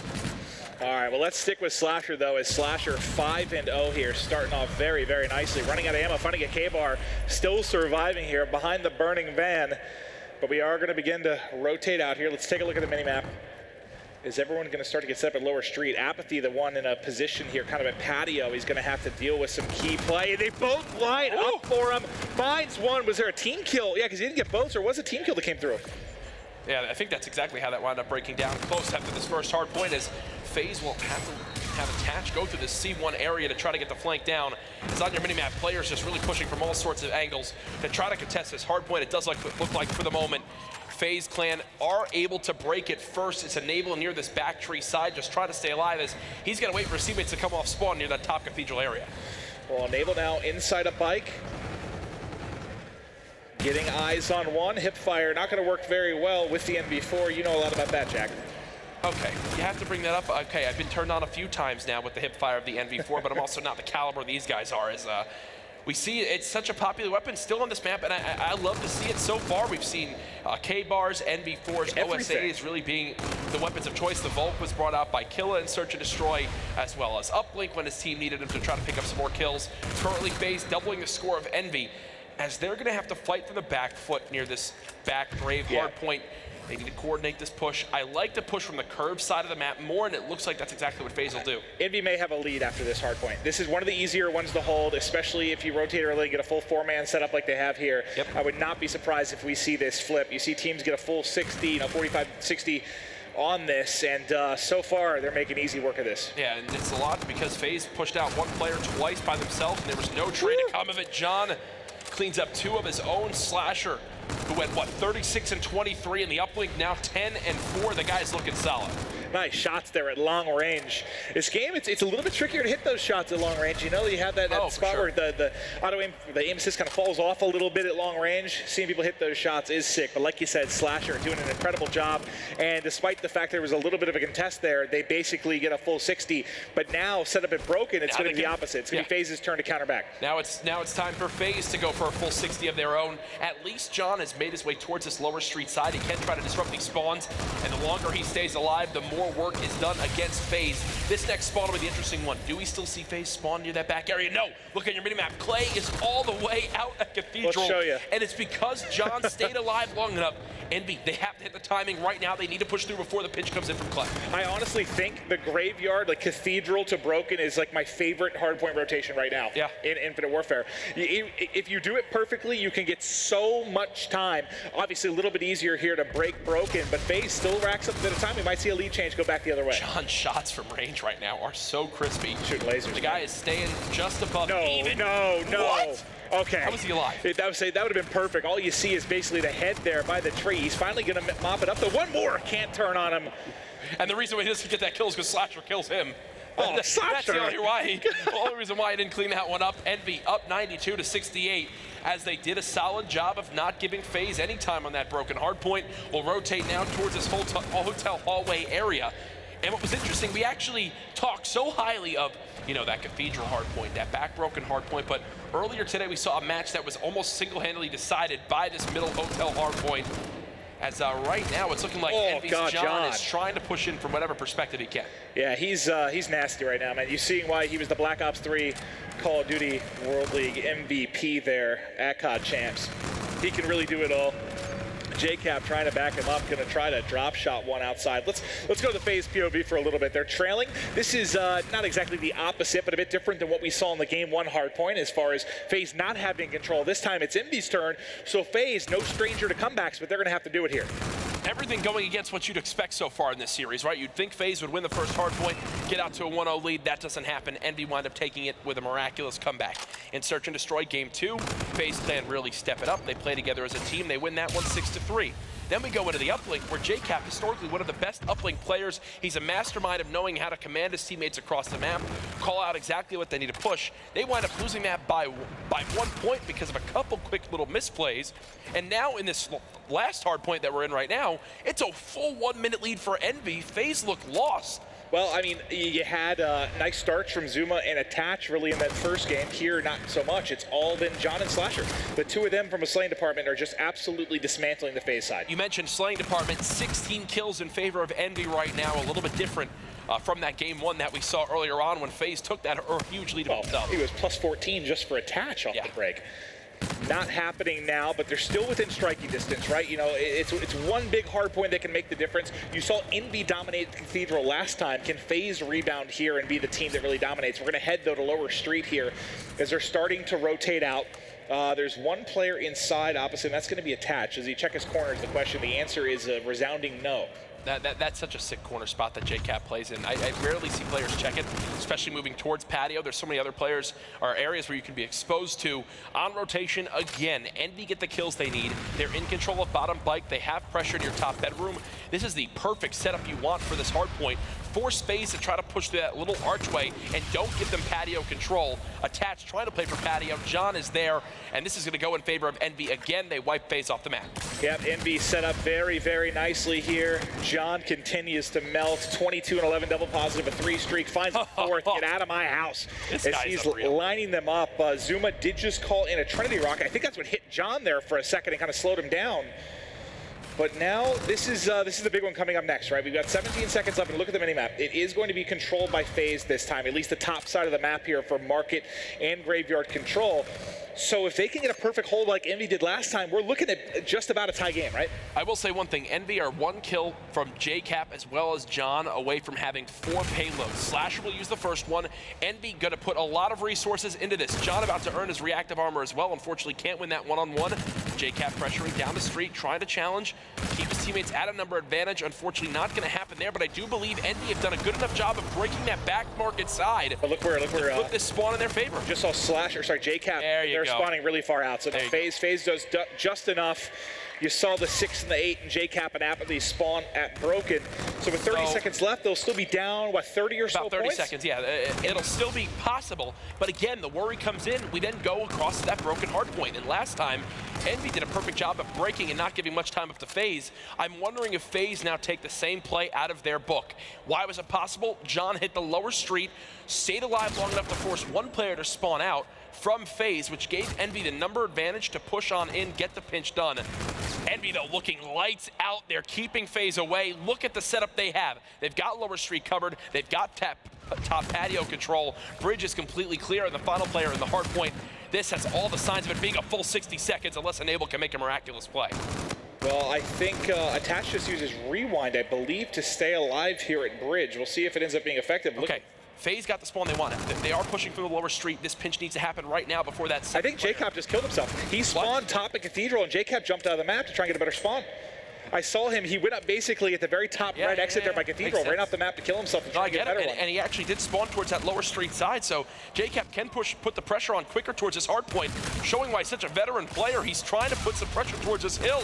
It's FaZe Clan coming back a little bit. The reactive armor is for nothing. Not a single kill with it. Attached, staying alive forever on a 5 streak. He's showing up big time in this broken hard point. He showed up big time beginning of the last hard point. This time, it's down the stretch. He's 75 off the bombardment. Might be able to work towards a ward here. Game. He gets those. He can shut it down. FaZe, baby, right back in it. This game 4 is all we wanted and more. Attached is needing to stay alive. He knows how important it would be if he can earn himself a Warden. He'll peek towards this lower street. FaZe Clan still trading some kills in their favor.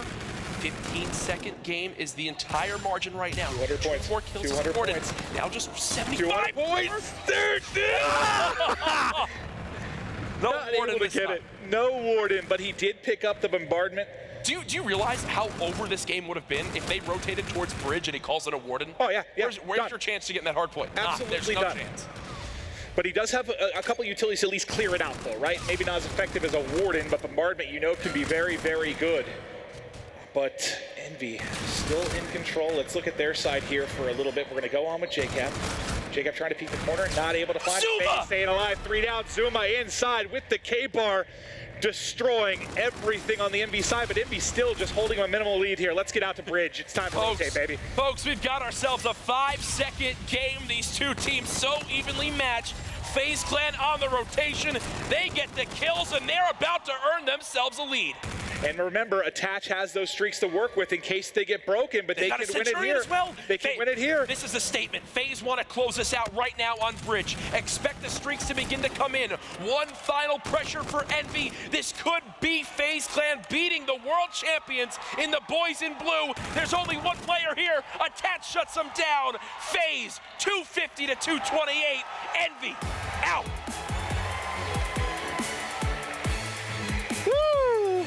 That was a fun one. That was a fun one. So the hard points, I can tell 2 halves for both of them, right? The game one, FaZe out in front, Envy rebounds. This time, Envy out in front. FaZe comes back in it. That was beautiful, man. Pool A now sitting at FaZe 1-1, Envy 1-1, Gosu Crew 1-1. What a story with one of the closer pools so far this weekend at the CWL Vegas Open. What's interesting is this was probably, you would say, the scariest pool to come into if you're an open bracket team, but now with like everything kind of tied up, is it? Or is it a little bit more favorable since? I don't even want to. Nah, I guess it's still just as scary. Yeah, I don't even want to make a call on that. One thing I can say though, I like the story we have with everyone being tied 1-1 because this open bracket team that can come in, we'll have to find out who it is obviously going into tomorrow, but that's a big thing for me. A couple wins there and a couple surprise losses. There is now an opportunity where FaZe and Envy both finish in the bottom 2 of this pool. I mean, imagine if like Orbit comes in or something. Sure, that's possible, man. It's possible. I know we do have a replay from this last map where FaZe began to really buckle down and make the comeback happen. You saw Attach on the hard point before this go big, but Zuma's 3-piece here. So perfect, reads the play like a book. I thought JCap was going to kill him the first time when he peeked, and then he kills 2 more after that. But that's what Zuma is, man. He's just an explosive player. I will say one thing. FaZe, you look at this series, I think both of these hard points are closer than you would have wanted. Yes, Envy are an extremely strong team. I will commend FaZe on this, though. When they knew they wanted to win off this hard point, they made the statement. They dropped the Centurion. They wind up using the payloads they need to, and Attach drops the streaks down. There was no window of I don't even think Attach had to use his streaks. I think I talked to him here. I don't think he had to use them. There, Zuma uses his payload. Clay drops his down. Now the streaks were still in Attach's back pocket, but hey, everything worked for FaZe there as they close out the map. You heard the crowd get into it as well. And we still have one more great match tonight, too, which is awesome. That's, I mean, big stuff from Attach because, it might have been frustrating in game 1. 17-3 kind of falls off the first half. That time, man, he comes up in a big way the second half of that game, and FaZe gets it done. But on the floor, we've got Christopher Puckett. Thank you so much, Maven. We are down here on the floor with the winners of our first primetime match. We got Zuma and Clayster from FaZe. Zuma, I'm about to start calling you guys the comeback kids. We saw it at PSX and Hardpoint. You do it again, down 50 points. How did you guys mount that comeback against Envy? Yeah, I don't know why we always do that to ourselves. We just always make it harder on ourselves, so it's really annoying that we keep doing that, but we always come through. It's just our team, man. It's just our chemistry and how we talk to each other. We just communicate to each other and just tell each other that we're going to come back, and we always do, so. Well, this was a huge win for you and for all the fans out here, but Clay, you dug yourselves out of a big hole. You started the tournament with a loss to Gosu, who came out of the open bracket, and if you lost to Envy, we couldn't guarantee that you'd be playing on Championship Sunday. How are you feeling right now, though, knowing that you're 1-1 in this group?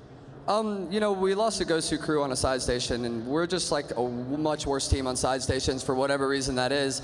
We show up on main stage, and when we lost to Gosu Crew, it was a 2-3 loss. We knew we had to come out here and beat Envy to have a chance at tying up the whole group, and we knew we had to do it with a good map count. So to win 3-1, it really helps us and helps our standings going into the future. Well, this is Vegas. This is the kickoff to the CWL season. Zuma, you guys are in a great position now in your group. Talk to me, though, about your opponents here. How tough was this Envy team, and how far do you predict them to go in this bracket? Oh, I mean, they're world champions for a reason. They're just amazing gun skills. They're very smart. They know what they're doing. They're very good together as a team. Amazing team. It's always a pleasure playing them. And they're going to go really far. Even if they're in losers or what happens in this pool, whatever happens, they're going to go far. So. Clayster, last question for you. We have FaZe right now, top of the group. We're going to see how everything plays out as we have the new open bracket teams tomorrow. But who are some of the other squads in this tournament that you're looking forward to playing potentially on that Sunday? I mean, the obvious answer is Optic. We want to play Optic, so I can continue the meme, the hashtag undefeated on LAN. So we'll see how that goes. That's the only one I'm really looking forward to. There's not really anybody else that bothers me. Nobody else is good enough, so it's Optic. FaZe undefeated against Optic, and Optic is playing on that main stage next, so don't go anywhere. For now, though, let's send it to our analyst to break down this epic series. I think Clay wants exactly the same game we all want, that FaZe Optic matchup. How do they go against each other this year? That's definitely one I want to see later on. But let's break down that final hardpoint. Obviously, we did a little bit of analysis before that final map. Mark, I'm going to start with you. FaZe, they just seem to clutch up when they need to. Yeah, I mean, Attach really was the playmaker here. I mean, he rotates to that bridge hill, and I think he goes on a 6-kill streak to end that game. He didn't even have to use a streak, as Maven was talking about, and just such good plays out of them, such good chemistry to sort of give up that last 10 and rotate to that bridge hill, because Envy actually hit that bar hill, and FaZe decided to rotate. Yeah, Zuma sort of opened that door at that hotel hallway, and that's what sort of set up that rotation over towards bridge. Prior to that, though, Envy invested all their payloads into that Broken Hill and didn't really get anything out of it, right? So all that wasted, and then you saw that sort of costed them.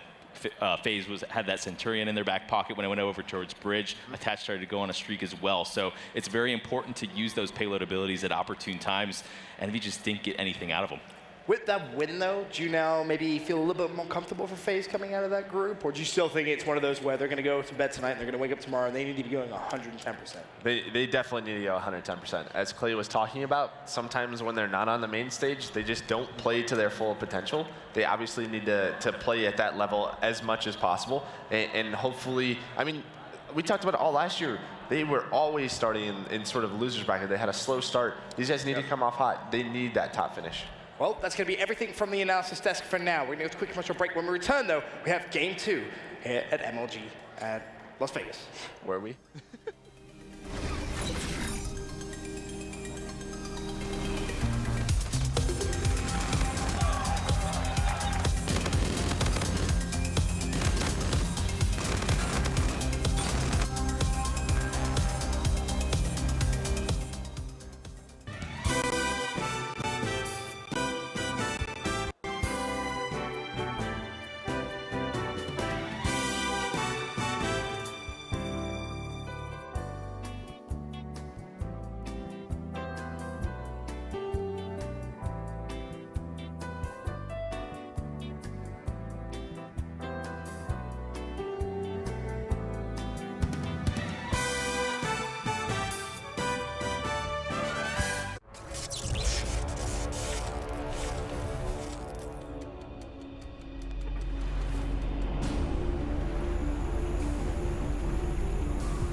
Gaming is currently considered one of the top teams in competitive Call of Duty.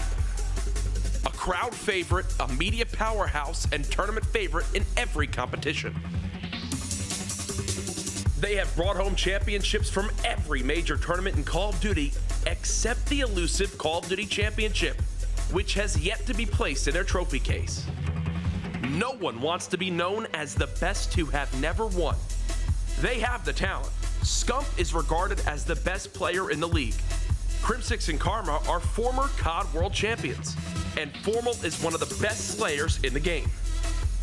Each year they don't win, the pressure builds to succeed. This Optic Gaming squad has the potential to win it all. If they don't, could there be changes?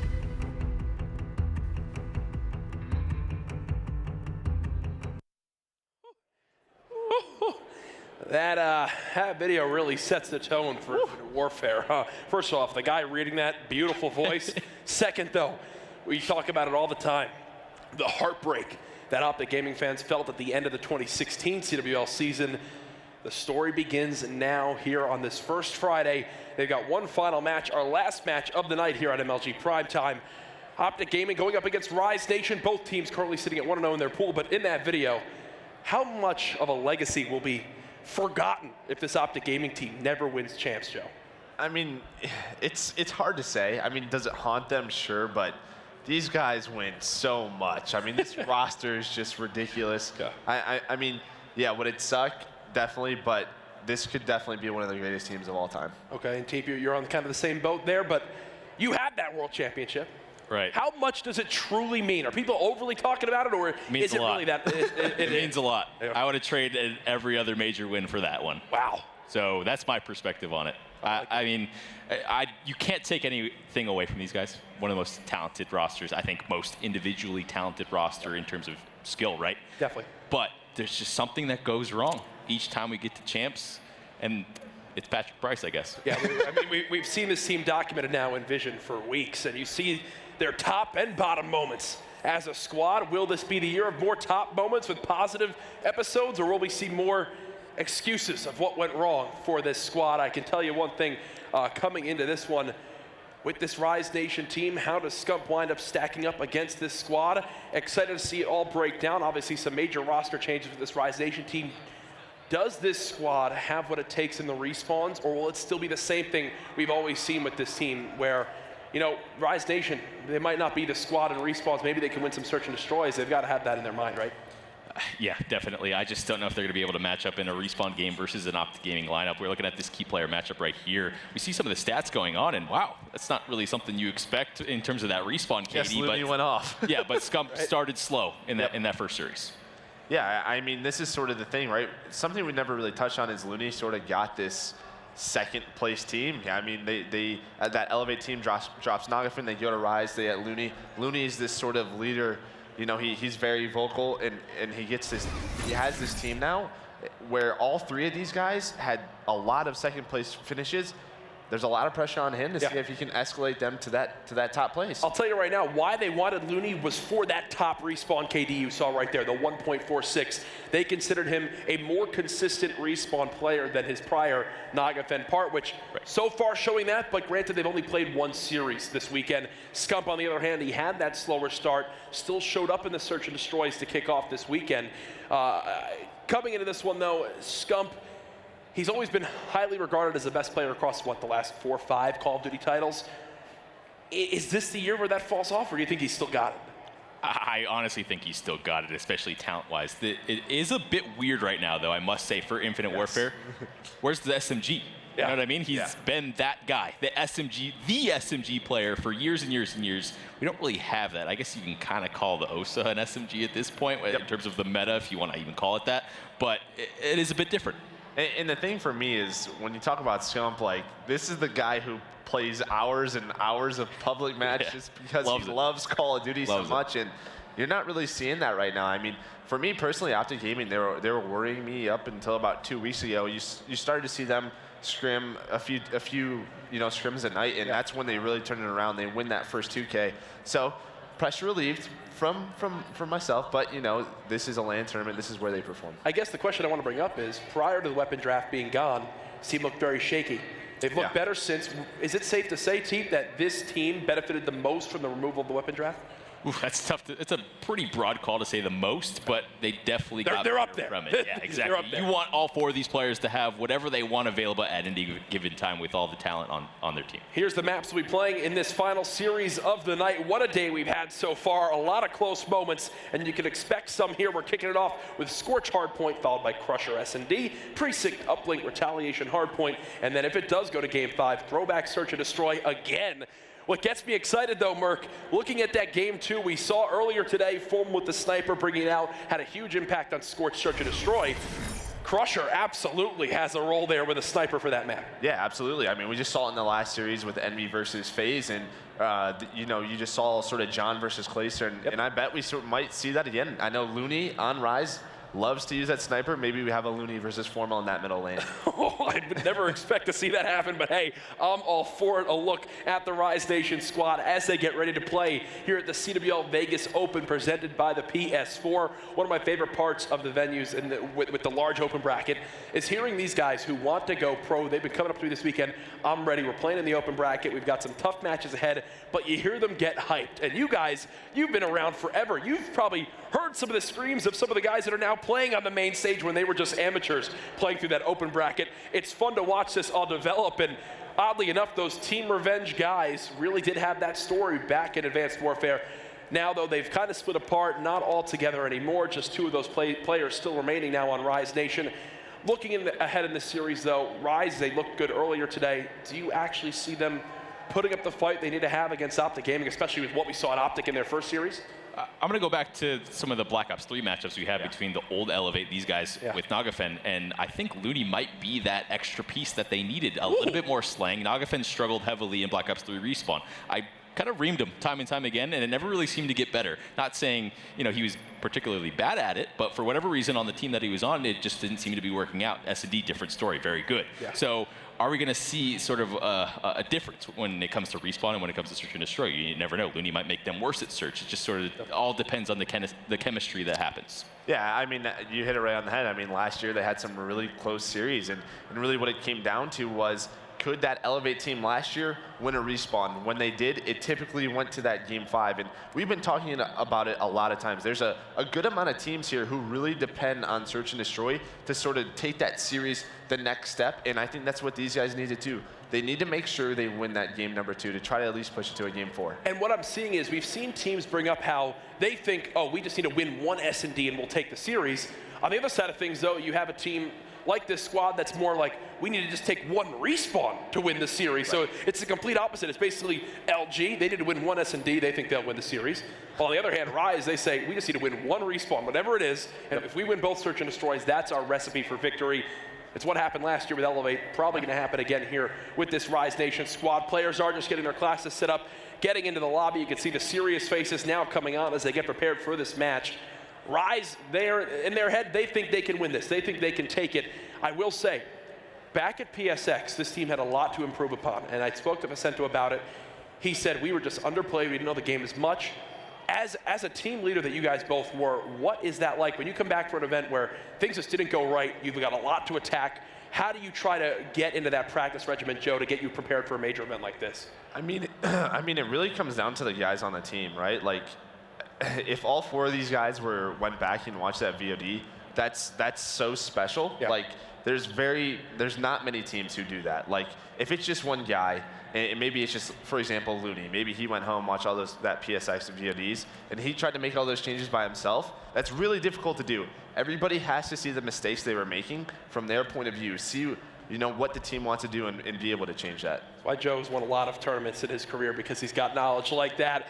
One player's also won a lot is Formal. These guys didn't play at PSX. This is their first real LAN experience.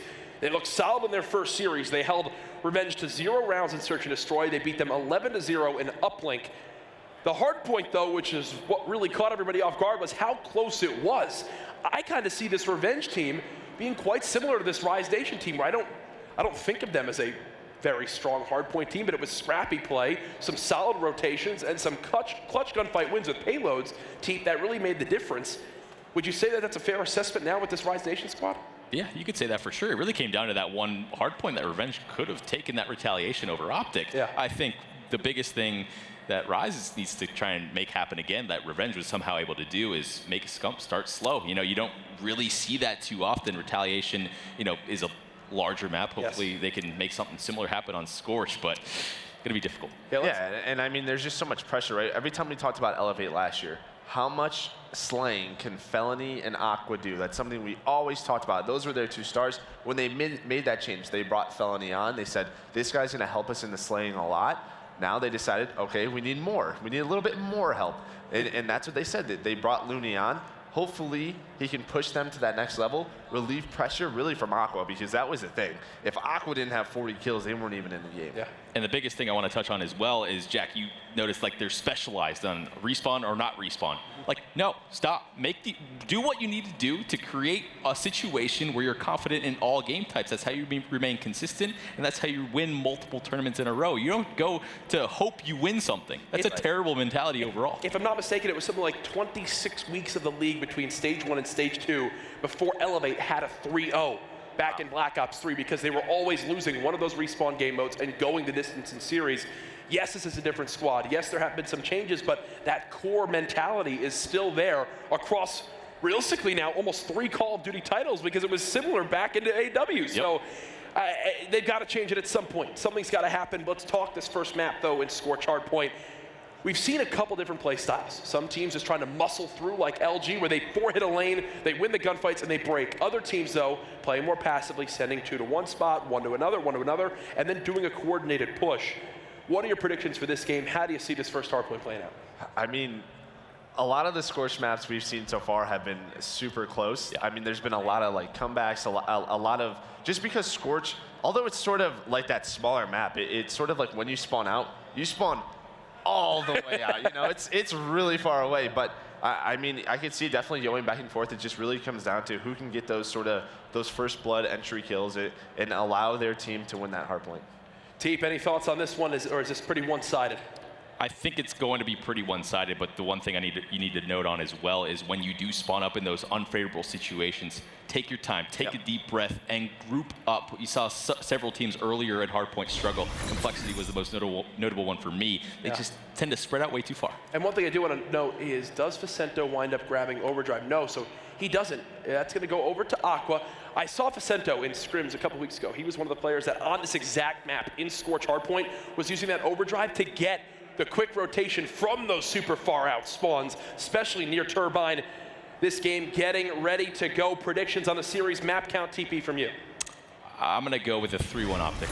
That's what I was going to say, so I'll go 3-0 Optic. It's because you guys are both so smart. You're so damn handsome. It's our final match of Friday here at the CWL Vegas Open. $100,000 on the line this weekend. The largest open bracket ever. It's a party going on now, too, over an Endgame. Overwatch played earlier today. A lot of fun to see, all the hype in the venue. For now, though, let's send it up to our casters to kick off our final match. Thank you so much, Courage. We're going right into game number 1, some Scorch Hardpoint Optic Gaming. Going up against Rise Nation. And Rise, I'll be honest, at PSX, this is a squad that totally underperformed. They've been training since, and they're going to have their work cut out for them going up against one of the fiercest teams we've seen online leading up to this event. And look, you can train as hard as you want, but I mean, when you have the firepower that Optic Gaming has, it's going to be hard for Rise to just kind of keep up in the slaying department. Good for Rise, though, is the game slows down a little bit with the adjustment to spawns and Hardpoint, that if they rotate correctly, they can take a lot of the time. They don't have to win as many engagements as previously before. Just the key fights, Matt. That is going to be the key to victory here for Rise Nation. Optic Gaming, pretty decent start, 25 points to just 1 for Rise already. And you can see Karma is going to give up that hill time to Krim. Well, he is going to go patrol. Gets the call outs here from Scump. Not able to pick up anything. Krim leaving the HP is going to find a player in the air. Facetto cut out of the sky using that propulsion. Yeah, and it'll be interesting to see when we watch Optic play who's going to kind of take on what role, because the anchor role is definitely back here in Infinite Warfare. You see Krim get all the way to the back of this next hardpoint, just trying to set up. Here he has another teammate funneling through the front, and it looks like at least at the beginning of this first hill, it's going to be Krim the first one on the rotation, really locking down these power positions. And I like this call because that allows Formal to just kind of do what he naturally does best, which is just roam around the map and slay. Yeah, if you look at the numbers from the previous Optic Gaming Hardpoint, Crim6 had 122 seconds inside that hill. So he's going to be your OBJ man that you leave behind. Meanwhile, the other players, they're going to be pushing up around the map. Karma, he's going to be your secondary OBJ, but it's really going to be Formal and this man Scump who are going to be laying down the kills. Yeah, and I feel like the one that gets affected the most out of all these changes is Scump, because he plays at that such fast pace where he just likes to get in your face over and over and over again. And I remember back in Black Ops 2, when we would go up against Optic, you know, Scump would just push like the last 10 seconds of a hill. We're like, okay, fine, kill us. Like, we'll go take the next one. That's perfectly okay. And I feel like that's something that he's going to have to get adjusted to doing here in Infinite Warfare. Looney spawned out, and he was trying to fight for control of the hangar. Aqua's going to be cleaning up the final seconds, but really the player we should watch, let's go over to Facetto. He's going to be leading the charge for the new hardpoint. Optic already has 3 players setting up, and in fact, Facetto's going to clean up one of the 2 defenders. Number 7, that Scump is way too far back, and Facetto is going to punish. This is a huge play as Rise is going to retake the hill. They should be able to catch right back up on our scoreboard. It's like, well, there's one way to break in, right? I mean, you don't have to rotate early. You just have to bank on Facetto just getting 3 kills, just 3 phenomenal kills to enter them inside of the hardpoint. Currently on a 6 streak. Just going to play this corner with the OSA. It's an assault rifle that kind of acts like a submachine gun, so you're going to be able to play these close quarters to your best advantage. And Rise climbing back in terms of score as well. They are very close to taking the lead.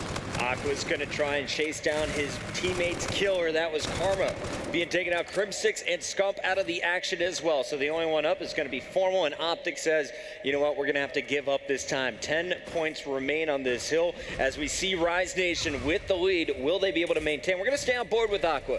He's already got 49 seconds of hardpoint time. He's on a 3 streak. It could be working towards some score streaks. Not going to happen. Let's go over to the action inside the new HP. Yeah, it's going to be 2 players down, though, for Rise Nation. As you see, it's going to be Optic Gaming getting inside of the hill, and Formal set up on these head glitches could cause them a ton of problems. And the one thing that's really going to be dominant for this Optic Gaming team here is when the spawns are like consistent, right? And they know where these players are coming from. They were already good predicting it and just eliminating you as it was. Now it's going to be even easier for them once they get set up to just keep it rolling.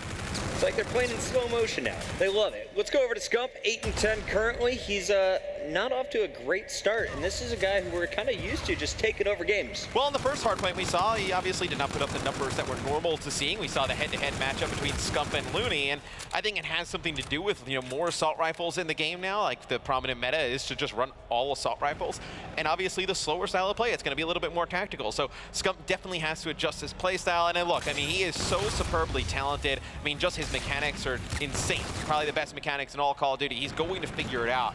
It's just going to be a little bit of a learning curve. At this point, a very even game. You look at all of the numbers, we're basically at a flat, even match. Formal for Optic Gaming have the best out of all 8, though. He's 14-9 plus 5, and you're going to see Aqua finally be taken down. Facetto's there to back up his teammate, and you will see Rise continue to score. They've retaken the lead once again against Optic.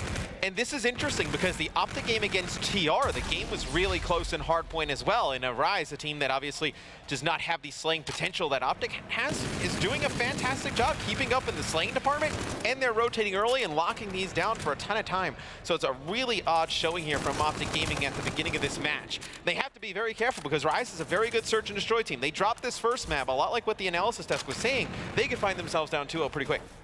This is one of the money hills, and we're going to stay on board with Rise as they're going to try and break through this Optic Gaming lineup. We're on board with Aqua, one of their star players from previous titles. In this one, honestly, I think he's got to be your guy. When you looked at him before the patch, he was dropping the biggest numbers on the team, but they wouldn't always get the win. This time around, a little bit more of an even showing coming in from Rise Nation. You're getting a very strong game out of Looney, and he was definitely the player who had the worst performance at PSX. Well, this is what Rise Nation needed to make that next jump to that top level. It's like, look, they've already been around the top 4 or 5, pretty consistent, but they have not been able to overcome your Optic Gamings and your phases on a consistent basis. If other players can step up the slaying department besides Aqua, they can easily do that.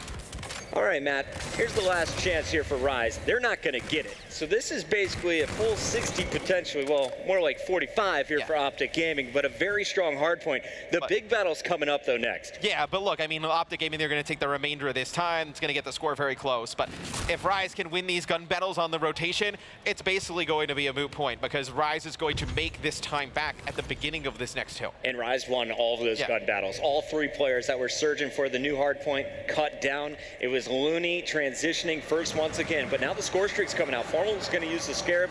Is he going to find anybody? Yes, he will. 1 kill goes down, but he lost 2 teammates while that score streak was in action. The push is coming in. The rewind can be used by Karma as he stays alive, and it looks like Aqua is going to punish on his second attempt, but Formal cleaning up both players, and a third will fall. Formal clearing the point by himself. His teammates serving as distractions as everyone from Rise just gets flooded in on. They finally make it in Optic, but there's only 20 seconds left on the hill again. So we're in the same kind of prediction we were in before, right? Where they were on the point for the last 20 or so seconds. Rise can rotate. They can give up on this. They don't need the time. I mean, look, Optic Gaming, they'll get this. They'll get to 163. So you have a 170 to 163 game. Rise can just take the first 12 seconds of the next point, and they're in the same spot. So Rise, they just don't need to panic right now. They can't play for the garbage time. They just need to play consistent. They need to rotate early, get control, and they'll be in a very good spot. Here's a look at Faceno. He's got the rewind ready to go. Will he push out and then go back to safety? He's going to hear the players charging above and comes up behind one. Felony's going to grab the other, but Crim6 is going to take out Aqua. A pretty strong team fight, though, here for Rise Nation. They get 3 of the 4 kills. They continue to score. Optic Gaming, I don't think they were prepared to have this tough of a hardpoint. No, and they should have, to be honest with you, though. I mean, their hardpoint was not great against TR in their first match, so you kind of needed to go back and work on your hardpoint game or at least get on the same page. And at least early, it looked like Optic was going to coast through this one. A nice rewind use here from Facento as he's able to pick up 1 and then get out of harm's way. Not going to be able to pick up another kill, but the idea was great. And right now, Optic definitely just kind of staggering towards this hardpoint. They need to just kind of take a deep breath, relax, make a push together. But with 9 seconds left, now you're forced. Look, they're playing for the garbage time again. They needed to go a little bit earlier to the next hardpoint. Big fight here for Karma. He is on the rotation, 2 enemies nearby. If he can get these picks, it'll open things up for Optic Gaming. Gonna find one, charging onto the point, gets cut down from the back. Crim6 not able to support him here. And really, I am so impressed with Rise. Felony 26 and 19, 20 and 19 out of Looney. Aqua +2 as well. They are simply outslaying Optic Gaming. You have Formal who's +9, but he is the only one holding his own, and he's getting most of those kills with his teammates baiting for him. So a lot of the positives we've been talking about for Rise Nation, right? You know, Optic Gaming, they're kind of falling behind, whatnot. But this is a big hill for Optic. Look, Rise Nation just breaks it, but if Optic was able to hold on to that, they're right back in this game. The next 2 hardpoints, pretty unforgiving. If they get there early and they win those fights, they're in a good spot to take this game. But Rise Nation breaks into the hill. They're going to take it back with 15 seconds. And Optic is in a position where they can't rotate early. Facento playing absolutely out of his mind right now on a 7 streak. Rotating to this next hardpoint, it's going to be big for Rise Nation. Optic needs to take that garbage time. And now if Rise Nation locks us down, it's game. Faceno, 2 big kills on the drill, then while retreating to this new hard point, was able to pick up 2 more. The missile's coming in, and he's going to land it a double as Scump and Crimsix are picked off. They're now 18 points away. They continue to score, and look at your mini-map. They all got to get past Looney, and even if that happens, you got Vicento working with Aqua. And Vicento's streak ends at 11, just opening the game up for Rise Nation. Looney needs to pick up this 1 kill, and that is going to be it. 250 to 197. Rise Nation coming out swinging.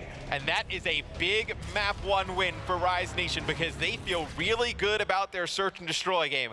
And now you look at it, they win that game 2, all the pressure's off in uplink game 3, all the pressure is off in the hardpoint game 4. Those are like free money for them. They win them, they end the series, great. If not, you know you have that game 5 in your back pocket. Let's take a look at some of these numbers here as Optic Gaming is going to talk about what went wrong for them in that game 1. Felony, 29 and 22, didn't quite drop the 30 bomb, but he was definitely on pace. Vicento, 28 kills, and he said how many, 11 in a row at the end? Yeah, a sick game from Vicento. And when I look at this scoreboard, the one thing that stands out to me is Aqua is 22 and 20. Not a huge performance out of him, but he has the most hill time on their team. So he's inside of the hardpoint picking up key engagements. It's not the Aqua where he's kind of roaming outside of the hill, just picking up like garbage kills, so to speak. Right. Like he's picking up meaningful kills, and he's putting his teammates in a position where they're able to succeed a little bit easier. You know, I tried to talk to Vicento before the match, tried to get him to, you know, smile, maybe lighten up before this battle. No, he's got his game face on, and you can see Vicento, he's always been this X Factor, all the way back to Advanced Warfare on Revenge. He was the guy, if he shows up, you are going to have a strong performance in those respawns. You're probably going to win the game. He definitely turned it on the last 3 minutes. Well, we saw some really close matches between Elevate and this Optic Gaming team last year. So when we saw them, I believe it was what, MLG Anaheim, they meet up in the finals, the Elevate team and Optic Gaming. We saw some good matches there. These teams always play each other a little bit tough. Now Looney in the mix instead of Nagafin. This team gets a little bit more slaying power. They can maybe contend with this Optic Gaming team. You're going to need that guy closest to the camera to go in. Scumpy, very quiet in our first respawn, but it's just one game in the best of 5. We still got to search and destroy. We're guaranteed to see some uplink, and I have a feeling we're going to see a game 4. Yeah, I think we will as well. I can't imagine this goes a 3-0 in favor of Rise Nation. I feel like Rise, you know, they're a very good team, but I can't imagine you're going to shut out Optic. Well, speaking of Rise Nation, if you want to watch any of these players' individual feeds, you can do it right now on MLG.tv. Go ahead, click on the rosters on the right. You can watch the individual POVs. You can watch the team POV. It's pretty sick. Or you can watch the broadcast with Matt and I controlling it. But I really love taking some time just watching one player's point of view. You can learn so much with what they do for the team. They don't always go for the engagements. They're oftentimes, you're going to see the unsung heroes are the ones in the back setting them up. Yeah, and this is something I know fans have been asking for a really long time. Like, I want to watch from Scump's POV. I want to watch him do crazy things in the respawns and whatnot. And now you're actually able to do it. It's an awesome feature. I remember when they showed us like a few weeks ago, I was like, this is awesome. We're like, well, you guys have this done already? This is ready for this one? It's like, who built this? And all of the background player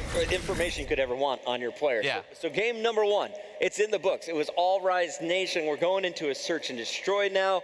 And honestly, I'm really looking forward to seeing, is Rise going to be able to get off to that 2-0 start? Because you have a very strong S&D player in Felony on this lineup. Well, this is what Rise considers their best game mode. I think without a doubt. This is the one that they go into feeling the most confident. So after you win that game 1, obviously your confidence is sky high. You didn't expect to win it. And now slay Optic in it. So you go into the search and destroy, you're feeling pretty good. If they do win the S&D, I still don't feel great about Rise Nation in terms of the series, though. No? No, not really. You see a reverse sweep happening, no matter what. We've seen a lot of, like, well, we saw the first Cloud9 game. Yep, TK. TK reverse sweep. It almost happens again to Cloud9. It's just like, it's something we've been seeing quite often in Call of Duty over the last year and a half. It's so amazing to see what happens when you put these teams on LAN. All that online practice, throw it out the window. What you've seen in the scrims, it's not the same thing. When you get into the same venue, when you're playing on that main stage, you get a whole new life force out of these players. Vicento, he's one of those guys. Clayster talked about it. FaZe, a team like that, where they play on the main stage, they elevate their game to the next level. I think Rise is going to give another good running here as we head to Crusher for S&D. Yeah, it's just the energy that's in the room, right? I mean, you just play at a different pace. I mean, some guys just can't get like really hyped and invested just playing from home in your bedroom or whatnot, but you got the crowd here. Everyone's stoked. You want to cause a big upset. You want to make a name for yourself, and you start to play a little bit better. And now we'll see Rise Nation here in search and destroy, see if they can steal this game number 2 from Optic. Taking a look at Vicento, but he is not going to engage after. Actually, he's going to peek again, survives, and now he's going to be backing up. Meanwhile, Looney was tagged up while carrying the bomb. Strong defense set up already, but Scump is going to get dropped. So just like that, it's going to be advantage to Rise with Fellow opening things up. And they're going to try and work over towards A, and this is a site that I do not prefer, Chris, to be honest with you. There is so much area over by the B bomb site. It's such a safer way to push. And see Formal in the kill feed with the pistol. He picks up one. He has a sniper rifle in his hand, so obviously no overkill, not going to be able to have a secondary weapon. He's going to have that pistol as his backup. So if Rise can get the bomb down at A, that's actually a big advantage because it's going to be very difficult to get in here with the pistol against like a K-bar. And I bet Rise has been watching some streams. I'm sure they're going to be ready for this. You're going to see Aqua forced down. He saw the shots coming from a second player, calls it out. Looney's going to engage here, and he's your bomb carrier, but he's going to be able to survive, and the final kill is going to come in over his shoulder. You'll see it here in our round-ending kill cam. Great start, though, for Rise. They take game number 1, and they're going to open up our first round in Search and Destroy. If you're just joining us, SND, it's going to be the first team to win 6 rounds here on Crusher. We'll be switching sides every single round with one team attacking, the other one defending. This time, it's going to be Optic on the attack. Who's your player to watch, Matt? No, I want to actually see Scump. He's going to have the bomb in his hands, had a rough game 1. I want to see if he can kind of bounce back here in the SND. And I know, obviously, Scump phenomenal in the response. It was like a knock on him for a while. Like, maybe he's not as strong in Search. I feel like last year he was a very good SND player. So I want to see how he comes into Infinite Warfare, play Search and Destroy. On board with Scump, not a whole lot happening yet. We're going to take a peek real quick at Karma, who's going for the first engagement. 2 players, though, from Rise within range to cause some problems. You're going to see the rotation now coming in as Optic has put their eyes over on a new target. Let's go over to our bomb carrier. Scump is going to lead this one. Yeah, and it's going to be Optic Gaming going over towards the B site. This is completely clear because you see Rise Nation's put a lot of emphasis over by locking down A and mid-map. What I expect to see is once this bomb goes down, you're going to see the flank come in from Rise Nation. So you can see all 3 of their arrows at the bottom of the minimap. They're going to be challenging Karma here in the back. Yeah, but Karma was ready for it. He was just jumping, peeking, making sure he's not going too high, has enough cover. He's got plenty of help with him. That's Crim6 right next to him, and now Formal is going to be rotating. Scump, he's going to get up close and personal. Will be dropped, but Crim is there to trade it out. And we're going to see just one player left. It's Vicento in a 1v4, and the spray is going to get one, but he'll be cut down. 1-1 here after our first 2 rounds. I'm waking up, and it seems like Optic Gaming is as well. Yeah, they need to right away. You see they win a good round there. They knew the flank was coming in. As soon as they got the bomb down, as soon as Karma picks up that first kill, and he's able to stay alive, that just makes the round so much easier for Optic Gaming. Rise Nation back on the attack. Last time it was Looney, your bomb carrier. He currently sits at 2-1. Vicento, a pretty solid S&D game to open things up as well. And it looks like this time around we have a new path for our attacking lineup. You can see Optic Gaming, those green arrows on the defense. The first battle that might go down, and it is going to be won by Felony. Meanwhile, Looney is going to get to this site safely, and it's going to be trouble for Formal. As he peeks, he's about to find out this bomb is down, and he knows there's going to be defenders everywhere. The jammer coming in, and Formal, he is going to be out of the action until Karma can get here to support. Yeah, he's just going to have a teammate look over him because they're going to push him from this top rock, and it's going to be Looney able to pick up 2. It's going to leave Scump the only one alive. He's able to get 1. Has 2 players directly in front of him. Just so many angles he has to keep an eye on that they are just locking him down inside of this corridor. He can really go nowhere, and they're going to be able to just converge on him, take him out. Rise gets their 2nd round win. And I love that play from Rise Nation. You had Felony go one direction, 3 players go the opposite. Felony gets first blood and then is able to rejoin his team. The bomb goes down, and Optic Gaming is all caught out of position. Formal just stuck back in the back by those jammer grenades. Constant action coming in here from Rise Nation. They know how to throw Optic off their game. And it's going to be Optic now with the attempt to tie things up. Their attack is going very aggressively here at the top. Now we'll see them attack over towards this A bomb site, and it's all determined on getting first blood, and Aqua takes out Crim again. So that's the 2nd round in a row where Crim is the first one to drop. At the hands of Felony last round, Aqua this one, but Formal evens up the odds. So we're going to be at 3 players apiece, and it's going to be Formal just trying to get onto the bomb site. He's going to get taken out. You see Looney has Vicento looking over, and we're going to get into a 1v1 scenario pretty quick. Vicento should have won this already, but he has given Scump some time. Scump is going to escape with his life, and he's actually got the bomb still in hand. So things are turning out well here for Optic Gaming. Scump, though, he's got to make a decision. Facento, I have a feeling, is probably just going to let him plant this one eventually. Yeah, I mean, Scump, obviously, if I'm Scump, I want to get out of this area as soon as possible. I do not want to just kind of navigate through all these narrow chokes. I want to get over towards B where it's a little bit more open. You can get bombed down, and you just have two really just ways to watch. You don't have to kind of worry about all these doorways coming from different angles. But it looks like Scump going to make his way back over to the site. And see, it's going to be Facento just running right in. It's going to be Facento winning the fight. And the timing, incredible there for Facento. There's nothing worse than getting caught while planting a bomb. You just simply can't get your gun up in time. And Facento, he is just going to light Scump up. Didn't miss a bullet. Now, right there, I think actually Facento, he goes and checks mid-map to see if Scump crosses. And as soon as he doesn't see anything, he goes back and checks I know where you are. Yeah. Solid stuff so far from Rise Nation. They won your first game. They're currently leading by 2 rounds. Back on the attack once again. And they have had some strong attacks up to this point. Felony gonna be dropped first though. So first blood going to Karma here as Optic Gaming finally has an advantage. Yeah, that was a really risky push there by Felony. I mean, he's just kind of trying to get up the middle of the map. You've got to know there's at least one player playing in that position, but Optic, they have 2 there. Even if Karma doesn't win that fight, he's got a teammate there to trade it out. So they have the man advantage, looking at a pretty good spot here early in this round to take it. Here's a look at your mini-map. Karma spotted a player earlier through a doorway, but did not engage. Instead, he called it out, went over to check the other bomb site. Meanwhile, his teammates are going to have to deal with the push. It's Crim6 inside, and he is going to get dropped. Facento is going to pick up 2 here, and now this all of a sudden is a round for Rise Nation where they could potentially walk away. The pinch is coming in. Facento checking every doorway possible, and finally he's going to lose a fight, but it was traded out. So 1v1, Looney versus Scump.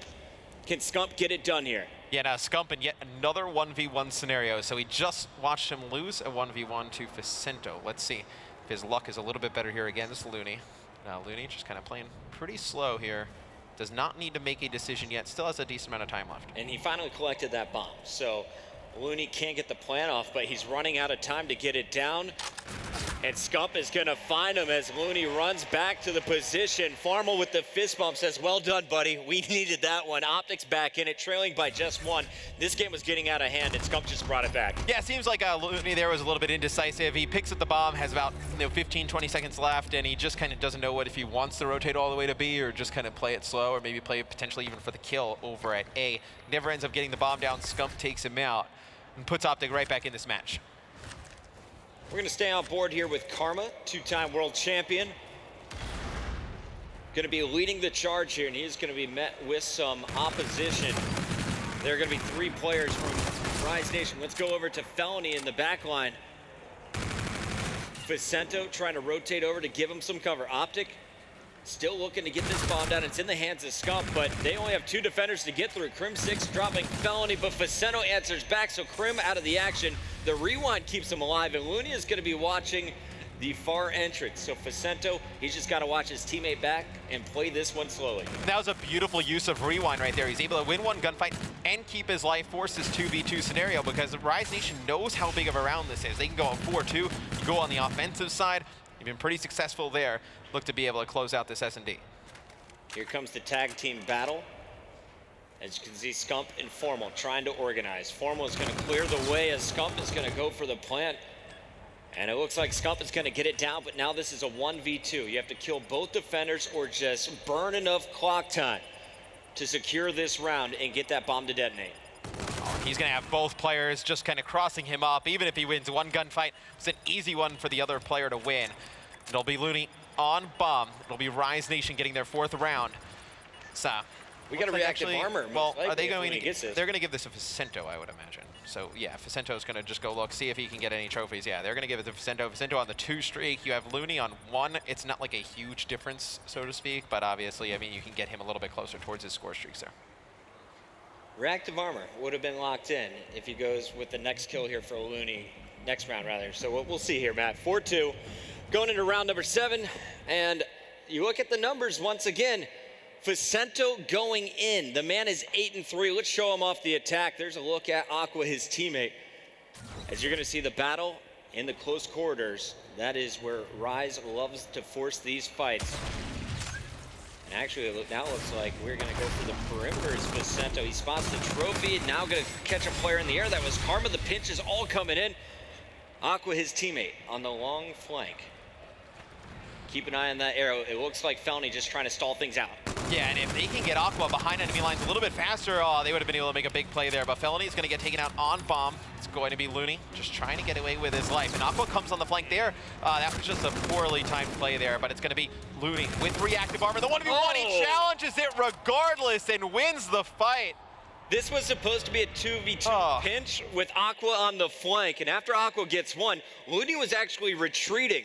He charges right back out, gets both kills, and you can see it. Rise Nation feeling it right now. Facetto looking at his teammates like, guys, we got this. One more round. You only challenge that. You only challenge that if you are feeling extremely confident. There is no reason to challenge that fight, especially.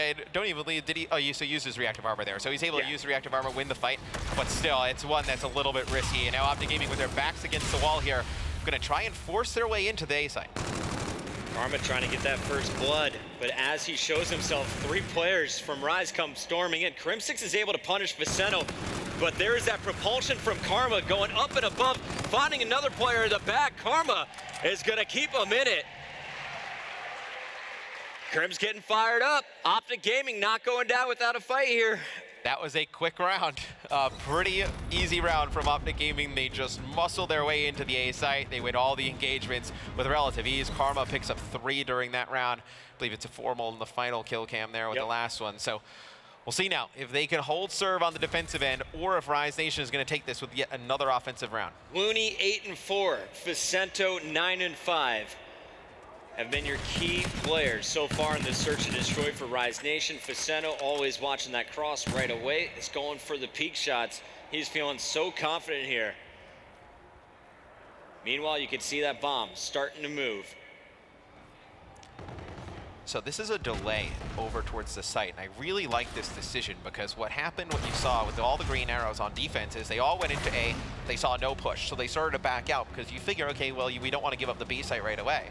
They started to move over towards B, and they've seen nothing over at B. So now you see Rise Nation getting really aggressive up towards the middle of the map, and it's throwing Optic off guard because look, Optic Gaming so split right now, Rise Nation playing as a unit, this is looking pretty good. Got to keep your eyes on Formal, though. Formal on the far flank is able to pick up a second kill, so it's just Aqua and Felony alive. Formal is going to get caught out. Felony earning his camo now.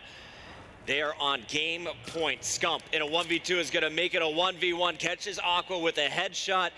Now all he's got to do is chase down this bomb carrier. Felony, 20 seconds left to get this plan off. And this is the 3rd round that has come down to a Scump 1v1.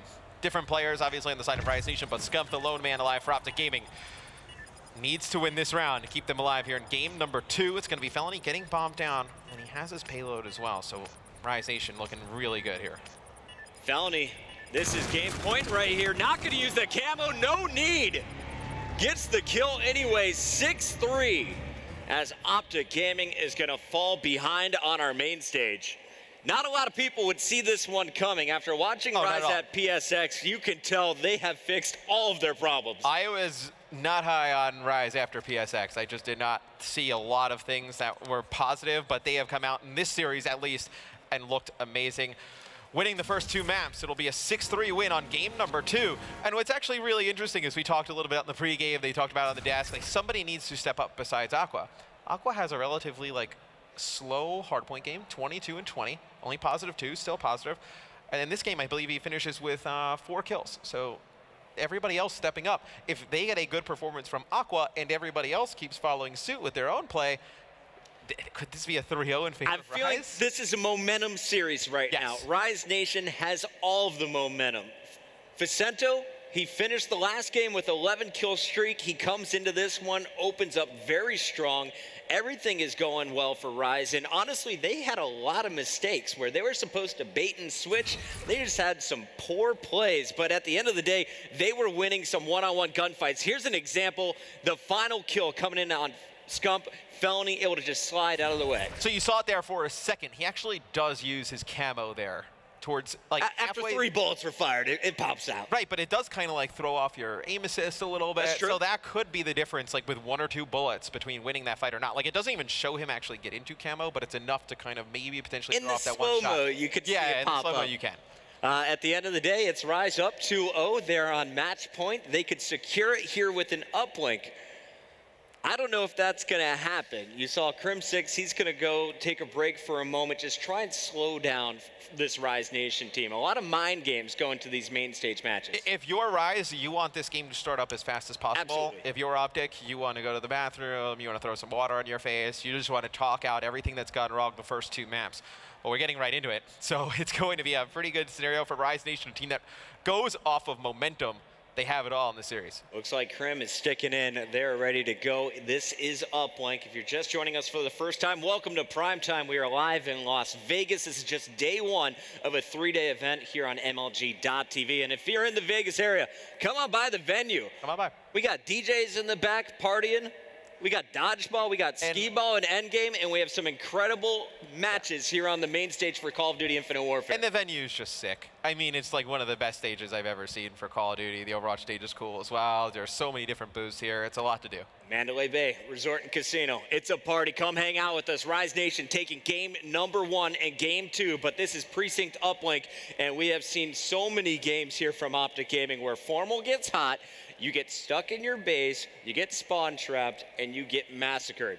Can they still do it, though, here today, Matt? But it could easily go the other way as well, with how hot Rise has been.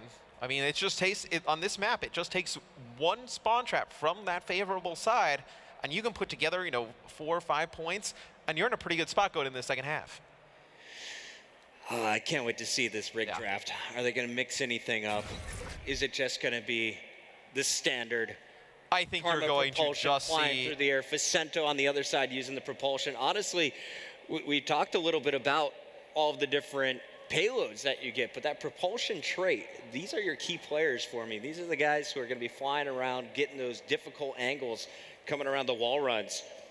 It looks like another mirror match, though, should be locking in. Yep, overdrive, reactive armor, active camo, rewind. Nothing new on the trait side. Really standard. It's what you're seeing. You don't really want to go with any of the weapons. Obviously, it takes a lot of score to earn. You may not even get it. If you do get it, you don't really get a guaranteed use out of it. The abilities you can probably get at least twice during the game.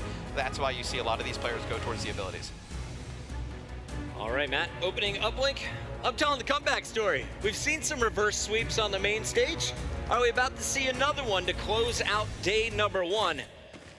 Optic Gaming with Formal on your screen to open it up. It's a big battle in the lobby, and Rise Nation, they're not going to challenge for that drone right away, but it doesn't matter. Karma and Crim getting your first 2 kills. Formal's going to go on the flank. Meanwhile, his teammates are going to be running a 3-man crew up to the top. This should be a dunk, as they have plenty of escorts. And there it goes. Great opening. That one took 24 seconds. Optic Gaming already on the board. I see that and I'm just like, why? Because if you are Rise Nation, you've been winning the engagements, you've been the aggressor, and it's why not even go contest for the drone inside lobby? Like, you just let Optic Gaming get all of the map advantage, you let them get the drone and get right up into your base.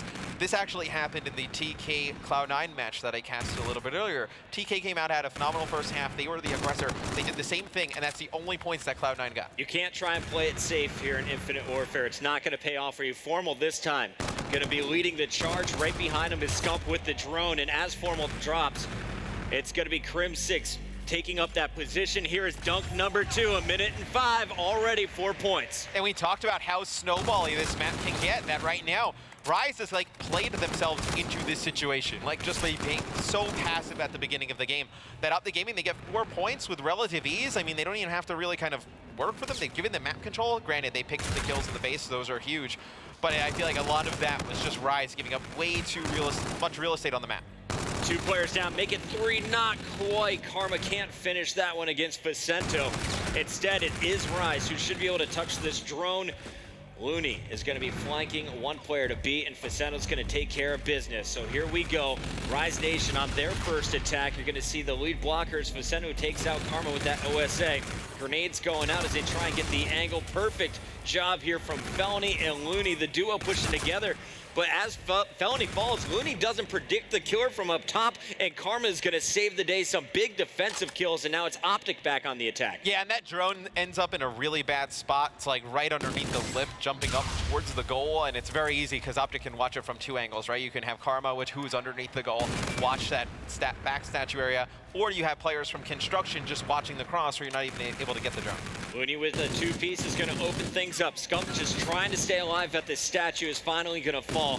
This is another delayed push here from Rise. Even after they get a multi-kill, Matt, they're not able to push into Optic's base and force out the spawns they want. Instead, Optic, some strong defensive stands. You got Karma at 7 and 6, but he's had 3 key plays already. First leading the charge on that opening dunk. 2 big defensive stands that we just saw there. But let's see how Optic decides to play this, because they know there's going to be a lot of pressure on the top side of the minimap over towards Statue, and whether they elect to try and get the drone and push straight through and force the members of Rise to rotate back, or if they fight the gunfight straight on, which they end up doing. They push out over here towards Statue, they get the key trades they need to, and they're going to get control of this area. Now they'll be able to get the drone. Propulsion not working out for Facento in that last fight. Scump is onto it. And now you can see Scump locking down the top hall. Here above Tickets, you're going to have the push from Crim6 and Karma as well. Drone is down, though, so Optic not going to be able to score this one after Aqua slows them down. They're going to try and regroup as Crim jumps into Tickets, finds the opening kill. Now going to have to face off against Aqua. And so much of, I find, uplink comes down to just map control and where your presence is on the map. Outside of that one push by Rise Nation over towards the back Statue, most of the action we've seen from them has been in the back alley of their own base, which is not a good sign. That's not a good sign. No, it's not where you want to be fighting. Hard to win when you're coming off spawn constantly. And it's just, I feel like it's just that opening break. And uplink, you see another 2-point play go in. It is so important to get off to a good start, because if you just trade effectively from there on out, you're going to keep getting that map control. And once Rise Nation gives up the mid-map at the beginning of that game, Optic just takes full advantage. A 6-0 start here for Optic Gaming. If you're looking for a change in momentum, well, you just found it. It took them 2.5 games to get here, but now they have turned it up. Karma leading the way for the squad at 12 and 9. Scump is back in the action at 12 and 8 as well. He already has 4 points on the board. The drone in the hands of Rise Nation momentarily, but Karma here on defense is just looking for this push. Yeah, and he's just going to keep watching this top Statue area. You see Scump with one, Formal with another, and they do have the opportunity to get some more points on the board here. So they're able to kill these players out from Statue, get drone, and if they get the top ticket and win these engagements again and spawn them back alley, you could see more points getting on the board, but Aqua picks up a big 2-piece in the base. That should stop any type of push from Optic Gaming. Tough positioning here for Looney, but he's going to have enough time to get up top. Optic not done on their push. They have 10 seconds left. This is the last one. You're currently watching the defensive stand here from Rise, trying to make it a 6-point deficit going into the half, and it looks like they will hold Felony and Facento in the feed. Optic feeling good about that first half, though. They're up by 6. All they got to do now, keep up this pressure. I'd say don't even try and play safe, Matt. You got to put Rise on the back foot. So I want to see how Optic plays at the beginning of this second half, whether they try and challenge through drone or whether they play a little bit more defensive on their side of the map and make the same mistake that I think Rise Nation did. I feel like Karma played pretty defensively. Scump was there to back him up after they fell in a few fights. But Optic Gaming had Formal constantly pushing out. Crim6 was running with the group as well. And Crim is going to open things up. Let's go over to him, as he is going to be at the top. They know they cannot get pinched. They cannot let Rise Nation take control of their top spawn. That back gas alley, so hard to fight out of. Crim6 now going to put the pressure on the new spawns here from Rise. Going to find Felony, a second player right next to him. Shots going in, and he is going to somehow pick up the kill on Looney. You should not be able to do that. Crim wins a very big gunfight there against Looney. Crim currently on a 5 streak. It's going to be Optic Gaming with drone in hand. Looks like we're going to see a 2-point play go in. It's going to be 8-0 in favor of Optic Gaming. They have control of the drone spawn as well. Things are falling apart here for Rise. And it seems like the people in Vegas just woke up as well. The Optic chant starting here in the venue as we have another dunk incoming. They lost their blocker, but it doesn't matter. Crim6 puts 2 on the board, and Formal is going to stop the push coming in from Rise. Now Crim currently on a 7 streak. Jinxed him. It's going to be Aqua able to take him out. It's going to be 10-0 though in favor of Optic Gaming. The drone in hands of Rise Nation. They do get a 2-point play here, so they answer back. They get control of top ticket. They're able to run one through. It's going to be Crim calling down his streaks. Not going to get anything for it. They are fortunate though. Rise does not have control of the drone, although they are winning gunfights, starting to get Optic in their back alley. Felony accidentally killed Aqua, and that's actually going to turn the tide of this fight because Rise Nation was starting to pinch Optic in the base. After scoring, Crim6 wasn't able to get any answers with his score streaks, and now you see another 1-point play is going to come through. We're staying on board with Crim for now, but we will definitely show Rise next time they're touching the drone. especially when I expect them to die, they're just surviving through these fights and fighting a scrappy battle. They're down 7 though, and they only have 3 minutes to get back in this game. Yeah, and look, Krim is playing such a key position right now. He needs to just stabilize and lock down this top ticket area, because this is what's going to prevent Rise Nation from getting that good spawn trap in. But as soon as Vicento takes him out, it's going to be Rise Nation with drone in hand and Vicento up top. He needs to win one more gunfight, and they should turn it into points. It's going to be Scump winning one. An awful throw coming in from Felony. Should have been a 1-point play. Air ball there from Felony. It's going to result in Optic Gaming getting control of the drone, and they're going to try and wrap this one to Cherry Blossom. And I think Karma's just going to throw this one for distance, kind of bait it out and look for some defensive kills. Optic trying to slow down the pace of this game. Formal hanging out at the gas station, just waiting for the push to come in. He did lose 2 teammates though. And he is going to find the kill on Aqua. So no pressure on the flank. Optic is going to rotate to the top of the map, and Formal continues to put shots at players. Calls it out to Karma. Let's see if Karma makes an aggressive push. Now you see it's going to be Karma just working his way through the middle of the map. He's going to try and flank here into lobby, and he's going to get taken out. So once Rise gets that first intro kill, you'd think they're going to try and push up, but Optic Gaming answers back with 2 kills of their own. It's going to prevent Rise Nation from touching the drone. And now as all 4 members of Rise drop, it's going to be Optic with drone control going towards this top statue, looking in a prime position to put some points on the board. Formal just tossing that drone out ahead, looking for the kill. Shots coming in. It's Crim6 once again. Crim turning up here in the game 3. Scarab comes out, and it's going to find a player. The assist comes in as Crim cleans it up. Formal will be dropped, but we have an active camo Crim6 available. He is going to get behind the player, shut down the payload. Karma with the drone is going to be surging this one forward. Defense in his way. There's going to be 3 players left. He eliminates 2. Formal still in Rise's base. And Rise just cannot get over towards the drone. They have shown no control here in the second half, and with a minute to go, down 7. Rise needs a miracle to make this comeback. They have drone. It looks like they're going on the OE with it. So once Optic realizes this, it pops up on their minimap. You see all the arrows start to turn. Grim just waiting for the push. Drone is so far back, 45 seconds left. Unless you get dunk after dunk after dunk, this one about over. Optic Gaming is trying to play out the clock. It would be a massive collapse if Optic were to lose this. It's almost mathematically impossible at this point, as the drone going to be tossed. It's like a desperation 1-point throw that does not go in. It'll be Optic Gaming getting control of the drone in their base. They toss it out for a reset. Now all I need to do is just win 1 key engagement in the middle of the map, and they're good. Karma just flying around, looking for players. Gonna find Vicento before this one is done. Karma, 27 and 23. Crim6, 27 and 18. Both players going huge. You got Scump and Formal also positive. Optic, they are back and they are ready for a game number 4. Rise Nation, though, they're still on match point. Could steal it here with our next hard point. It does put a lot of pressure on Rise Nation coming into this next hard point. Can you beat Optic in 2 hard points in a series? Be something if you talked to me a little bit before this and you told me that Rise Nation were to win this in a 3-1 scenario, there's no way I would have predicted that they win both of the hard points. And you look and see what went wrong here for Rise Nation. Really, where you had game number 1, everyone had a pretty even game for this squad. You had kind of a star performance coming out of Vicento towards the end. This time around, you just didn't get the kills from Looney and Felony. They just seemed so uncomfortable. I don't even think it's really something that you can kind of determine by the scoreboard. I just think the start of the game for Rise Nation was so poorly played, and Optic just snowballed after that, got the momentum, and Rise just was never able to bounce back. All right, well, we have our experts on the desk ready to break this one down for us so far. Jack and crew, what have we seen here in our first 3 games?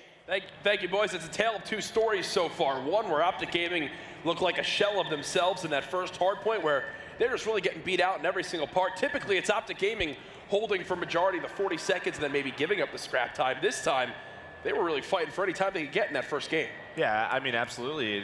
And this is what we sort of talked about, that when Optic played Revenge, it was a really close hard point. Yep. And then you have a team better than Revenge, and they just took advantage of it. All players on Rise going positive. That's what we talked about with Looney, this Looney edition. This guy, I mean, last year Looney was a player who had to take a step back really from the slaying role and just had to fill wherever he could and do as much dirty work as possible. Now he's on a less like selfish team that can play all around him. And it looks like it's working so far for him. Vicento goes huge in game 1, but also has some moments in game 2, TP. Game 3, maybe not the same thing from him. Is he your X factor going into this next hard point? Oh, definitely. He was the only player on Rise that actually went positive in that uplink, for example. So Vicento just having a hell of a series, especially against a lineup like Optic Gaming. Very impressive from him. And now as we begin to focus towards this hard point, I do want to point one thing out is we saw the Search and Destroy, didn't go in their favor. The uplink, though, they bounced back, and the reason why is the start they have. They go up 6-0, they get that lead, and you could tell how much more comfortable Optic Gaming was as that happened. Is that something that this team absolutely relies on, TP, to play the way that they want to? Oh, definitely. Optic's probably the best team with a lead in the entire scene, in my opinion. All of a sudden, all it takes is that one play to just open up a can of worms for the other team, and you just spawn kill after spawn kill after spawn kill. They get the area of the map over towards Statue, which we saw most of the time on that uplink, and there's just nothing you can do to get all 4 of those players out of a pre-aim position. It's got to be so frustrating to face, huh, Merc, where one small mistake could mean tons of points in that uplink. Yeah, and especially in a game type like uplink, when you have that drone, one of your guys isn't able to shoot, and it's hard enough as it is to take down all 4 of the Optic guys. So when Optic has that lead, they can play at their pace. They can take advantage of it, and as Mr. X was talking about, they had that snowball. They just kept it going, and they didn't make any mistakes. We'll go ahead and take a look at some of the scores that Optic Gaming got, but this was what we talked about early on. In the first minute, 4 points on the board. They kept the pressure going even as the half went on. They only pushed when they knew they had the ability to score. They didn't try to force anything. It was well coordinated. There's a look at all their dunks. What does it say, TP, when basically every point your team scores is dunks? You don't rely on those ones. Just uncontested, really. You're waiting for that lead blocker. They do a great job of progressing the drone forward just for yardage. They throw it down every single time until they see that kill feed. They probably just keep their eyes on it the whole time when they're moving up the drone. They get it. I think they need to replicate that sort of style in hardpoint, too. It's a step by step by step. They do it in uplink every single time. Both the uplinks we've seen them play here at Vegas. Do it in hardpoint, too. Take your time, wait for the numbers, then go. Easy points. And I think the next map we're actually be seeing in hardpoint is Retaliation, where Scump struggled so much in earlier on today. What's the change in gameplay you want to see from him? Where do Optic Gaming improve and maybe get themselves a win? Yes, they did it earlier on, but it also wasn't close in that revenge series. Yeah, I think they just need to come out a little bit stronger. I mean, at least keep that game even going towards the end of the match. I mean, Rise had that early lead. They were able to sort of rotate early in that map 1, just take advantage. And you saw Vicento started going off. They used those score streaks perfectly. You just can't allow those guys to sort of have that lead. Put the pressure on them. Optic, they just need to come out strong. This is the tall order that Rise Nation have now put themselves in. They've got to win 2 respawn hard points in this series if they want to close it out before going to that Game 5, which would be throwback S&D, which that just scares me. You never want to face Optic Gaming in a Game 5 Search and Destroy. Talk about a roster that knows how to clutch up in that game mode, and in general, as a history of a lineup, it's where they've always excelled. You know they're going to show up when needed. Is it realistic, though, to think Rise Nation can win both hard points with everything considered we've seen today? I don't think so. No? I think even with how lackluster maybe you could say Optic Gaming have played in the game mode. I don't think you can beat them in 2 hard points. I just don't think so. I think they're going to come out strong, especially that was a stomping in the uplink, for example. We've seen the reverse sweeps that happened earlier. It started from the Link, a dominant Link performance. It wasn't they just edge one out, right? It just completely dominate. They run forward through the hard point as well. Yeah, I mean, that was the big thing for me is the uplink, it wasn't close. I mean, they finished with 10 points, but they had the 10 points with 4 minutes left in the second half. All the players were playing so well, all of them positive. You saw Crimsix making plays. That's who you want. We don't talk about him enough. He is that X factor of the team. When he gets angry, this team excels. And if they let it get to a Game 5, that's scary for Rise, because that guy right there, Crimsix. And so far from what I've seen today, as we kind of wait for these players to get back in, they're going to get set up to play this Game 4. Let's look at the bigger picture from teams so far we've seen this weekend. You guys have been watching Call of Duty all day. Who's really showed up for you, TP? Anyone that's surprised you so far? Anyone you want to see improve going into Saturday's matches? LG looks scary at times, but there's also times where they try and use too much brute force, for example. I think that's going to work in a majority of their matches, but when they face a team like Envy, like FaZe, like Optic, I don't think that's going to work, and it's going to turn into a situation. It's a term we referred to a lot in Black Ops 2, is feeding. Score streaks so darn important in these respawn game types. They are in Search and Destroy too, but especially with this slower style of hardpoint, if you get 3 of those streaks, that's 3 attempts, 3 ideally intro kills to try and break in. So I feel like LG, while they look really good in the slaying category, sometimes they just need to take a second and slow down. Merc, anyone for you? I just think the competition in its entirety has been awesome. I mean, we have two pools where all 3 teams are 1-1. I mean, I think probably the winner of this match has probably looked the best to me. I mean, you go up 2-0. I mean, if Rise wins this, definitely Rise, probably the team of the day. But, you know, it's been a great day 1 so far. And when you think about it right now, with the groups being at 1-1 apiece, does that set the tone now for these open bracket teams to have an opportunity to actually strike for a first place spot? Oh, for sure. If you look at some of these previous matches, some of these teams that are, you know, supposed to be the strong team in the pool look kind of weak. So it's a stacked open bracket. Those 4 teams that make it through, 160 teams are going to be, number 1, extremely warmed up, more warmed up than normal. You have more matches than we're used to seeing in an open bracket, and you see these teams struggling a bit. That's a confidence boost. Joe, it's one where going into tomorrow, how exactly does it all play out? A look at Looney there getting ready for this game 4 as we can go ahead and get into it quite soon. We appreciate your patience as these guys get set back up. Here's the thing for me, right, is so far we've seen some teams show up that you'd expect to show up. Other side of things, we haven't seen that at all. I haven't been able to watch a lot of Gosu Crew, but they're at a spot right now where they can come out on top in their pool. What a way to start off their IW, because those guys have been grinding. It seems like a lot of the teams that have played more than others know how to react to a lot of these scenarios, even with the updates that have come in, because I've spoken to some people. Yes, Search and Destroy had some bomb sites move. Nothing too crazy adjusted in that one outside of that. Uplink, yes, some portals have been updated. Hardpoint, the big one, though. And the teams that have played it the most look the most composed. I do know we have a little bit of a CWL highlight video we want to go ahead and throw to as we wait for the guys to get ready for Game 4. Call of Duty is more than just a game. To some, it's a profession. The Call of Duty World League is the epitome of Call of Duty competition. The first year of the Call of Duty World League was a major success. There were more eyes than ever before on Call of Duty esports. There was more money on the line than ever before, and the events were untouched. The CWL boasts professional players from North America, Europe, and APAC, who in 2016 competed for over $3 million at tournaments held across the world. Top competitors have become superstars in the world of esports with millions of followers on social media. One big thing to remember is there are so many people who just play Call of Duty as a hobby that are now beginning to even learn what Call of Duty esports are through the COD World League. It still remains the titan of first-person shooters. Nothing can touch it. Come on, let's go. Let's go. Let's go, baby. God, those are 3 very energetic human beings. I can tell you that much. Study the most. I've heard Evil Geniuses so far, 2-0. Through their matches today. They're ready for the gauntlet tomorrow, as Havoc said. They have a long day ahead. A lot of those open bracket teams do. Did you guys ever have any major open bracket experiences, or you guys were too prestigious for that? I think we both did. Yeah, yours was definitely champs. Dallas? Or no, open bracket. Oh yeah, 2013? Dallas. 2013, that was brutal. Both did. Throwback. That was brutal. And what was that experience like on your guys' end? What is the difference? Because I saw Nagafen. Okay, go ahead. Big difference was we had to play split screen until like round 5. I don't think that's ever happened again. So that was one big thing. But yeah, I mean, it's there's positives and negatives to it. Positives, as Tyler talked about, you play more games. You figure out what's working for you. You know, if you have to change strategies, you have to change up. Scary thing is it's a lot of games. You're going to play a lot of tough teams. There's a lot of stress on you, especially teams like Evil Geniuses, those 4 European teams, they are expected to get into this pool play and to mess things up. Teef, anything on your notes from these open bracket teams that might give them an advantage tomorrow outside of the amount they play? From my experiences, it's the early matches. You know, your first, second, maybe third match of the day.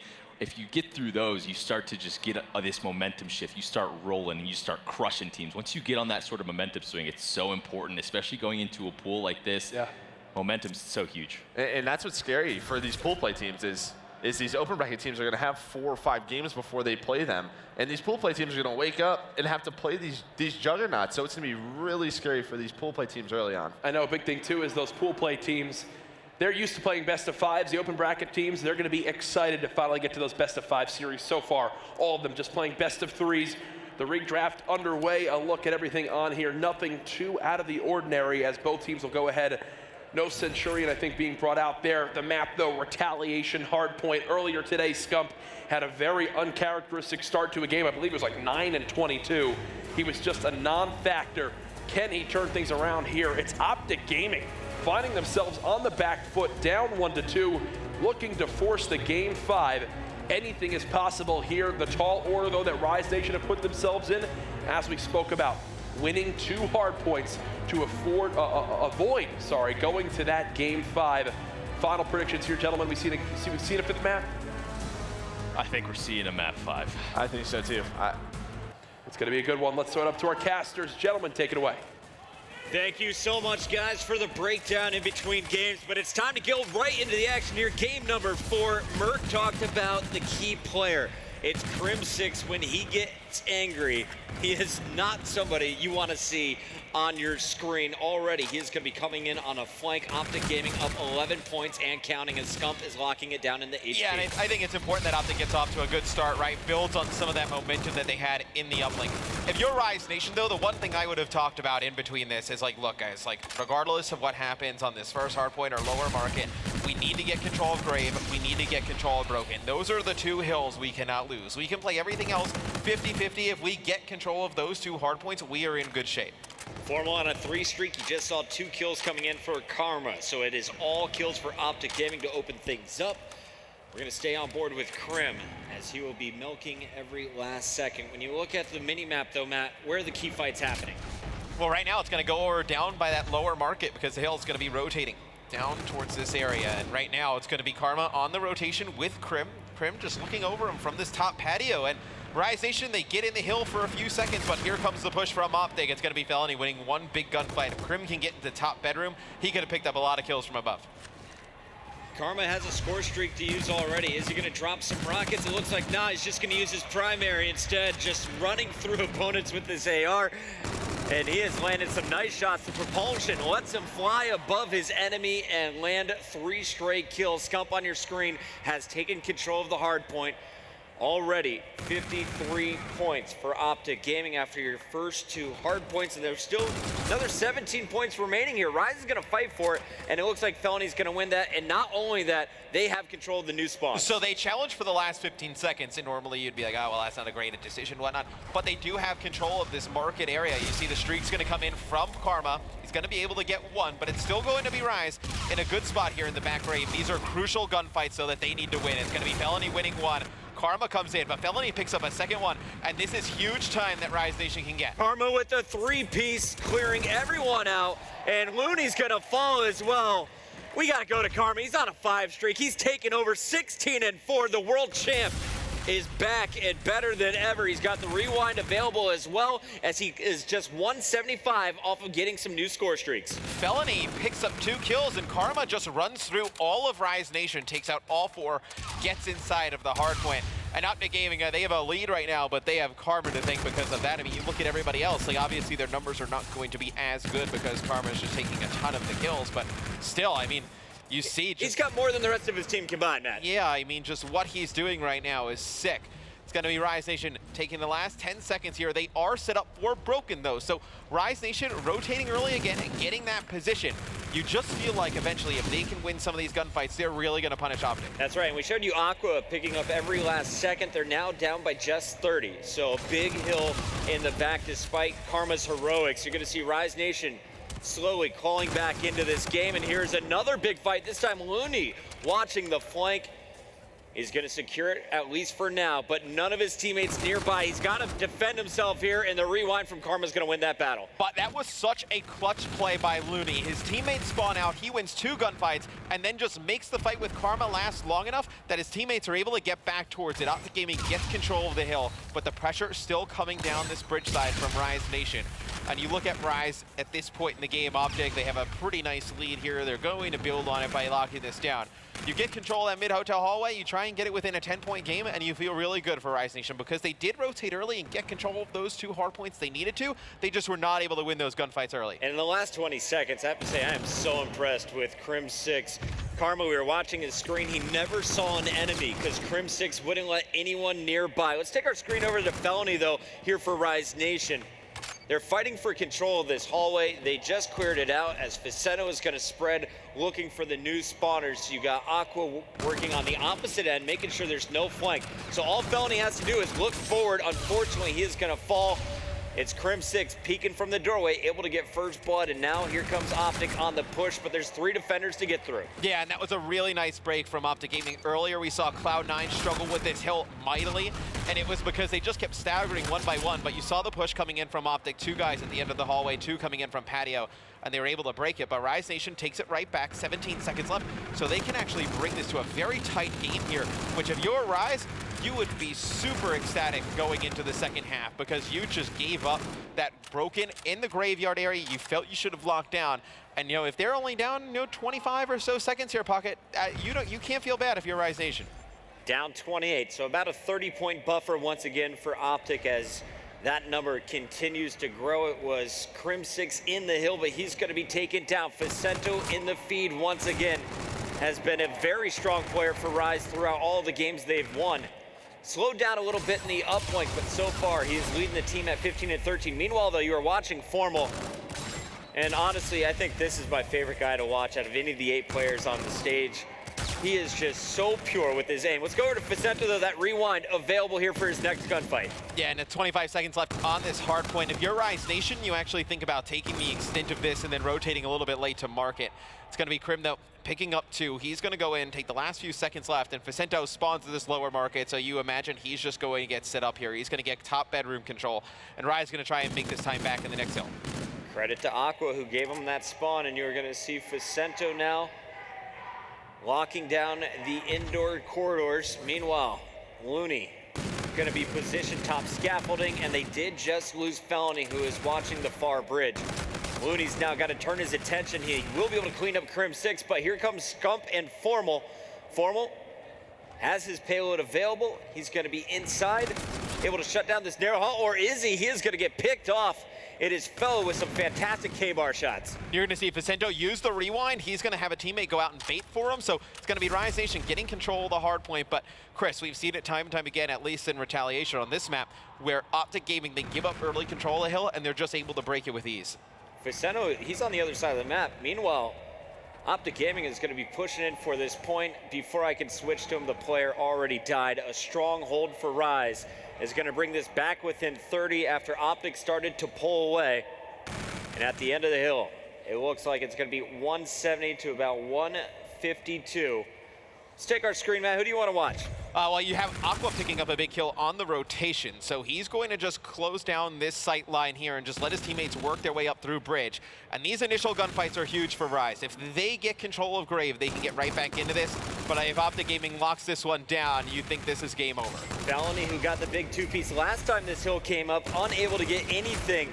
Looney's going to have to come up clutch, and he can't get it done. Facento by himself in the middle of 3 Optic players will be able to take down Formal, but he's still got to find Scump. Shots going down. It's Karma punishing. Crim6 inside the hard point continues to score. Optic Gaming now over 200. They are 40 points away, basically, at the end of this hill, to moving forward to a game number 5, and it looks like they are going to keep Crim6 for every last second. This is a big defensive hold for Rise. If they want to get back in the game, they got to count on Aqua to get the kills from the side. Yeah, it's a smart play from Optic. You're kind of banking on by leaving Crim there. A nice big 2-piece there by Aqua for Rise Nation. But if you're Optic, you're banking on, even if you don't get broken control, you can split time at Hotel Hallway. You've won the bridge hardpoint every time it's come up, and you can put the game away there.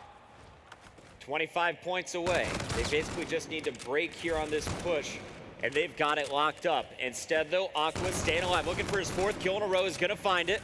Meanwhile, Facento right there to clean up Karma. So Rise, a stronghold so far. They've already scored 23 points. Yeah, and if Rise were to take the full 60 on this, they'll bring it to only down about 5, so they'll get to about 220. And you see Optic Gaming have to get across this bridge. It is such a hard choke to push across, and see, Scump's going to get one. Felony needs to watch this angle here because he has players pushing in. And Felony is just checking every entrance. There is the fight. Winston against Formal, pre-firing the second doorway. Now the pressure coming from his right. He's going to jump back out and challenge it. Almost caught that player reloading. Unfortunately for him, it is Crim6 winning the battle. Last 5 seconds are going towards Optic Gaming, and that's going to put him up 233 to 201 as the new hardpoint pops. Already, though, it's Rise Nation in that hill. It's going to be Facento scoring. And Rise should get the first 15 or 20 seconds of this because Optic's going to spawn all the way in the back broken. But you see it's going to be Optic Gaming just using that power to just muscle their way through. It's going to be Felony answering back, though, with a two-piece. Now you see Aqua just putting down some crossfire here, and they're able to get in. And you see how far the spawns are coming in. For Optic Gaming, it's not looking good right now, Chris. And here we go, Rise Nation on the comeback, down just 10 points. If they win this game, they will take the series here on our main stage. A 3-point game now, 4-point game. Aqua doing so much damage here in the second half. And Optic is starting to just funnel in one by one right now. They need to stabilize and they need to make one good push inside of the hill. Rise Nation takes the lead. It's going to be Scump with a big two-piece. 10 seconds left on this. They both need to just remain calm because nobody potentially could be set up for bridge here. And it is Scump here at the end, Matt. He's broken through, he's locked it down, but we have one more hill. It's all gonna come down to the bridge. Scump on the flank as you see Formal flying out. Scump with a two-piece is gonna lock it through. We're going to a game 5. That one got really close there towards the end. It was a fantastic hallway hold from Rise Nation. And Scump with a good use of his payload reactive armor here, coming from the back, secures those 2 kills, able to take the last few seconds. Going into those last 2 hard points, it was a 50-point advantage, if not more, for Optic Gaming. Basically a full hold by Rise at Broken, and then they rotate early. Aqua goes off to maintain hotel control, but at the end of the day, never count out Scump. He gets in short range, he's able to tear through. That big two-piece cleared the way. They're able to seal the deal. Getting those last few seconds in that hotel hallway was huge for Optic Gaming. I mean, they don't get those. They obviously have to hold a little bit longer at bridge. Maybe they're a little bit slower to get there. And Rise had players there in position, but it was Scump just being able to pick up a big two-piece, which swung the game in Optic's favor. We're going to a game number 5, but before that, we got to take a look at some of the highlights from that second hard point. We are all tied up. Remember, Rise won your first and second games. It's been Optic taking game 3 and 4. And here's a look at some of the best action. Aqua fighting through 3 players at this point just to get in this position. He did so much slaying on the previous hill as well, and this is where Rise is going to bring it within 4 seconds. That fight up top locked it all in. Unfortunately, though, Scump was able to answer back just a few moments later, and here he is at the end of the game on the flank. He's got a teammate distracting. Karma falls down, but Scump is able to clean up everything else. They take it in a very narrow retaliation HP. But you look at the mini-map there towards the end, and it's something I was talking about where those last few seconds in Hotel Hallway were huge because Scump gets on the hill, and if you look at the mini-map, his teammates are spawning at the lower market. So if he gets taken out right away, Optic has no chance of even getting back towards the hard point. Clutch fight, clutch huge. win. It's this man, Seth Abner, going big here. Honestly, the only tournament this man hasn't won, it's the Call of Duty World Championship. He's looking for it here in Infinite Warfare. We'll see if he can get it. They have to. I mean, they have to. I feel like at this point, it's like you kind of like, well, you expect them to win all these other events. It's like they need to win that event. Well, this is a big match right away. We're already in pools. Both teams 1-0, so this could very much be the top seed in your group. All you got to do is then win an open bracket match tomorrow. A lot of pressure on all of these players on the main stage, and honestly, I love the matchup. Every time we see Facento, Felony, Aqua going up against Optic Gaming, it is a much better series than anyone predicts, and I don't know why we don't just expect these to be amazing every time. They're always great series, but they always have the same outcome where Optic ends up taking it. It's like they get so close to beating them, and they just cannot put them away for whatever reason. And going into this game 5, it's obviously going to be Rise's bread and butter, search and destroy. But you got to think, though, Optic Gaming pulls this out. Oh, both of these teams are so practiced on this map as well. I can't wait to see how it's going to play out. Are we going to see some sniping from Formal here? Is it just going to be assault rifles? How is Optic going to approach this? Because last time, Facento went off for Rise Nation to start the game, and they never looked back on Crusher. I think you could potentially see the sniper out of Formal, maybe if you're watching over towards the A side on the defensive end. We saw him pull it out in our game number 2. I do think, though, if you do pull out the sniper, if it's not working, you need to get away with it, get away from it as soon as possible. And here we go. Players, moments away. Las Vegas, are you guys waking up? You ready for this last game of the night? It is Optic Gaming, Rise Nation, Search and Destroy. We're going to have our rig draft, and then we will get into this one. How many people out there think Rise Nation is going to take this? Oh, you're not going to hear them They're over the screaming Optic for chat. Optic, yeah. So I think that you don't even think you need to ask who. We're not even going to do the second half of that one. No, yeah, they answered it with the first half, yeah. The crowd all here supporting Optic Gaming. They are ready to see their team complete a reverse sweep. Rise Nation, though, does not want to let this series slip through their grasp. A big win on day one could just lead to a lot of momentum, not only here in this group, but the bracket play as well. You give yourself that #1 seed, you're going to have a much better time on Sunday. Here's a look, though, at Karma to open things up. He's been a key player for his squad in Search and Destroy. He loves to play aggressive, and to open things up, he is going to be the first one down. Trophy system is going to be placed, and now he's looking for the first pick. Felony, most likely going to be that challenger. Yeah, they're going to get the bomb down, though, so now Optic's going to be able to back out from the site, play this a little bit further. You're going to have Karma just playing in that position, just watching that underbridge area, and everybody else in the back. And Looney just trying to find an alleyway he can attack from. Gets a lot of nice shots on one player in the back, and it's going to be Felony taking out Karma down by the bomb. Karma down, so it's going to be a 3-on-3, make it a 3-on-2 as Looney answers back. Kills being traded back and forth. Aqua fully tagged up, is going to continue to fight. Facento picks up the final 2 kills. The flank comes in, and he is going to be given the defuse. It's a big round there from Rise Nation. They're able to just get that mid-map control, and they're able to just break in. That first kill from Felony is huge, though. It forces players from Optic to just look down towards the site, just takes their sight lines away from the players jumping over the fences, and they're able to pick up some kills. We talked about key players in Search and Destroy. Well, Facento off to another fantastic start at 2-0. Nice baiting by his teammate. Let's go over, though, to this Rise Nation squad as they're on the attack. Optic, they had a clear plan. They were going to hit A and hit it fast. This time around, though, it looks like Rise, they want to fight through the middle.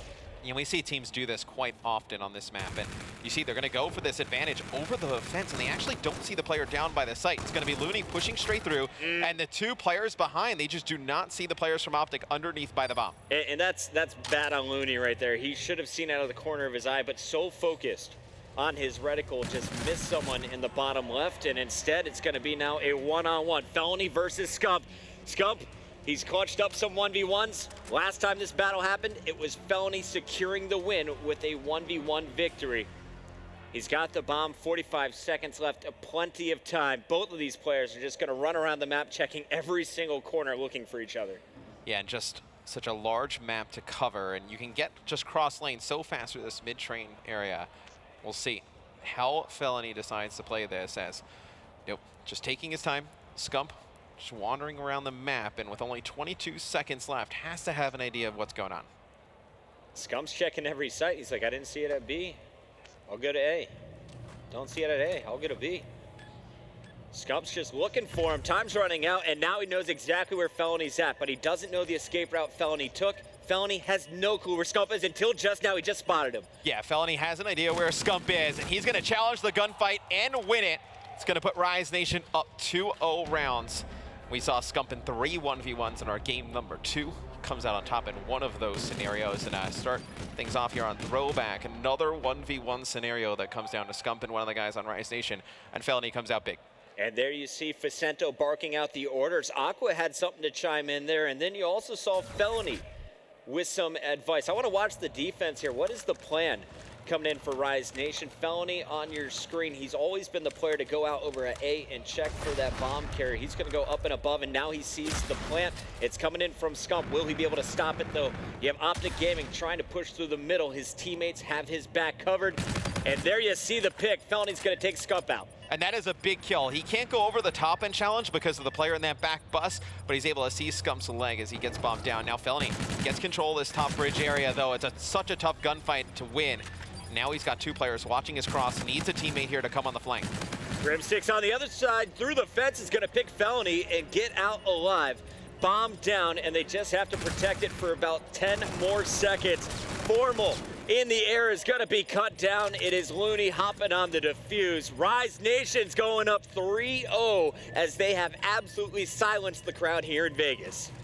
And Optic needs a round here. They need to win this next round. Going down 0-4, it would not be good for Optic Gaming. would be very hard pressed to see them make that comeback. Looney with a nasty two-piece to close out round number 3.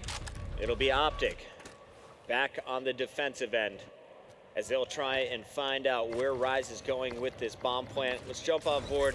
I want to see Looney actually 5-2. He is having a fantastic start here. He's also been your bomb carrier every round for Rise Nation. We'll see what Rise does here on offense. They've had a lot of success going towards mid-map and over towards A. Right now, just playing a little bit of a slower approach as Optic, they are just fully stacked up right now. It seems like they're just trying to be the aggressors here. You see Looney going to C1, going to back down. It's going to be Formal and Karma in the kill feed. So it's going to be Optic Gaming taking 3 players down. 1 player up. It's going to be Looney alive. It's time, Looney.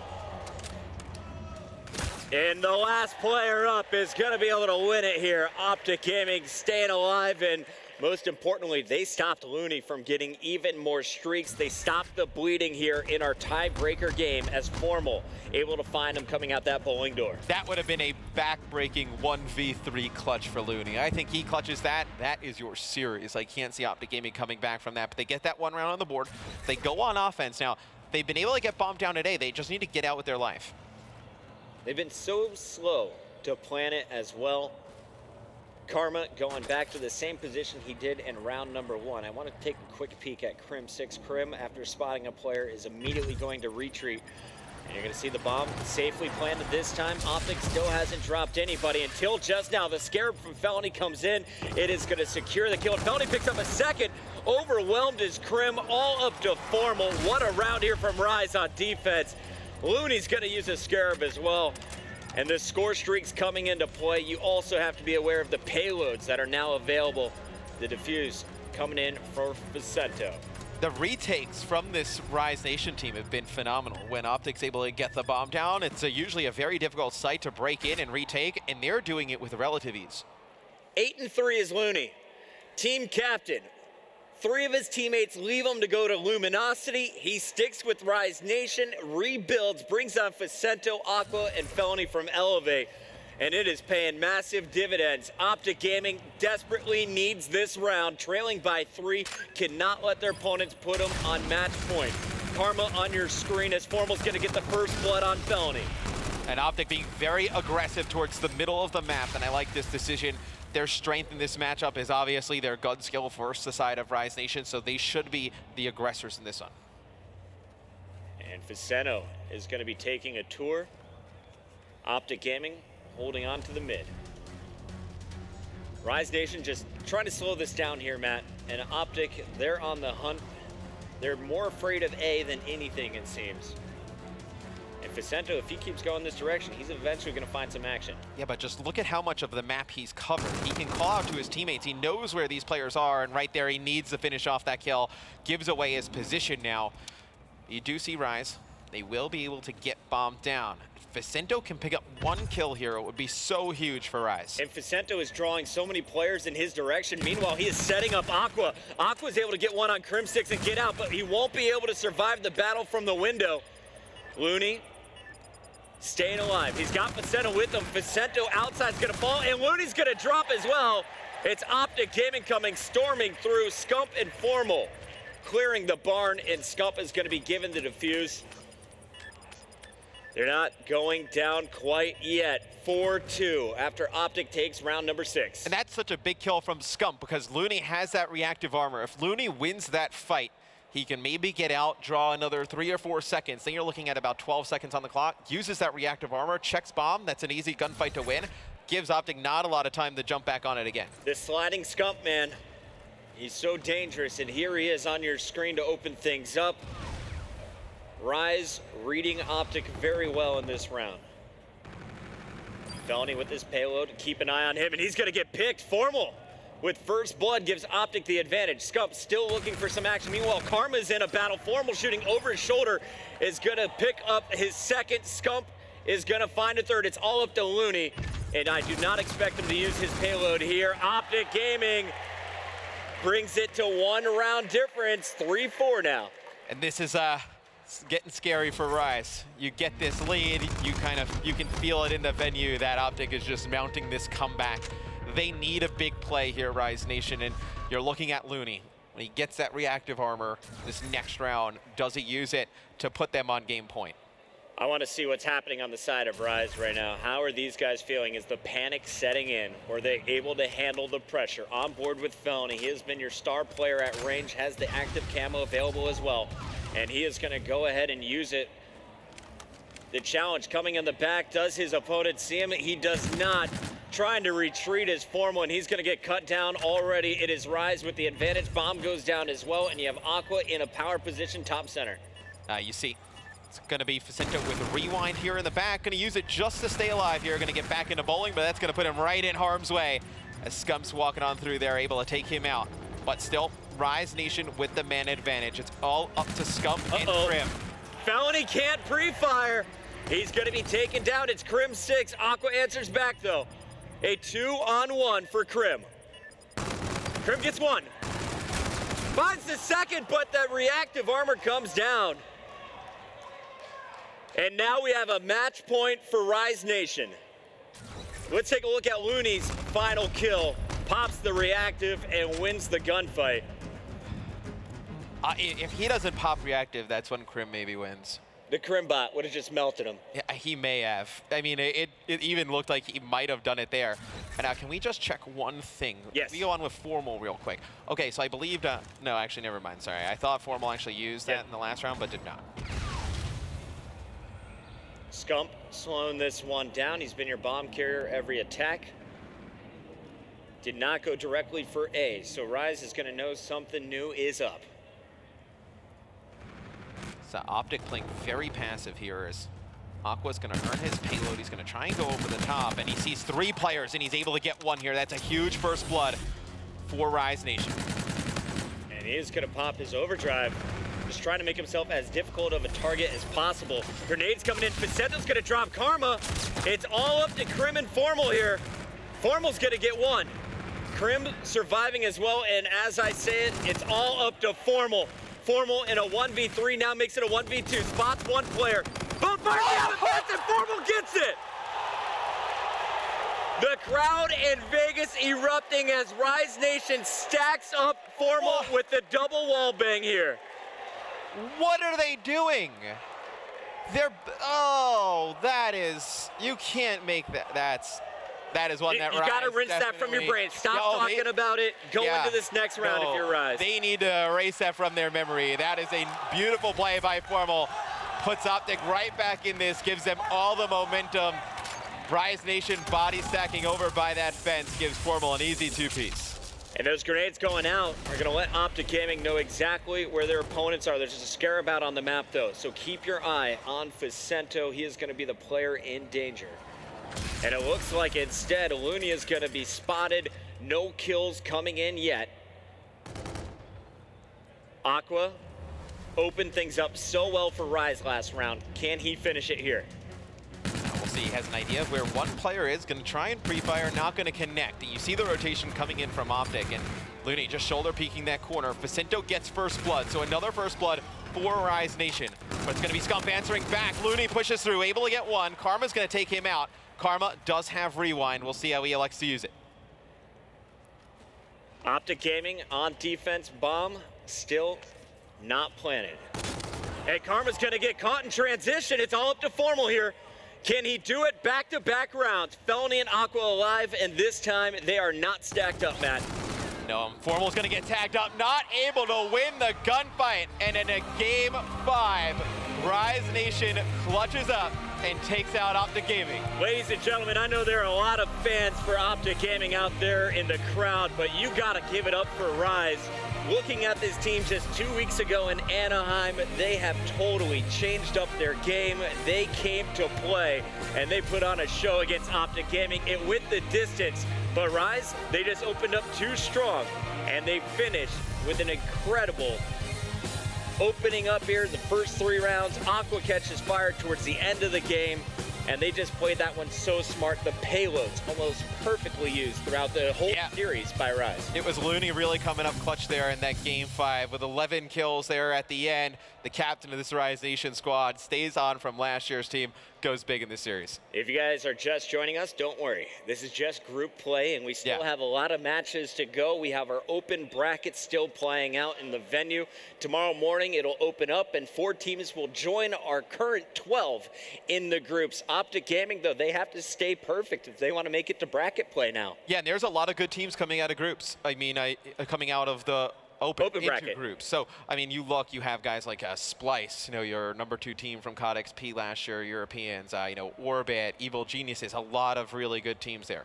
All right, well, Optic Gaming, they're now going to find themselves 1-1 in the group after beating Revenge. Rise Nation opening up the weekend with a perfect 2-0. Who's going to come through the open? We'll have to find out later. For now, though, we have Maven down on the floor with our winners. All right, Looney, 2-0 lead almost disappears, and that Game 5 was insane.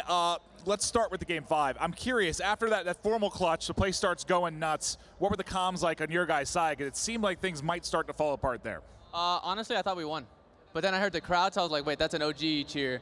And then I see it says 5-4. I'm like, and I just hear, I think I shot you in the back. I'm like, come on, man, we have to clutch that out. And then we kind of started arguing, but then we're like, dude, let's go. We got to focus up. The game's still going. We got to clutch this up. That's huge because, I mean, those are those types of moments where you throw it a little bit in a 1v2 or 2v1, and from your scenario, things fall apart. Veteran leadership gets that done. Now, I want to talk to you a little bit about the transition now. At PSX, you guys had an okay showing, not what you expected, obviously, to kick things off. You've rebounded, controlling the group right now. I guess what was the team talk like? How did you guys prepare for this coming out of PSX? After PSX, I was walking with Yuli going back to the hotel, and I'm just like, I don't know how you guys did it last year. 0-1 starts are really rough. So I really want to focus on hardpoint with these guys. They have great talent, obviously. Tyler's a really good slayer. Yuli's been always a slayer. So I really wanted to focus on our hardpoint. I think the new hardpoint really benefited us. We would have won 4th map probably if I played it individually better, so I need to pick that up. But definitely just getting our respawns. These guys have always been a great S&D teams. They've relied on S&D. And just like this series, 2 S&Ds and a hardpoint. Yeah, you get it done, and with the Game 1 hardpoint, I mean, Facento, a big part of that. I think he had that 11 stretch there where he was just crushing in the Game 1, but you get it done in the search and destroy. So now you have control, obviously, of the group. Speaking of it, you're going to have a 4th team coming from open bracket. Is there maybe anyone you're looking to face, anyone that scares you a little bit in open, or are you guys just feeling solid? We're feeling solid, but I think this is the most stacked hardpoint, not hardpoint, open bracket, legit the scariest open bracket. So, in pool play, going up 2-0 is a really good feeling. You don't have to be 0-2 and have to face a really good open bracket team, like you said. So we have the Europeans here. EG ended up. So definitely not really scared of any team, but I wouldn't be surprised if we get a really good team like Orbit or Splice, one of those Euro teams to come into our pool, and then so we're gonna have to focus up for that. Well, keep it rolling, buddy. Good stuff so far. It has been impressive. That's our last match of the night, but to close things out, we're gonna toss it back over the desk with Jack. What a way to end the day. Rise Nation, the shocking victory. We said they weren't going to win both hard points, but they close it out. Another search and destroy win. And now they're sitting atop that pool. Mark, I'll ask you, biggest surprise of pool play today, you think? I think so. I think after PSX, people weren't really sure how this roster was going to do, but Looney hit it right on the head. He said, we had to focus on hardpoint. I mean, the Rise and Elevate last year, they just couldn't beat Optic. I mean, they would go Game 5 with them. They just couldn't beat them. And now, Looney picks up 3 of those core guys from Elevate, and first match of the year, they're able to beat them. So, I mean, obviously a very positive change for both parties, but, this is what Looney said. He said, we have to win those respawns. And I love hearing from Looney, TP, him critique himself. He said, if I played better in that Game 4, I think we could have taken the hard point. What does that say about him as a player and his role on this team? I mean, that really what takes you to that next level as a whole unit. Every single player on the team has to hold themselves accountable, and to have a player like that, I've teamed with Looney before, and he can get mad at times, but it's constructive always. There's always a reason for it, always wants to improve on something. If you're not, you're wasting your time. Looney has that perfect mentality. Well, we started off the day with some surprise wins for certain squads, and we end the day with an upset with Rise Nation over Optic Gaming. Let's look at our updated pools, see where we stand after day 1 of the CWL Vegas Open presented by the PS4. Pool A, one of the 2 groups right now that currently sits with every team at 1-1. Gosu Crew, with that win over FaZe Clan, really helped themselves in this pool. going into tomorrow, is there more surprises to come here, or do we see Envy and FaZe turn it around and take this pool?